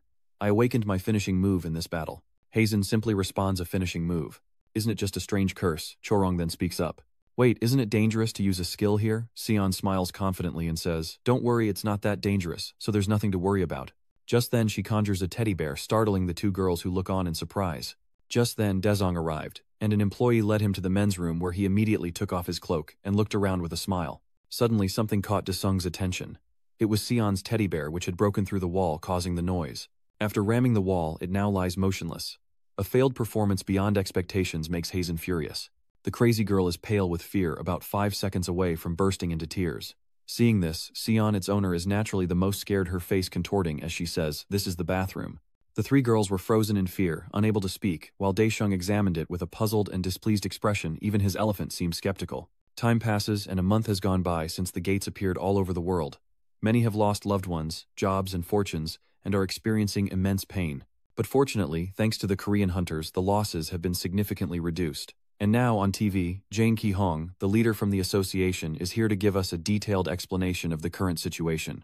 TVN's anchor immediately greeted the guest, "Welcome, Chief Jin Ki-hong." He responded with a greeting, and the editor Jin Ki-hong continued, "Please give us the latest updates on the situation." He begins immediately. The countries that experienced S-rank gates a month prior at the World Hunter Assembly are now entering a recovery phase. Ki-hong continued, "Fortunately, Korea did not experience such an event, so we were able to quickly dispatch a hunter support team. Thanks to that, the Eurasian continent is gradually recovering." At that moment, the editor asked again, "There is a wave of anger from associations around the world about the severe damage caused by the World Hunter Association's slow response. What are your thoughts on this?" Ki-hong hesitated for a moment. "This isn't some kind of game show, is it?" This leaves the editor speechless. The scene shifts to an old man leading a protest, shouting, "Damn Aslan, kill all the Aslans. Darren, resign now." They're all shouting their demands like, "Save my son and punish that inhuman Aslan Anderson." On the scene is a reporter doing a live broadcast. She says, "I'm currently standing in front of the World Hunter Association headquarters. The association now faces a massive wave of criticism from the public, with lawsuits and protests erupting one after another. Now I'll interview a citizen who's here today." She then approached a man and began, "Hello sir, please introduce yourself." He replied, "Yes, I lost my family in this incident." He immediately lost his composure, shouting, "What is the World Hunter Association even for?" Meanwhile, the enraged citizens outside were watched calmly by a man from above. With a sorrowful look, he said, "I did as you asked, but all I received was criticism." Another replied, "We will keep our promise." Something suddenly appears on the table, surprising him, and he asks, "What is that?" The other man calmly replies, "This is Titan. If you eat it, you will become immortal." He approaches the table, examining it closely. Titan. Without further explanation, the man simply says, "Soon this will be a new world. Each piece is a life. If you want more, shackle hand." She instantly vanished into thin air, and back at the bathhouse a small celebration was underway among the hunters. Tessica bowed solemnly and said, "Once again, as the leader of the Oni gang, I want to express my gratitude to you all. Cat Squad, thank you all so much." Then their entire team bowed in unison. They're truly a kind group of people. The Cat Squad sits quietly listening with the utmost respect. With everything settled, Deung raised his glass, saying that since they'd done so well, it was time to relax. And with that, the party began shouts, echoing throughout the lively room. Only the cat-eared trio remained calm, enjoying tea and dinner, as Sion turned to her two companions and spoke. "See that, of course confused?" Cho asks, "What are you talking about?" Sion's smile fades as she whispers to Cho Dong and Hazen, "The master's goods are something else." This girl is too wild, saying this so naturally, while the other two are pale as ghosts, unable to believe Sion is interested in that. Cho snapped, "Stop it, what if someone hears you?" Sion confidently replies, "Don't worry, I've activated my soundproofing skill." Suddenly Hazen speaks up, asking a rather odd question. How bad could it be?" Sion starts strategizing, putting her hand out, startling the two girls. She's taking this way more seriously than they thought. Just then, a hand landed on Sion's head, startling her. She turned to see the very person they were talking about, and her face drained of all color. With a furious look, DX Dung says, "That little brat is going to endure hellish training from now on." Sion panics and cries out, "What?" "That was an accident." Immediately, Dexung used domain expansion and the two disappeared. Dong, with a thoughtful expression, says, "Well, the captain really took Sion." Just then the phone rings at the professional cleaning crew's office. The operator quickly answers the phone. Yes, this is the meal team. She immediately asks in surprise, the Japanese Hunter Association. Hearing this, the manager was intrigued, and came over saying, Miss Mun, that sounds like an important call, let me handle it. She immediately replied, yes, please wait a moment. He immediately answered smoothly, yes, this is hand leader of the Mealtime Guild. After some greetings, the other party cut to the chase, catching him off guard. Yes, you wish to entrust the handling of byproducts in Japan to us. After a moment, the call ended, and he hung up immediately. She suddenly looks at the manager and asks, boss, are we going to Japan? He responds with an annoyed expression. What do you mean we Miss Mun has to stay in the office? This news clearly displeases her as we cut to the Cat Clan where Daeseong asks Hanun there's no warp stone. Hanun replied, we couldn't find it after the battle at Mount Fuji. It was probably destroyed or buried. So we're riding dragons back. Hazen was adamant regardless of how anyone felt. No, why ride a dragon when we have an airplane, the grumpy silver-haired man suddenly declared. I don't want to ride a dragon either. It's not comfortable. So if you want to go alone, he suddenly shouted. Leader Tezuka will give us a ride. Everyone get in the car. Everyone quickly boarded the vehicle, leaving a few speechless Cat Clan members behind as Deyoung scratched his chin with a puzzled look. Looks like they don't want to ride the dragon. Cho Rong didn't know how to respond. Turns out Cho Rang was thinking about something else entirely. I hope Ju Seon is okay. She scratches her head flustered and walks towards the car. Surely everything will be all right. Meanwhile, Seon finds herself facing a horde of monsters big and small. She's on the verge of tears, utterly bewildered. What the hell is this? Is she going to freak out over these weird things too? Meanwhile, at Jiangji's house, he's live-streaming Tezuka, thanking Team Cat. He says, see that everyone, even Chief Tezuka calls them Meow Team. The comment section immediately erupts. Most comments praise Daesung's keen insight and past combat prowess, but Jiangji suddenly burst out laughing, saying, that's a bit much, calling them Kitty Squad. Suddenly, his phone rang, and he answered, yes boss, what is it? The voice on the other end cheerfully announced, Jiangzi, good news, come here, Japan has asked us to take care of the byproduct. These words surprise him and he asks in disbelief Japan, then he bursts out laughing. We received a request from the Cat Cafe-backed nation, and my gang has been entrusted by Japan. Jiangzi replied, that's great, congratulations. Suddenly, he asked Jiangzi, do you want to go to Japan? He replied, really? That's great. A few days later at Haneda Airport, people rushed past each other as planes prepared for takeoff. The Cat team boarded the plane's business class, their faces showing signs of fatigue. Deyoung made his way to his seat, a thought on his mind. This was his first time flying first class. Just as he was about to sit, he noticed the man next to him looked familiar, and his eyes immediately hardened with dislike. Just then a voice echoed in his mind, it's a pleasure to meet you. I am Darren Anderson. Desuing, emotionless, wondered Darren Anderson. Despite their advanced technology, it seems they still use telepathy. The voice continued, I'm here with a special request. Darren's face remained as cold and impassive as ever, and Desuung, intrigued, glanced subtly in his direction. Desuung listened intently as the voice continued, Hunter Han, the world will soon be destroyed, and a new world will emerge. Desuung was skeptical, his face betraying a calculating look. Just then, Darren suddenly opened his eyes and glanced at Dung as the other party continued. Do you want to be a ruler? It seems you're qualified to be a captain. He calmly refuses, but the other party continues. You don't believe me. If you come to the association, I'll explain further. This time he replies, I wouldn't buy medicine from an old man. Desuung coldly adds, I've always played the role of a ruler in a world that's already been destroyed. He stood up and said, I understand. Despite your formidable abilities, your thinking is that of a typical criminal. Suddenly he uses telepathy. Wait, startling the old man. Are you on their side? Though surprised, he quickly regained his composure and said, you know too much. Hunter Anderson returned to the association where others were already waiting for him. One man devoured the crimson meat, praising the Titan's exquisite flavor, as the others grabbed chunks to taste for themselves. They were intrigued, saying it was the most delicious meat they'd ever tasted. Immediately after eating the Titan flesh, one of them began to shed skin like a snake. Dead skin littered the floor as they looked at their hands, marveling at their newfound immortality. Another one said, I feel so full of energy. One who hadn't had a chance to taste it yet asked, is that all? He felt regret, realizing he should have eaten first. Anderson bowed his head. Yes, please allow me to use legacy to bring back more meat. The other replied, I permit it. Bring more meat here at once. Anderson clasped his hands to his chest and bowed respectfully. Yes, sir. Clenching his trembling fist, he turned away, revealing Anderson's true angry face. He thought that once he controlled legacy, he would start dealing with these old geezers. The next day at the Daesung building, Daesung stroked his chin. Then we'll end the cat operations here. Everyone applauded, and Tron Hoi said, good work everyone. Hazen turns to Dung, asking if she can experience the clan's special training center. Jiangxi wants to go too. Please include me. After a moment of thought, Daesung closed his eyes and said, all right everyone, go back and rest for now and then contact me. I'll take you all there in a week. Hazen and Trengzich are happy, and Trengzich says, well done. Chanho added, each gang needs to send people to collect byproducts in the Eurasia region. The Dasung gang will go to Japan first. Ha Hanun spoke, adding that each gang would be responsible for the remaining regions. The Joseon gang has already gone to China, surprising Dasung. They're moving that fast. Jiang Qi turned to Di Rong and said, this is business, we can't delay. Choi then asked if Chief Jusian was still at the training center. Deng tilted his head and said, if that little girl took care of the boss, she's probably home by now. At the harbor, the sky was clear and the sun shone down on the docks. Jin Sang watched the cargo being loaded onto the ship, smiling. At this rate, I'll be a billionaire soon. Dongxi approached Jin Sang, saying, brother, even though you came to Japan to do business, when are we going back? Jin Sang looks at him and asks, oh, are you filming? He turned away. Let's go take some pictures then. Yongqi started to say something, but Jin Sang had already left. The scene shifts to Japan's Mount Fuji, its snow-capped peak breathtakingly beautiful as Yong Chiller begins filming. He looks into the camera and greets everyone. Hello everyone, it's Dongqi 2 that long. I'm currently at Mount Fuji where Hanung fought. The purpose of this trip is to search for any remaining byproducts. Jin Sang leads the way both in protective gear as they head to the summit.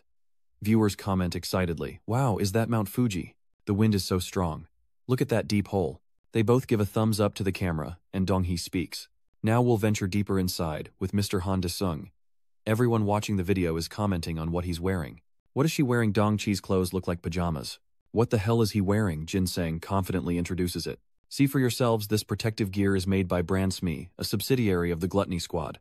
But as you can see, the elasticity and breathability are incredible, and it even protects against monster attacks. Dongchi glares at Jin Sang annoyed. That guy's promoting on my channel. Dongchi turns away, denying Jin Sang any more screen time, and tells the viewers, now let's head inside.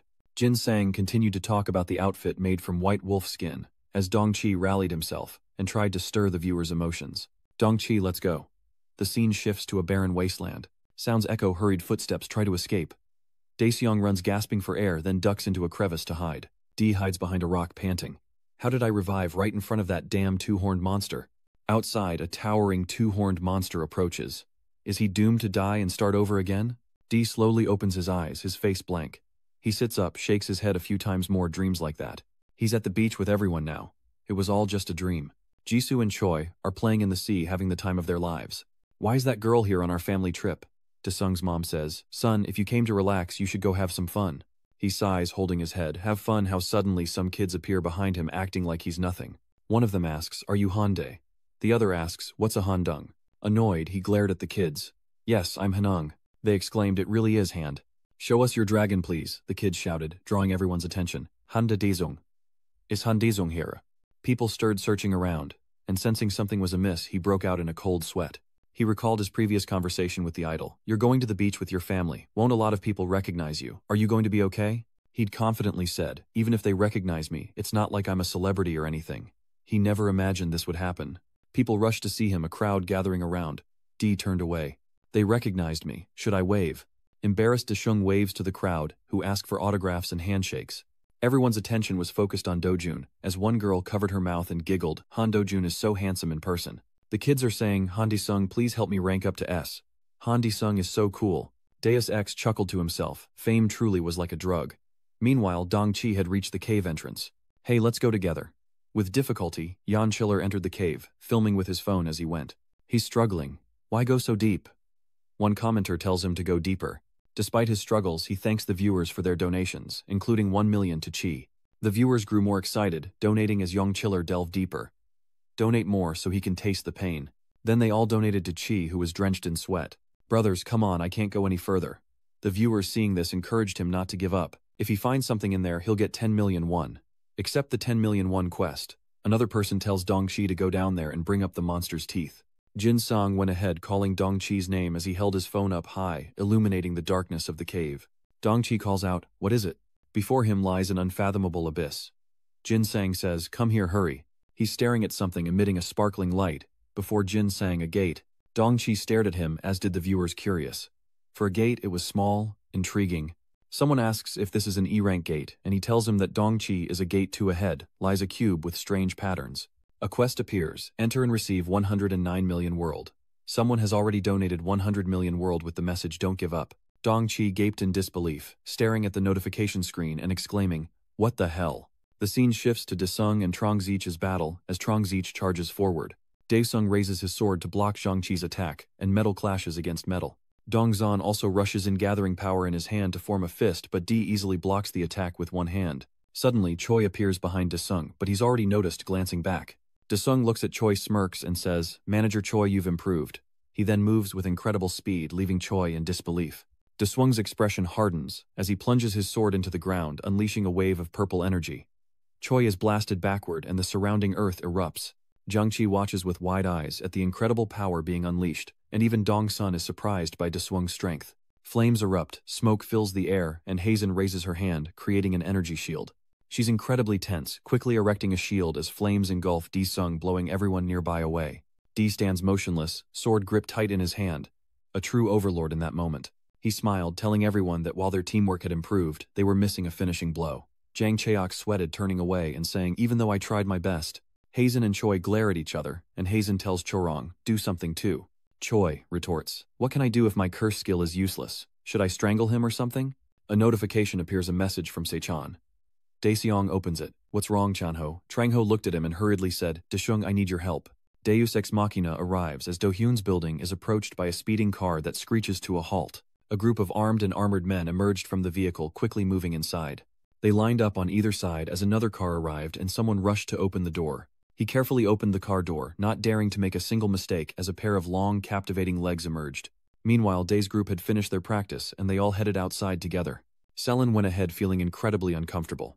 Dee scratches his ear and asks where she's going, and Soyeon blushes, saying she needs to use the restroom. Then she quickly runs off, pushing Chanho's hand away as she goes. Deyoung is annoyed, grumbling about how that old man went through the gate and caused so much trouble. Chanho speaks, but they're Deshung's cleanup crew.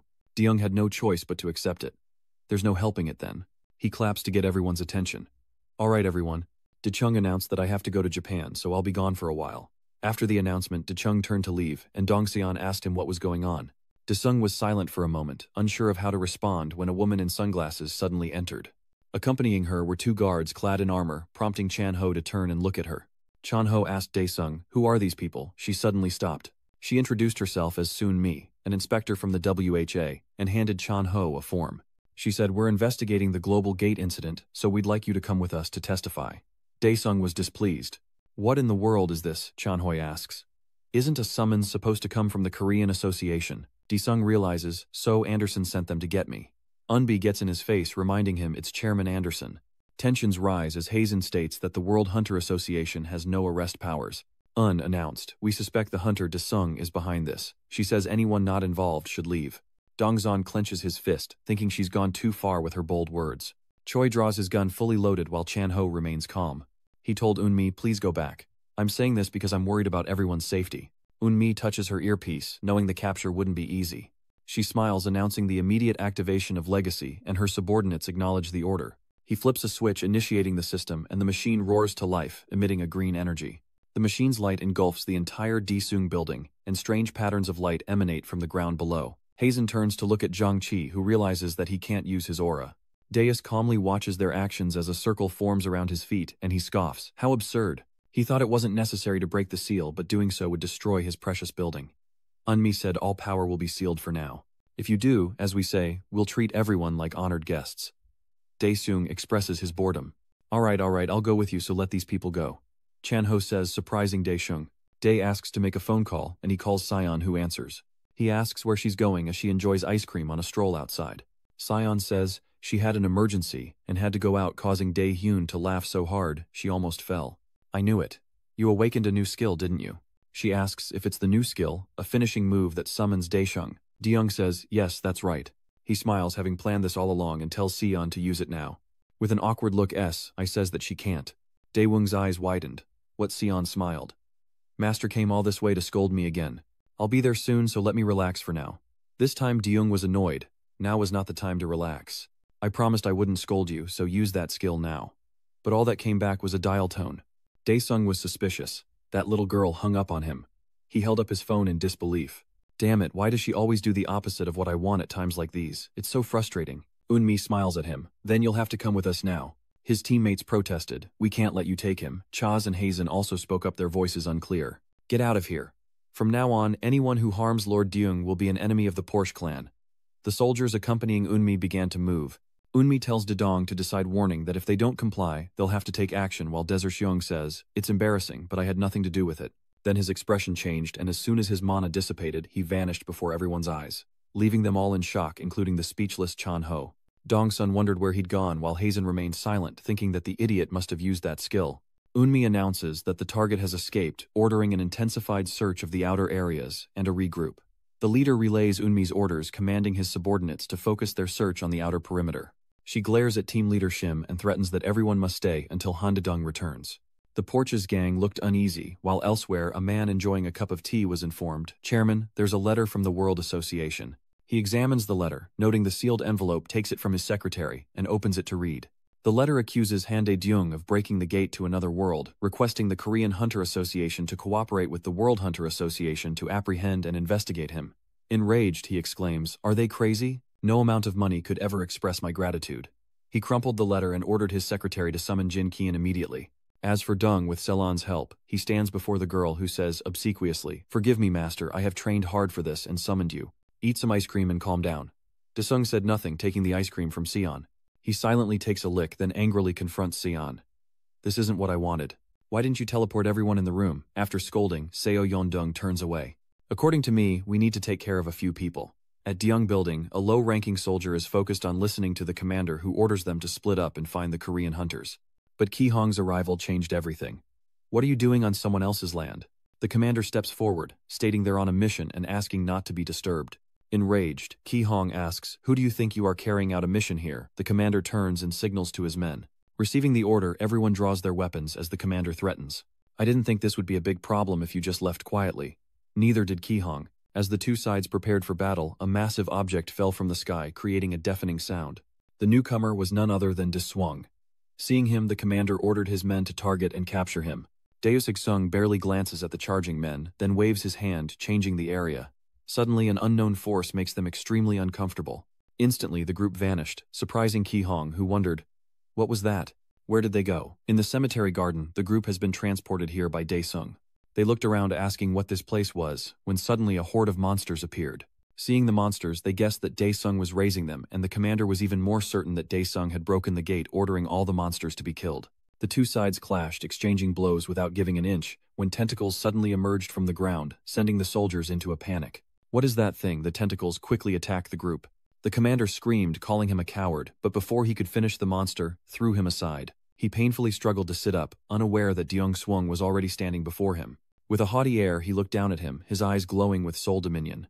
The commander could only clutch his head. "What are you doing?" Moments later, the commander was changed as well. At Deung Building, Deung had returned, much to Ki Hong's surprise. Ki Hong wondered where the Hunters of Justice had gone, but Deung simply replied, "I needed to ask them some questions, so I've locked them up." Ki Hong was left wondering where Deung had imprisoned them. Suddenly, Dae-seong looks up as a massive explosion erupts. His gang's pursuit of Eun has damaged the building.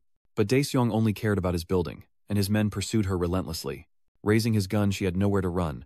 Unseeing the bullet aimed at her, summoned her armor to defend herself. No sooner had she donned her armor than she ran into Chan Shik, who wondered where she thought she could go. Chan Shik's gaze was terrifying as he attacked, sending Eunmi crashing down.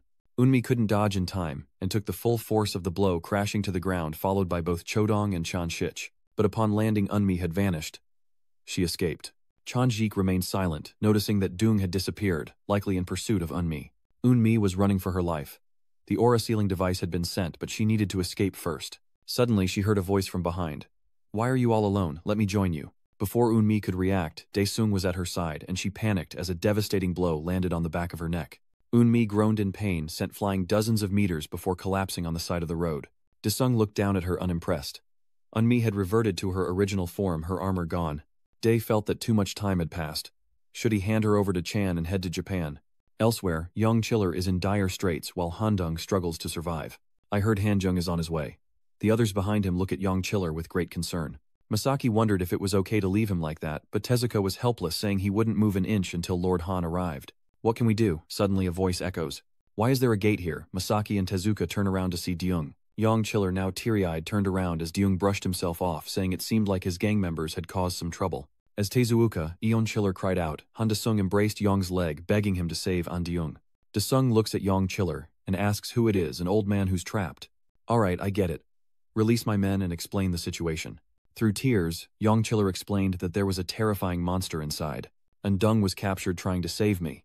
"If it's an alien, then those Han's bastards are in there." Dung deduced, and Tezuka then spoke up. Mr. Han, we can provide support with our military. Desert Seong points to Yang Chiller. No need. Just take this guy somewhere far away from here. Okay, I'll proceed with caution. With that, Deyoung stepped into the gate, leaving Yang Chiller speechless. As Han Deyoung vanishes, Tezuka wonders if he has stealth skills. While inside the gate, Jin Sang hides in a place he describes as self-inflicted hell. How long must I hide here? I have no choice but to wait. If I wait here for 3 or 4 days, I'm sure Yang Chiller will be trying to rescue me. Damn it, it's starting again. Red tentacles appear from above. Stop it now, I feel extremely dizzy. Jin Sang looks on in horror at those being attacked. I'm sorry I can't help. As the tentacles closed in, Jin Sang could only brace himself. But then a flash of light severed them. Han Deyoung appears what is going on. Jin Sang is overjoyed and surprised as if seeing a savior. Someone flew in to attack Deyoung, diverting his attention. He threw a punch, but Deyoung managed to block it in time. He's blown away, and it's none other than V, the Warden of the North. I thought we had an intruder, but it seems we've invited a guest. Just then, Karina appears between them, launching a deadly attack. She strikes at Deyoung thinking she's succeeded, but he's unharmed, sitting calmly as if she doesn't have time to say hello. Karina is shocked to see him unharmed, telling him to pray, but Wu says praying here will limit their movements. Deyoung rises, brushes off his clothes and smiles. Now it's my turn, right? Karina summons a red tentacled monster, which immediately groans upon arrival. Save me, Mom. Mom inside, Jin Sang could only cover his ears, hug his head and close his eyes. Karina smirks, saying humans are often indifferent to their own pain and that of others, but she's not so sure about him. Enraged, he unleashes his mana, attacking those disgusting bastards. The mana radiating from him is immense, forcing both the king and Karina to shield themselves. Karina is astonished by his hidden power, while the king is equally displeased. Daesung summons his sword, vowing to end the endless suffering, and slashes at V and Karina. The two are stunned and terrified, as the tremors created by Yang awaken something. It has begun to open its eyes, and Daesung's attacks continue, as thousands of monsters overwhelm V Karina. Karina arrogantly faces the low-level monsters, but can she prevail? Meanwhile, Dae remains confident even as he feels his blood being drained and his flesh torn. The monsters relentlessly assault Wang and Carrion, leaving them struggling while Dae stands by and watches. In another space, a being gradually awakens as his subordinates kneel in reverence. Lord Han, it seems some suspicious figures have arrived in this dark land. I think I must take a trip. The awakened one pointed towards the sky. A powerful energy erupts from his hand, creating a significant shockwave, as if he's gained more power. Enraged, he unleashes an attack on Daesung's lesser demons, while Karina emits a powerful blast obliterating the weaker monsters. Thanks to Han's power boost, the two escape Daesung's deadly move, enraging. Daesung, who summons forth, "My prisoners, a legion of monstrous souls rise from the earth, a veritable army, including a massive eagle and a bloodthirsty warrior with a colossal blade, all awaiting Daesung's command." Seeing them gathered, Daesung orders the attack. The moment the command is given, they move swiftly. Their first target is Karina, who angrily asks, "How dare you?" As if receiving information, the newly awakened one descends to the earth, leaving his kneeling subordinate in terror. "Lord Keaton, you haven't fully recovered yet." The subordinate tried to stop him, but Keaton didn't seem to care. He moved with incredible speed, leaving only a trail of smoke behind as the subordinate struggled to keep up, calling out his name, "Hey Keaton." Meanwhile, Daesung draws his sword, declaring this is the end, as he unleashes his final attack on V Karina. The attack heads straight for them, and Vo Tuong thinks this is the end. But no, Hey Keaton appears out of nowhere, surprising Dung as well. "My sword's black flames." Hey Keaton blocks Daesung's attack, surprising Wang with his sudden appearance. But the mute Hey Keaton simply slams his hand into the ground, creating a shockwave that obliterates the demons Daesung summoned. They quickly vanish, and Ha Keaton swiftly attacks Daesung. Jin Sang, realizing the situation, panics and screams. The earth and stone are quickly blown away, and Daesung wonders if his attacks are useless against him. Below, Jin Sang cries out, and Daesung looks down, guessing that this is the end. But from below, a cracking sound echoes and a human face emerges from the earth, startling Jin Sang. He grows fearful. Something is in the ground. Dae swiftly descended, standing before Jin Sang, brandishing his sword, and unleashing the breath of the Fire King upon honorable. Thousands of flames assaulted Heaton, causing him discomfort. While Hone was busy dealing with the attack, Daesung grabbed Jin Sang, then stood before the gate and flipped Hone off. "Titan, it's been fun, but I must leave now." With that, he vanished into the gate. The gate quickly closed, leaving only a trail of smoke, and Deyoung abruptly stopped, causing Jin Sang to fall to the ground. Clutching the orb, he thought Hey Khan must have overdone it today. At the Korean Hunter Association headquarters, a supercar was stopped by security as it entered. The supercar screeches to a halt, and the guard asks, "Excuse me, may I see your identification?" But before he can finish, the window rolls down, revealing a figure that leaves him stunned. In the interrogation room, Sung is bound to a chair in room number 1. Meanwhile, she frantically types away at her computer, as the branch manager outside wonders why an officer of the law would resort to arresting Han Sung with force. The association secretary suddenly bursts through the door, followed by the branch manager. She was utterly bewildered. This was an emergency. The branch manager arrives, but before she can speak, she sees the cell and screams. The branch manager stared in disbelief. Aslan was in the cell taking selfies with Ki Hong. Outside, the manager and association secretary were stunned by Aslan, who grabbed Ki Hong's shoulders and told Un she looked pathetic. Inspector Un is furious that Ki Hong is being restrained. What is going on? Un-mi ignores the sarcasm. Aren't you here to set me free? Director, even the branch manager raises his voice. This is incredibly rude, Aslan Anderson. The room was filled with a strange tension, as Ki Hong's anger reached a boiling point. You crazy bastard. Get your hands off me. Aslan continued to toy with him, seemingly angry as he said, I apologize. But his actions spoke otherwise, using his power to unlock Unni, the shackles and cuffs falling to the ground. The branch manager watches him, noting his blatant disregard for protocol and decorum. Furious, Ki Hong clenches his fist, ready to test the mettle of the world's #1. Un gathers energy in his hand, ready to strike, but a hand stops them both. The one who stopped them was none other than Aslan, his expression still chill. Whoa, calm down. Kong suddenly realized his aura was instantly gone. Unbi said the aura Hunter Handong possessed was not something an awakened could have. We have to hunt him down. Ki Hong angrily tells him to stop talking nonsense. You've been through hell while you were in hiding, Handong. Hearing this, Aslan realizes why Han Deshung is so powerful. Then we can do the same. Han Deshung's strange power has now been confirmed and proven by the Korean Hunter Association. Ki Hong objects, saying this isn't something that can be easily resolved. But the branch manager spoke up, I understand. We'll handle this internally and provide an answer. Aslan accepted the truce. We will be leaving temporarily with the executives and members during this time. Aslan and Un then walked out of the interrogation room in front of the branch manager. Ki Hong seemed frustrated. Manager, why did you just let them leave? Could you have stopped them if I hadn't let them go? Branch manager Pu Hong. Annoying, but I couldn't do anything else. Un-mi returned to her base in Korea, telling her members, although the mission failed, you all did well. Now return to base and await the next operation. Yes, ma'am. Meanwhile, Daesung receives constant notifications about his depleted mana, urging him to rest. Daesung cursed. How did I run out of mana after just one skirmish? Beside him, Young Chiller and Jin Sang were embracing and weeping. Brother, I'm so glad you're alive. Ing Chiller, thank you. A voice catches Daesung's attention. Hunter Han Deung, what exactly is that gate? Daesung suspects it's like the transfer gate he dropped and was stolen, and it seems to connect directly to the HS Bastard's main base. Is the HS's hideout that important? Deung says that since he recovered the cube, they won't attack this place right away. He thought he could finally rest, but suddenly Ion Chiller and Jin Sang bowed to him at a 90-degree angle, thanking him. I don't know how I can ever repay you. Deung finds this display a bit awkward. No problem, it seems there are some benefits to this after all. Ion Chiller suddenly stammers. I'm sorry, Mr. Han Deung. Hearing that, Deung frowned. Ion Chiller pleaded. Please hold a fan meeting with Hung's fan club. Deng is taken aback. A fan meeting. Jin Sang scratched his face, embarrassed. It seems Hung's fan base has grown significantly worldwide due to the gate incident. It would also benefit the Daesung Guild's image, and if you agree, the Rice Cake Guild will cover all expenses. So how about we try holding a fan meeting? Daesung's suggestion surprises Jin Sang. Really, Ion Chiller was also incredibly surprised. Are you serious, since we're all there? Let's organize the others as well, Ion Chiller wondered. The others? Dung gives a thumbs up. That's right. All the Kazyong Chiller members were so moved, they cried. In the Hayton tribe, the Titan has just been awakened. He was extremely reckless and irritable, constantly pounding the ground and sending people flying. The people cried for help, but he ignored them, shoving them all into his mouth. But it wasn't enough, and he grew agitated. His subordinates knelt below, reporting, we couldn't gather enough blood because the Titan revived too early. The Titan still felt incredibly thirsty, while Daesung was furious. What, you're glaring at the branch manager? So you're saying all those who destroyed my building were released because of Aslan's power? The branch manager could only sigh, I'm sorry. And in this situation, Aslan demanded that the Korean Association confirm Han Deung's awakened abilities. Daesung retorted, confirm what? Why me? You're starting to get angry. The branch manager could only say, yes, that's true. The World Hunter Association's behavior is appalling. So our Korean Association has decided what to do, Daesung asked again for confirmation. The branch manager loosened his tie. Due to several issues, we haven't reached a conclusion yet. Daesung was annoyed. Several issues, why not just reject them immediately?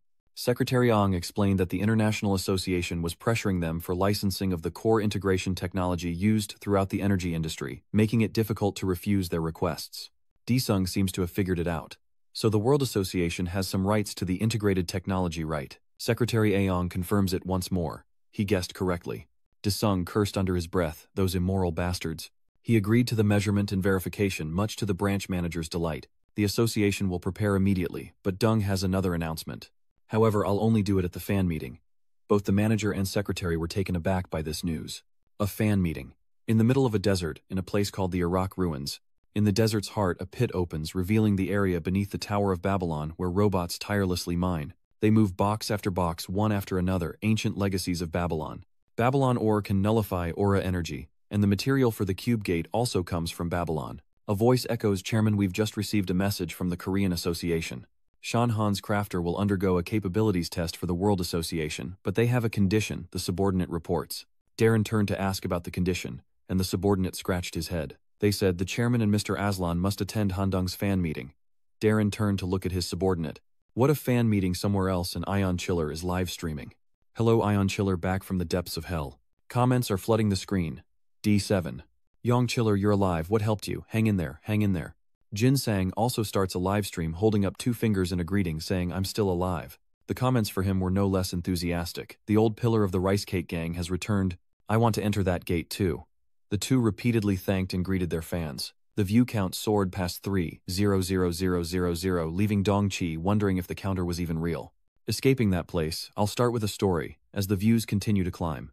If it weren't for Handy Deung, who accompanied An Deung in the Hunter exam, both An and I would be dead. As soon as I left the gate, I contacted Song Jinho, directly recounting the life-or-death moments inside. Anyway, on the morning of the 3rd day after An went missing, he reappeared and Deung told us about the situation inside the gate.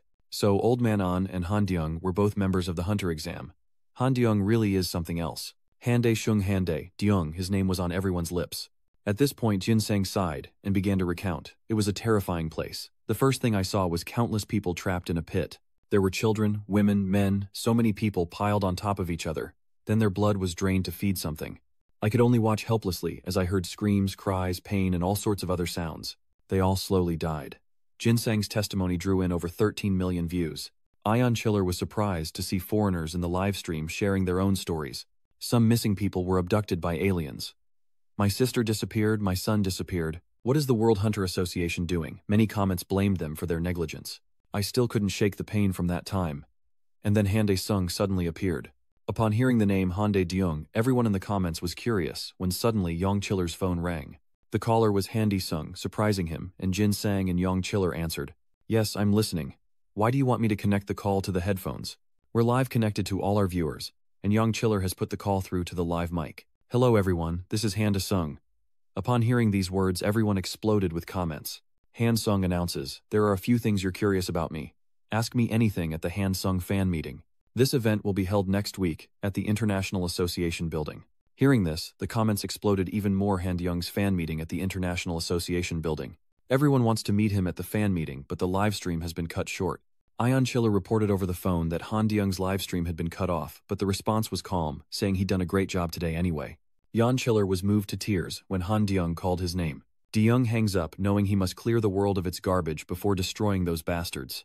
It seems this fan meeting is part of Hande Deung's plan held at the International Association building in the Hunters Hall for everyone. Aslan curses never having had a fan meeting here, while Darren asks if they're ready to contain a monster. The UNM inspector reports that the Babylon ore has been fully collected. They're placed on the floor. Even an SSS-class hunter would be reduced to an ordinary person if the magic circle is activated. To ask me to attend a fan meeting, he must have figured me out. Aslan sat beside him, kicking rhythmically. Have you given up on the idea of imprisoning and using him? Darren seems to be plotting something. If we can't exploit his unknown abilities, this fan meeting will be his funeral. At the Hunter Association building, a man places a cube on the floor. It's Junon. The cube in his hand glows, and a portal opens from which a figure emerges. The man was none other than Dung, followed by Sion and Cho Rong, all of whom except Dung were suffering from the portal's effects. He finds it convenient, but Sion gags and Cho Rong sighs. The further they go, the worse the motion sickness seems to get. Jun greets Cho Dong, asking the captain how he's been. Cho Dong asks how he's doing, and Mr. Jun takes her hand, thanking her for her hard work. I've been living comfortably lately. He looks at De Young and says, I feel like I owe you so much, and it makes me ashamed.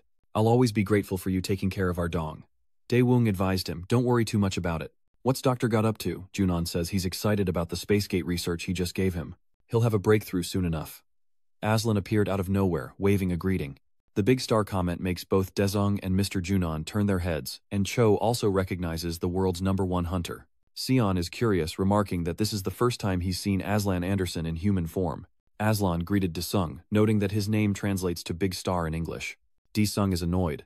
What the hell are you talking about? D points at Aslan. Who gave you the right to take my prisoner? Dong is surprised. Is he really getting away with this? Aslan remains calm and collected, stating he's simply following the chairman's orders. Aslan's expression shifts, revealing Darren's involvement. Take him down.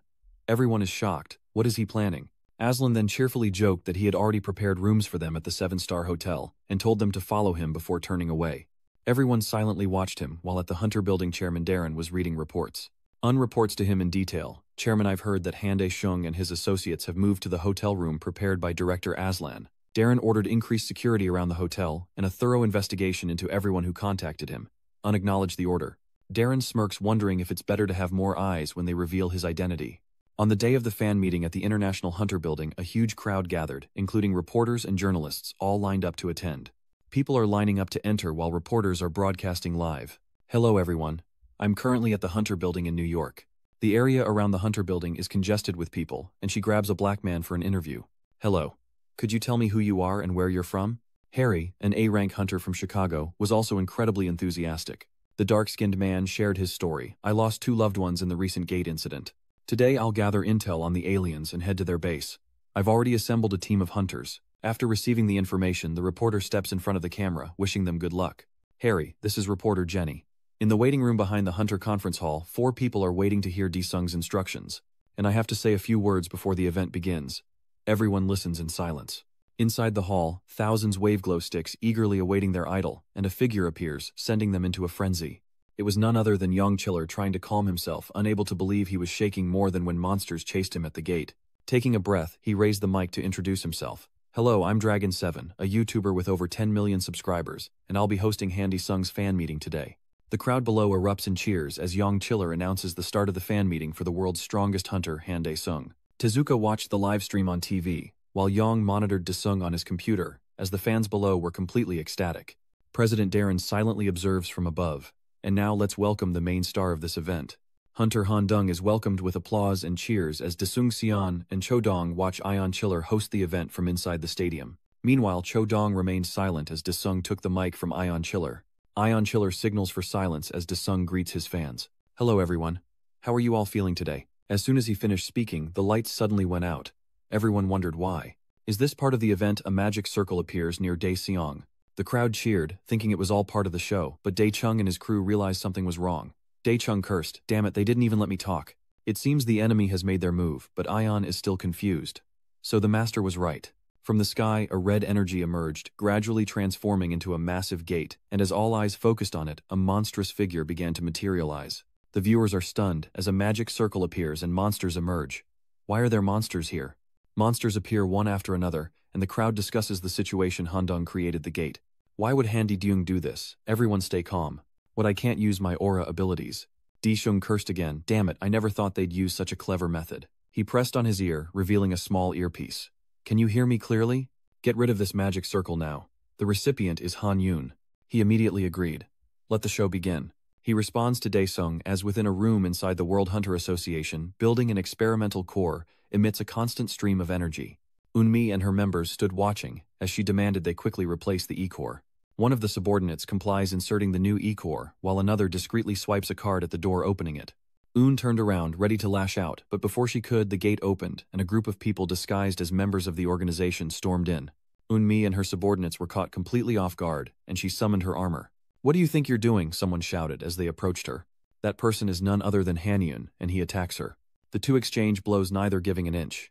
Hanyun throws a kick, but Eunmi blocks it with her sword. Eunmi attacks from above, but Hanyun blocks her. After exchanging blows, Eunmi sees that their numbers are growing, and targets Hanyun's allies. Taking advantage of Eun's distraction, Hanyun orders his comrades to quickly disable the magic circle. His comrades obey. We'll stop it. Back in the hall, the monsters were running wild, attacking the audience, who scattered in terror. Dae is still trapped in the magic circle, but he suddenly senses it weakening faster than he expected. Dae-chung glances at Sion. Hey kid, the circle's weakening. Smirking, she says, this fan meeting is so much fun. And with that, she summons hell ants, unleashing them upon the monsters. Before the monsters could even react, they were sent flying. Jo Dong was just as impressive, unleashing a barrage of magic bullets, striking the monsters repeatedly. Suddenly, they realize Dae-sung and his comrades are fighting monsters, and they wonder, wasn't Dae-sung the one who opened the gate?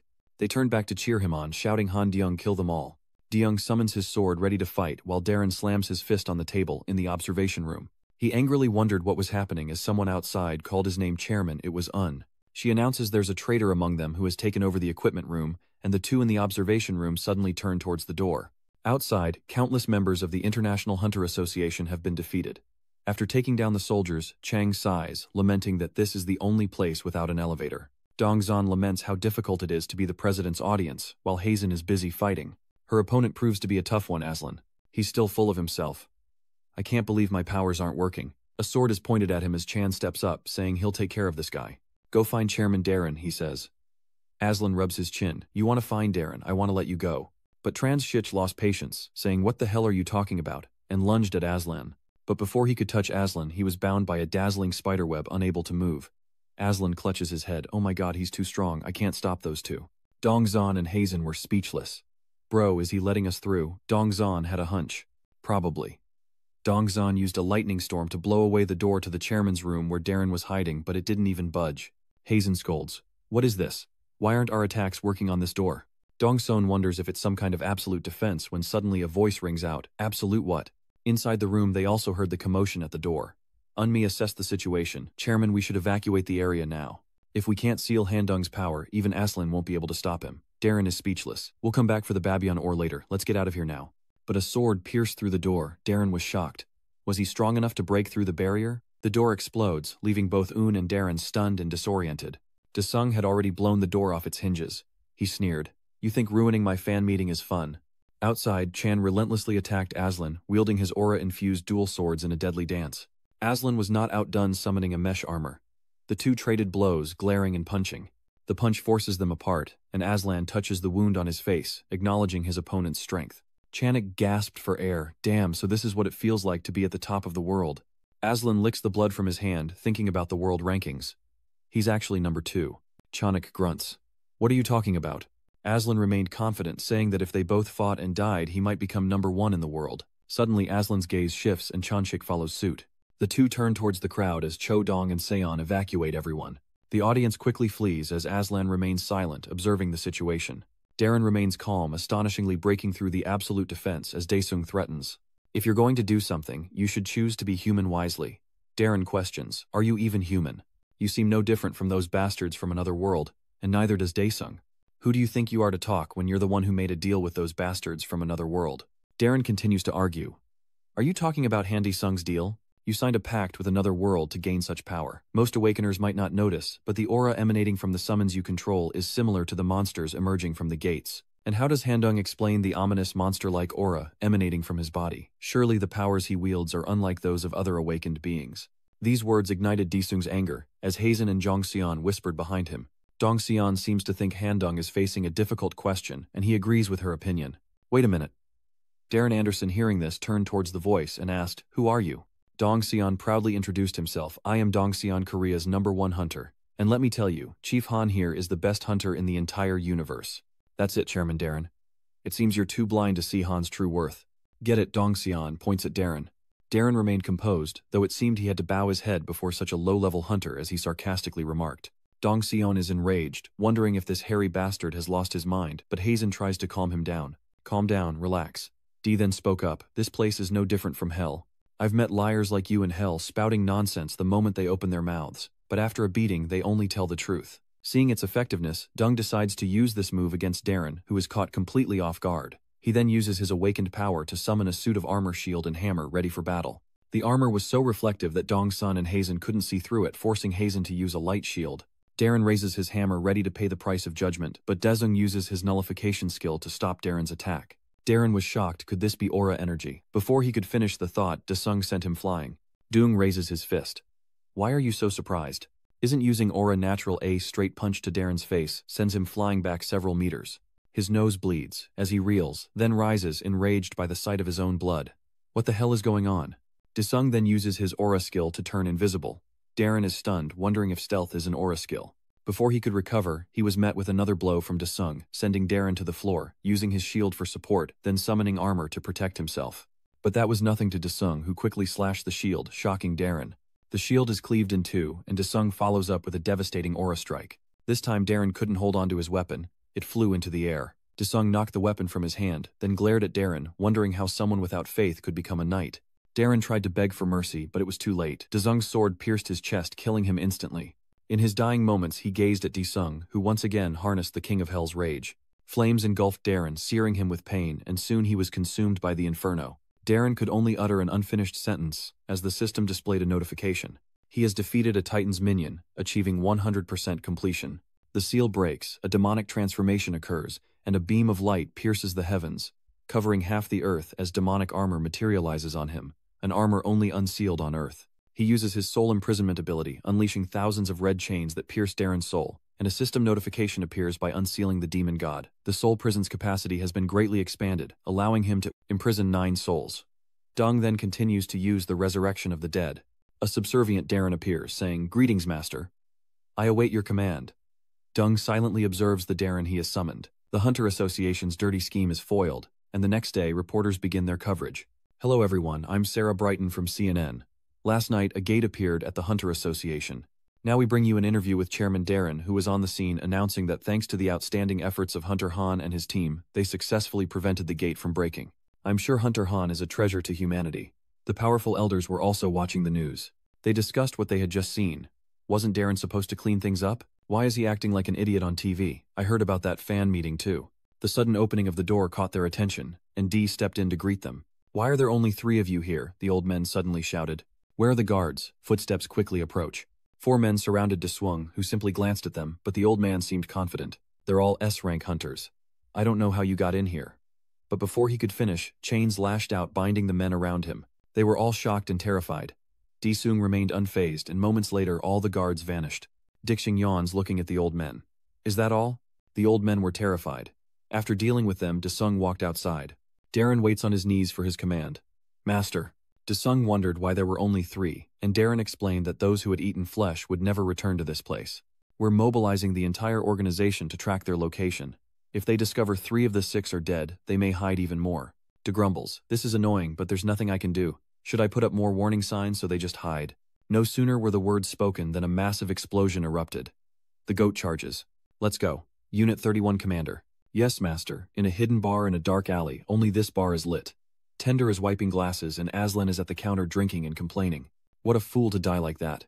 A figure approaches Director Unmi, having evaded capture, seeks out Aslan. Aslan sarcastically notes that even the inspector escaped as Unmi inquires about the chairman. Aslan reveals that the man wasn't the chairman at all, but a puppet controlled by Hanung. Unmi remains silent for a long moment, then asks, "What should we do now?" Aslan asks, "What are you going to do? Seek revenge or something else?" Unmi recounts, "Chairman Darren has cared for me since I was an orphan." Aslan claps his hands. "Boom! Just think of a car accident and leave it at that. Handa Shung's aura is on a completely different level than ours. But you're not giving up, and suddenly the door opens and a fallen figure catches their attention. Aslan suddenly realized that everyone had collapsed. He sensed that this aura's power was extremely strange, unlike anything he'd ever seen before. As soon as it appeared, it introduced itself. "Greetings, little humans. I am Barachiel III in the angelic host." Un was unable to control her body, and collapsed before Aslan, who realized he too was being controlled. The aura observed that the life forms on this planet were truly special. Even in such fragile bodies, their ambitions reached for the farthest reaches of the universe. Aslan pressed, "Did Hand send you?" But it remained calm, saying, "Fear not, I have come to save this planet." Everyone in the bar was collapsing, and Barachiel sensed the earth rejecting it. Aslan felt an unprecedented pressure. He might collapse if he touched Barachiel, who could read his thoughts. There are high-ranking Hans demons and the Iron Prison on this planet, and it chose to mark Aslan. We will meet again soon. Elsewhere, the Titan grows stronger.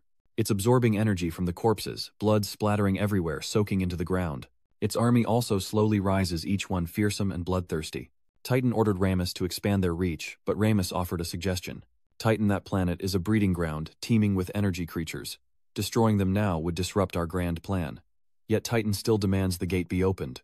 Knowing he couldn't do anything more, Ramus needed the bishops to ensure the preservation of those capable of reproduction, and so he obeyed Titan's command. Opening more gates will take time, so please be patient. Rami's turned to face Wang and Karina. Bishops prepare to open more gates. A system notification appears. God transformation beings can use hellish skills in this realm, and demon gods can create their own apostles called demon apostles. The Poche gang has been pulled into another dimension by Dung, leaving Dung wondering if they'll even train today. Sion is lazy and wants to hang out with Ju today, so he's out. Master Dung smiles at everyone now that they're all here. I seems a little frightened by that smile. Why does he look so suspicious when he smiles? Deng announces he will make everyone 10 times stronger than they are now, so let the training begin. Dongzhan didn't understand what 10 times stronger meant until a wave of fire swept through, making everyone uncomfortable. But to him it was just hot. Dongzhan laments that even the dragon is uncomfortable, as Dedeng continuously conjures flames to increase everyone's endurance. S.I. is complaining about the heat. Just stop it already. You idiot, you stupid master. While Daichung watches them, we only have 72 hours to train before H's landing. At the Sanka Association headquarters, the secretary announces, besides the chairman, it's time. President Deng Ho adjusts his tie. Let's go. You come out with the secretary, followed by Kia Hong and his men for protection. In the conference room with only a few people present, the screen lights up and everyone is waiting to begin the meeting. The first to connect is Darren. Hello, I am Chairman Darren Anderson. Wang Wei, chairman of the Chinese Association, then speaks up. Since Chairman Darren is launching the meeting, he will have to hand over his position. Darren announces, I expect to be re-elected as chairman after tonight's meeting. Japan and Europe agree that Darren should remain chairman. Mick, the chairman of the Russian Federation Association, speaks up. What are you saying? Does that mean you'll violate the association's regulations? The Day of Reckoning Assembly has the supreme authority to summon all hunters worldwide. Russia will not agree and will hold you accountable based on the results of today's meeting. Deng Ho was furious, realizing they were still playing political games even in this meeting. Silence, everyone. Chairman Darren, please tell us why you chose to convene the Day of Reckoning meeting. Chairman Deng Ho inquired, and Darren then spoke up. Thank you, Chairman Baek Yong-ho, for giving me the opportunity to speak. The reason for calling this doomsday meeting is simple. In 3 days, a massive invasion of creatures from another world will occur across the entire Earth, Darren announced. Everyone was stunned by this announcement. Russia, can you vouch for these claims? If this invasion doesn't happen, the world will suffer massive losses, Darren states, citing Han Deung as his source. I have complete faith in that information. Chairman Deng Ho wondered when he had changed so much. The branch manager suspected something had happened at the end of the fan meeting, and Wang Wei asked if Han Deung was the one who stopped the destruction of Sandong last time. The Japanese Association president reveals the hero who saved Tokyo, while Russia's expression changes, realizing Han Deung handled the S-Class gate in Moscow. The meeting room was eerily silent as Darren announced, I will deploy all the resources of the World Hunter Association. I hope every national association prepares for the coming apocalypse. In Korea early that morning, all the hunters had gathered. They prepare for an incredibly fierce battle as Hazen asks Chan why he looks so worried. Chan says he's more curious than worried that Hazen remains so calm. So the war is about to begin, indeed. He guessed as much, and Chan quickly confirmed it. Chan asks about the current status of domestic and international transfer gates, and Hazen replies, they're being installed in major cities around the world to increase the range of defense. Depending on the nature of the war, we may be able to support each other in our own way. Chan suddenly realized, wait, you said we're going to be invaded. Hazen reveals Chairman Anderson has officially announced that he's participating in a special operation. Chan wonders, what about Sel and Jong Son-hyung? Hazen adds that they're on a mission with that kid. Shin-chan wonders what he's thinking. Hand is at the building's shelter, where thousands of citizens are gathering for protection. Still, some are disgruntled, wondering why everyone's panicking when the monsters haven't even arrived yet. How annoying. I heard the Tower of Palace residents can use their own shelters and don't need to go to the gym shelter. Jinwook didn't see you at the gym. Where are you? The caller was a fat guy, and he told them they were at home. Hearing that, the caller flew into a rage. What was that? Are you crazy? What would you do if a monster appeared? Jinhyuk retorted, hey, if a monster appears, it'll go for crowded places first. Why would I be crazy enough to go to a crowded gym? I thought it would be safer to stay home. The man found this reasonable. Damn it, I should have stayed home. The line for the bathroom here is too long, and a lot of people didn't even leave their houses in the first place. The fatty was still gloating. As long as it's not me, I'm good. Suddenly he looked outside and the person on the other end of the line announced that it was a gate, a real gate. No sooner were the words spoken than countless gates appeared in the sky, and all the hunters activated their aura shields.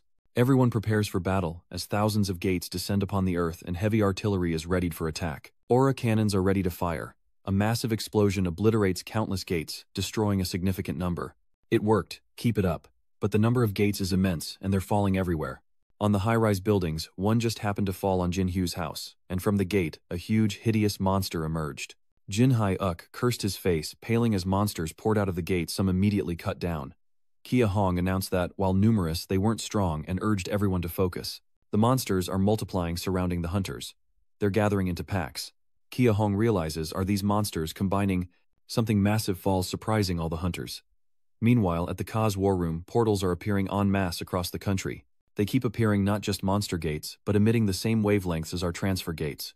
The branch manager asked his subordinate how things were progressing. We've established a defensive line around the awakened and the battle zones, but other areas are unprotected. The The secretary reports to the branch manager that the number of monster gates continues to increase. The manager can only curse as red dots appear on the screen. Meanwhile, Pak Chanuk's team is fighting fiercely with both Hazen and Chan fully engaged in the battle. Chanuk uses his aura skill to attack the gates, unleashing ability after ability, relentlessly assaulting the falling portals. "I am Chan, the hunter of Jojin, come and get me, you bastards," he said, striking even harder. But the monsters, as if following some command, only gather in one place. Hazen is horrified. Why use that move on it? She ordered the team to prepare as the monsters merged into one massive being. Chan descends from the central mound, unleashing his aura technique, the Fox Hunt, to attack the monster, resulting in a powerful collision. Seeing this, Hazen was stunned. Things aren't much better in Beijing, China either. The hunters prepare for battle, each fighting against the monsters as the surrounding people cheer. The cultivator hunters have finally arrived. One of them warns that this place is dangerous and asks everyone to quickly evacuate to a shelter. But some remained optimistic, believing that with the priest hunters, China was invincible. Meanwhile, the cultivator hunters fought with all their might against the monsters, who then merged into one gigantic beast. The cultivator hunters braced themselves, but the monster began to merge and destroy it, causing some hunters to panic. This is bad. It's not how things were supposed to be. The monster grows larger and larger, and they realize it's impossible to destroy. Those around them quickly flee. A figure appears. It's none other than Y Onong Uan. In Japan, every hunter is out in the streets. Everyone is locked in a fierce battle, including Tezuka. Tezuka unleashes his ultimate aura skill, Heavenly Dragon Strike, as thousands of blades assault the monsters. The hunters are stunned, the monster grows larger, and a warning echoes. "Get out of the way, it's too fast, we can't stop it." The monster attacks the hunters' chests, but Tezuka rushes in with his sword, leaping high to strike from above. The monster is slashed, but it barely flinches. It opens its massive jaws and attacks Tezuka, who breaks out in a cold sweat. At the Tower Palace home of Han Dae-dyung, monsters attack as the guards fight back with guns. The monsters relentlessly attack the barrier, shattering it completely, sending online viewers into a panic. The barrier is broken. Oh god. And the parking lot is swarming with monsters, terrifying the residents. The monsters split up to hunt for survivors, arriving at Daesung's door where his sister frantically covered her mouth. His mother quickly calmed her, trying to keep her quiet, thinking of Daesung and the monsters searching for survivors in the hallway. Just as it was about to attack Daesung's home, a sword pierced through it. It was none other than the demon Daesung had subdued. "How dare you invade the territory of the Great Mother Goddess? How dare the remnants of the Han's legion set foot here?" An order is given. All Iron Legions are to annihilate these remnants of H. From the earth, thousands of spectral soldiers arise, splitting up to hunt down every last monster. The groans of slaughter echoed everywhere. "Master, we have dealt with all the H remnants that invaded the lady's home." D asks what the hunters are doing. "I told them everything beforehand, but it seems like it wasn't resolved." "Master, give me your orders," the Iron Army leader declared. Sung told it to stay put, and he became enraged. "You dare invade my home." 3 figures appear behind him. It's Dong Seon, but with a completely different aura, followed by a seemingly stronger Chodong, and finally Seon. The little girl clutches her Chucky doll, looking terrifying as Daeshung rotates the Rubik's Cube. "We're ready." A gate opens. He and 3 others enter the gate, while back in Korea, Trangshich is devoured by the monster. It teleported him to another dimension, and upon landing, he surveyed the situation. He quickly realized this place was terrifying, filled with cries for help. The kidnapped people must be here. Chan quickly looks around, realizing he's standing in a giant palm. He quickly ran and jumped off the hand of a titan. It quickly snatched up the people, shoving them into its mouth. Once finished, it looked down to see if there was anything left. Chan Shich, sweating, watches the scene unfold, a massive gate where humans are captured and fed to the titan. What can he do? Another person is grabbed and brought to the gate. It's Tezuka. Disoriented, he wonders what this is. Seeing a familiar face, Chan Sich shouts, "Leader Tezuka, get out of there." Tezuka hears Chan Sich's call, but seeing the people crying for help in the Titan's hand, he doesn't run. He attacks using heavenly light to strike the Titan, his sword slashing straight across its face. But it was like a mosquito bite. The attack didn't hurt Titan at all. Tezuka cursed, "Damn it." But just as Tezuka thought it was the end, a red fiery chain suddenly appeared. They chained the Titan's arm, and this fiery chain actually wounded it. Daeyoung has arrived. "No more food for you, this is your last meal." Daesung and his allies decide to face Titan head-on. But Ramus and the other jailers intervened, ordering an all-out attack on Daesung's group. The prison guards moved quickly, charging toward Daesung, but just as the king was about to strike, Dongseon landed a devastating blow. Seeing this, Karina attacks Dongseon but is stopped by Chodong, who is now stronger and quickly subdues Karina. But suddenly eyes appear around Chodong, surrounding her, and causing confusion. It's E who boasts, "I have been granted new eyes by Titan, and you will experience the torment of hell." Chalky appeared behind him unnoticed, asking, "What do you think you're doing?" Chalky lunges forward, repeatedly stabbing E with a small knife, who can only stand and take the blows. Chalky stabs E so many times he pulls out an eyeball, but Sion realizes that psychological attacks won't work on him. Titan's hands were scorched by D's fiery chains as he declared, "You interrupted my meal, you must die." Dae-chung unleashes his mana, a powerful surge erupting from within him, binding the Titan with an ever-increasing number of fiery chains. "Try to kill me," D shouts. "You bastard." Titan summons, "Return to me." The Titan embodiments now tasked with capturing humans on Earth heed the call. They turn towards the Titan and vanish from the planet. Everyone wondered where they had disappeared to. The hunters, seeing them fly away, announce to attack and not let them escape. Everyone tries to stop the monsters, but they can only stop a few as the rest gradually move away. Hayne wonders, what's going on? Why are all the monsters retreating back to the gate? The people captured by the Titans were crying out for help. Seeing this, Di-sung summons his ghostly subordinates, and a horde of specters rises from the ground. They await his command. Di-sung orders everyone to be evacuated from the gate quickly. Di-sung orders his summoned soldiers to carry the wounded despite their fear, as Chas and Tezuka regroup with him. Tezuka thanks him, saying he owes him one, but suddenly Dung senses a disturbance. The fire chains are beginning to crack. "The Titan is growing stronger," Dung says, "and they don't have much time to talk." "Evacuate everyone first," Tezuka declared. "Lord Han cannot save everyone here." Speaking of home, they just want to go home. Many people are still crying and worried. I used to be like that too. Di-sung seems to recall the past and feel the pain of those captured as Chanich and Tezuka remain silent. Chanich regains his composure, saying the largest Titan is his responsibility and he'll save the others. Seeing this, Tezuka follows, saying he'll join too, but Di-sung's eyes are cold. "Alright, I have to control that Titan. It's still struggling to break free from the fiery chains. I will never forgive you, and I will destroy all of humanity." The system displays a notification. Hansa's power has depleted the divine demonic energy. D-Rong must unleash his demonic powers before he's completely consumed, and D frowned. "What the hell? The transformation ends if my level drops." D ordered Apostles 1, 2, and 3 take down Titan's underlings. The 3 Apostles obey, rushing to allow Dong to finish off Karina, who angrily asks how he dares. But Dong doesn't care, and continues to attack Karina. The two fight fiercely. Using her extreme divine power, Cho-dong summons forth, then plunges 2 swords into the ground, summoning thousands of sharp blue crystals. They attack Karina, and she is enraged. "Where do you think you are?" she says, shattering the crystals. She was too busy dealing with the crystals to notice, when had Cho-dong gotten behind her. Cho-dong slices her throat, silencing Karina's last words. "Titan, accept me." With those words, her soul flew towards the Titan. Cho-dong watches on, wondering, "What, I thought I beat it." Titan roars, realizing his subordinates are being dealt with. Did deduces that the leader may grow stronger by absorbing his own comrades. Meanwhile, Chucky finished off EE. "Eo, who could only beg Titan, accept my soul." The defeated souls fly towards Titan, merging into one as a system message appears. The second apostle, Shin Choi, cleansed his demon god form to defeat the Western Bishop Karina. The first apostle, Ju Seon, cleansed his god demon form to defeat the Eastern Bishop E. The god demon form has consumed 70%, with 30% remaining. Deyoung suddenly realized, wait, we defeated them, so why are they getting stronger? Is the boss's balance broken? Meanwhile, Dongson is just as powerful, preventing Dedung from hindering them further. But before he could finish, he was speechless. Wu had been defeated, and he could only struggle. Titan's system displays a notification. The third apostle, Jongson, has cleansed a significant amount of evil to achieve victory. The North Bishop's demon form has consumed 90%, with 10% remaining.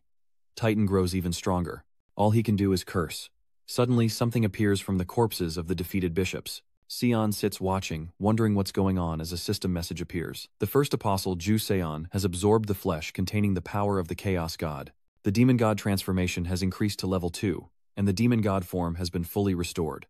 The second apostle, Choi, has absorbed flesh containing the power of the Chaos God. The demon god's transformation has increased to level 3, and its form has been fully restored, surpassing the restorer and increasing overall capacity. Feeling the power surge within him, he smirks. That's right. This is how the story should unfold. The system displays a message that the third apostle, Seong, has absorbed flesh containing the power of the Chaos God, raising the demon god's transformation level to 4. Unique hell skills unlocked. Hell skill available, Eternal Pain. The judgment of the fire of nothingness. It's like a tiger gaining wings, empowered even further. A pair of black wings emerge from his back, and he flies toward the Titan. Titan is shocked by the sight. No way, you're a demon god of hell. Deyoung smiles down at him. What did you think of me all this time, you bastard? Titan, his arrogance gone, now tries to bargain. Wait, hellish god, we share the same fate. I use the chaos and destruction of planets while you embody the end and punishment. This is the grand design of the heavenly Tao. Hearing this, Deyoung paused. What did Titan mean by the heavenly realm's design?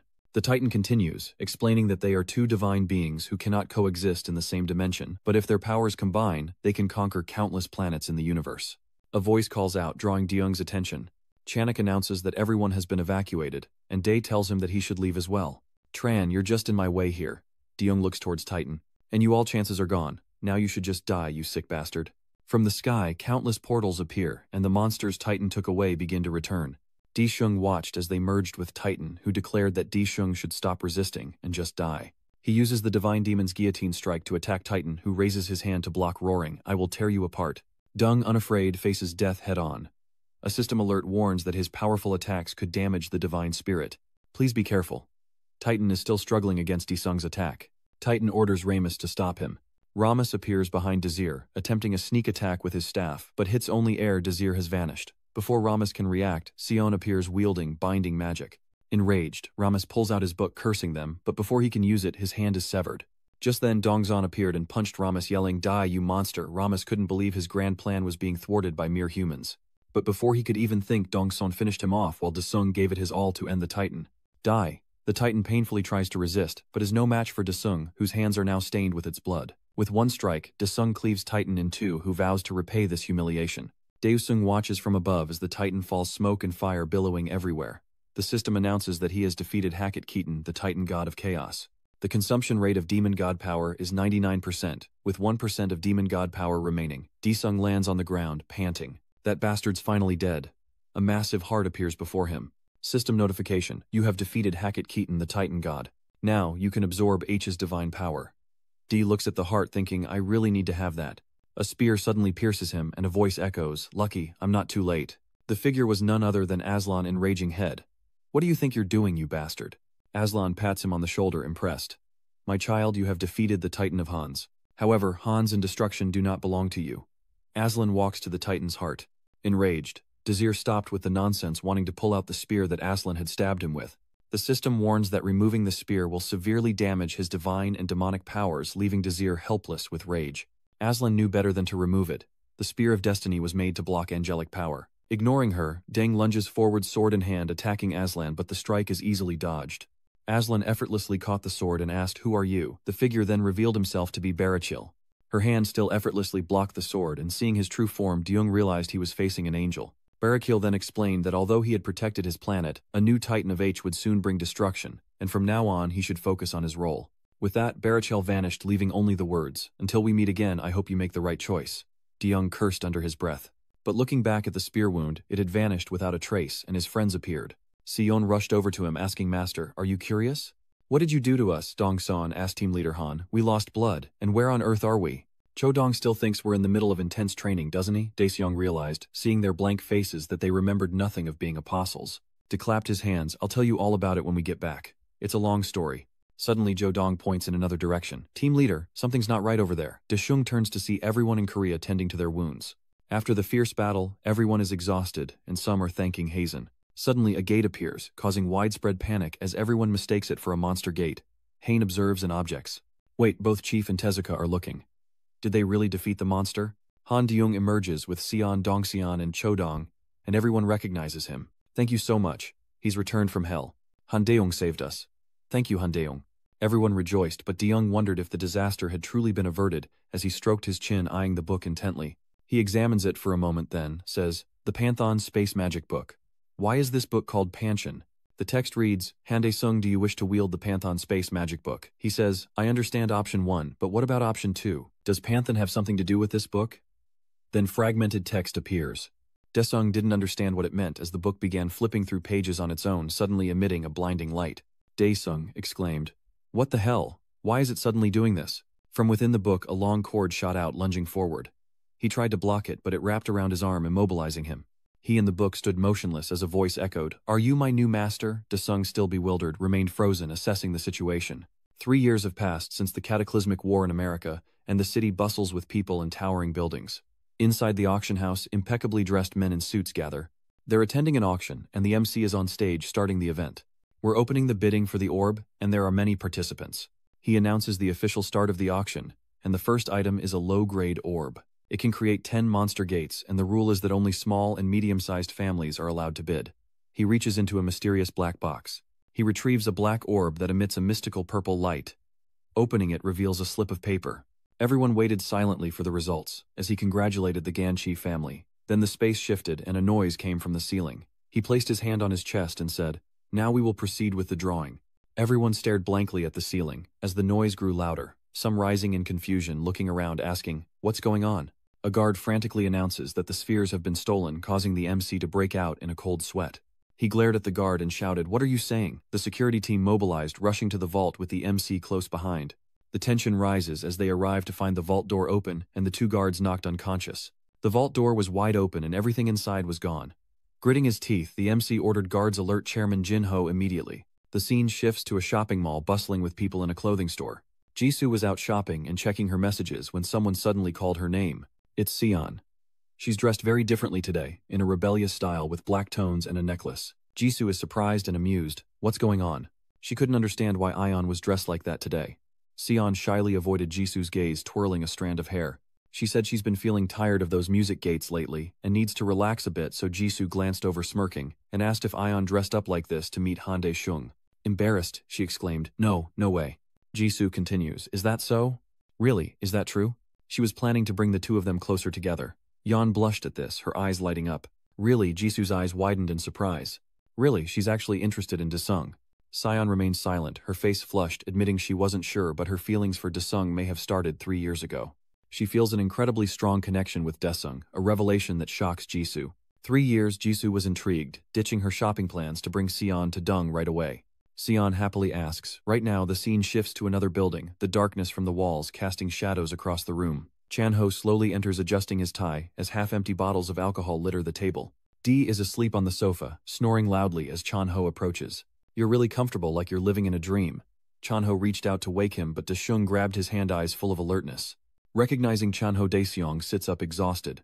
"What's going on?"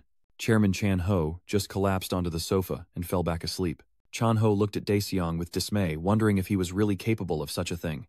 Chan-ho informs Daesung of an incident in North America, his face betraying the gravity of the situation.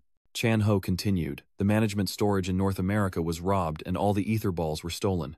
He asks Chan-ho how many orbs were in the North American warehouse, to which Chan-ho replies, 7 S rank, 20 A rank, and under 40 C rank. Daesung is shocked. Had Chan-ho sold all 7 S rank orbs? Chan-ho replied, "Of course. We built the Daeseong building with that money." It's only now that Daesung remembers that, as Chan-ho assures him that everything is stable. But if something happens at the gate, Daesung interrupts Chan-ho, blaming him directly. Everyone will blame Chan-ho for selling those orbs. Chan-ho, pale with fear, retorts that it was Daeung who told him to sell them, as Daeung strokes his chin in thought. Either way, we have to find who stole them before something bad happens, but Chan-ho doesn't know where to start. Daesung rises, saying, "There's a way, but it'll cost a lot of money, a way to find a clue." Just then, Jisoo and Sion enter, drawing their attention. Jisoo is cheerful. "Oh, Chan-ho's here too." Jisoo intimately links arms with Chan-ho, making him blush, and says, "You seem so busy these days, huh? I haven't seen you in days. Chan-ho, could you back up a little?" Daesung, clearly bothered, glares at Chan-ho and asks, "What's going on between you two?" Jisoo casually says, "Han Daesung, didn't you know I'm dating Chan-ho?" Confused, Chan-ho waved his hands dismissively, as Daeseong glared at him, asking dating. Ju adds, "Do you even know how Chan-ho took care of me while you were gone?" Daesung's eyes turn bloodshot as he glares at Chan-ho. "Were you going to tell me?" Chan-hoon vehemently denies it. He and Ju are not dating. Sion glanced at Daesung, then gently called out Daesung Oppa, causing him to sweat and his eyes to widen in shock. Sion speaks, saying that from now on, Jisoo should call him Brother Dung. Jisoo bluntly asks how he feels about Han Dae-shung and Sion liking him. He looks at them frightened. "Jisoo, what are you saying?" Sion stood awkwardly behind Ju, when suddenly a glass shattered, startling everyone. Turning around, they saw it was Cho Dong, who stammered, "I'm sorry." Ju was surprised. "Oh, why is Cho Dong here?" As everyone stared at each other, a voice echoed. "After awakening as a demon god, I can see the threads of causality between people, and how they relate to other threads of causality." Daesung listened intently, as red and purple threads appeared before him. It pierced through Daeseong's chest, connecting him to everyone. He stood pensively, as Seol-hyun stared wide-eyed at Cho Rong. Sion thinks Dong might also have feelings for Daesung, and Cho Dong sees that Yeon clearly has feelings for him too. They stood in silence, unsure of what to say. Daesung realized that the bond between them had grown stronger since meeting him, and it had also affected their emotions. Suddenly, Chan-ho broke the silence, taking Jisoo's hand and telling Daesung, "I'm serious about dating Jisoo." Jisoo blushed, looked at Chan-ho and stammered, "Chan-ho." Daesung, feeling awkward, scratched his head. Honestly, I don't like the idea of you two dating at all, but with no better option, Chan Ho might be the best choice. Desung glanced at Chan Ho, then seriously asked if he could take full responsibility for his sister. Chan Ho, sweating with nerves, looked at Daesung, unsure how to answer, but Daesung finally agreed to let them date. Jisoo stammered, asking if it was true, clinging to Chan Ho's arm as she sought confirmation from Daesung. Really, she asks. Seeing Ju's joy, Chan Ho blushes with embarrassment. Sion and Chodong silently watch Chan Ho and Jisoo lost in their happiness as Chodong wonders how to break the tension between her and Sion. She steps forward, taking Jisoo's hand in congratulations, her face still flushed. Jisoo happily thanks her, and Seon leans in to remind her of a forgotten promise. Jisoo whispers an apology, but Daseong interrupts, noticing Chan Ho's presence. Alright, if you're all done here, please leave so I can work. The scene shifts to a neighborhood where someone is preaching. Believe in the Heavenly Mother, everyone. The Heavenly Mother is all-powerful and she loves us all. She walks along, handing out flyers to passers-by as two men discuss her. Is that girl part of some new cult? He thinks so. There have been so many cults popping up lately, and suddenly a sphere appears in the middle of the road. It unleashed bolts of electricity in every direction, shocking a driver and sending him into a panic. Before he could react, he drove straight into the orb. It was right in front of him. People began to realize it was a monster gate, and someone shouted to quickly report it to the hunter department. The girl handing out flyers throws them into the air, a purple light emanating from her as she steps out of the terrified crowd approaching the gate. Everyone gathered around to see if she was okay, warning her to run, that it was too dangerous. She placed her hand right on the gate, muttering, "Our Lady, please close this demon gate." Then the gate gradually shrank, and the energy emitted also decreased. Everyone recorded the phenomenon as it unfolded, curious if the girl could truly close the gate. She raises a hand, swirling energy gathering in her palm, then clasps it to her chest, saying, "If you believe in the Virgin Mary, you will be blessed and receive power from heaven." Just as the police arrive, she continues chanting, and a faint golden light emanates from her. Police cars struggled through the crowd, heading towards the monster gate as the scene shifted back to Daeyoon. He tossed a bag full of gold onto the ground, and with some reluctance said, "Here, eat this." The book immediately snatched the bag and dragged it toward itself. Daehyun wondered, why is a magic book so obsessed with gold? In an instant, it devoured all the gold, praising it as more delicious than the lives of all creatures it had ever known. It wondered why its master hadn't let it try this before, as Desung looked on. Okay, now, to find out who stole the orbs from the North American archives. The book takes off pages, flipping wildly as it searches for information. Then it stopped in mid-air, light emanating from the pages, telling Desung that the orb was very close. At the World Hunter Association headquarters, the secretary reports to Chairman Dung Ho about a monster gate caused by the stolen orb. "It appeared here," he said. "A monster gate. Why are you only telling me this now?" She says, "It hasn't caused any damage yet, and is still under investigation." Dung Ho asks if there was no damage, and if it occurred in the gate management area, but she informs him that the gate appeared in a residential area. Dung Ho assumed that team leader Han Dae-dung had taken care of it as she relayed the news she had gathered. They say the gate cleaner is a civilian and a member of the Mother of Heaven Church. A name Dung Ho has never heard before. Meanwhile, in Jane Ki-hong's office at the Sun Guild, Ki-hong crossed his arms and asked manager Kim about the investigation's progress. She said the woman's name is Kim Jae. She's 33 years old, a teacher, and a model citizen. Ki-hong wondered how could an ordinary person close a monster gate. Ki-hong tells manager Kim, "I'll have the team support you. Pay close attention to that woman's church." She acknowledged the order and stepped out to meet Ji again. She thanked Ji for the help, and Ji clasped her hands together, saying, "I pray to the Heavenly Mother. Her blessings will also be upon you, Kim A-young." Ji then left, and A-yang stood there, confused by what she had just said. A-yang wondered if she'd ever mentioned her name. A loud cry erupted. The power of the Holy Mother was upon the heavenly realm. Outside the church, chants echoed, "Heaven, heaven, heaven." A hooded figure shouts that this peace is only temporary. Eventually the hunters will take everything in this land, and those below are agitated. They shout, "Damn those hunters, commoners like us have no choice but to live like ants." The mysterious hooded figure continued, "It's all right. Heaven's judgment will come for them. Our Lady in Heaven will care for everyone, not only in life but also in death." Ji tells Ah-yang, "This isn't just a cult, right, isn't it?" Ah-yang sits tensely, unable to speak. Ji continues, "Can't you feel the joy of heaven? Soon as the hymn rises, you will receive immense power." The figure on the platform removed their hood, then said to everyone, "Let us all rise and sing the song of heaven." As the singing swells, why is she an executor of Seiyun? She must report this to Chi-hong immediately. Suddenly, Ji placed a hand on A-yang's shoulder, startling her. Her eyes rolled back, showing only the whites as she sang, and touched A-yang. A-yang was terrified, her mouth agape, but no sound came out. Suddenly someone attacked A-yang from behind. She couldn't react in time, and they surrounded her, staring with terrifying eyes. The singing continues, a plea for peace. "Accept the grace of the Heavenly Mother." Suddenly a voice whispered in her ear, "Open up, open your mouth, this is a seed of heaven." Jiang's eyes flutter open. She will awaken with its power like a new soul. That voice, it's like a hypnotic spell. Say ah. And with that, Ah Jiang awakens from her dream. The car waiting for her suddenly braked hard, making her scream. The blonde girl driving next to her asked worriedly, "Captain, are you okay?"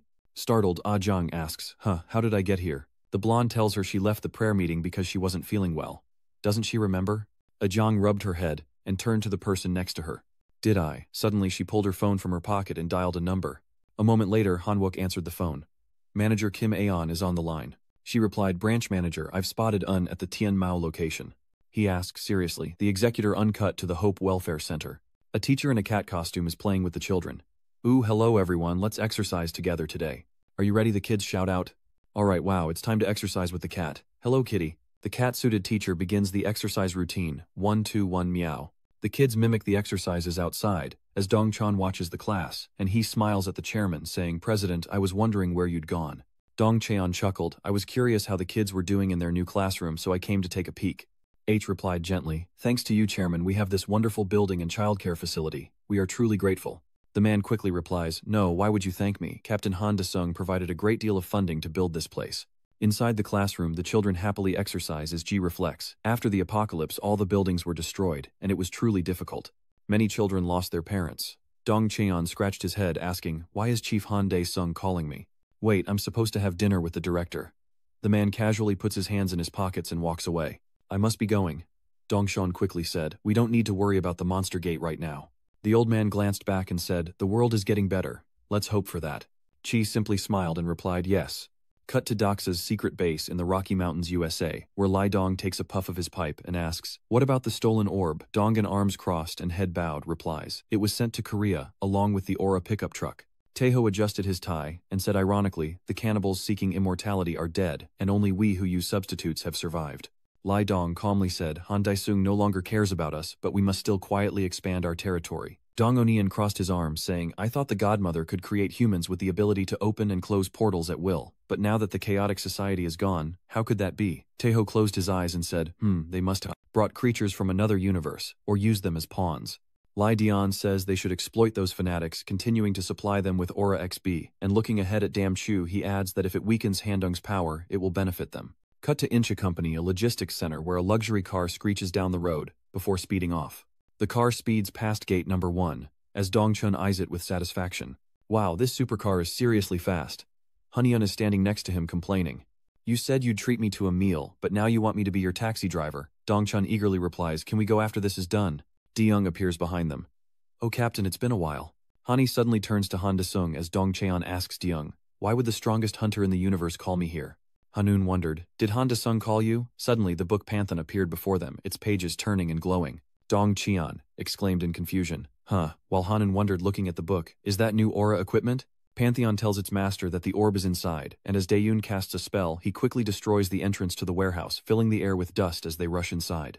Dong Chon glanced at D and asked, "Weren't we supposed to sneak in?" Hanun chimed in, "Show me that equipment later, Dedung, and you said we should hurry up and finish this so we can eat together." Before them, a cardboard box sat in the middle of the path.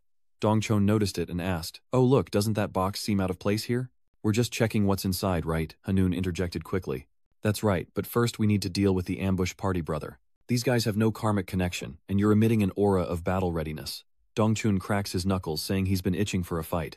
"Perfect timing, I needed to stretch my limbs a bit today." Immediately, humanoid robots gathered to block the group. Hani draws her 2 whips, thinking this is the perfect chance to test her new weapons. The robots charge, but Dongchun quickly pulverizes them.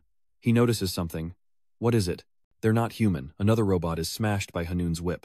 He lashed at them with his whip, and Hanyun was somewhat surprised. Robot's Unmi tumbles down from above. She landed with a thud on a cardboard box, then looked up at her enemies with eyes full of murderous intent. She raises her hand, and the robots are instantly destroyed. She gathers their parts and assembles them onto her arm. Desung's group stares at Un, who covers herself in armor and robot parts. I knew you'd come." Hanung is ensnared by strange threads. Dae stares at them, wondering about this string of resentment.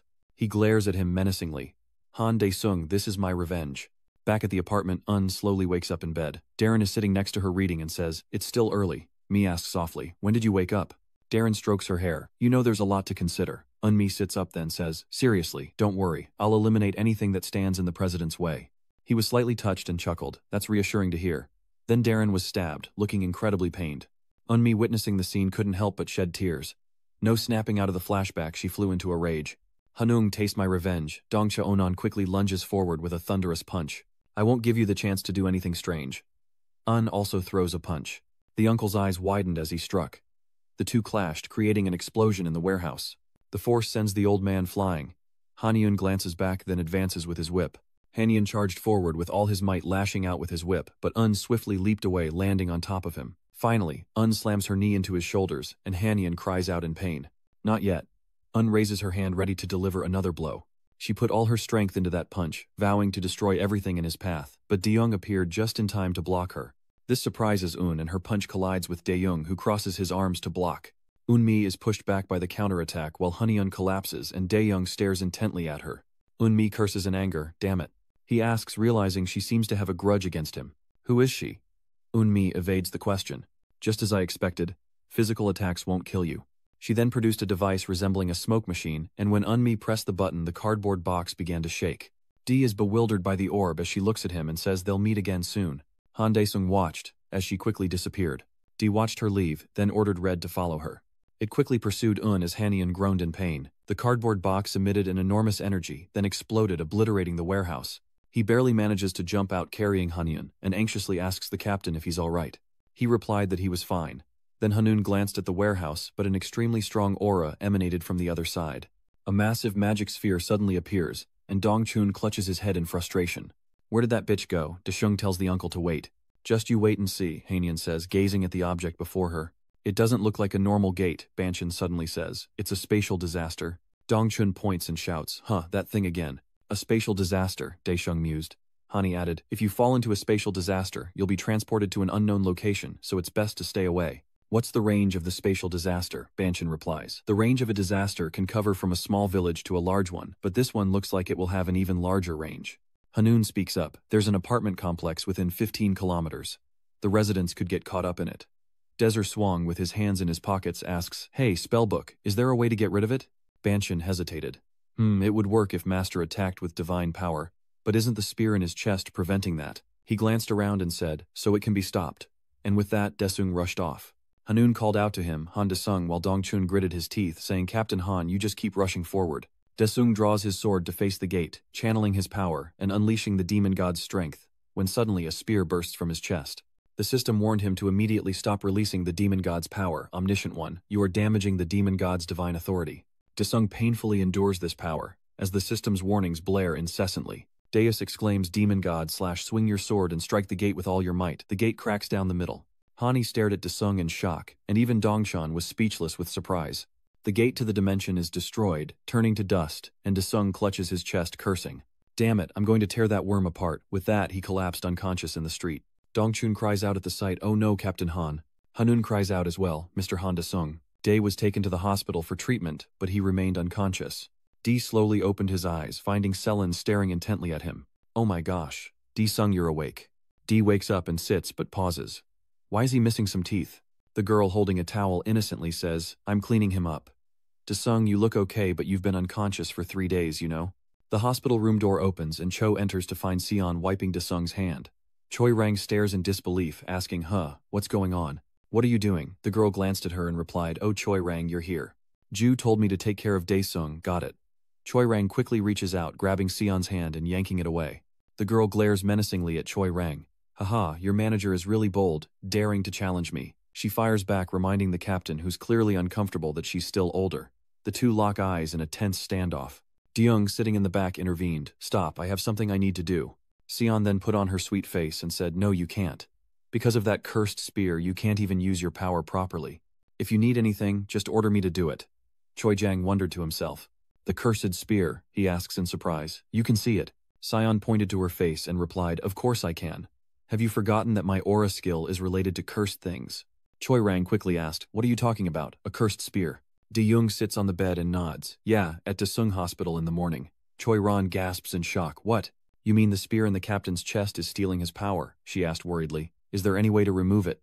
Dae-seong replied helplessly. I've tried everything for the past 3 years, but nothing works. C.I. resting her chin said, I've always thought of something whenever I see that spear. He glanced at her, thinking if it were her and her curse ability. Suddenly, Sion leaned in close to Daesung. Hold still for a sec.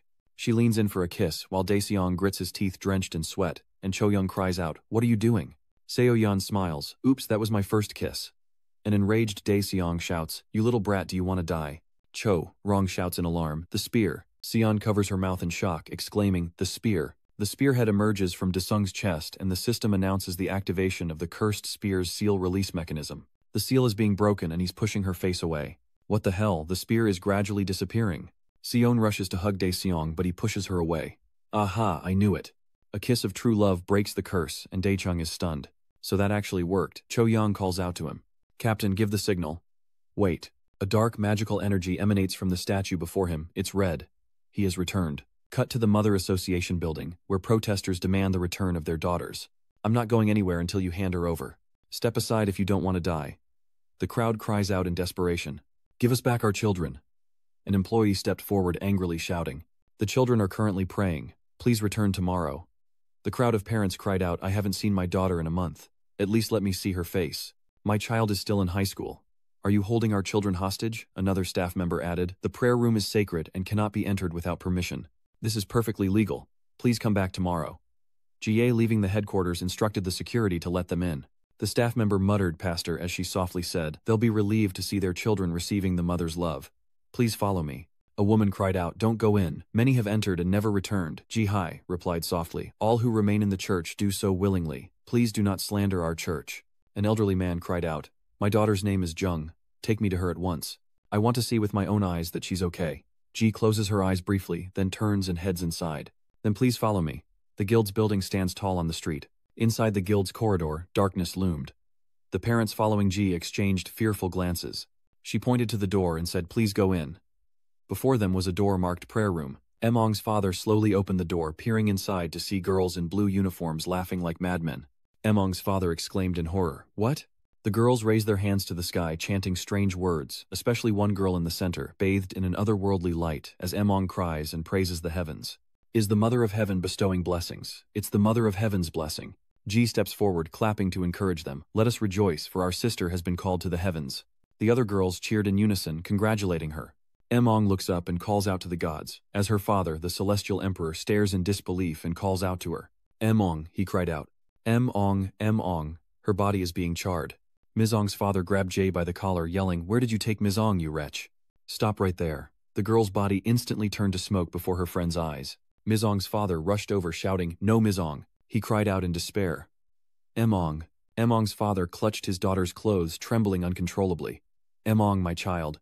Jay smirks, congratulating them, saying that through the baptism of the Holy Mother, Emong has been summoned to the world. He roars in anger. Get out of here, you bitch. Emong's father lunges forward, grabbing her collar. Give me back, Emong. Give me back my daughter. Suddenly he was struck with a painful shock. A guard coldly tased him until Emong's father collapsed to the ground. Jiang ordered them to take him to the confessional and force him to repent, while Jie coldly said, it's a pity, but I hope father will understand. He'll realize how fortunate he is to become a member of the Celestial clan. In another dimension, a warm light shines everywhere. She's surrounded by a field of grass with stones carved with human faces scattered around, all enclosed by a metal dome. In the center of this area, a transfer gate appears, and Emong's soul is transported here. The girl bowed her head, eyes wide as a naked Ong hugged herself, looking around, wondering where she was. Suddenly Barchil appears before her, welcoming her. Mizong's eyes widened in shock as she cried out, and the Celestial Mother grinned. Now shed that useless shell. Barakiel swings, slicing Mizong's neck. The poor girl's head rolled across the ground, and then with a golden cup she collected her blood. The crimson blood flowed from the monster's body into the cup, which she held to her lips, declaring it would become the wine of a sacred soul. Barakiel turned and approached Aslan, who was chained to a rock, his blue heart exposed. You still refuse the heart of a titan, she mused. Then Aslan groggily awakens, wearily, stating, I've told you countless times I don't want to become a monster. Do you not understand words, she says. Refusing to become a titan god is also your destiny. Feathers began to fall around them, as Barachiel unfurled her wings. Aslan painfully opened his eyes to look at her, as Barakiel forced the glass of blood to his lips, making him drink. It will help you become a god. Drink. Aslan is forced to drink the blood, some of which spills down his throat, causing his blue heart to beat wildly. Aslan furiously asks, what did you make me drink now? Barachiel coldly replies, if you agree to become a god, that pain will become pleasant and enjoyable. Aslan raged, I'll kill you. I'll tear you to pieces, you wretch. She turned and left him screaming in agony, when suddenly Barachiel saw something in the sky, a hole appearing high above. She cried out in alarm, no way, a phase transition seal. The system announces that the demon god's power has been damaged, and the level of demon god transformation has been reduced. Demon God Transformation Level 2 Demon God Power reaches 100%. Available skills Disciple Summoning. First Disciple Ryu Celion. Second Disciple Se Dongchan, and third Disciple. Please note that due to the reduced level of demon transformation, hellish secret techniques have been sealed. The system displays again the secret technique, Eternal Torment Hellfire, has been sealed, as has the secret technique King's Judgment Demon Slash. Having removed the Spear of Sealing, you have acquired a unique divine skill. Its name has been adjusted to suit the demon god's characteristics. The secret skill Kiss of the Demon God heals the target's adverse conditions and physical injuries. Thinking back to Sion's kiss, Deyoung felt a chill. No matter how good the skill, it shouldn't be used. Banshin then said, "Master, congratulations on regaining your power." He crossed his arms looking at it. "What's this? Why are you being so polite?" All of a sudden, Banshin replied. "I am programmed to reflect the status of my master in my attitude.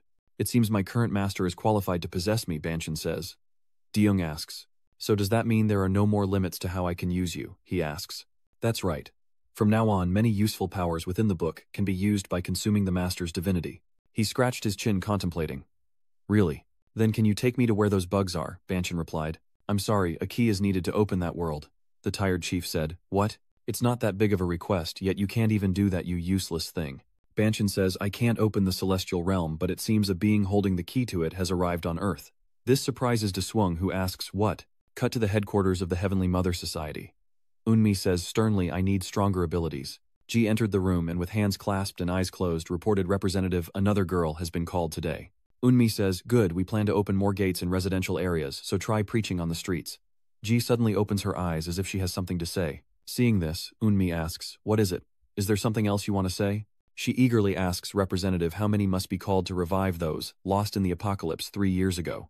Eunmi simply closed her eyes, offering no response, then stared at Ji as saying, "Are you saying you lost your son in that apocalyptic battle?" "Me too. I also lost my loved one, and we will surely revive our lost loved ones." Eunmi said, "That's what the Holy Mother promised." Dai H clasped his hands reverently and replied, "I believe. I believe in the Holy Mother." Suddenly a light enveloped Eunmi, prompting Jie to call out to her manager. Then Eunmi collapses, completely possessed.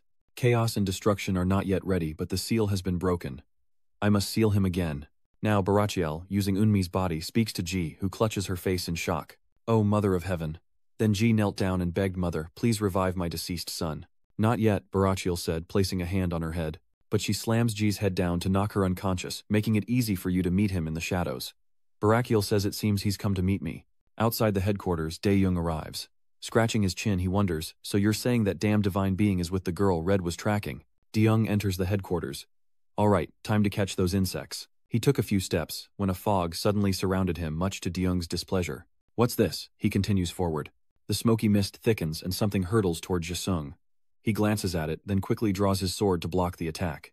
He commanded, "Arise, my disciples." A hand emerged from the earth and the commander's soldiers slowly crawled from the ground. They quickly rose, weapons in hand, ready for battle. One commander noticed something amiss, but his opponent was faster, unleashing a flurry of blows.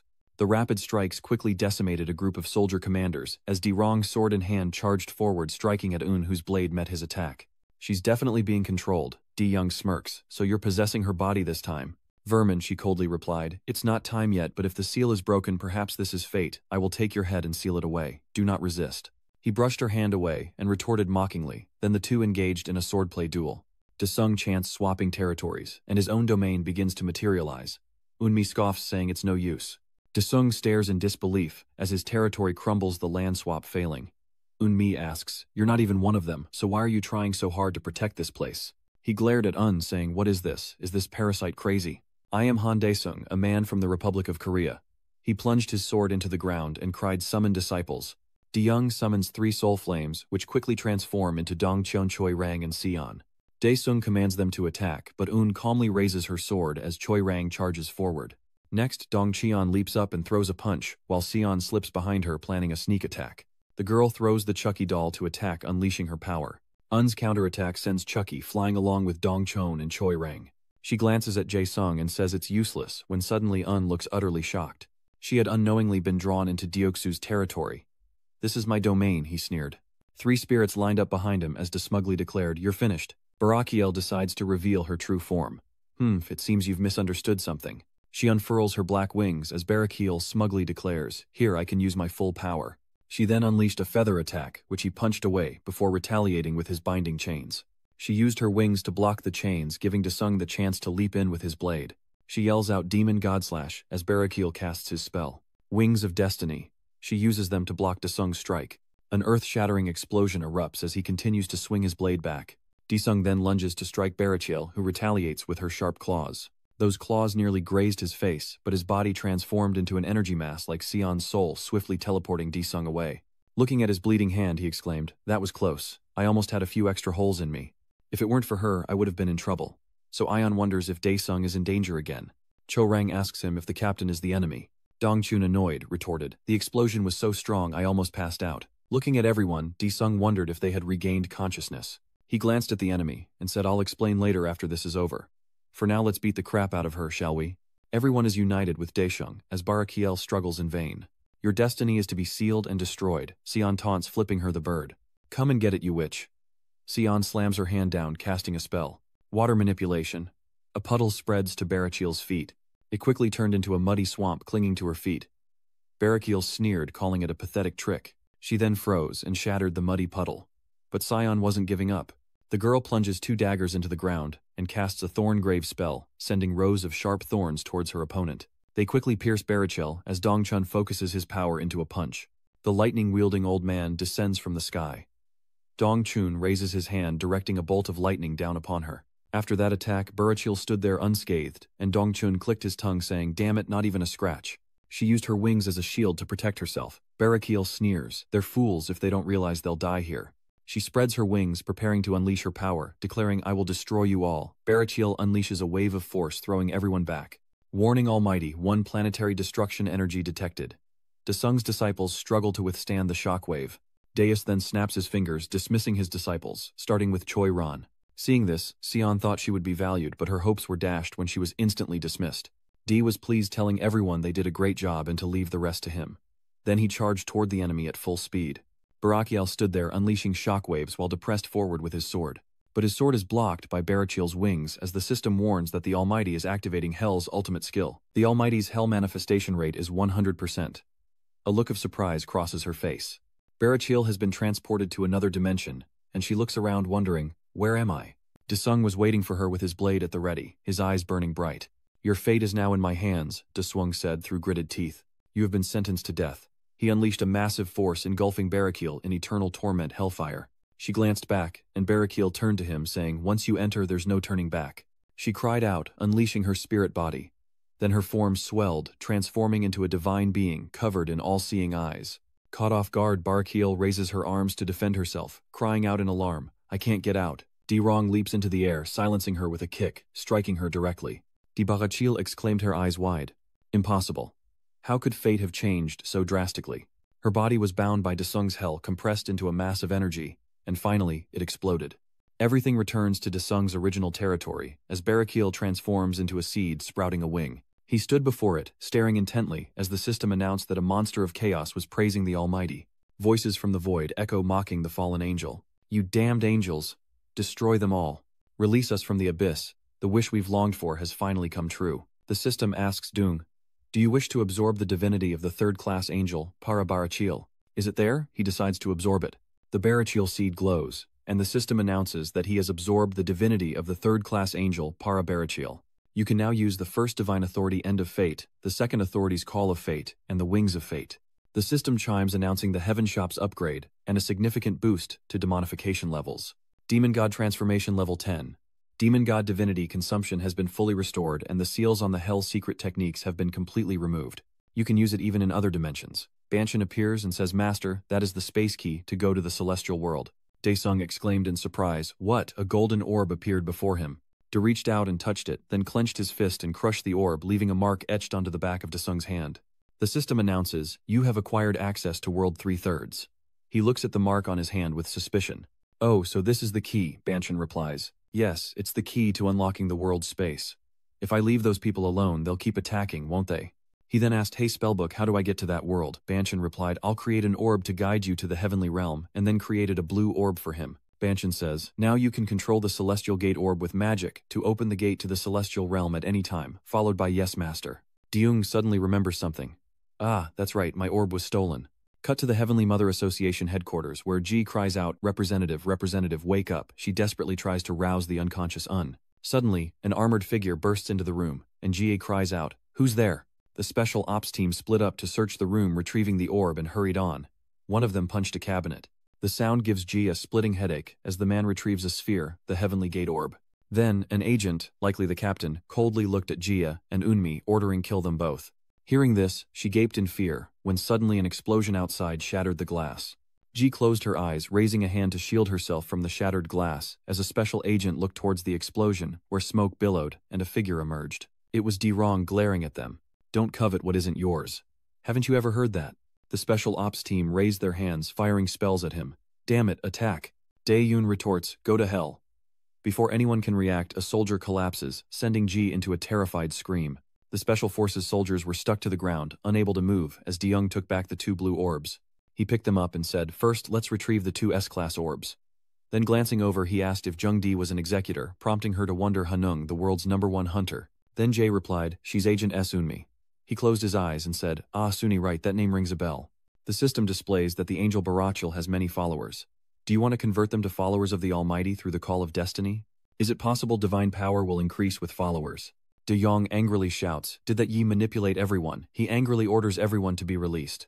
A light emanates from the Mother of Heaven Association headquarters, and the girls in the prayer room awaken. Everyone looked at each other in confusion, while Ji looked up to the sky and sobbed. She was stunned. "What have I done?" The energy spreads throughout the guild's corridors. Jiang wondered in confusion. What in the world was going on? I was definitely on my way to work. Where am I? Everyone in the room was sobbing. What am I doing here? "Excuse me, where am I? The sign over there says, this is the Matriarch Association." Then he stood up and declared, "Everyone, please calm down. I'm Manager Kim Aeon from the Hunter Association, and I'll request assistance from headquarters." At the Daesung building, Chan Ho called Dung. "De-Young, I've heard the situation from Secretary Shin Swairang."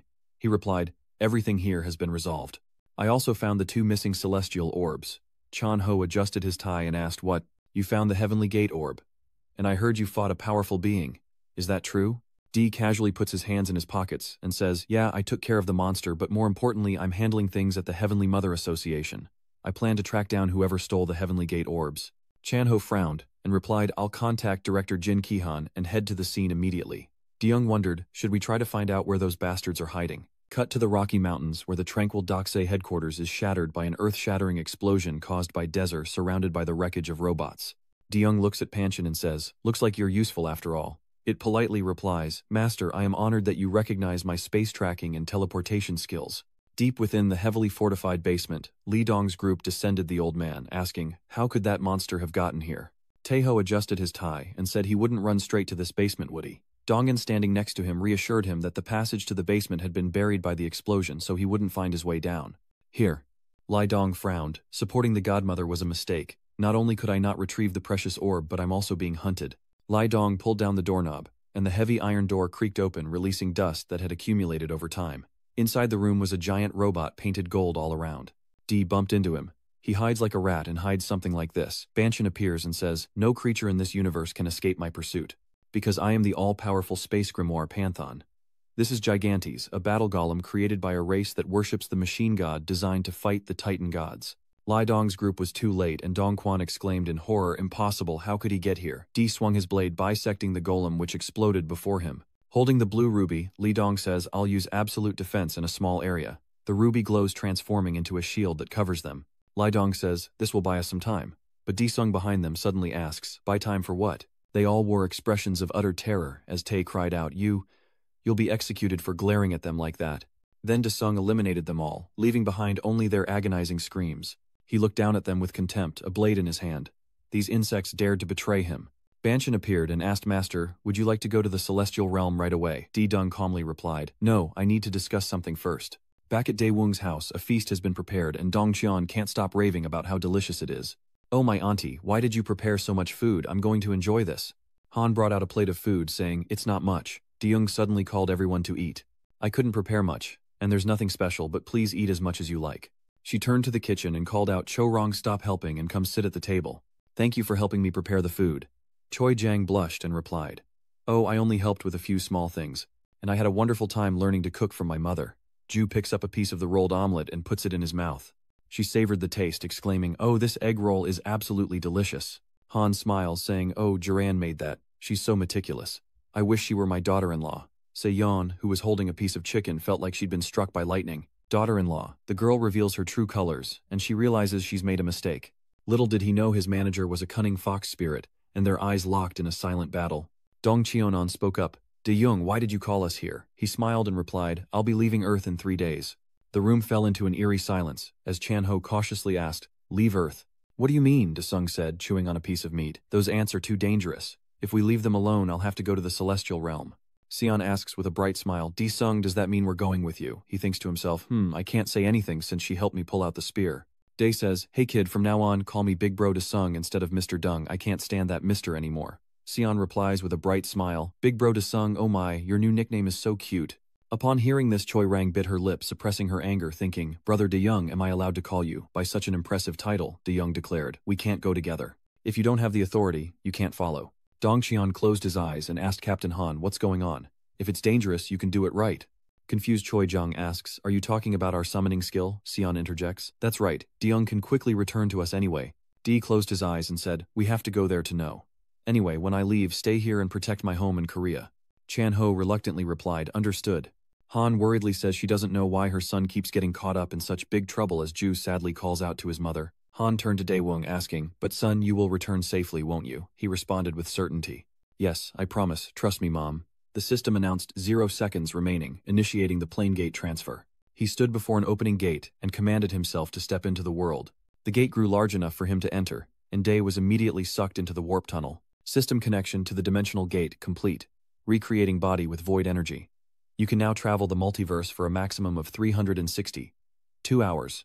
Time remaining 362 hours, 59 minutes, 54 seconds. He's shocked to see someone. What standing before De-young was none other than Odie. He cautiously thought, "Wasn't this the Oi priest he killed in hell?" He asked, "Who are you?" "This isn't the spirit energy of a cultivator. It's Odie's spirit energy from my homeland. De-sung energy. Spiritual energy." "Is this what you were talking about?" he exclaimed in surprise. "This spiritual energy."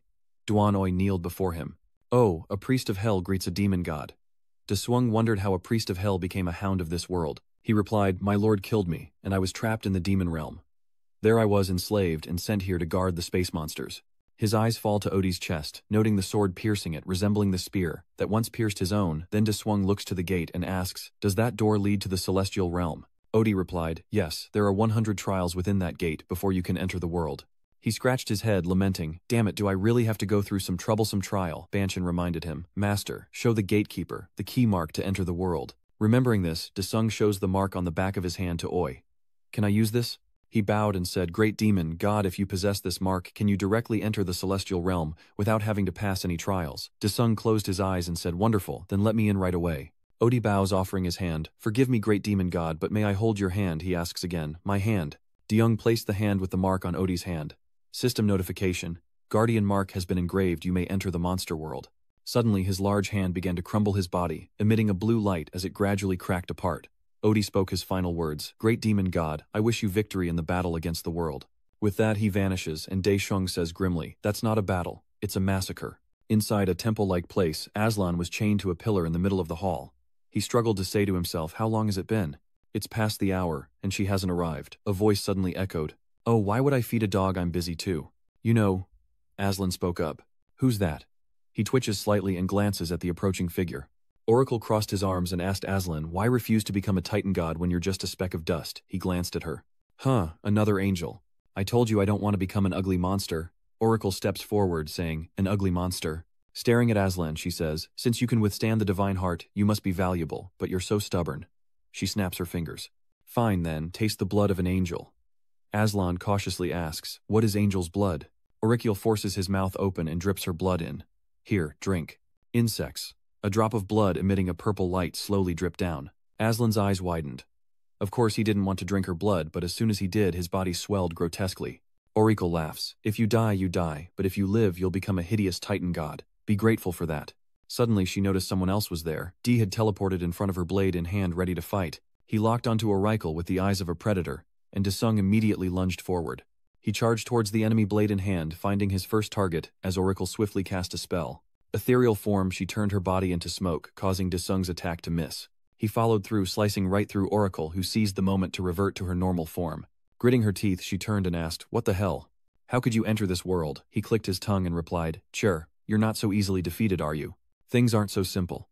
Aslan's body grotesquely expands. He cried out in agony, "Save me, whoever saves me will be my master for life." Deung-seung glances at Aslan. "What's this?" Oracle summoned her sword, saying, "A moment later, and I would have been defeated." Dezedong quickly readied his blade, preparing to strike as he leaped into the air. This staggers Oracle, giving Deung the perfect opportunity to strike from above. He focuses his power and strikes down with the demon god slash, but she raises her sword to block his attack. The two attacks collide, creating a massive explosion that sends her flying. Oracle grits her teeth, saying, "Too close." D doesn't hesitate and rushes forward.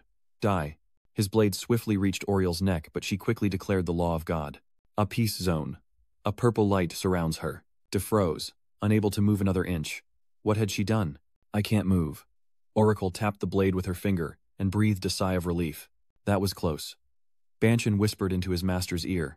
"It seems any acts of violence have been suppressed," Deung thought. "So I guess I have to give up on killing them," Oracle says. "The power of the Supreme God has been declared. This is now a place of peace." She approached him, stating that no one can violate the Supreme God's divine law.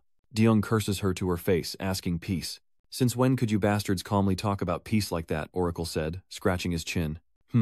By the divine law of the Supreme God," Deung shouts. "Release the demon." That took her by surprise.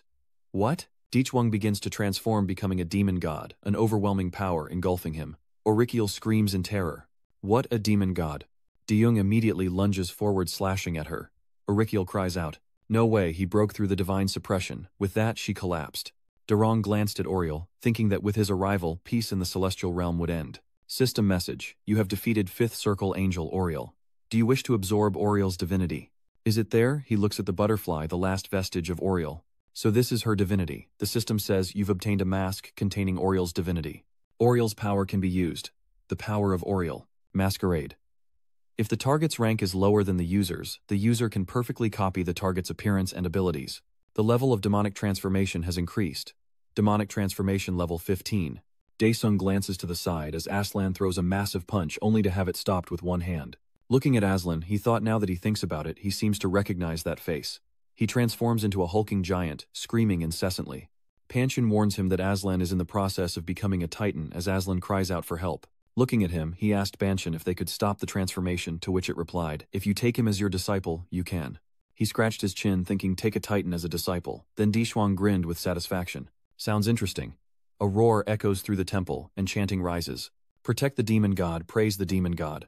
Obey the demon god, defend the demon god. Aslan jolts awake, panicking uncontrollably. Stop it now. Deng pulled him out of the temple, warming his hands by the fire as he casually asked, "You awake?" Aslan turned to him and asked, "Oh my god, did you save me?" Hunter Deseung replied, "I was just passing by." He stared at him for a moment, while Daeseung silently gazed into the flames. Aslan frowned and asked, "Are you a demon god?" Deseung glanced at him as if admitting he was a demon god, and Aslan threw off his blanket, bowing his head in an oath of fealty. From this day forward, Aslan Anderson will recognize the demon god as his master and submit to him. Deseung replied nonchalantly, "From now on you will fight for me." Within the temple, Aslan finds Semia on her throne, flanked by rows of disciples. He asks, "A cultivator has broken divine law." A disciple steps forward to report. It appears that countless dimensions of the celestial realm have been connected, and this cannot be confirmed. He then summons a golden scroll. The disciples were shocked. "What? Isn't that a sacred object containing the divine power of the Supreme God?" Another disciple interjected. "It seems... Wait, isn't it overkill to use the divinity of the Supreme God on such a lowly human?" He replied gravely, that a lowly human could not break the sacred divine law of the Supreme God. At least it must be a demon of equal level to himself. Then Semia unfurled the scroll, which began to glow, and held it out in front of the monsters. Semia confidently declares that the demon will not escape the Supreme God's judgment, as Aslan asks, "So this is the celestial realm in another dimension. I can't believe this." Master Di Wung clicks his tongue. "Damn it, I feel like we're just going around in circles." Banshin reminds him that beyond this forest lies the path to the heavenly village, while De Jong laments his inability to fly due to the different spatial dimensions of Earth and the heavens. Suddenly a light shone on him, and a golden scroll appeared next to Deseung as a voice echoed from the ordinary scroll. "How dare you break divine law? You have violated the laws of creation, and in the name of the god Judra, I shall judge you." A surge of power erupts beneath Daeseung's feet, and the scroll declares that he will be banished to the abyss of nothingness. Unfazed, Aslan asks, "How much longer until we reach the village in the celestial realm?" He turned to look for Daesung, but he was gone. Master elsewhere, Daesung is caught in his memories, reliving the accident that took his father's life. Deyoung-seung sobs uncontrollably, father as he bites his lip and continues to watch. The scene shifts to the moment he's attacked by a monster, followed by Daesung being injured so badly that half his body is gone. I want to go home.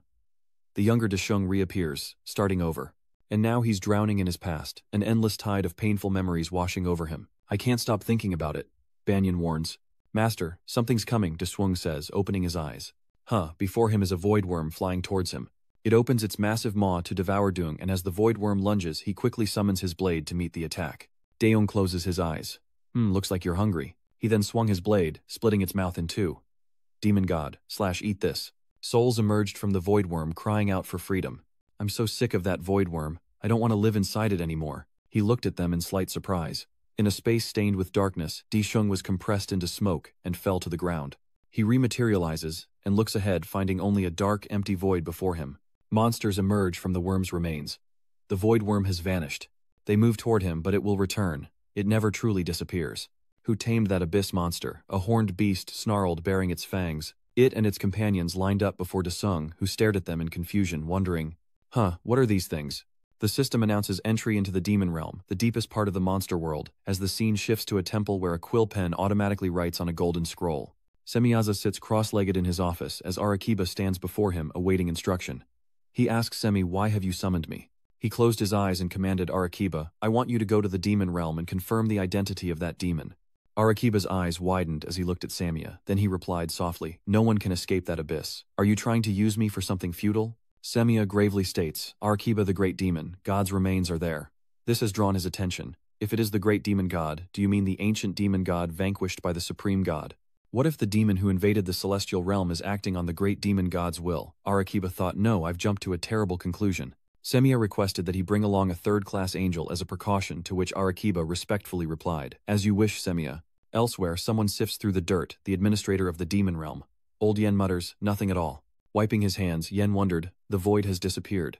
Could a new demon have arrived? Suddenly, he looked up at the ceiling and saw the space around him distorting. What Arakiba and his subordinates descended upon Yan's very home. He, Uriel, and Semel surveyed the area when roots erupted from the ground, quickly forming into Yen. He knelt respectfully. "Arakiba, why have you come?" He looks down and replies, "Warden Yen, open the gate to the demon realm. There are things I need to confirm myself." A light was created in the demon realm. That light quickly became a tree, and from it emerged Arakiba's group, his eyes fixed on the figure before him. After defeating a monster, Deong looked at his new recruits, thinking, how convenient all my minions are here. Arakiba's disciples charged forward, Uriel, declaring Arakiba will handle him. Deong summons chains that lash out and bind the two angels. What Dishung lunges forward, swinging his blade. "Do you wretched hypocrites." Seeing this, Arakiba shouts to reverse the observation, and in an instant Dishung's powerful blow breaks all shackles. Suddenly, he stops, letting out a gasp of surprise. And in that instant, an earth-shattering explosion sends Arakiba and the two angels flying backward. Judging by his assessment, the one invading the heavens appeared to be a new demon god. Deong stared intently at the figure before him, contemplating those eyes. His face was filled with excitement, his crimson eyes burning with madness. "I want to hit." Soon after, demonic energy explodes, and Deyoung's figure is engulfed in a sea of purple flames. The mana release a demon god transformation. The space around them trembled and dust filled the air. Sensing a surge of dark energy, Arakiba was stunned, suddenly aware of a deadly presence approaching. He tensed his face, etched with strain. Through the dust his figure flickered, and Di-chung gripped his sword, lunging toward Arakiba, declaring, "Hand over your divinity and die." Suddenly, an earth-shattering explosion erupts. Throwing him back, Di-zung grits his teeth, struggling to regain his balance, his eyes full of anger, as he scans around for the cause. In that moment of peril, he had cast a spell, creating a protective shield, Arakiba's reversed observation. He cursed in frustration, wondering if it was an upgraded version of his precious eyes. Banshin warned that his power seemed to allow him to completely reverse everything. He paused his eyes, thoughtful, a question in his mind.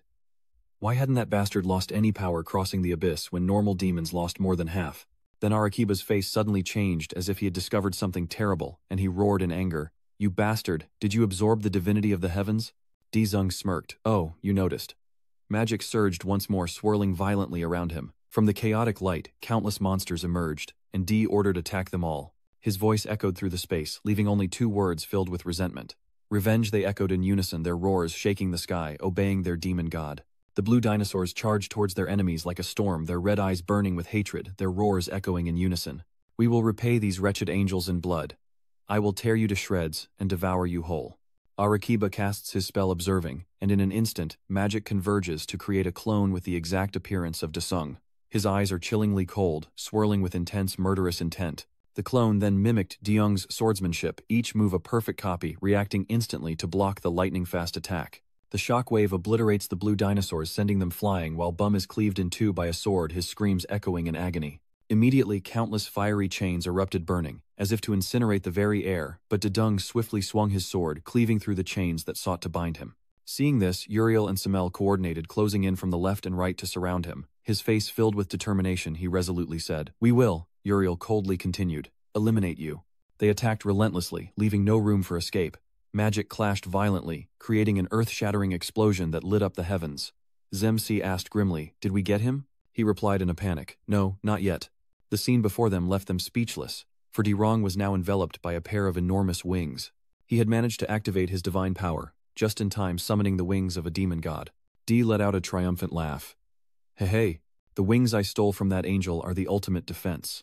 Arakiba's eyes widened in terror as he screamed in panic. That bastard absorbed Barachil's divinity. He stared at him, thoughts racing through his mind. "So he can nullify all my skills, copy them, and use them. If I had my disciples here, I could turn the tables." After a moment, Deshung paused, muttering, "I have disciples." A cold smile crept across his face as he snapped his fingers, summoning his disciple, the Seed of Destruction. Instantly, amidst the brilliant purple magic, a figure emerged. "Master, you called Aslan," said respectfully. Dezung immediately pointed forward, ordering, "Your first mission is to kill that bastard." He confidently replied, "Master, in your absence, I've tested all the skills at my disposal. Let me show you their true potential." His next words left Aslan speechless. "Oh, if you succeed, I'll promote you from trainee to full disciple." He couldn't believe what he was hearing, pointing at himself in disbelief. "What, I'm still just an intern?" Day casually replies, "Yes, that's right, you're just a trainee." Asla grimaces, "Then I'll have to show you my true power." Without hesitation, he quickly uses his Titan transformation.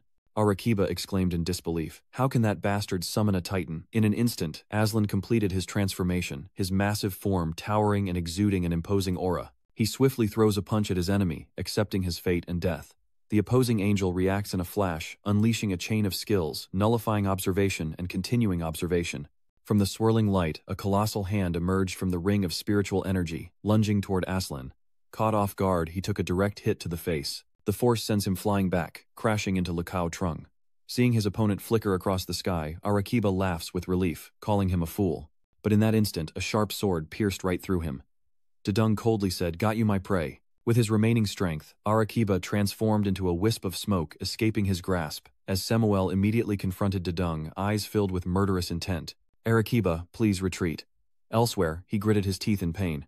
Uriel screamed in horror, as Arakiba, straining to use his remaining power, commanded, "Yen, get us out of here now." But just then his eyes caught the moment his comrade's head was severed. Uriel's eyes widened in horror, and he screamed in despair. Seal looks on, feeling Dezung's magic closing in his heart, pounding. Uriel instantly teleported away, narrowly dodging the sharp blade. In an instant, he vanished from sight. Deus Ex Machina unleashes his power, declaring that once marked escape is impossible. The ground shakes, bookshelves tremble, and glass jars clink, terrifying the old man. Moments later, Arakiba and Uriel suddenly appeared. Arakiba coughing violently and spitting blood, causing Uriel to exclaim in alarm, "Arakiba, hold on to your divinity." At that moment, countless vine seals erupted from beneath Yen's feet, binding him tightly, and he cried out in terror, "No, what's happening here?" Arakiba was reaching his limit, his divine soul almost completely overwhelmed by magic. He lost control, his sharpened hand immediately tightening around Uriel's face. He panicked, yelling Yen repair the void quickly. He acted hastily, his face tense and dripping with sweat. Outside, Desung relentlessly absorbs Arakiba's power, the brilliant golden energy merging into his body, and the system announces that he is absorbing Arakiba's second-class divine eye. The all-powerful magic eye has evolved into a demon eye, a demonic power, the demon eye. 1. It can nullify or copy the actions of a selected target. 2. It can read and extract all past actions of a target. 3. It can perceive the flow of dimensions and read the rank of a chosen target. Suddenly, Desung's eyes glowed a brilliant white, overflowing with powerful spiritual energy. Then from those eyes, two dazzling beams of light erupted like fiery arrows shooting straight into the sky. It tore through the night, shaking everything with each step of light. In an instant, the magic faded, and the absorption process ended.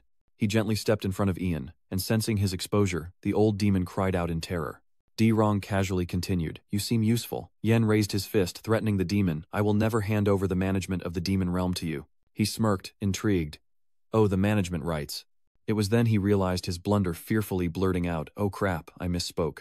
Dae-chung immediately used magic, activating his power, the demon god's summons, forcing the lower-level creature to obey him. He gritted his teeth in anger. "Follow me, administrator of the demon realm." Immediately countless voices echoed in his mind: protect the demon god, praise the demon god, obey the demon god, serve the demon god. His agonizing screams echoed through the forest, the space itself trembling with despair. A moment later, Yen's eyes became empty and lifeless. He bowed respectfully. "O demon god, from now on I will follow you." Dae-chung stroked his chin thoughtfully, a hint of sinister amusement flashing in his eyes. "Oh, mind control, that could be useful." He stared at the figure before him, asking softly, "What is your name?" The old man stammered, I am Yen." With a stern voice, Dae-chung proposed Yan transfer the management rights of the demon realm to me. Jing-jin replied, I will transfer them to you." In an instant, a key materialized floating before him, and without hesitation, Di-rong grasped it. The moment his fingertip touched it, magical light erupted, and the scene before him left him speechless. Di-shung now stood in a strange corridor, exclaiming in surprise, "What the hell?" At the end of the path, a strange door captures his attention with bizarre sounds echoing from beyond like whispers from a distant sky. No one knows what awaits Di-sung there. Meanwhile, elsewhere, a bizarre phenomenon suddenly appears in the dark sky. A man cried out in shock. "The sky," he continued frantically. "7 sun eclipses. How can this be?" The man beside him gasped in disbelief. Meanwhile, at Zemia's lavish white mansion, he sat silently in the dim light, arms crossed, contemplating something profound. Suddenly, a brilliant golden light pierced through the window, illuminating the room and startling Semia. He immediately stood up, his eyes fixed on the light, wanting to know what it was. Semia cautiously approached the window, then quickly made his way to the palace of the supreme god, but guards blocked his path at the gate. They sternly warned, "You cannot enter." He frowned, annoyed, and snapped, stepping aside, "I need the oracle of the supreme god." The guard glared, repeating, "We have orders. No one is allowed inside." Semia was silent. So even this is part of the supreme god's plan. Frustrated, he turns away his eyes, betraying his discontent and anger, as Semia uses his powers to summon his subordinates. "Hear my call, angels." The voice echoed through every nook and cranny. "Listen closely." Amidst the bustling crowd, third-seat Sahariel suddenly stopped his ears, twitching, his eyes flashing, as he turned towards the sound. His voice continued to echo, each word etched into the void. Rank 2 Ramiel heard the call, gripping his weapon ready to fight. Soon the summons reached the second ranks. Kokabel. He looked up, eyes wide, wondering what could be so urgent as to warrant this summons. Meanwhile, third-seat Duriel listened intently to the instructions as he played his instrument. Samia spoke sternly, "Prepare for the war between angels and demons." Meanwhile, Dae-hyung quickly approached the door, his footsteps echoing in the silent hallway. Soon he stood before the door, eyes firm, breath catching as if ready for what awaited him. Without hesitation, he turned the key, and the door creaked open.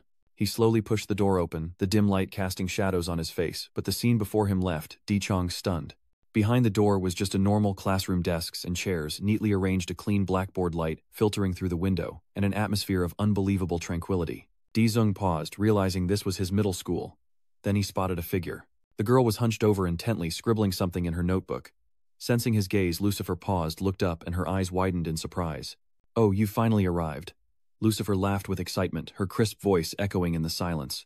Dae-jung gently pulls out the chair in front of the desk, quickly sits down, his eyes fixed on the girl before him, and asks in a low voice, "Who are you?" She tilted her head, a smirk playing on her lips. "Who do you think I am?"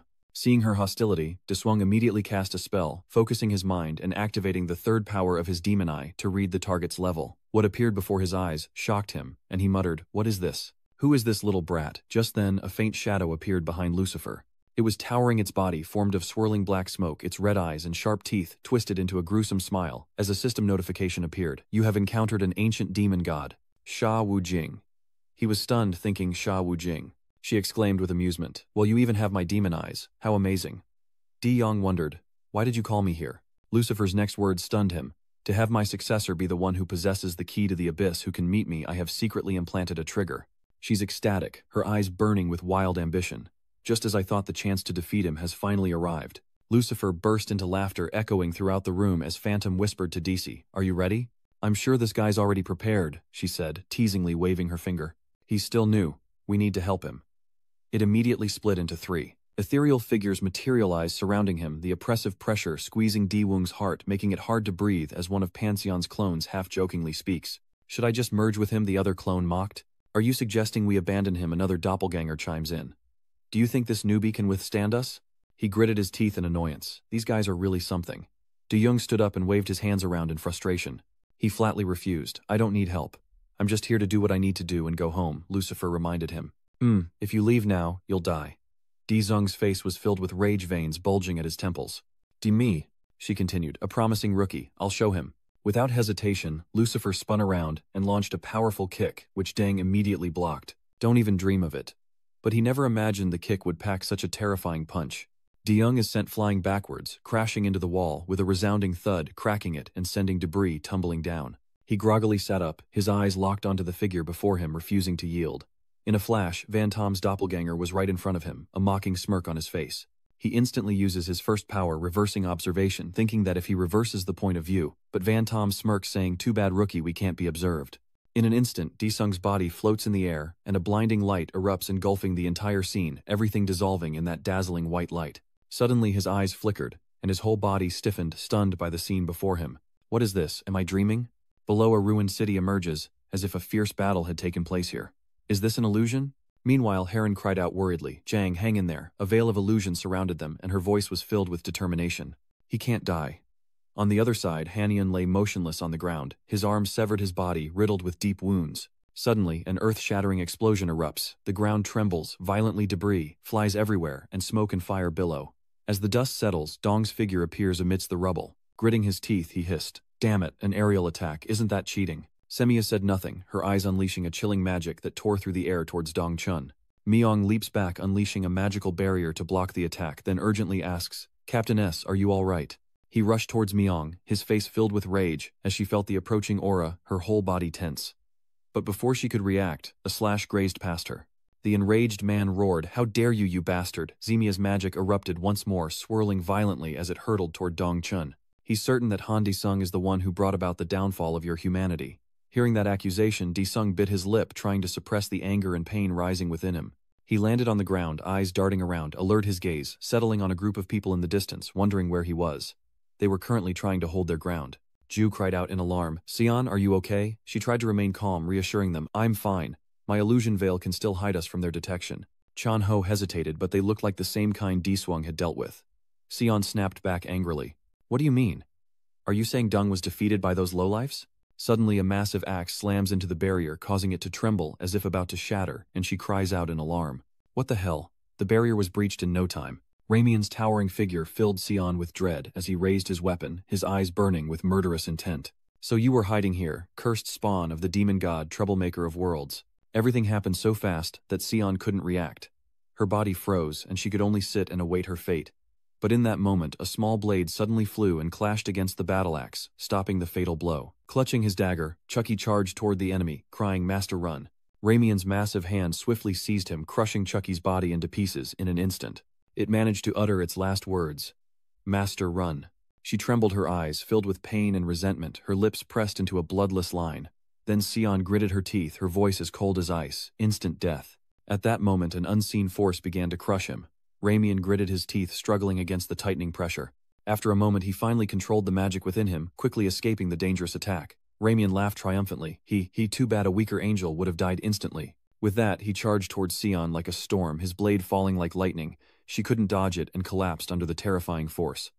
Jisoo cried out in despair. "Sion!" Mrs. Han cried out in shock, while Sion Chan Ho gripped his gun, seething with hatred. That bastard. Gunfire erupted, bullets raining down on the enemy. Behind Ramian, the angels wasted no time, immediately charging into the battle, and though Chan Ho fought valiantly, he was quickly overwhelmed, blood splattering everywhere. Seizing the moment, another angel advances, targeting the remaining two as she screams in terror. But in the end, those were the last words Sion could utter. Her life extinguished, leaving crimson streaks staining the cold earth. Witnessing everything, Daeyoung froze, clenching his fists in fury and helplessness, and roared, "You dogs, I'll kill you all." Phantom coldly explained, "Rookie, this is what will happen after you die. It's inevitable." Daeyoung's eyes turned bloodshot as he growled, "Shut up." Suddenly, Lucifer spoke. "Have you seen the future?" Daeyoung stood frozen, his eyes heavy. "The future," she said nonchalantly. "If nothing changes, these things are inevitable." He sneered, his voice dripping with contempt. "You're not even remotely prepared. How pathetic, how utterly inadequate." He wondered, "What are you plotting by showing me such a cheap trick?" Lucifer says firmly, "Don't worry, I'll help you." D-Rong is stunned, his eyes wide and fixed on the figure before him. "Help me." She made incredibly tempting promises. "I will lend you my shadow. I will help you kill Rudra's creations and return you to Earth unharmed." Phantom frowned, his voice laced with annoyance. "What? We didn't agree to this, did we?" he asked Lucifer warily. "Why would you help me?" she mused, stroking her chin. I see. Why would I help you, I wonder? Leaning in close, she whispers, Your body. Your body. Lucifer extends a hand. Oh, of course, it's to get my body back. De Shuang was stunned, blurting out in surprise, Your body. She angrily tore off a piece of the phantom's body, explaining that Rudra split her body into pieces and stuffed them into his filthy creations. She explains that she has no physical form, which is why we can't leave this place. You must kill the angels, retrieve the fragments, and restore this child's body. Lucifer continued, Sounds like a fair trade, doesn't it? You were planning to kill all of Rudra's creations anyway, weren't you? He hesitated. I have a question. Intrigued, she immediately asked, What is your question? Day gritted his teeth. Did you send me to hell? That question amused Lucifer, a smile playing on her lips as she cryptically replied, Maybe, maybe not. Enraged, he roared. Tell me clearly yes or no. Lucifer then retrieves an item stating, You descended into hell because of one of my artifacts, but I wasn't the one who used it to send you there. Daechung's eyes are glued to the book. Could that item be it? His face fell at Phantom Panthen's response, and it excitedly repeated itself over and over. System window, system window, system window. It stared intently at Panthen, eyes gleaming. The godly demon system. Show me what you've got. The Panthen grimoire is something I created. To create a variable, I sent it into the universe, away from Rudra's sight. Hearing this, Dai was shocked. This girl created Pantheon, he questions. Then who used it? Lucifer replies nonchalantly. Who knows? Now it's your turn to answer my question. Will you accept my offer? He pondered. Accepting her offer seemed like a good idea, but suddenly Banshin appeared. Hurry, master, accept this person's offer. De-young was surprised, thinking about the spellbook when an idea sparked in his mind. Wait, you're also part of Pantheon. It quickly clarifies. My name is indeed Pantheon, but I'm not a creation of Sot Tang. De-young exclaimed in shock. You're a fake, Banyan sadly asked. Would you like to hear my story first? An illusionary barrier enveloped them, ensuring privacy, and leading Panthen to believe he was simply pondering in silence. He sneered. What are you doing? What's wrong? Shocked by our story. He, you have no choice but to accept my offer. He smirked as if waiting for these very words. He points his sword and agrees to her proposal as the scene shifts to the Great Wall of Tiancheng, where Ellison and the angels gather with great fervor. Semia and her subordinates were also present. Ramian wondered, Semia, if this is a battle between gods and demons, does that mean the ancient demon god has returned? He calmly replies that the Seven Suns eclipse is the sign of the Sand Monk's return, and worry fills the eyes of the angels. Semiaza's voice continues. Another brutal battle is about to begin. Duriel is confused. Is he trying to regain his lost power? He then asks, What is the will of the Supreme God? He coldly replies, We simply do what must be done. That is the will of the Supreme God Judra. Suddenly, the emergency alarm blared, and Kokobel tensed, watching vigilantly from above. They had finally arrived. Arrows filled with magic soared through the air, aimed at their enemies, while below the wind howled like a cyclone. Suddenly, De Young appeared, moving like lightning, remembering Lucifer's words. I will personally deal with the Supreme God Judah. You must gather all the pieces of my body. And with that goal in mind, I must first eliminate all these winged angels. Just then, Kokobel's arrows came flying, but De Shung swiftly cast a spell, his eyes spinning and glowing brightly. The arrows continued to fly forward, and De Young's eyes quickly turned red as he unleashed his observation creation. Stop. Suddenly the arrows stopped, suspended in midair, then abruptly changed direction as he whispered, Observation construction reverse. The arrows turned against their master, flying back from whence they came. Koka Gabriel then realized that the man had stolen Arakima's eye of observation. He quickly waved his hand, withdrawing his divine power, and the arrows vanished into a faint mist. The scene enraged Zemia, who furiously ordered all the angels to attack at once. In an instant, the angels attacked en masse, their eyes burning red with murderous intent, and Yang Jian prepared to meet their overwhelming advance. Then at De Yong's summons, the gate of space opened the highway to eternal suffering, the gate of hell. From within that gate, a giant hand with sharp claws emerged. Without hesitation, the hand stretched out and slammed into the earth with terrifying force. Soon, Aslan's face emerged, radiating immense power, his eyes cold and piercing. He strode out each step, shaking the earth. Aslan stared at the encircling angels and laughed with excitement. Oh, war! Then a fierce battle erupted, both sides attacking each other amid smoke and deafening explosions. He leaped up, scattering the aerial angels with his demonic power. Immediately after, Aslan descended with a powerful kick, crushing the enemies below before they could even look up.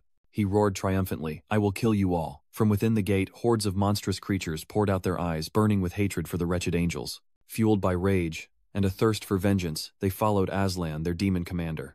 Aslan wondered if this display would finally earn him the rank of true disciple. Seeing his side falter, Duel immediately strums his harp, its music empowering the angels, their eyes ablaze. Once again they rise, charging towards their enemies, with a furious storm-like momentum tearing through the beasts and scattering blood everywhere. An angel's arm pierces a monster's chest, channeling divine power into its body.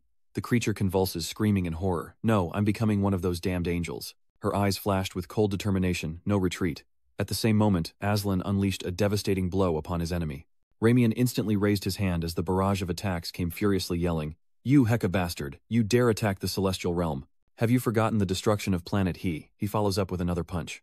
"What the hell are you talking about?" Ramian couldn't dodge and took the full force of the blow. Aslan roared in fury, "I am a human from Earth." The punch sent him flying backward, a cloud of dust erupting around him. Meanwhile, Kokakabi leaped down, drawing his bow, and arrows flew from his fingertips like lightning. They rained down on the horde of monsters like a storm of death, and in an instant he landed with a heroic air like a god of war. Gabi thought to herself that her light arrows would pave the way for the angel army, but Dizung's voice suddenly startled him. "There you are, my right-hand man." He was already behind Kokabel, but in that moment a spear suddenly hurtled toward Dizung. He swiftly raised his sword, just in time to block the attack. The blow was too strong. Dezung was pushed back, his feet sliding across the ground, dust flying everywhere. Sahariel gritted his teeth, his voice full of anger. "Why can't we defeat the Abyss army immediately, you filthy shadows?" he smirked. "You know how to use that foul mouth of yours." Immediately, Kokabel and his men launched a new wave of attacks, confident that even with his insight he couldn't dodge the Phantom Eye arrow. Seizing the opportunity, he quickly charged forward. "Die, you demon!" The scene before him made the phantom within him sneer a contemptuous curve to his lips, as they charged at each other, unleashing a relentless barrage of attacks. Kokabel landed quickly, immediately going on the defensive, his whole body tense with vigilance. Seeing the jet-black magic spreading towards him, he exclaimed in surprise, "This is the celestial realm, a place without darkness." He was fast. Dizong appeared, grabbing Kokabel's arm with a grim expression. In a split second, his arm was torn from his body. Kokabel was stunned, his eyes wide with disbelief at what had just happened, as the boy smirked victoriously. "Haha, got another one." Suddenly a brilliant light pierces through the thick smoke. It hurtled towards Dizung with terrifying speed, too fast for him to react. Dizung stares blankly as the light pierces his body. Semia says coldly, "I've always been watching you." Sot Tang. Black energy surged around him, weaving through his wounds and closing them in moments. A phantom slithers out of Dishung, a twisted smile spreading across its face. "Ha ha ha, so that's it. Jay Rudra gave you my right eye." Without a word, he gathers his spiritual energy, and a third eye opens on his forehead, emitting a blinding light. Then a surge of intense spiritual power illuminates the sky. The explosion filled the area with dust and smoke, greatly affecting all the nearby beasts. A nearby monster could only watch helpless as another version of Dizung slowly emerged from the smoke. He laughed, a sly look on his face. "Ha ha ha, so you really do know how to deal with me." Samia Jia simply responded coldly, "It's over." He reached out, manipulating that power toward Dezarung, ranting madly. "What the hell is that rookie doing?" Suddenly something moved past them at breakneck speed. In a flash it took Semia's eye. This Dezung variant left them in the dust. It was only after he passed that he realized he'd lost an eye, and he cried out. Daeung Swung looks at what's in his hand and praises it, saying this eye looks strong. The system announces that the power of EQL's disguise has been activated. If the target's level is lower than the user can perfectly copy the target's appearance and abilities, deactivating EQL's power. Samia shields her eyes, realizing that he has absorbed EQL's purity, and while he's distracted, she replaces her eye with the one from before. And now, Daesung has heterochromatic eyes. At the same time, the system announces that you have absorbed the right eye of the ancient demon god Sang. You now possess both demon god eyes. From now on, you can use Panchen spellbook techniques in the human realm. A different version of Daesung scolds him. "Rookie, what took you so long?" He replies, "I was just waiting for the right moment." In another dimension, Lucifer calls out to Daesung, telling him to take out the binding chain. Then a fiery red chain appears. The chain wrapped around her and him, and Day felt uneasy, so he remained silent. Lucifer grabs the chain and shouts, "Link your sword to this chain and use it. You'll be able to use my special skill." Daesung inquired about the special skill, and then the chain was used in the current dimension. He uses the chain to charge forward relentlessly, while the great demon god's attacks leave Semiyaza unable to defend the light sphere. Their powers collide, creating a massive sphere of destruction, and Daesung cries out at the sight. Semi closed her eyes, unable to watch as the two powers collided, creating a vortex. He was incredibly tense as the vortex hurtled towards him. There was no escape. He was about to be annihilated. As the celestial realm crumbles, and the tornado dissipates, a sword and chain of fire emerge from the smoke. He slowly approaches. "In the future, I saw you killed my family." Sahariel anxiously embraces the fallen Kokabiel. "It seems we must leave this place." That sword is flying towards us again. It pierced through him, causing him to scream in agony as the iron sword advanced, and then retracted. Kokabel awoke with a curse. Damn it. He lay there watching him approach, when suddenly Cole's eyes widened in shock. Through the haze, he and his sword emerged. Then something caught Daesung's attention, and he turned to see Ramian's massive form appear. "You bastard, you act surprised." "Oh, you son of a bitch." Enraged, Ramian curses. "How dare you?" Hearing this, Daesung, equally furious, grabs his chain. He unleashed his fury, striking Ramian repeatedly, while Day watched with a murderous gaze, thinking of Chucky and Sion. He too has faded into nothingness, leaving only him behind as the system notifications chime one after another. Absorbing the great demon god's shin, foot, left arm, hand, and spine, Dishung's doppelganger laughs with glee. Ha ha ha, I'm about to reclaim my body, he laughs deviously, leaving it bewildered. My body, Disung scoffs. Do you mean my body? It asks, surprised. What are you talking about? It multiplies into several bodies around him, being a nuisance. Have you forgotten our agreement, you bastard? Daesung waves his hands, calming down. I was just kidding. Just kidding. Geez, you're so serious, don't make things so awkward.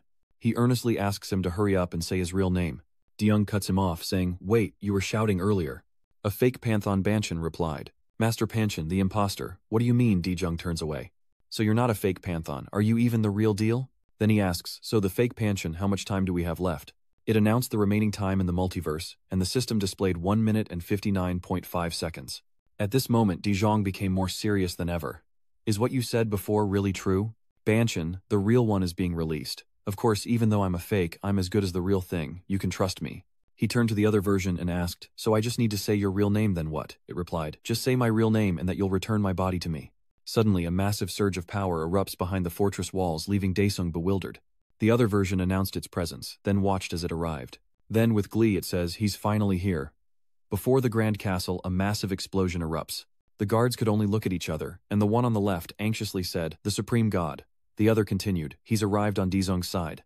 The other version urged him on hurry, and call my true name. It flew around annoying Dechong, saying there was no time to waste. At that moment, Dechong closed his eyes to calm himself, ignoring his surroundings, then opened them and said, let's see who it is. The other version was extremely impatient, flying back and forth. Then Deshung soared into the sky, leaving them behind. You lunatic, stop right there. You think you can wield my full power, he said, feeling a surge of strength as he moved. Now I can use Panshin's ultimate move.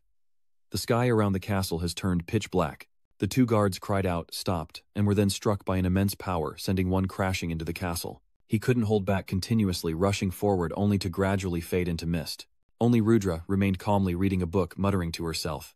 Han Dechung swiftly lunges towards her, unleashing his fiery chains upon Rudra, but an unseen barrier prevents him from striking. With eyes burning red, Day asks, are you Rudra? Ah, I spoke your name, Han Dezung. He asked, sounding weary. What is it? You know me, Rudra asks, pointing to the book. A book about you. Derong was a little surprised. A book about me. She lowered her head, looking dejected. Rudra felt utterly defeated, grinding his teeth in frustration. Disappointment. What has he realized? This is bad. Then a massive object hurtled towards him. It nearly crushed him. He eyed it warily, knowing he couldn't stop it. Rudra smirks and raises her hand, the giant hand lunging toward Desung. Seeing it, he cried out as Rudra continued to use her hands. Wherever her hand went, he had to dodge. Day had to keep moving because Rudra's hand was too big. Fighting with fury, he roars, and Day throws all his strength into one final charge. Suddenly, he stops his mana, now lying in the palm of her hand. And with that, he crushed him. Dung was now as flat as a mosquito. Ah, I'm not done with you yet. Die. The surrounding space trembles as he lies helpless in Rudra's palm. I can't control my mana. Your other selves are surrounding you, just die already. You pathetic rookie, without us to control your mana, you're nothing. Once you die, we'll take over your body. Dedungko forces a smile. Just as I thought, these guys. And then he laughs, activating the respawn point. Immediately, the system announced the activation of Panthon's ultimate skill, Resurrection Point, returning the user to a designated time. After the system announcement, all of Deshung's memories from the beginning were replayed. His other self urged, say my true name, there's no time left, hurry. Deshung simply turns away and smiles, betrayed at the crucial moment typical of those wretched demons. Banyan repeatedly reminds him, Master, even if you return your body to the great demon god, you will still retain the power you stole from the angels. And if you use the great demon god's power, the system will record it, allowing you to use his skills. He is reminded that the most important thing is the time limit in the heavenly realm. No matter what tricks the great demon god uses, once the time is up, he will be forced back to Earth. Deongru seizes this new opportunity, realizing he can take what he wants and escape if he times it right. The scene shifts to a snow-covered mountain shrouded in dust where Deongru stands tall, surveying everything, then shouts, I will return the body to you. That version of Lucifer smirks, hee, that's the way. Immediately, a surge of power enveloped him, and Lucifer appeared with a sinister grin. Reborn and overflowing with power, Lucifer turned towards the towering fortress, then vanished in an instant. Turning to the magnificent castle, Lucifer quickly appeared before it, her body overflowing with dangerous, evil energy. Then Lucifer smiled. It's been 6,000 years. Rudra Lucifer emerged from the thick smoke. She gazed at her opponent, almost hypnotically. Then Rudra appeared cloaked in immense power. She spoke as if she had been waiting for a long time. "Oh, so you've finally come out." Rudra stood motionless, surrounded by a hazy mist, her inhuman feet visible as Lucifer mocked. "No longer playing house with your twisted creations." She spoke softly, muttering, "Why is her face so dark?" Then as if casting a spell, Rudra said, "Rudra needs new creations. Lucifer is a good ingredient." Lucifer felt a strange itch, not understanding what was happening. Lucifer, enraged, grits her teeth. "You mean to use me for your ridiculous games again?" Flashback to 60000 years ago on a distant planet. Lucifer surveys the scene before her. She gently scratched the ripped teddy bear on the ground, a bear Lucifer had picked up from the dirt. She examines it for a moment, then says, "Failed the test, what a pity." Then a vortex of immense power suddenly appears. Lucifer was at the center of the vortex, yet unharmed, when Rudra appeared right behind her. Rudra is enraged, and Lucifer retorts, "Your creation was flawed, which is why it self-destructed." But she screams it's all Lucifer's plan, Lucifer's fault, then a part of her body breaks away, the result of my sharp claws. Lucifer cries out in pain, "What the hell are you doing?" Rudra simply replies, "Lucifer's body," and she reveals her burning red eyes, the source of creation. Across from her, Lucifer was silent, her eyes having been taken, her arms and legs gone. Lucifer's torso falls before Rudra, who then unleashes his power once more. "Arise." Souls poured from her body, escaping through her eyes, nose, and mouth. Even the severed limbs possessed souls, twisting into grotesque faces. Those faces transformed into powerful bodies, kneeling before Rudra. "Mother, mother, mother." Lucifer's body is now just an empty shell, when suddenly a massive surge of energy attacks the other bodies. A scroll of information unfurls from the black gas. It soared into the heavens, never to fall, and declared, "Rudra, I will await the end of your twisted creation, and then I shall return." Back in the present, that dark power belongs to Lucifer. She laughs with satisfaction. "I told you I'd be back." Rudra uses the power of creation, and thousands of long hands appear, lunging forward. They clashed with Lucifer's power, creating a chaotic scene as she yelled, "From this day forward, you will forever be my plaything." She continues her assault. Lucifer can't refuse the creative material. Lucifer, unable to remain calm, unleashed the underworld fire, attempting to engulf her. But Rudra is supremely confident. Lucifer's domain is useless. She unleashes a fire-extinguishing move, a sea of creation, water, and fire clash. Who will win? Lucifer furiously attacks, but Rudra refuses to yield. She's able to evade her attacks as Day watches and curses. "Damn it, can we really leave when the time runs out?" Cut to Dae-seung's building. Dae-seung's portrait was printed as a large photo on the wall, and also as a mousepad. Mi sits up straight, working with intense focus. Then she sighs. Captain Han is absent again today, when suddenly the phone rings. The desk phone rings, announcing a visitor for the captain. She can't just barge in like that. Where did Ion come from? "Hello, Captain." Shin Myong was startled, not knowing when she'd entered, and then collapsed before Sion's eyes. Mi worriedly asks why she appeared without warning. Meanwhile, an object hurtles towards Earth. The girl casually mentions, "I didn't know Captain Shin collected Mr. Dung's products." She suddenly feels guilty about everything. Sion then gets down to business, stating that she's been thinking, and it would be best if they settled things between themselves first. Myong, caught off guard, listens intently before replying, "Seriously, I won't stop pursuing Captain Han, so you should give up." Ruan couldn't take it anymore and jumped up. "What? So that's how you want to play it?" Outside the window, an object hurtles toward them at breakneck speed, leaving them both in shock. In the clear city sky, a mysterious gate appears, its depths a fathomless black. A helicopter slowly approaches as the media reports on the situation. Breaking news: a massive gate has suddenly appeared in downtown soon after a burst of light. Hunters gathered, observing the gate on screen and listening to the news, the first time a colossal gate had appeared naturally since the cataclysm. The Hunter Association and the government are investigating the cause and severity of this gate. As the news ends, everyone's expression turns serious with only a few hushed whispers. On the screen, a simulation of the gate displays its readings as Ajiang approaches, asking what rank it is. Han-yoon, still staring at the screen, exclaims, "Oh, branch manager Kim Ang." She leans in for a closer look, noting the extremely high aura level. Hani sits in his chair, adding more, and the stats continue to rise. He furrows his brow, speculating that this is clearly an S-class gate or higher. The light glinted off her glasses as she closed her eyes and spoke. "Just as I thought." Hanun tilted his head, asking if she'd decided which guild would handle the gate. Jiang pushed up her glasses, vaguely answering him, while on the other side Dongchun was stunned, gaping at the scene unfolding before him. "Well, it's been a long time since I've seen a gate this big." The old man stands alone before the dimensional gate, hundreds of times larger than a human. Suddenly, a voice from behind caught Dongchun's attention. "Choi Rang, you better keep your promise, you hear?" Turning around, the uncle saw Choi Rang approaching, saying, "I should be the one saying that. You better keep your promise." Team leader Ryu Son, walking beside her, simply scoffed. As they approached, Dongchun waved and greeted them cheerfully. "Hey, you two are here." But Choi Rang and Sion ignored him, walking right past. Dongchun stared after them in disbelief, wondering what was going on. "What's going on?" I greeted them, and they didn't even acknowledge me. Two hands reached for the gate of space, sensing its power before Chorong pulled back certain. No doubt that's Captain Han Sion's mana. Yes. D's excess mana is overflowing. Dongqian stood behind them, stroking his chin, thinking to himself, looks like they both noticed it. He put his arms around them, suggesting, come on, let's go see Daeseung. Seo Yan also called out, confused as Uncle Dongqian pulled them both into the space gate, urging them onward.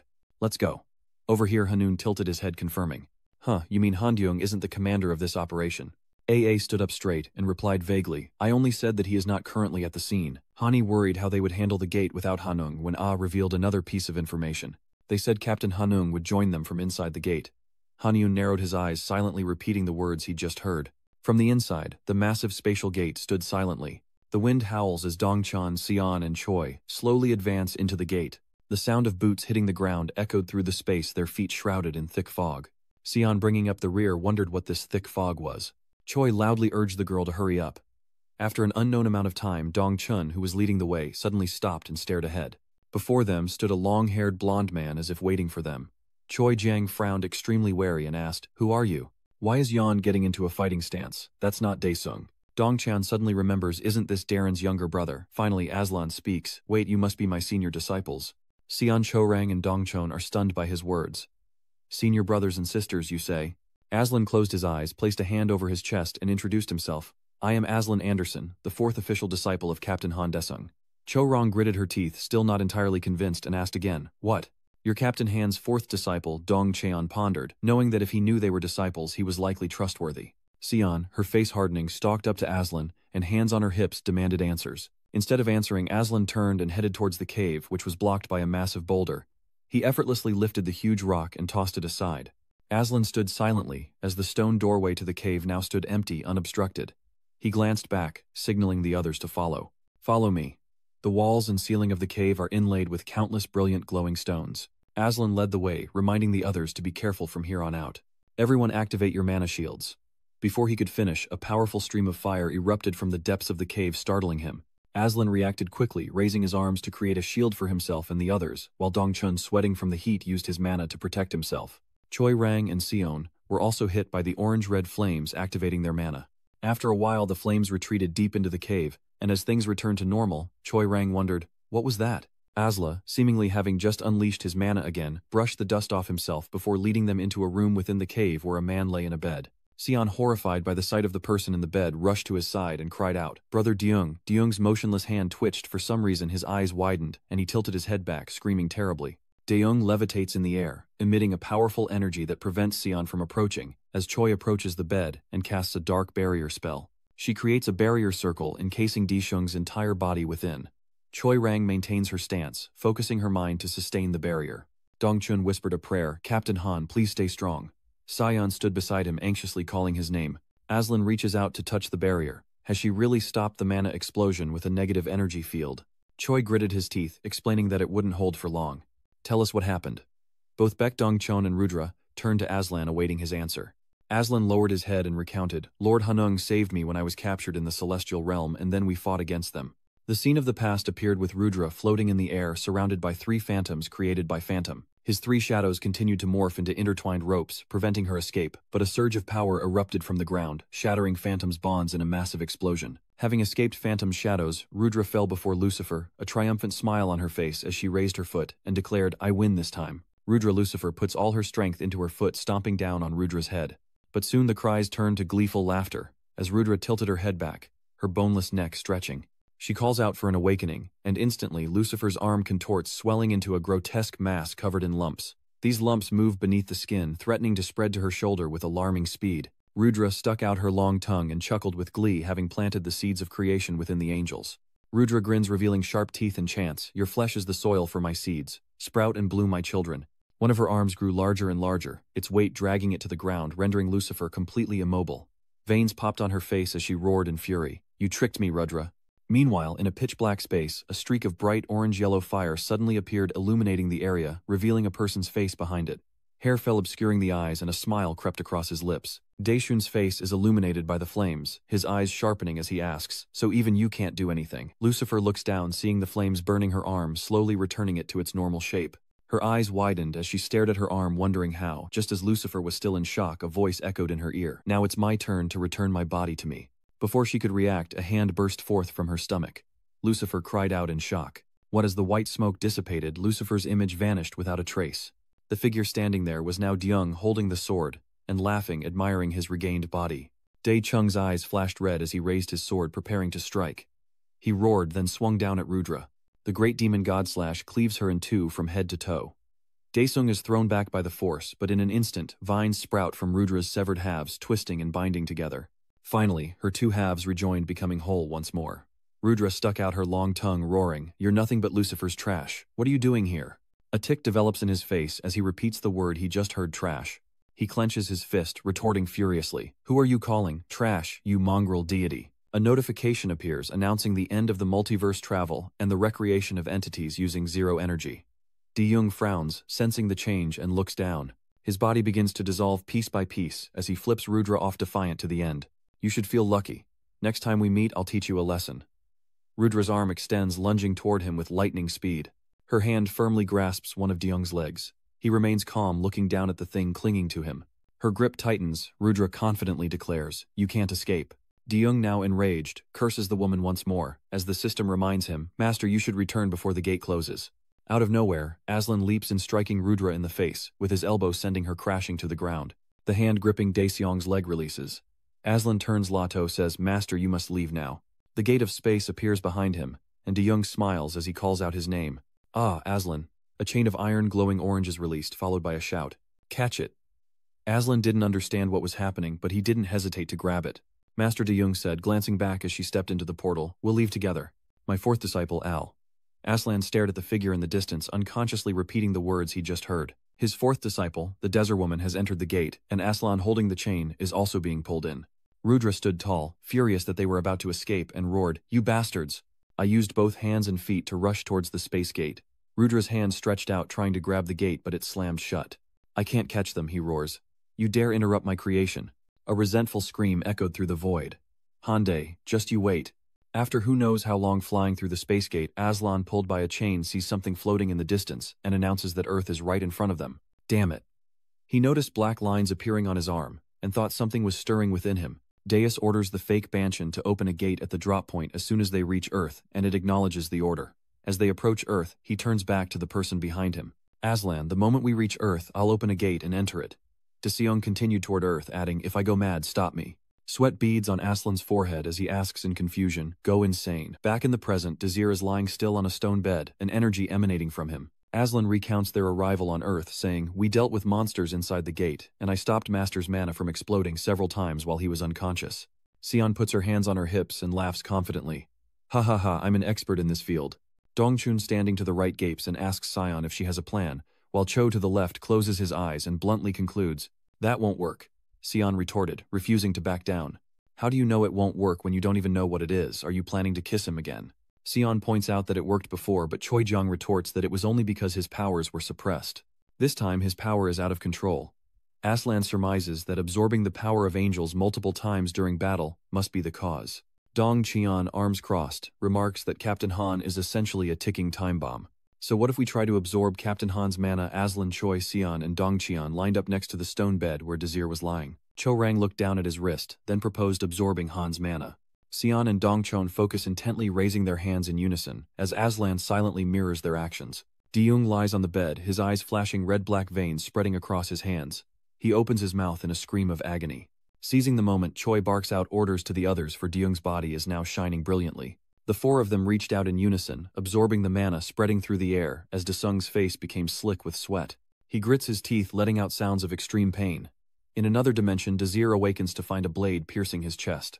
Phantom has become a blade in Lucifer's hand, and she relentlessly attacks him. Desung retaliates with lightning speed, deflecting Lucifer's blows. Her feet slid backwards in the water, her soles scraping against the ground.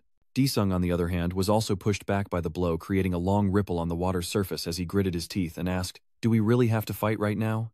Lucifer smirked, pointing his blade forward. "No, we've assessed that you're the greater threat."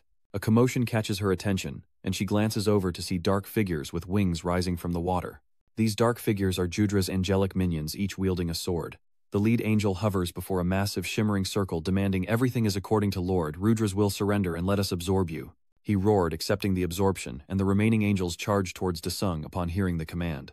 Lucifer's eyes glowed crimson as he seized the moment, raising his blade. End your life within me. The angels and Lucifer combined, attacking Deng simultaneously. He looks up, gritting his teeth. Damn it, they're teaming up against me. Just then, beams of intense energy shoot down from the circle of light above. The energy struck the angels, causing them to scream. Lucifer was also hit, collapsing to his knees, muttering, "What is this?" Seeing their condition, Deyoung asked excitedly, "Isn't this a golden opportunity?" His face turned fierce as he poured all his strength into his arm and raised the sword of hell. The parasitic pests. Desung weaved through the angels and Lucifer, his blade a blur, as he relentlessly struck them down.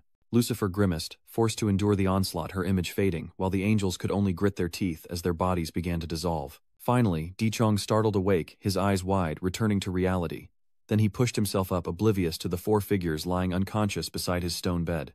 Dechung raises an eyebrow, staring blankly at his hands, one white, one black, wondering if he absorbed their power correctly. Suddenly, his white hand became pliable, wriggling strangely, causing Dechong to frown in displeasure. Damn it!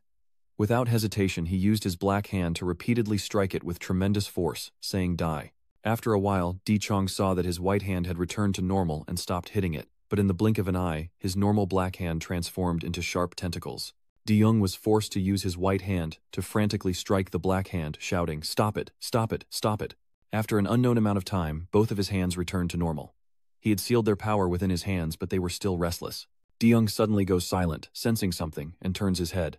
He sees Dongcheon, Sion Chorong, and Aslan unconscious on the ground, and wonders if they saved him. Dae-seong got out of the stone bed and walked over to one of the four people lying on the ground, calling out, "Hey Ru Selian, wake up." Hearing his voice, Sion stirred as if recognizing her name, and pushed herself up, still dazed from waking. Sion knelt up, mouth agape at the sight of the figure before her, and joyfully rushed to embrace Dae-seong. "Desung, you're alive," he smiles in response.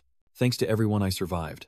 Choi Rang, now awake, smiled and called out to him. Captain Dae-seong glanced at her, tilting his head as Choi Rang embraced him, relieved he was safe. Deyoung is taken aback by the embrace of both of them, but still answers her, "Yeah. Thank you, Captain.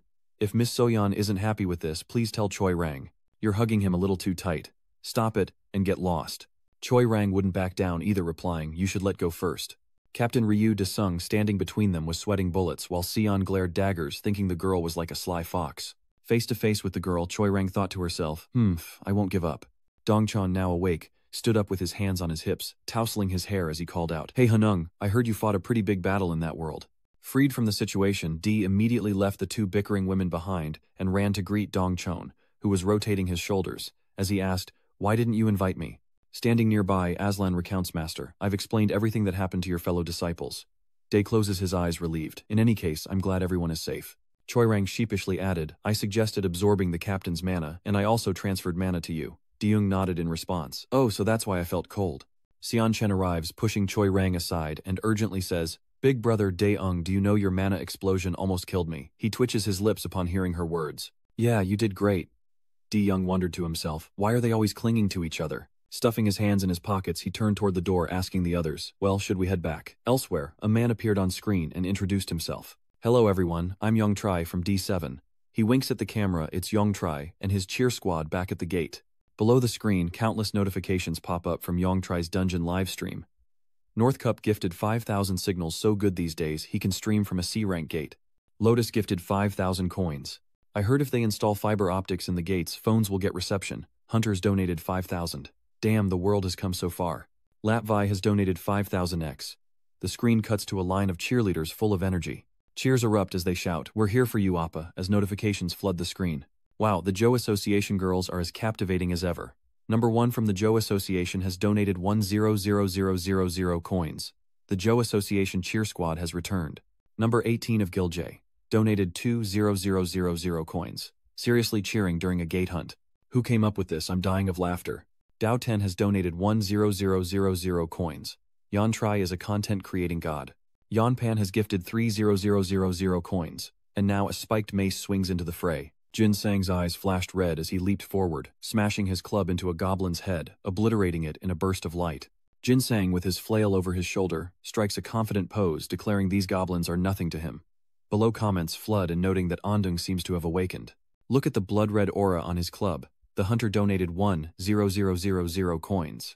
Yantrai on the other side is live streaming. Jinsang's every move on his phone, then he leans over and points in another direction.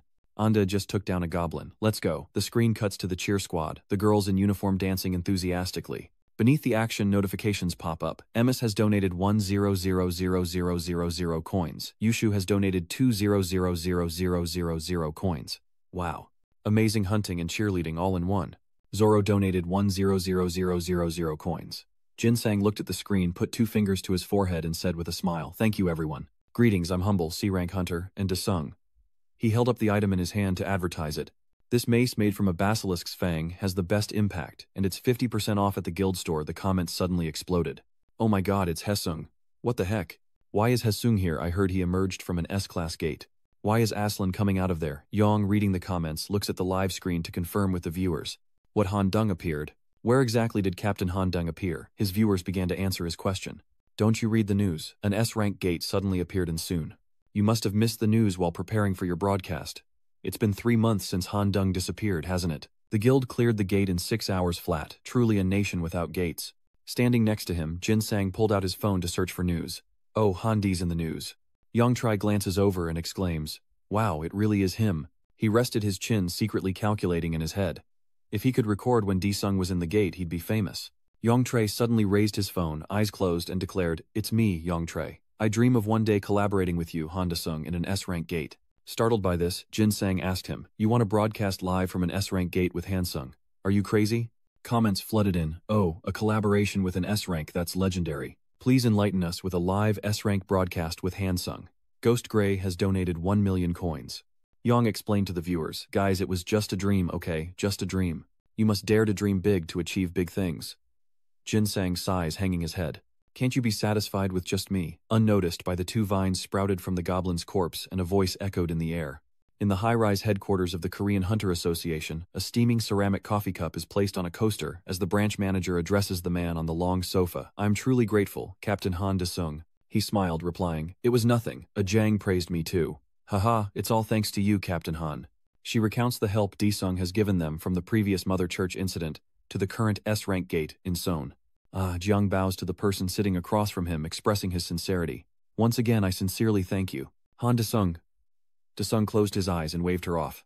Aslan and the other guild leaders handled this S-rank gate. "I didn't do anything." The branch manager, curious, asked why Captain Aslan was with Captain Haenung, but Aslan cut him off, eyes still closed. "I was listed as missing or presumed dead." The room fell silent, awaiting Aslan's next words. He opened his eyes and declared, "I was cornered by a being from another dimension." The branch leaders and Aang were stunned by what they heard. Deyoung turned to them and declared, "Therefore, I think we need to talk." The porcelain coffee cup on the table had gone cold, no longer steaming. Meanwhile, at the Hunter Detention Center, in the outdoor grassy area surrounded by high fences, it's time for the prisoners to roam freely outside their cells. A girl with shoulder-length hair and an inmate's collar walks down the path, head bowed. Suddenly, several women appeared, surrounding her with laughter. Eunmi slowly looked up, her eyes filled with displeasure, and asked what they wanted. The scarred woman warily glances at the guard as a makeshift rope of rags whips through the air. The scarred woman tightened the rag rope around Eun's neck, sneering, "Haha, I never expected to find an inspector in a place like this." Another girl, her face covered in freckles, stretches her arms. "I guess you want to know who we are, huh?" Eun struggles to break free, as she retorts with a mocking frown. "I've locked up so much scum I can't even remember their faces. You're just a bunch of nobodies, aren't you?" The freckled girl gritted her teeth. "Nameless criminals. Then end your life at the hands of those insignificant criminals." The 4 of them immediately went berserk. They kicked Eun and cursed, calling her a wicked hag. Eunmi curled up on the ground, insults ringing in her ears. "Do you know how long we've been rotting in here? Go to hell, you bitch." After an unknown amount of time, a guard's whistle echoed from afar, ordering everyone to freeze. The scarred woman saw someone running towards them, stopped in her tracks, and fled with the other 3. Before leaving, the freckled girl left one last threat. "Consider yourself lucky this time, but don't think you're safe just because you're in a locker. We can sneak into your cell any time." Eun lies motionless on the ground, her eyes glazed over. Suddenly, a sound blooms in her ear. Eunmi's eyes widen, a groan escapes her lips, and light emanates from her, as if something has taken hold. She sat up, clutching her head, whispering that strange voice again, as mysterious particles of light floated in the air and fell from above. Over here, Ju playfully waves her arms and calls out, "Brother." Deng freezes in her embrace, asking, "What's wrong? You're not acting like yourself at all." Ju retorts, "What are you talking about? I'm always like this." Sweat beads on her face, a smirk plays on her lips, as she recalls Chanho's words, "Jisoo Dae-young has the final say in our marriage." No matter what happens, you have to win his trust. Han then shoved Ju aside without a hint of remorse. Out of the way, I want to see my son too. She cradles Dojin's face, asking with concern. Oh no, my son, are you hurt somewhere? Heavens, what is this? Han's panicked voice echoed in the room. Why are your hands so pale? Ju's eyes widened as she exclaimed, Mom, his right hand is completely black. Tears welled in Han's eyes as she examined Deswung's white hand. First his hair, and now his hand. He smiled, reassuring her that it was just part of his hunter skills. Don't worry too much, Mom. Deswung scratched his cheek, changing the subject. Mom, can you make me some kimchi stew? I'm so hungry. Wiping the tears from her eyes, Mrs. Han agreed. Yes, of course. I'll make kimchi stew and grill some beef for you. Just wait a moment, dear. Ju playfully took her mother's arm and headed into the kitchen, winking mischievously at Dirong. Mom, let me help. I want to cook a real meal for my brother too. He watched Mrs. Han and Ju stroking his chin, suspecting she was up to something. Ryong felt something was off, glancing at his black hand, noticing it tremble slightly. Elsewhere, the sun shone brightly. In a city neighborhood, a tall brown apartment building stands. A woman clutches a photo of herself and her child, both beaming with joy. In a room, a woman sits on the sofa, staring intently at the picture in her hands. Kim Jae, a high-ranking member of the Cheonmu order, clutches the photo to her chest in anguish, sobbing and whispering a name. Dongmin, Dongmin. A vision of the past flashes before her eyes. Kim Jae stood frozen in the street, a monster looming before her. Paralyzed by fear, she could only scream. The monster's massive arm descended, but in that desperate moment Dongmin appeared, screaming at the top of his lungs. His mother rushed forward, attacking the monster with the baseball bat, screaming, Die, you monster! Kim Jae frantically tries to stop him. Dongmin, no. As her scream faded, Dongmin was crushed by the monster's massive arm, his baseball bat skittering away across the stone tiles. Ending the flashback, Kim Jae huddled on the sofa, trembling and crying uncontrollably, when a sudden ring echoed through the room, making her turn her gaze towards the door. The overhead light cast a white glow as Kim Jae wondered who was at the door. She pushed open the wooden door, asking the person outside, Who is it? Standing at the door was Dongmin, looking gaunt with strange tendrils behind him. With vacant eyes, Dongmin parted his lips and said, Mom, I'm home. Kim Jae was shaken to her core, her eyes wide as she called out his name in disbelief. Dongmin, Kim Jae. H frantic voice echoed through the room. Dongmin, what happened? Were you attacked by a monster? Dongmin stared blankly at the person kneeling before him. I don't know anymore. I heard someone trying to wake me up, and when I opened my eyes I was standing in front of our house. I never thought you'd come back. I was so foolish. And he's even joined a cult. Dongmin's eyes flashed as he repeated the words he'd just heard. A cult. Suddenly he reached out and shoved Kim Jae backwards. Dongmin's body emanates light, his red eyes glow with danger as he stares her down. His face turns serious as he mutters, It was God who saved me. Everyone needs to know. The whole world needs to know this. That's why I'm back. That's why I'm alive. It was then that Kim Jae sensed something was wrong, fearfully calling out her son's name, as Dongmin's face morphed into that of a news anchor on TV. He focused on reading the breaking news. People who went missing during the apocalypse 3 years ago have begun to return all over the world. According to a representative of the Hunter Association, they have unofficially stated that the matter is under investigation and they are preparing for any possible emergency. The same news bulletin was displayed on the control room's massive screen as the branch manager closed his eyes and crossed his arms. How could people who died 3 years ago return? According to the survivors of that battle, they should be dead. Standing beside him, Ah handed over the documents, saying, Director, please take a look at this. The branch manager flipped through the pages, examining their contents. After reading, he asked, Are all those who returned related to members of the Holy Mother Association? Ajang replied. Yes, those who returned are actively spreading that information. The branch manager narrowed his eyes and ordered, Didn't Haynes say the gods of the heavens would invade Earth? Prepare an official announcement from the association. In a room filled with representatives from various agencies, reporters with cameras stand ready to record the upcoming announcement. The woman tapped the microphone with her slender fingers before beginning her announcement. The Hunter Association has declared those returning from the apocalypse battle will be known as returnees, and all returnees are required to cooperate with the investigation, whether they volunteer or not. Her voice echoed through the room. We will have to resort to the power of the government. The Hunter Association considers this incident a major disaster, and asks the families of the returnees to help persuade them to cooperate with the investigation. This concludes the announcement. We will not be taking any questions. After hearing what Zhang announced, a look of confusion spread across the faces of all the reporters at the scene. Then another news report aired, showing gatherings held around the world to worship the celestial mother Rudra. The returnees are heavily guarded by the attendees who fervently believe the mother will resurrect their lost loved ones. Many lost loved ones in the Apocalypse War are attending these gatherings, and attendance is growing exponentially. Meanwhile, that evening, the Hunter Detention Center was shrouded in darkness. In one of the prison cells, the entrance was sealed by an iron door. Leaning against a wooden shelf, unslept with, her head bowed low until a sound stirred her awake.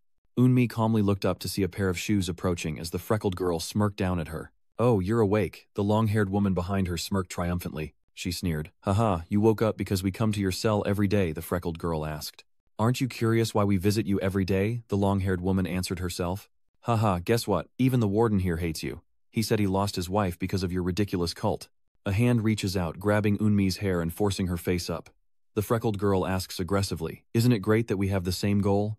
Eunmi barely parted her lips, uttering the words bloom. The freckled girl blankly asked, "What?" Vines sprouted from her hand as unleashed a surge of power. Vines sprout from the bodies of those before her, and from the ceiling of the prison cell, long tendrils descend. Eunmi stands up straight, furrows her brow and calls out, "Come." Two angels materialize before her, quickly moving to her side.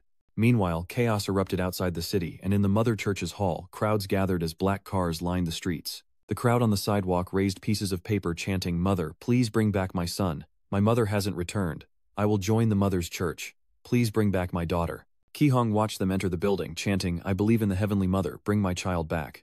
He clicked his tongue, wondering, what is this mess? Ki-hong turns to the black-clad soldiers behind him, reminding them, "Don't be too rough, just disperse the crowd." The soldiers replied in unison, "Yes, sir." Forming a barricade, they blocked the citizens from entering the building, urging, "Please disperse. The Cheonmo Church is dangerous. Please disperse." The citizens grew agitated when the black-clad soldiers blocked their entry. "Who are you to tell us what to do? If you can't bring my daughter back, then get out of here. Where are your superiors? Bring them out here. Just because you're hunter troops doesn't mean you can do whatever you want." The soldiers persisted with the frantic crowd. "Everyone disperse immediately." At that moment, a group of people emerged from the building. A man spotted them and excitedly shouted, "Someone's coming out." They're from the Cheonmo Church led by Yang Min. They approached the crowd, stopping just a short distance away, as all eyes turned to Yang Min's group with anticipation. The boy loudly announced, "Hello everyone, we are the returnees." Ki-hong, watching nearby, was sweating profusely, carefully observing their every move. Yang Min began to call out, "If you want your families to return, pray for the Mother Rudra to come to Earth." He finished, turning to face the waiting Ki-hong. He made his demand. "Choi Dongmin returned, please come with us quietly." Vines sprouted on Dongmin as he asked indifferently, "Why should I?" The vines on Dongmin's body silently crept around Ki-hong's arm, who reached out and choked Dongmin, causing him to groan. Ki-hong was stunned, wondering what was happening. "I didn't do this." Dongmin's group seized the opportunity to accuse him. "The hunter army is attacking the returnees. Someone stop them. If you want your children to return, stop them." The citizens once again erupted into chaos. "Stop. I won't let them take him. Film this and put it online. Arrest me first, you bastards." Reporters flooded the scene, cameras flashing as one man witnessing the chaos wondered, "What in the world is going on here?" As Ki-H is dragged away by two soldiers, he glares at Jongmin and his crew, cursing them for using him. Suddenly, a dark shadow appeared in the sky, obscuring the sun's blinding light, followed by a deafening sound that made everyone cover their ears. Slender legs landed hard on the ground, sending white dust and gravel flying. Camera flashes blinked incessantly as reporters gasped, "It's Han Deng." Hanung smirked, standing up straight.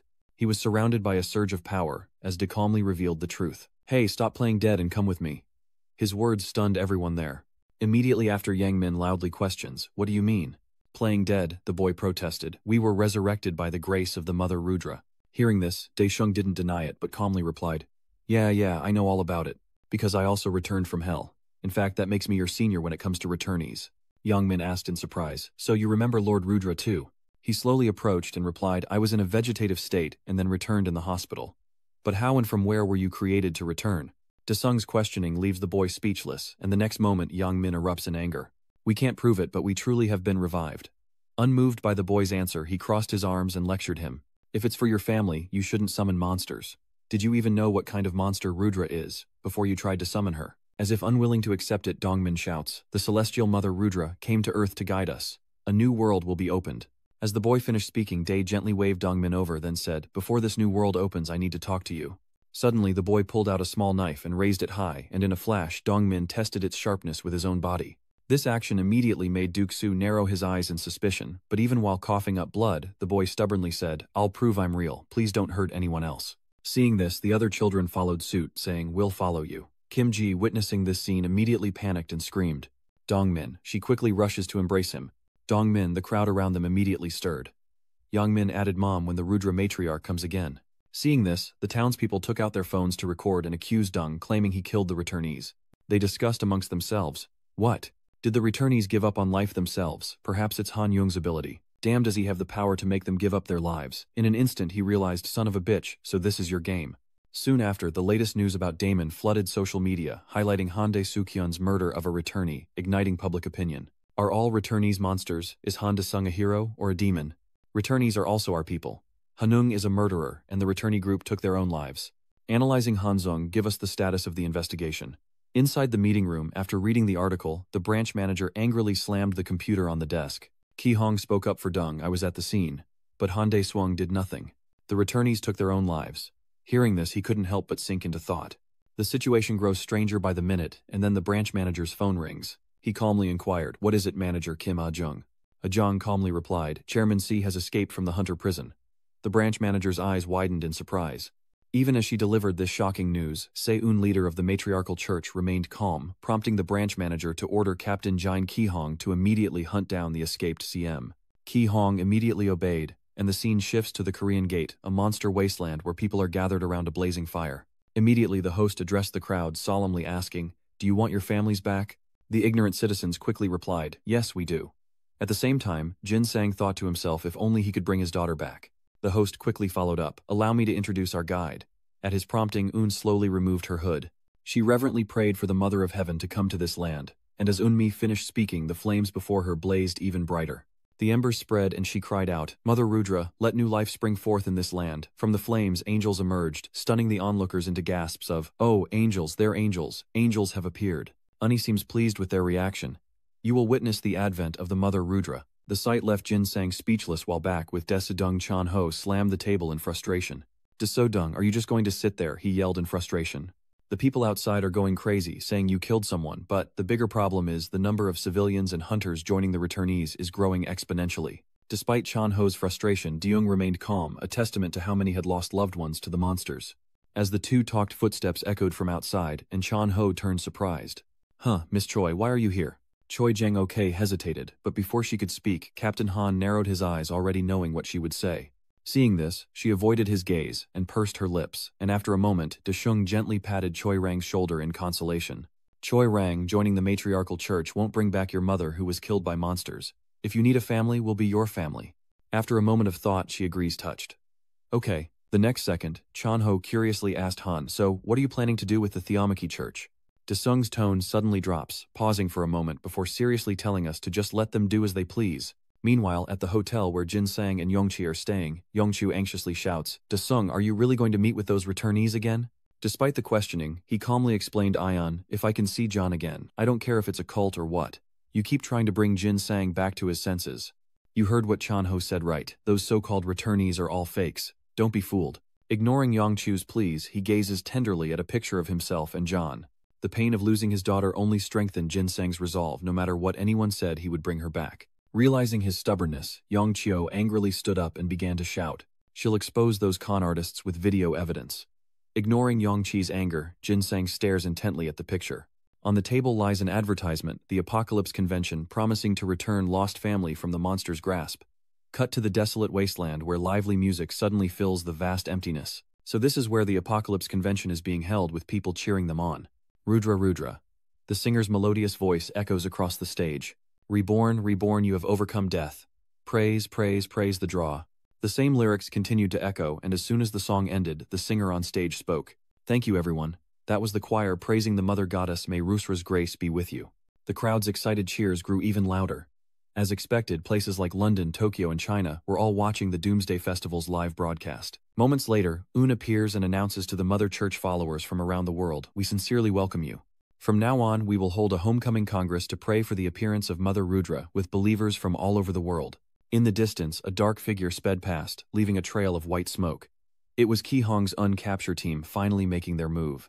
Inside the car, Jel wondered why Super Hunter Han wasn't participating in this operation, to which Ki Hong replied grimly that it was unofficial. He said he wouldn't participate in any actions involving returnees, which only made the man more curious.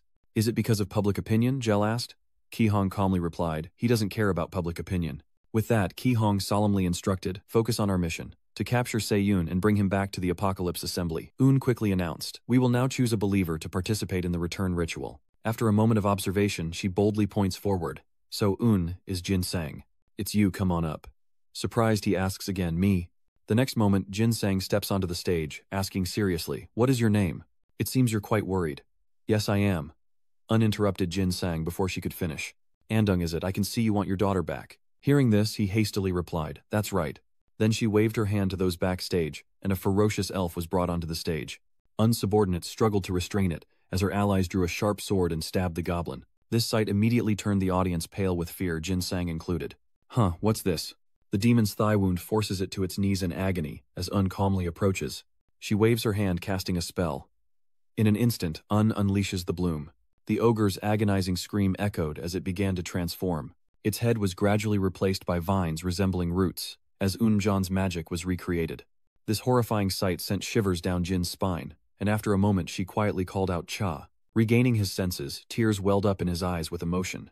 "Duan, Duan." Father and son immediately embraced as Un confidently announced, "Can you see it? If the Divine Mother Rudra comes, everyone here can be reunited with their loved ones." Unable to believe their eyes, the crowd buzzed with disbelief. A returner was insane. Unbeknownst to them, Ki Hong had gotten close to the stage and authorized the attack, the explosion sending the cultists into a screaming panic. What the hell? Chaotic sounds erupted, ordering them to stop and protect the returnee. With the civilians evacuated, Gel and Ki's team members prepared to move their target SE-M. Immediately, he and the others rushed forward like a gale, Ki Hong determined to subdue Sek. Ki Hong dashed toward the stage like lightning, but the fanatical citizens stubbornly tried to stop them. These fools are protecting the returnee. They keep getting in his way, but in a flash, Ki Hong is close to the stage. Gritting his teeth, he called out to Sun, but a hulking brute stood in Ki Hong's way. "Where do you think you're going?" Without hesitation, he stomps on the man's face to gain momentum. The next moment, Ki Hong was sent flying onto the stage, and with burning resentment, he launched an attack towards Un. "Looks like she's been provoked. How dare you?"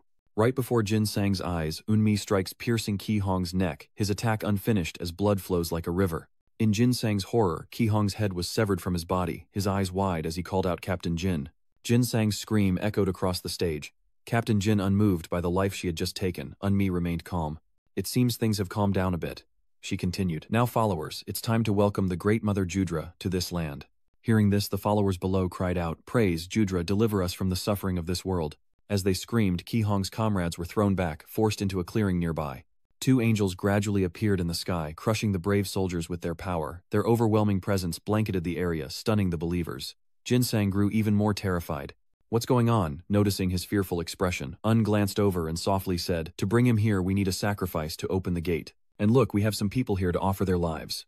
Mother Rudra, we offer them as flesh and blood to you." In the next second, a massive matrix was created, its immense pressure causing Ki Hong's comrades to cry out in agony. "No, save me." The curious believers looked up at the sky where the matrix was growing larger and larger. That terrifying power quickly eroded the soldiers, turning them into a bloody mess in the blink of an eye. Unmi cries out, "Rudra, come to me." Jin's face paled with worry. "This isn't what I wanted." From the sky, a beam of light began to shine down upon the earth. Cut to the desolate hellscape within Panthan. Footsteps echoed through the vast land as phantoms relentlessly emerged, blocking Dongchun and Choi Rang's path. Seeing this, she immediately unleashes her attack, Extreme Yin and Violent Ice Flower aimed directly at them.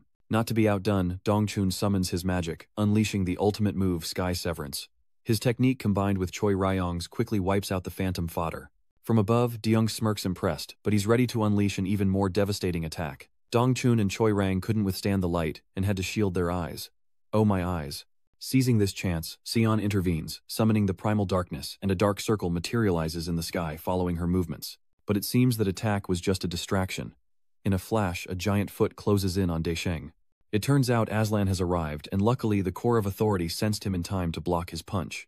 Dongchun also rushed in to attack with lightning strikes, but Desung quickly blocked his powerful kick. He immediately retreated, creating a resounding boom as Sion continued his battle within the realm of Heiwan. The water around Daeseong began to evaporate, then exploded before her eyes. A moment later, Dongchun sighed softly. "He told us to beat him like we were trying to kill him. But is he okay, Zhougang?" Immediately followed up. "The captain must be shocked," Saon said with a bored tone under their surprised gazes. And we couldn't even scratch him in the end." Just as she finished speaking, a massive beam of light shot down from the sky. It turns out Deswung was holding a black orb and a white orb floating high above. The next moment he used his strength to merge the two orbs into one. Despite Deswung's efforts, the two spheres refused to merge. Seeing this, Dong Cheon on the ground muttered worriedly, "No way he's not going to throw it at us, is he?" As Desung struggled, the two spheres suddenly exploded, causing him to cry out in pain. Observing the opposing forces in his hands, he thought Desung needs to get this out of his body if he wants to attack Rudra. Just then his phone rang. "Hello Chanho, what's up?" It was Chanho urgently asking, where are you right now?" Hearing this, Desung immediately replied, "Where else would I be? I'm at Panchen." His tone turns grave, they're in big trouble. The next second, Chanho delivered shocking news. Desung Rudra had appeared unbelievably. He retorted, "What he's appeared?" Just then, a brilliant light suddenly appeared in the dark sky, shining down upon the earth. As predicted, the eerie light descended upon the stage of the Doomsday Festival, then faded into a mysterious haze.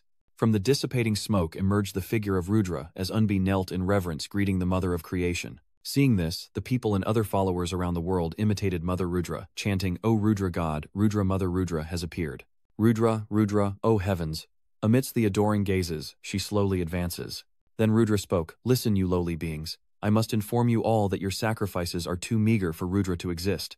In about 2 seconds, Rudra focused her power at her fingertips, and in the next she gave a soft command. "Rudra, who governs creation, demands your lives." In the blink of an eye, Rudra conjures a mysterious matrix, no longer hiding her ferocious desire for life. From the sky, pillars of fire rained down upon the stage where the followers were gathered, and their screams echoed as they were engulfed in flames. "It's so hot my body is melting," the followers screamed in agony. "What is this? Help me. What is that? A demonic monster?" They finally realized Rudra's true nature. "We have to inform the Hunter Association." The previous hunting party was already wiped out. At the same time, Jin Sang managed to grab John and flee. Though terrified, he stubbornly reassured himself Jin Sang wasn't wrong.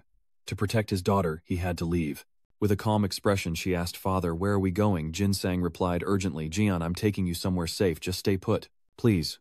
Jian said hesitantly to her father. But the little girl's eyes quickly glazed over. "Mother Rudra, she's calling me." His voice grew frantic. "Don't listen to her. You're my daughter, and you must only listen to me." As Jin Sang desperately tried to escape, the pillars of fire grew denser. Exhausted, he stopped and turned back. The desolate scene immediately came into Jin Sang's view as a familiar figure landed before him. Hearing the footsteps, Jin Sang screamed, "Don't tell me it's you." "So Daesung has arrived." "What's this?" "It's you again, old man." The moment he saw him, he was surprised. "Hunter Han Daesung, what is he doing here?" Dee immediately sensed something was off about John. Could that kid be a returnee? Jin Sang angrily denies the child's identity, but he thinks to himself, no matter what, she'll disappear soon anyway. The next second, Daesung rushed towards the stage, where Rudra was rampaging, prompting Jin Sang to wonder, did he just pretend he didn't see us? "First, John, I need to get her somewhere. No one can find her." Immediately, he held her tighter and fled. The wasteland was now desolate, a stark contrast to its earlier vibrancy. Rudra and her subordinates surveyed the area, and then she gave an order. "Rudra needs more souls, bring them to me." Unmi respectfully obeys. "Understood, Mother Rudra." No sooner had she spoken than a teleportation gate appeared, causing Rudra to marvel at the spirit clan's legacy. Unexpectedly, a devastating blow bursts forth from the gate. A Tuktak's subordinates rushed to protect Rudra, unleashing a barrage of attacks to stop him. But it was no use. Rudra's subordinates were swallowed by this power. Desert has arrived, and Rudra's time is running out. "You dare expose me without hesitation. After causing all this chaos, you're just going to run away. A false god." Unmi's eyes widened in shock. That bastard Daesung's appearance made Judra grit his teeth in anger. Han Daesung, a remnant of Lucifer who stole Rudra's things. Her baseless accusation provokes an outburst from him, as drones approach the stage from above, their numbers growing. In the observation room, an employee announces that the hunter team at the scene has been wiped out. Combat drones have arrived. Most of the Congress participants are dead. Those madmen summoned a monster. We're receiving countless emergency reports from civilians right behind our agents. A dignified voice echoes as the scene from the assembly is displayed. It's Tom Gran, director of the U.S. Federal Hunters Bureau, zooming in on the screen. The staff immediately obeyed. "Yes, Shanghai." On the large screen, Daesung's image appeared before him, and in disbelief, Tom was horrified, exclaiming, "Oh damn." The staff quickly recognized Hunter Han Daesung, Mr. Han, and he worried that thousands would die if they were to overcome this crisis. After a moment of thought, Tom clenched his fist as if he'd made a decision. The next moment he asked, "Can we broadcast this footage worldwide via satellite?" The observing employee urgently replied, "Yes, we can. There's no time to hesitate." Tom ordered them to broadcast it immediately, and the employee complied.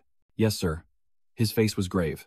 "We need a hero to turn the tables." Tom intently watches Daesung's image on the screen and draws a conclusion. A hero in the hotel.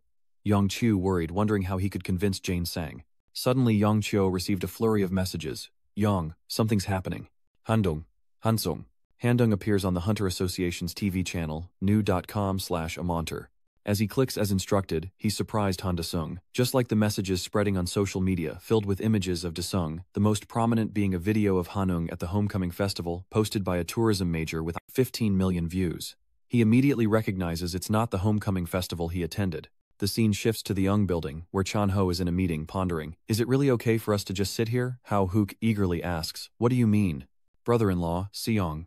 Her calling him that made him grimace in confusion. "Brother-in-law Seong." Ignoring Chan Ho's surprise, Seon calmly explains, "I'll call you that for now since we're about to become family anyway." Choi Jiang denies it through gritted teeth, saying it will never happen. Hearing that, Sion glared back intensely. "What core you Seon?" Amidst the girls' tense atmosphere, Dongchun reassured Chan Ho, "Don't worry. Captain Han is the strongest in the universe, but whether Zhang or Ryu wins his heart is a difficult question." Their flippant attitude infuriates Chan Ho. "Is he serious? Is no one worried?" "The being summoned by the returnee is a true god from another world," Aslan replied with utter confidence. "If they're gods, so are we." The demon gods rejoined Dezer and Rudra's battle. He relentlessly sliced through her tentacles, and as soon as he got close, Di swung his sword. "Du foul spirit." In a flash, Rudra was surrounded by protective tentacles, but he didn't hesitate to strike. Suddenly, Daesung glances back and sees Rudra unharmed. "What?" She dodged it, incredible. She took his arm without him even noticing. The sight stunned Daesung, who quickly checked his body. He was furious to discover his arm had been stolen. The next moment, Rudra devoured Daesung's arm, reclaiming what had been taken from her. Seeing this, he clicks his tongue in admiration before he even realizes it. Unconcerned with Daesung's annoyance, she is still reveling in the deliciousness as his arm immediately regenerates.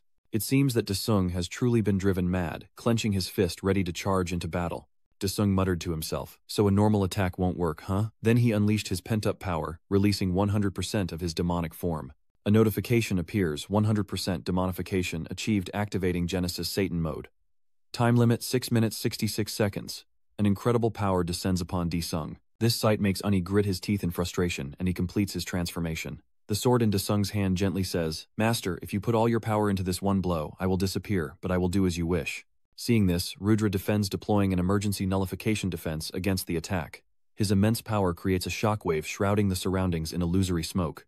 The next second, Daesung rushed to support him as Rudra calmly intoned Manifest Branch of the Primordial Flame. He continues to strike with vigor now in his primordial demon god form. She quickly reacted and retaliated the clash of their attacks, creating an incredibly devastating explosion.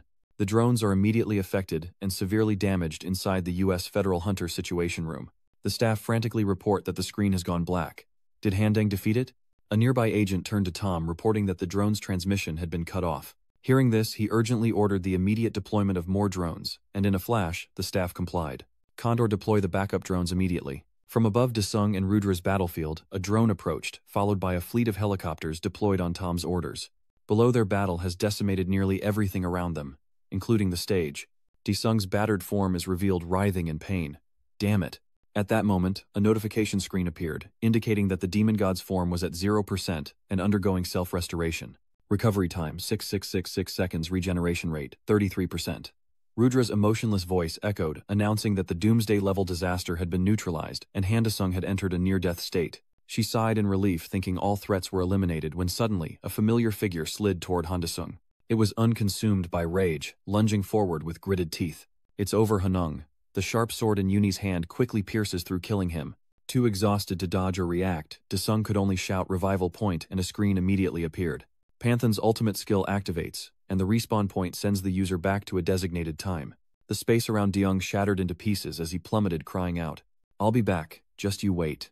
After the time reversal was used, everything around them was sucked into an ancient book. The books continuously moved into an old library.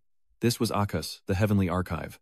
Rudra has been released from the book, and the sudden change of scenery leaves her visibly confused. Rudra intently watches the strange books falling to the ground, quickly realizing that Hanung, that bastard, has changed the outcome. A brilliant light shone from the sky, illuminating Rudra's figure as she descended. Like a lightning bolt, the light struck the earth, returning us to the moment she first appeared before Yuni. She respectfully spoke, "Descend, Mother Rudra, and come to us." The followers echoed her words. "Oh, Mother Rudra, please save us. Mother Rudra, please return my lost daughter. Rudra, grant our wishes," they pleaded, kneeling in supplication. "Oh, Rudra, Mother Rudra." Rudra narrowed her eyes suspiciously. This scene was familiar, but where had she seen it before? Suddenly, sensing something, she quickly looked up to see a blurry figure appearing before her. It was Daesung. Power gathers around him, ready to be unleashed. In the next instant, Daesung is gone. He transforms and dives down like lightning, thinking to himself that he'll try attacking again. But Rudra wouldn't be outdone, gripping his sword tightly as a massive surge of magic enveloped it. And it didn't stop there. That power spread so terrifying it could instantly obliterate a skyscraper. Those present were reduced to nothing, and in seconds everything around them crumbled, leaving only Rudra and Desung on the battlefield. She turned curiously, asking if the defector had caused the record error, and he immediately grasped the key point. "Is a resurrection point considered an error?" Deung casually replies. "Yes, I did." Rudra slowly delivered his verdict. The rule-breaker Han Desung, the cause of this chaos, will be judged by Rudra himself. Ignoring her nagging, he summons his disciples. As soon as Desung finished speaking, two streams of magic converged on Rudra, and the same thing happened on the opposite side as he summoned Chung Aslan Dongchun and Seon all at once. Not to be outdone, Dongchun quickly rushes in, followed by Aslan and Choi Rang. The old man unleashes a lightning-charged fist in his demon god form. At the same time, Aslan unleashed his Titan form nuclear fist, while Choi Rang advanced with his sword, taking on the form of the extreme yin demonic god. Similarly, Seon unleashes a barrage of negative status effects, binding, weakening, disruption, horror, as the four heroes simultaneously strike Rudra, disfiguring her face. Even so, Rudra retaliates with ease, unleashing the Genesis flame, as sharp thorns rapidly erupt from her body. Choi, Aslan, Dongcheon, and Seon were stopped before they could even wound Rudra. Though impaled, Dongcheon and Aslan grit their teeth and endure. Choi and Seon, equally enraged, remained silent. Rudra roared, promising to send them to their deaths. Faced with this situation, Daeseung quickly changed tactics, canceling the summons, and the four vanished to avoid further injury. Seeing this, Rudra frowned in annoyance as Daeung continued his chaotic Great Demon God slash. Instantly he flew into attack as Rudra plunged her sword into the earth. Sharp thorns emerge, blocking his path, pathetic trash, and lunge to pierce him. In an instant, Da realizes the cursed branch is draining his energy. Sensing his weakness, Rudra unleashes an overwhelming attack, her arm extending to strike where Daesung stands. Luckily, he managed to back away just in time. Rudra's overwhelming power frustrated Daesung, who cursed under his breath. "Damn it, there's no opening." Giving him no chance to rest, she continues her assault, and even dodging takes its toll on Daesung. Seeing this, Rudra spoke fiercely, scattering Han Daesung's power across the planet. "The destruction of this world is your fault." As she spoke, the surrounding rocks began to float. The next second, Rudra roared, turned to dust along with this planet Han Daesung. Daesung showed no fear, and his strange words about a respawn point confused her. Respawn, what? Ignoring Rudra's confusion, Daesung fades away after his farewell. "See you again, Rudra. Right before my eyes, and yet you vanish." It seems Rudra still couldn't grasp what was happening as he caught Daesung for the 17th time. Once again, Daesung bitterly departs, returning to his respawn point. By the 40th time, Rudra burns him to ashes. This is starting to get on his nerves. Damn it, skill nullification respawn point. This is the 79th time. Day is furious and screams. What is this? Is she some kind of fried dough? She just won't die. Resurrection points. On his 89th death, she revived again, and then again for the 100th time. The 114th respawn, then the 140th. Deung Seong was exhausted from the endless cycle of fighting and reviving. He gritted his teeth, utterly frustrated with that snake woman. That damn Rudra won't die. Chan-ho, who was playing on his phone, asked curiously. "What? Where did Rudra show up?" Ong sighed wearily. "Never mind. Just do your job." Suddenly someone approaches them. Shyly standing behind Heron as she hands Daesung and Chan-ho their wedding invitation, Chang says, "Captain Han, we're getting married." Unlike the surprised Chan-ho, who loudly asks, "Huh? Getting married?" Daeseong sulks, feeling like he's been force-fed lovey-dovey nonsense. Chang then sheepishly explained the reason for their early marriage, saying, "Heron finally opened her heart to me, so I had to marry her before she changed her mind." Deung receives his colleague's wedding invitation with utter gloom. While he's busy working his tail off, they're planning a wedding. Seeing him like that, Herin hesitantly asked Captain Han, "Will you come and congratulate us?" Chan-ho politely responds to her while helplessly watching Dung lose his mind. "Of course, we'll definitely be there to celebrate." Dung, still sulking, cursed inwardly. "Celebrate what? I'll probably have to use a revival point again." Despite his thoughts, he would still attend his colleague's wedding. "Fine, I'll congratulate you properly." Later at Pansion, Daesung stared at his blackened hand and called out, "Hey, I know you're in there. Come out." Suddenly, a strange energy emanates from his hand as if something is breaking free. The area around Daesung turns pitch black and a sinister voice echoes from the darkness. "So you finally called me Han Daesung?" No hesitation, no reluctance. De coldly asks, "Let's get to it. How do I destroy VR?" Lucifer suddenly appears behind D. She laughed maniacally and asked, "Hey, can you destroy the darkness?" As soon as he said that, something suddenly happened. Lucifer conjured up a classroom lounging in a chair as she called out to Han Daesung. Then she asked, "Can you destroy light?" What was she even babbling about? Growing impatient, Daesung demands, "What the hell are you talking about? Speak plainly." Lucifer then declared, "That is divinity," affirming it as the reason gods cannot be destroyed. De-Young-sung retorted, but wasn't Lucifer, the Demon King, sealed away for thousands of years? Lucifer calmly admitted, yes, that's right. I think there's a way, but it's difficult to pull off. Suddenly she grabs some chalk and starts drawing something on the board like this and this. I don't know what she's drawing, but she loudly declares that to maintain the endless expansion of the universe, we need that. Furthermore, she nonchalantly stated that if the universe collapses, you and your planet are doomed, a statement that made perfect sense to D. Damn, does she mean I have to maintain this cycle forever? Suddenly Lucifer mentions his dream. But Han-dung, you possess a strange power, don't you? I've seen your illusion of endlessly fighting Rudra. Then she reveals that with each repetition Rudra grows weaker. Her voice suddenly drops and she hesitates. Hand, is it? She smiled and bluntly asked. You can turn back time. Lucifer seemed to have hit a nerve as De-Sung looked evasive before finally admitting it. Yes, I can turn back time to a specific point. Lucifer, upon hearing this, excitedly exclaimed, so that's how it is. So that's how you passed Panthen's test. Now I understand. I never thought a weak human could become a demon god. I can't believe Asich would grant you such an incredible power. The power of the Akashic records, and she reveals a crucial piece of information. Han-de-sung, Rudra and I were once one. A revelation that shocked him. One being. Lucifer calmly explains how to deal with Rudra. We're currently split in two, but if we become one again, the universe's distorted space will return to normal. Still not understanding, Deng asks what that means. Lucifer smirks, saying, as you wish, we will disappear, or rather we will return to the divine form that you cannot see, existing only as air or wind as a true god. Hearing this, De-Young pauses slightly. Lucifer's voice remained steady.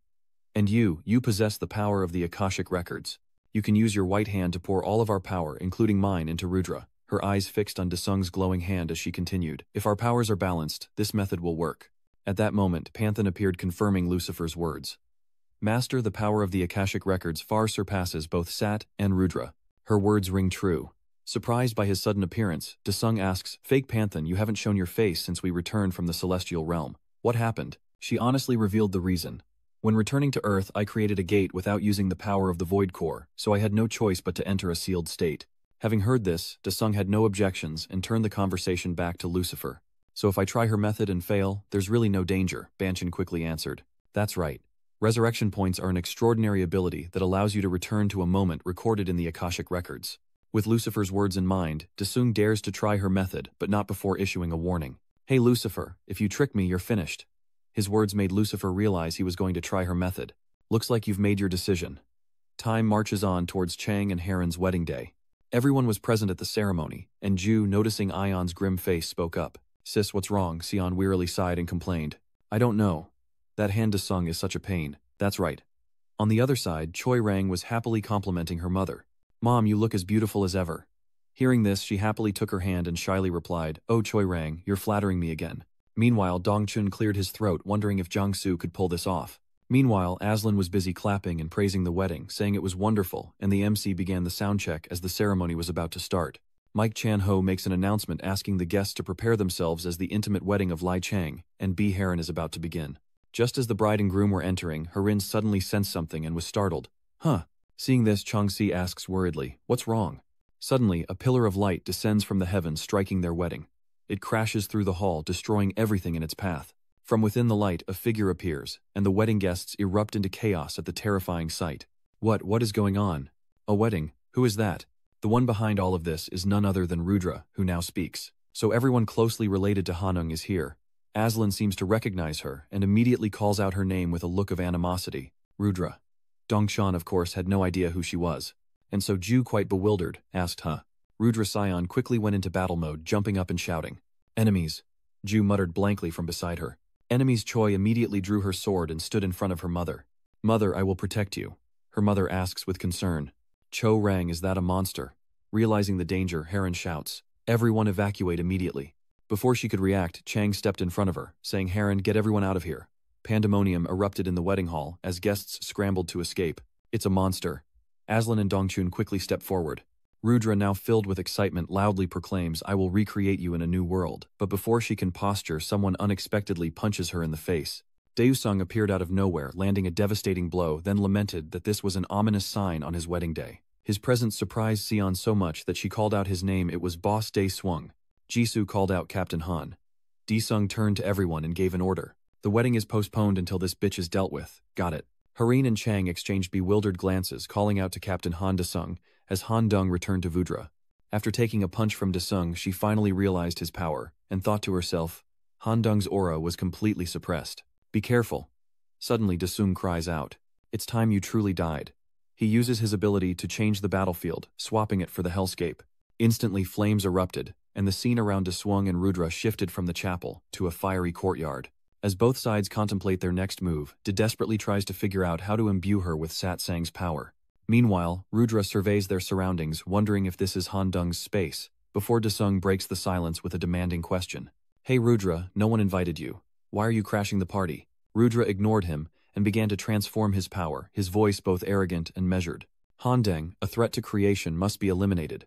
As for Desung, he turned and quietly asked Phantom, Hey, you ready? Phantom appears, answering with excitement.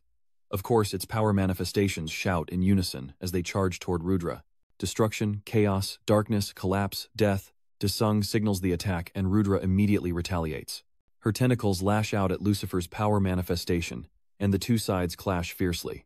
The Phantom's power crumbled against Rudra's tentacles as she realized in horror that her old friend couldn't gauge Han Desung Lucifer's power. Meanwhile, Desung quickly activates his Satan Shadow state, and Rudra immediately uses her skill to re-examine his power.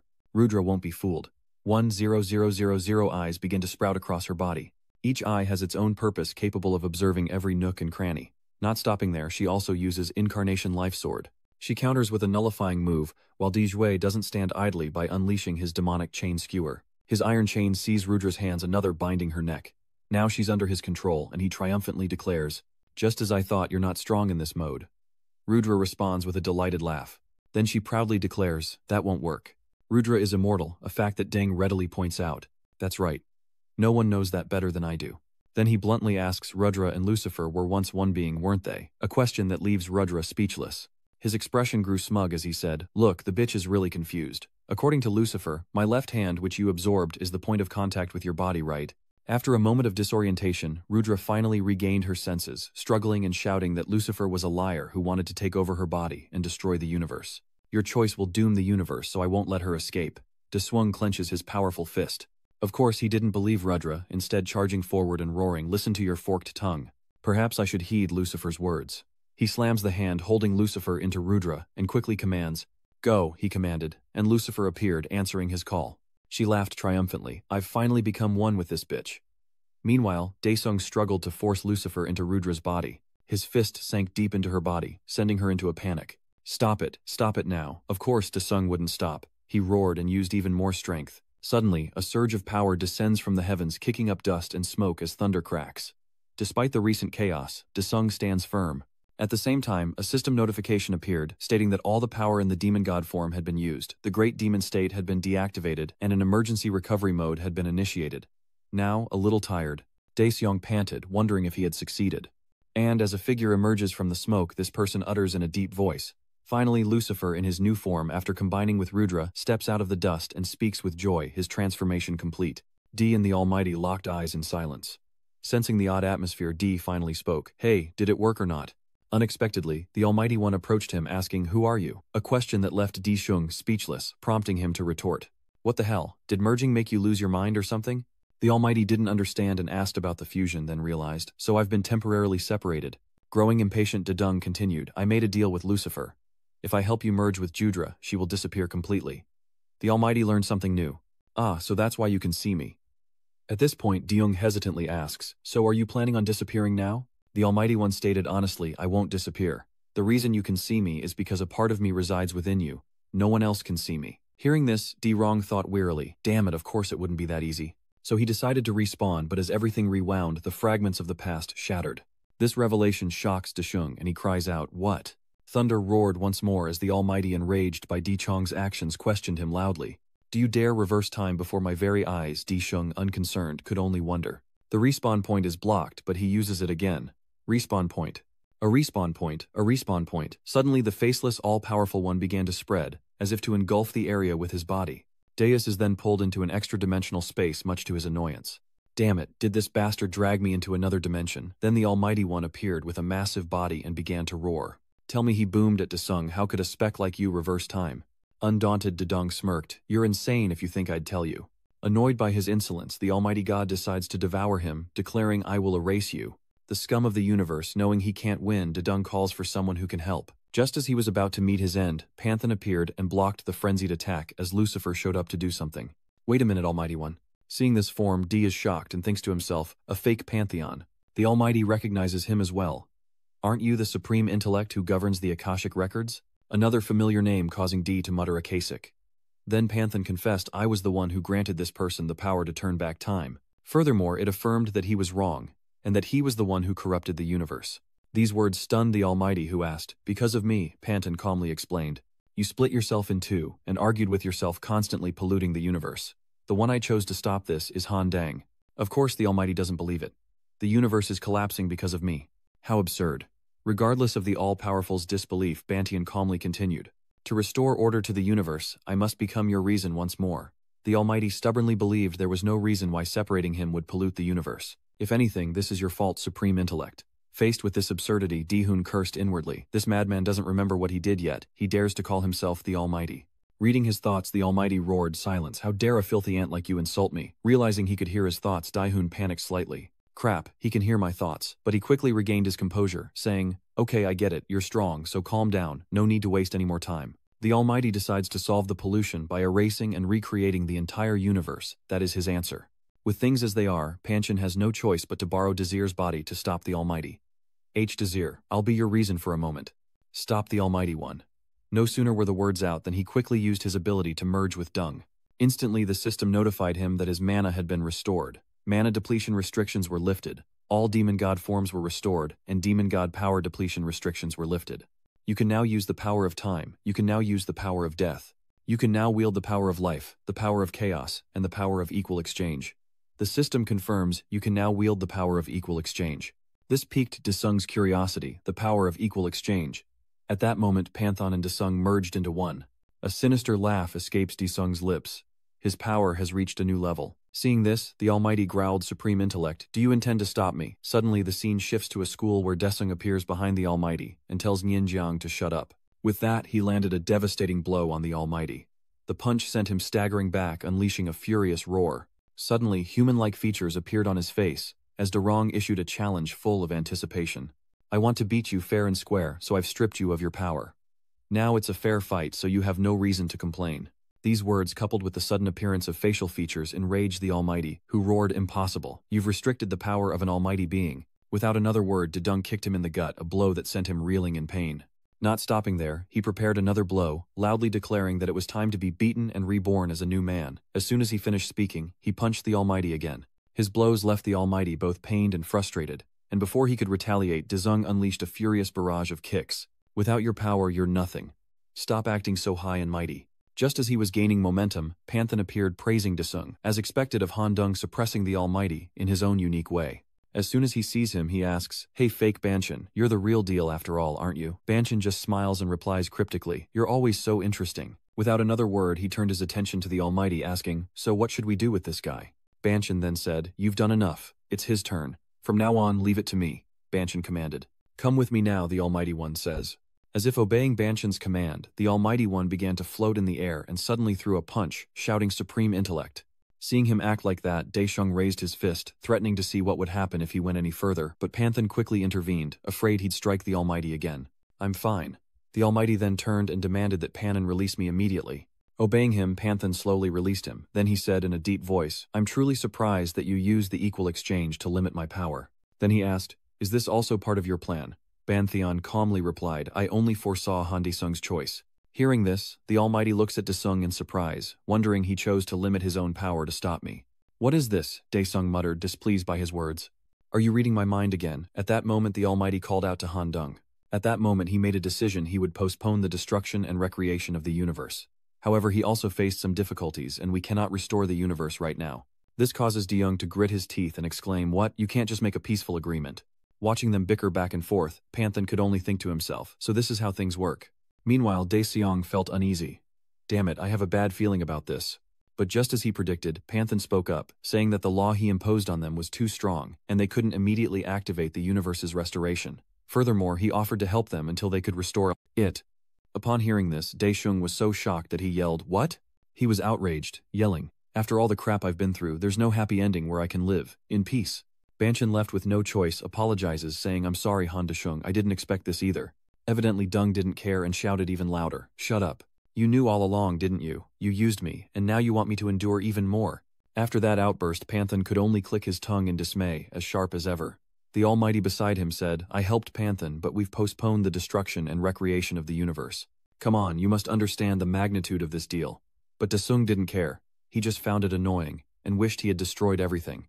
I've endured over 800 years, including reincarnation, and now you want more. I should have let everything be destroyed. Beyond aware of his annoyance persisted, Come on, Desung, you can still relax on your planet as usual. You'll only work when we summon you like a freelancer. Even the Almighty chimed in, offering him the chance to rule Earth as a god, albeit with some limitations. But Daesung's answer remained the same, I said no. Are you out of your minds? With things as they are, the Almighty resorts to threats. If you refuse, you'll be stuck here with us forever, Ban Theon added without hesitation. There's no other way. We've lost our powers because of you. This enrages Deshung to the point of speechlessness. These bastards are really threatening me. Damn, let me think for a moment. The Almighty whispers to Panthan, asking if there's no one more useful, but Panthan quickly signals him to lower his voice, saying he's the best option they have. After a moment of thought, he asked, But my power is limited. How will you return me to Earth? Panshin eagerly responded. Oh, now you're interested, the Almighty One says haughtily. Be grateful that I'm forgiving someone who offended me. Panthan then explained to Day how he could return to Earth. I'll reactivate your system and you'll be able to go back. Watching it float before him, Dedung asked with annoyance, do I have to decide right now? It replied firmly, yes, right now. The Almighty being added, we won't act unless you agree. Helpless against these two, Daeyoung had no choice but to nod. Fine, I'll try being a cosmic cleaner now, send me home. Banyan beams with delight and praises him. Good choice. Now get some rest. Not stopping there, Han Daesung demanded more. Couldn't he choose when to return to Earth? Back at the wedding hall, a car arrived at the chaotic scene. Young, adjusting his tie, turned to Jin Sang and asked Hyung, It's not too late, is it? Jin Sang, annoyed, says we're 30 minutes late. No sooner are the words out of his mouth than a spatial gate suddenly appears before them. The older and younger men stumbled back in shock as Young Tri screamed. What? What is this? From within the gate, Daesung emerged, casually startling the two men into cries of alarm. Han Daesung, Mr. Han Daesung. Seeing them, Daesung blankly asked as if nothing had happened. Huh, you guys were invited too. The wedding resumes as if nothing happened, and Daesung returns to his place. Watching the sacred ceremony unfold, he felt nothing but boredom, yawning incessantly as Chan Ho, the MC, announced, Please welcome the bride and groom. As the music swells, Hareen and Trangxi walk hand in hand down the aisle, their faces beaming with happiness and contentment. Looking on, Daesung smiled to himself, thinking, This is my wedding gift to you both. I kept my promise. The sky at the wedding was a beautiful blue, but elsewhere thunder roared as a horde of monsters gathered. Antithus, standing as their leader, declared that with the power of the universe, everything was complete, and a new world would be built across the cosmos. The monsters cheered Antithes's name in response, but something caught his eye. He seemed quite surprised to see him. It was Daesung carrying his trusty pig spear. His appearance confuses Antithes, who asks, Who are you? He calmly replies, A cosmic janitor. Enraged by his interference, Antitosis roared, Nonsense, you're a god from another dimension. Daesung, not wasting any words, simply struck him down with a few swift blows. His speed was lightning fast, leaving Antius terrified and stammering, What the hell? The remaining monsters were stunned and horrified, their mouths agape, as Day nonchalantly warned them after reducing Antitosis to mere pieces. He casually left, but not before telling them to live well, though he didn't really care, and was just thinking about what to have for dinner. 3 years pass, the gates vanish, and nations seek new resources, as core industries rapidly transform. The news reports that hunters who've lost their powers are becoming a new social problem. The Daesung Group is undertaking a large-scale social project to support their re-employment, and a slogan is displayed at the Daesung Group's recruitment support building. Ordinary hunters. There were so many of them. They flocked in hoping to be hired, and Chan Ho couldn't help but marvel at the sheer number of unemployed hunters. Just then, Ju appeared, calling out with a smile. Brother, her presence surprised Chan Ho, who asked her, What are you doing here? Ju casually added, Mom said she wants us to have dinner together at home this weekend. This made Chan Ho wonder. She explained that Mom was bored because his older brother had been gone for too long. Hearing this, Chan Ho immediately understood and asked, still no word from Daesung. Diyu could only sigh in agreement, leaving Chan Ho worried and frustrated, wondering what on earth he was doing. Night falls at S. Dong Qian's S-rank fried chicken, where golden crispy chicken is slathered in a delicious sweet and sour sauce. Dong Qian proudly presents his creation. Order number 3, S-class fried chicken is ready. Choi smiles softly in response. Yes, Dong Qian is incredibly grateful for her help. Choi Ryong, I truly appreciate you helping me, even when you're busy. She kindly replied that of course she had to help with the new restaurant. All the uncle could do was lament that they couldn't be hunters anymore, and all they could do was fry chicken. Choi Rang observes the customers in the restaurant and remarks on the crowd relieved. Just then, Dongchun mentioned a friend they hadn't seen in a while, wondering what Daesung was up to. I haven't seen him around lately. She chuckled, saying he told her he didn't want to do anything, at least for now. Her words piqued the old man's curiosity. Huh. Does he contact you? Realizing her slip, she hesitated, unsure how to respond. Just then, as she was struggling to answer, a customer at table 3 loudly asked if his chicken was ready, to which Choi happily replied that it was on its way. Elsewhere, a large crowd gathers as Jin Sang stands on a platform and makes a bold declaration. Dear citizens of Soon, for the good of Soon and the welfare of the hunters, I will dedicate my heart and soul. He was met with cheers of support from the hunters. Andong, who was below Young, also cheered enthusiastically, and at the same time there was a resounding cheer in South America. This is not the end, but the advent of the Holy Mother. A young girl stands in the street, trying to tell everyone something. He will appear soon. The Holy Mother loves everyone, and the chanting echoes all around. The Holy Mother is also very strict. Just then, someone stopped near her. The papers in her hand suddenly scatter, as someone unexpectedly grabs her arm. A female officer is preparing to arrest Eunmi, wanted for prison break and murder. This situation makes Eunmi a bit uneasy and panicked, but far from the chaos of South America at that very moment on a beautiful beach. Waves gently crash on the shore as a young man leisurely sunbathes, sipping coconut water. That man is none other than Daesung. Suddenly, Sion appears and calls out to Daesung, surprising him. What the heck? How did you find me? The girl smugly pulls out a puppet and replies, You thought you could get away from me. Ignoring Sion's purpose, Dae only wished one thing: to not have his peace disturbed. He needed a few years of rest. However, Sion hesitates and calls out, But Daesung, sir. Gathering her courage, she asks, Have you really lost all your power? Daesung pauses, then casually replies, Power? It's gone. Sion's attitude immediately shifts upon hearing this. This is so boring. I used to fight monsters, but now there's nothing to do. It's so boring. Young didn't comment on this attitude, but simply said, Yeah, just live a boring life. That's the secret to a long life. Just then, the system issued a notice. A new spatial rift detected invasion in 3 minutes. The announcement startled him, and he jumped up yelling, Crap, only 3 minutes. With a snap of his fingers, time froze, a spatial gate appeared and vanished, and soon Dae returned. He sat down, sighed, and snapped his fingers to resume the flow of time. Sion immediately asked, 3 minutes until what? Only 3 minutes left. Exhausted, Jun replies that she doesn't need to know, but before he can rest, another announcement warns of a new spatial rift invasion in 1 minute, causing him to curse. Damn it, are they crazy today? With no other choice, he hurries off saying, I'm coming right now. Having finished the fight, Young returns to the beach, wearily complaining. Damn it, dying while vomiting is disgusting. When Sao Yon saw him coming in and out of the gate, she panicked and screamed, This is insane. Daesung isn't happy that she saw what he did. Ah right, she's here too. So the girl excitedly asks Daesung about the gate and the monsters. You just got back from slaughtering monsters, didn't you? This annoyed Daesung a bit, damn it, caught by the most annoying person. Sion couldn't help but nag, Hey, don't hog all the fun. Take me with you, she pleaded, but Daechung refused and told her to go home. Go home quietly. But the girl refused and kept following him. No, I'm not leaving, no way. Helpless Deungwoo has no choice but to bring her along. Fine, let's go. He gave his permission. Sion is overjoyed and ready for a fight, declaring the monsters are in for a world of hurt. The Abyss Witch Ruzan has arrived, and suddenly Dee realizes something. He smirks, wondering if he should call others and try auto-hunting.